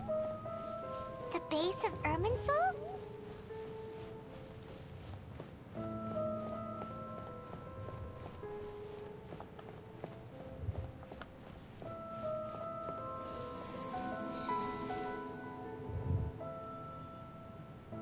Well, this is the place. It's the same place from my memories. We're here to find Greater Lord Rukkhadevata, right? But the one standing over there... Is that... me? She looks exactly like me. Are you Greater Lord Rukkhadevata? Yes, that's me. Are you surprised by my appearance? The two of you look almost exactly the same. Irminsul and the surrounding lands have been reproduced here as they were years ago. But this is just a realm of consciousness. We are manifestations of the same nature. Hence why we would appear exactly the same. We're of the same nature? Why? Because you are me, and I am you. You are me in the new samsara. The new samsara? As Greater Lord Rukkhadevata, I'm the avatar of Irminsul. And you are the purest branch snapped from Irminsul. Imagine it this way. Even if a tree dies, its branches will eventually take root and grow, continuing the tree's life in another form. I'm merely the remaining consciousness of Greater Lord Rukkhadevata. The real me has presumably died a long time ago. Judging from your appearance, I've probably been dead for 500 years. But you're finally here. My new self in the samsara. Lesser Lord Kusanali and Greater Lord Rukkhadevata. If this is true, then am I going to be a great Archon like you someday? Though we share the same nature, our fates are bound to be different. All things have their own fate. When a branch grows into a mature tree, it won't be the same as the original tree. That's why fate is the ultimate knowledge, isn't it? That's a great insight. Yes, very good. It's also precisely why you won't become like me. Really? But perhaps you may become an even greater Archon than I. I already see a determination in you that I didn't possess in my time. And the future that it leads you to will be yours alone, along with the blessings from your past experiences. Don't worry. The growth of wisdom is like that of a plant. You only need to wait quietly for the flower to bloom. I have faith in Nahida too. Come to think of it, the sages never had the faintest inkling of the meaning of wisdom. Thank you. Nothing makes me happier than discovering that the Archon I always admired was in fact myself in another fate. It's so nice to speak with you, Greater Lord Rukkhadevata. I've always wanted to meet you. The feeling is mutual. From the moment I snapped the branch off Irminsul and created you, I've also looked forward to talking with you. Could you tell me why you wanted to create me? And what exactly happened when you died? Ah, I see. You're here seeking answers, right? Everything that day, even the sky itself, changed into a color like this. I knew it. The Conria Cataclysm. At that time, the seven were all summoned to the nation of Conria. Except for me. I had a more important Except I task kind of know to this attend not to. to be true. I had to protect Irminsul. Because I don't The think disaster occurred Maui together go with the in pollution of forbidden to knowledge. Conria. At that very moment, with my consciousness connected to Irminsul, I sensed something was wrong. The pain started to torment my mind. By the time I reached Irminsul, it was already displaying signs of corruption. Had I not repelled the pollution of forbidden knowledge with King Deshret thousands of years ago, I might have felt even more hopeless and lost. So what exactly is forbidden knowledge? It's a kind of knowledge that doesn't belong to this world, and a form of truth that can't be understood. It came from the very bottom of the abyss. Even I could never understand it. The world is constantly rejecting it, leading to all kinds of bad phenomena. If we allow forbidden knowledge to pollute Irminsul, I'm afraid the entirety of Tevat could fall apart. So, there's knowledge that even the God of Wisdom can't understand? At that time, I knew I couldn't repel the forbidden knowledge with my strength alone, which is why I created a device that compiled human wisdom and named it the Akasha. It's truly the world's most amazing invention. Thank you. For a long time, I thought dreams were the fruit of human wisdom. Though it was selfish to do so, I borrowed people's dreams using the Akasha. Then I compiled their wisdom and all of my own power. Well, did it work? Thanks to the wisdom of the people of Sumeru, almost all the forbidden knowledge was cleared from Irminsul. But things didn't go as smoothly as I thought. I had a terrible headache, which gave me an uneasy feeling. And then I remembered that my consciousness was also connected with Irminsul. It brought me knowledge and wisdom, but vile corruption as well. From the very beginning, my existence had been polluted by the forbidden knowledge. Oh no. How could that happen? I've experienced that pain in your consciousness. It must have been a horrible experience. Yes, but my feelings weren't important. The important thing was that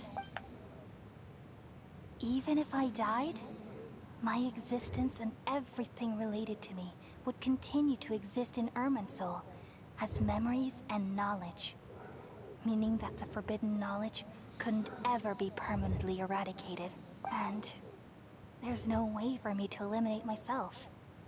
It would be a sort of paradox. So, I took the purest branch of Irminsul as my incarnation in the next samsara, and left a trail of clues, all in hopes that you would come here and remove me and my pollution from Irminsul forever. Wait, no, I can't. So you realize what that implies? You are very smart indeed.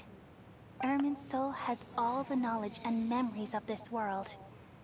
And as you've realized just now, removing me from Irminsul means I essentially will never have existed in this world. But this is the only way to save Irminsul. People love you so much and they've missed you so much over the past 500 years. I'm exactly the same. So how can we just forget you like this? Is there really no other way? There must be something else I can do. You're the god of wisdom, Boer. You should know that there is no other way. But this is so cruel. I don't want to forget you. No need to feel so sad, Boer. As someone who delights in wisdom, you should feel joy at finally finding the answer. These are the words in their entirety. The answer you've been seeking all along. let the world completely forget me. We all nestle under the great tree of wisdom, peering out to perceive the world.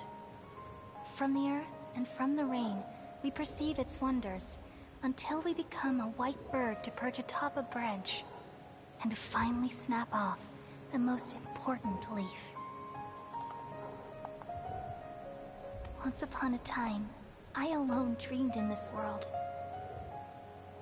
In my dreams, everybody would also dream after they fell asleep.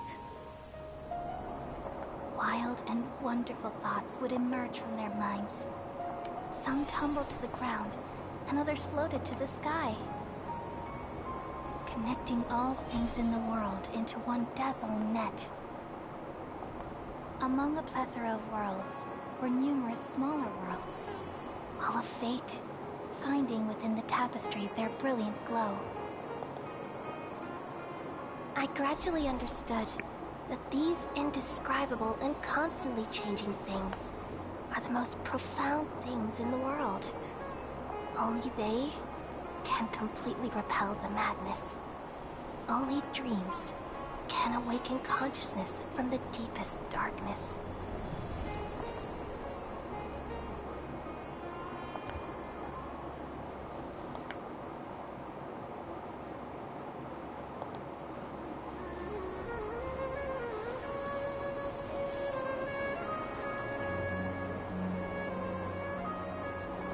I'm the one who posed this question, yet also the one who sought a solution. Saving the world with the dreams of the people used to be my answer. And now, you've also found your own answer, and I shall return all the dreams to the people.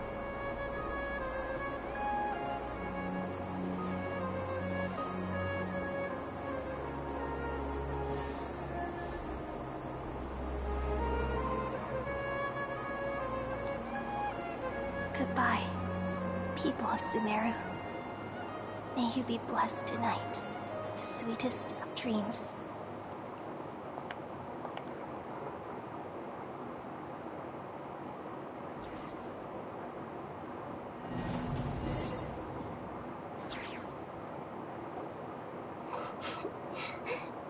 Nahida, are you alright? I'm alright. I'm just a little confused. What are you confused about? We've just saved the world, right? So why am I crying? I don't know where this feeling inside of me is coming from. But I feel very sad. Do you still remember what happened just now? Just now, we used the power of two gnosis to successfully connect with the Irminsul consciousness from 500 years ago. Then, we removed the remaining pollution from Irminsul. Did I manage to remember because I'm not from this world? Yeah, what's wrong? Weren't you there just now? Paimon doesn't seem to remember either. Has everyone really forgotten Greater Lord Rukkhadevata? Should I tell them the truth?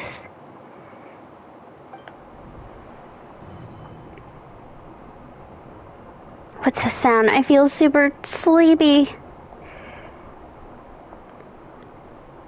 We're about to have some more fun lines, some fun lore.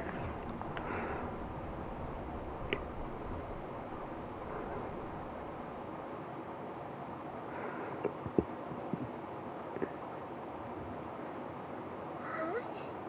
That sound. Traveler, Paimon. I've been waiting here far too long. But finally I have the chance to be alone with you. All the precious time I wasted has finally paid off. The doctor. What have you done? Just a type of sound wave that can quickly put defenseless people into a dream. As I expected, it doesn't have any effect on gods. This is the only thing of interest I've found among the sage's research. I thought I'd take it for a little spin. Don't worry. I know you would never forgive me if I actually killed them. I'm here to negotiate with you. Naturally, I won't do anything dangerous that could potentially damage our relationship. Negotiate with me? I heard you had already left Sumeru. Why are you here again now? I left Sumeru, but I also stayed in Sumeru. Even the God of Wisdom is restricted by the habits of cognition. And I am going to enter end after this section of the quest. Because if I remember right, the last part is the victory party that takes forever. Even the same individual will have different cognitions at different ages. A long time ago, I made a major decision in hopes of preserving all my perspectives of how I observe the world. Observation is the first step of any experiment, but observing the current world doesn't satisfy me. It lacks an important dimension, that of time. So I saved segments of all my ages and made them into independent individuals. That's all there is to it. Indulge me. How does the God of Wisdom find my method of seeking knowledge? It's an insult to the very concept of life. Life inherently has many rules and restrictions, each with its own significance and reason to exist. It can't be broken on a whim. Good.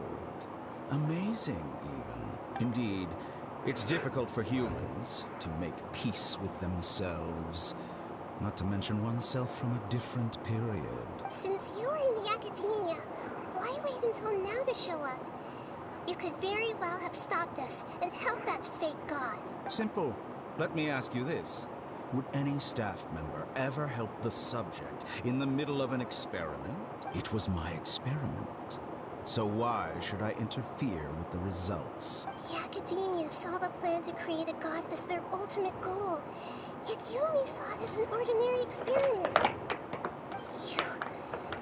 You really are crazy. If the experiment succeeded, you would have had a new god on your hands. How would you have faced your own god then? Would you still take the same stance?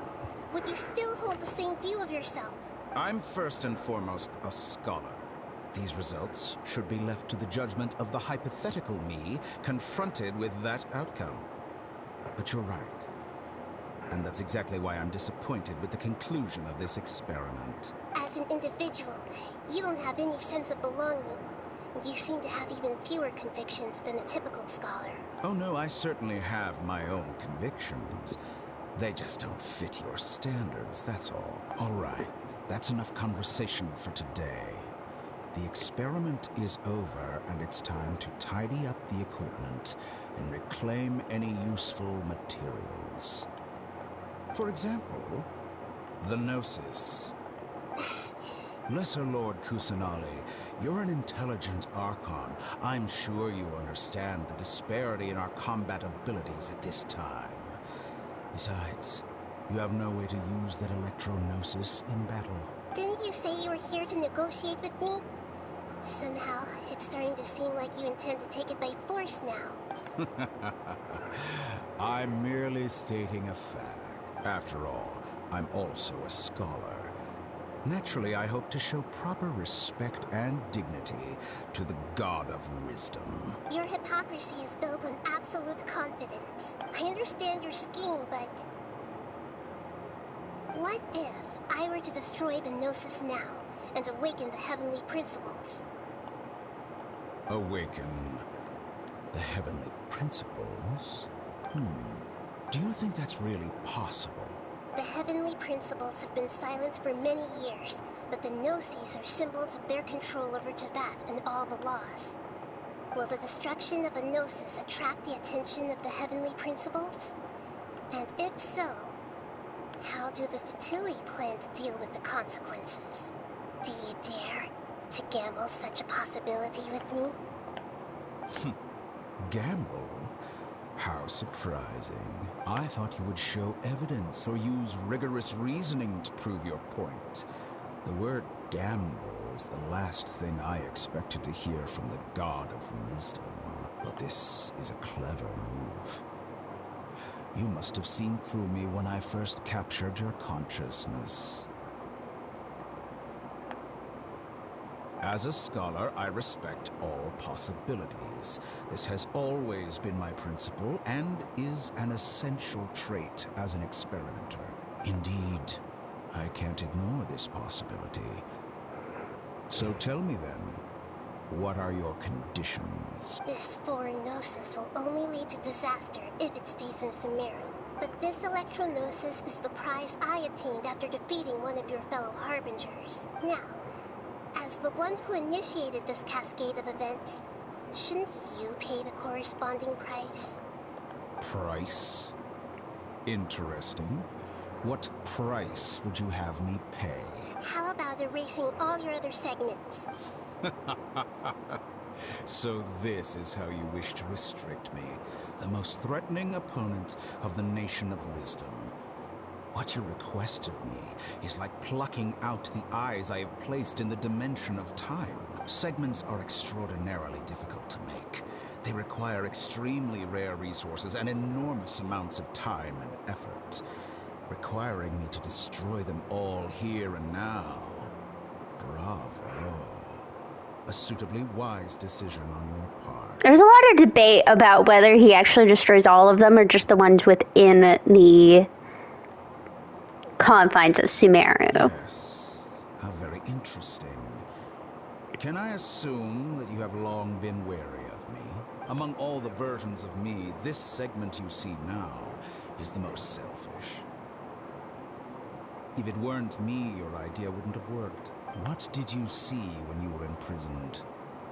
You were observing me, and that's how you know I've long grown tired of their doubts and endless arguments. Like you said, it's difficult to make peace with yourself. Being as smart as you are, have you managed to do that? I see. If you think all those versions of me are worth a gnosis, then deal. You sure didn't hesitate much. Is the relationship between all the versions of you really that bad? I don't think there's any need to dwell on that. The surplus versions of me can be exchanged for a gnosis. Do you think anyone can offer themselves at a higher price? Besides, with my abilities, it's only a matter of time until I find better perspectives. Perhaps it's best to say you're just temporarily ahead. But what I'd like to know is, how can you be sure that I've really erased them? I can see your remaining honesty.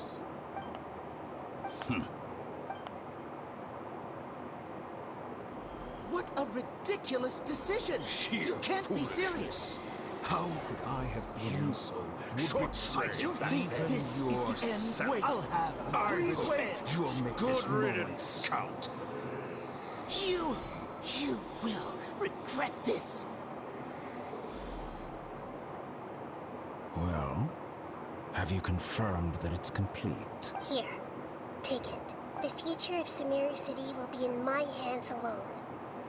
I will shut down the Akasha and let curiosity and the thirst for knowledge drive the realm of academics once again. There won't be any further gaps for you to exploit. It truly pains me that my academic achievements have never been appreciated in my homeland. Of course, I have no interest in being rejected by this city for a third time. Another chess piece. And where is your Dendro-gnosis? Don't be greedy, Harbinger of Snezhnaya. No, this is a different transaction. If you intend to turn off the Akasha anyway, then there's no further use for the Gnosis of Sumeru, is there? Besides, isn't it the Archon's duty to deliver what's desired of the Seeker? Oh. Judging from your expression, you don't seem to find the idea very agreeable. Then let's think of it this way. Since you're the god of wisdom, how about I exchange some knowledge with you? People exchanging knowledge with the god of wisdom is the stuff of legends. Yet here you wish to exchange knowledge for the god of wisdom's property. Arrogant as that is, it has piqued my interest. Let me ask you, have you in all your mighty knowledge ever heard the rumor that the skies of Tevat are fake? Huh? That's the secret hidden by Irminsul concerning the truth of this world. Once I finish telling you about this, it will be time for me to say goodbye. With negotiations, we've all gotten what we wanted. I'm very glad I got to meet you like this. Your arrogance may know no bounds, and convictions may mean nothing to you. But I'll still listen to what you have to say.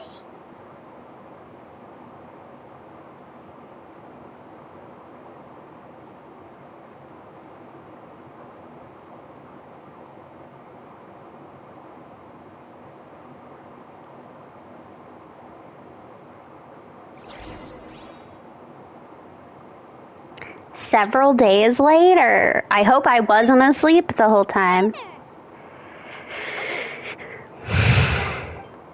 Hmm?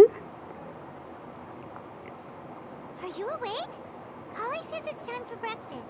Come on, get up! Good morning, Paimon. Good morning! How are you feeling today? Pretty good. Here, it looks like we've recovered pretty well. Not even Tainari can stop us from going out now, right? That's right.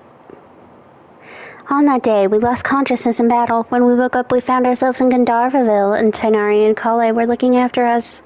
I heard that it was Sino who brought us here. Tainari complained that Sino is always sending people to him, but he is taking great care of us. After completely exhausting ourselves, we had a good rest here. After a few days, we finally recovered enough to be able to go back out. From what Tainari and Kale have said, the Akasha has been turned off completely, and the people of Sumeru will no longer rely on it. Such a big change will certainly affect people's lives, but it'll definitely be a good thing. Come on, Traveler, let's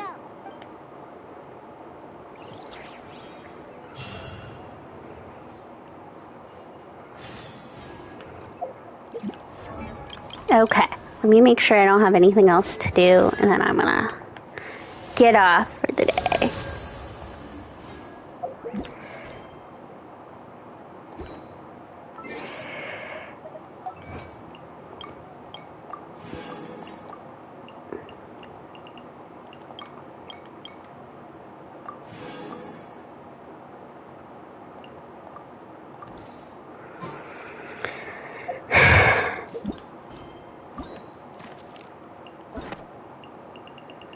And all of these will be unlocked by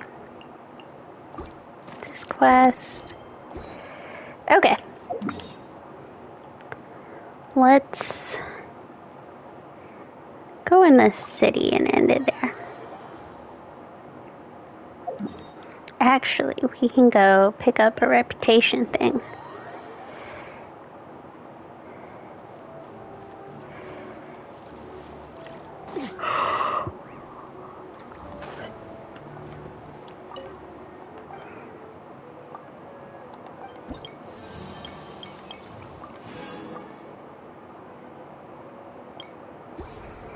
But, okay, I'm gonna end it there. I'll be back tomorrow. I'll finish this up, and then I will, well, I'll probably go grab this really quick as well. And then I am gonna start the Aranara quest, I think. But, thank you for coming. It's been a good stream. We got most of it done. So, have a good night.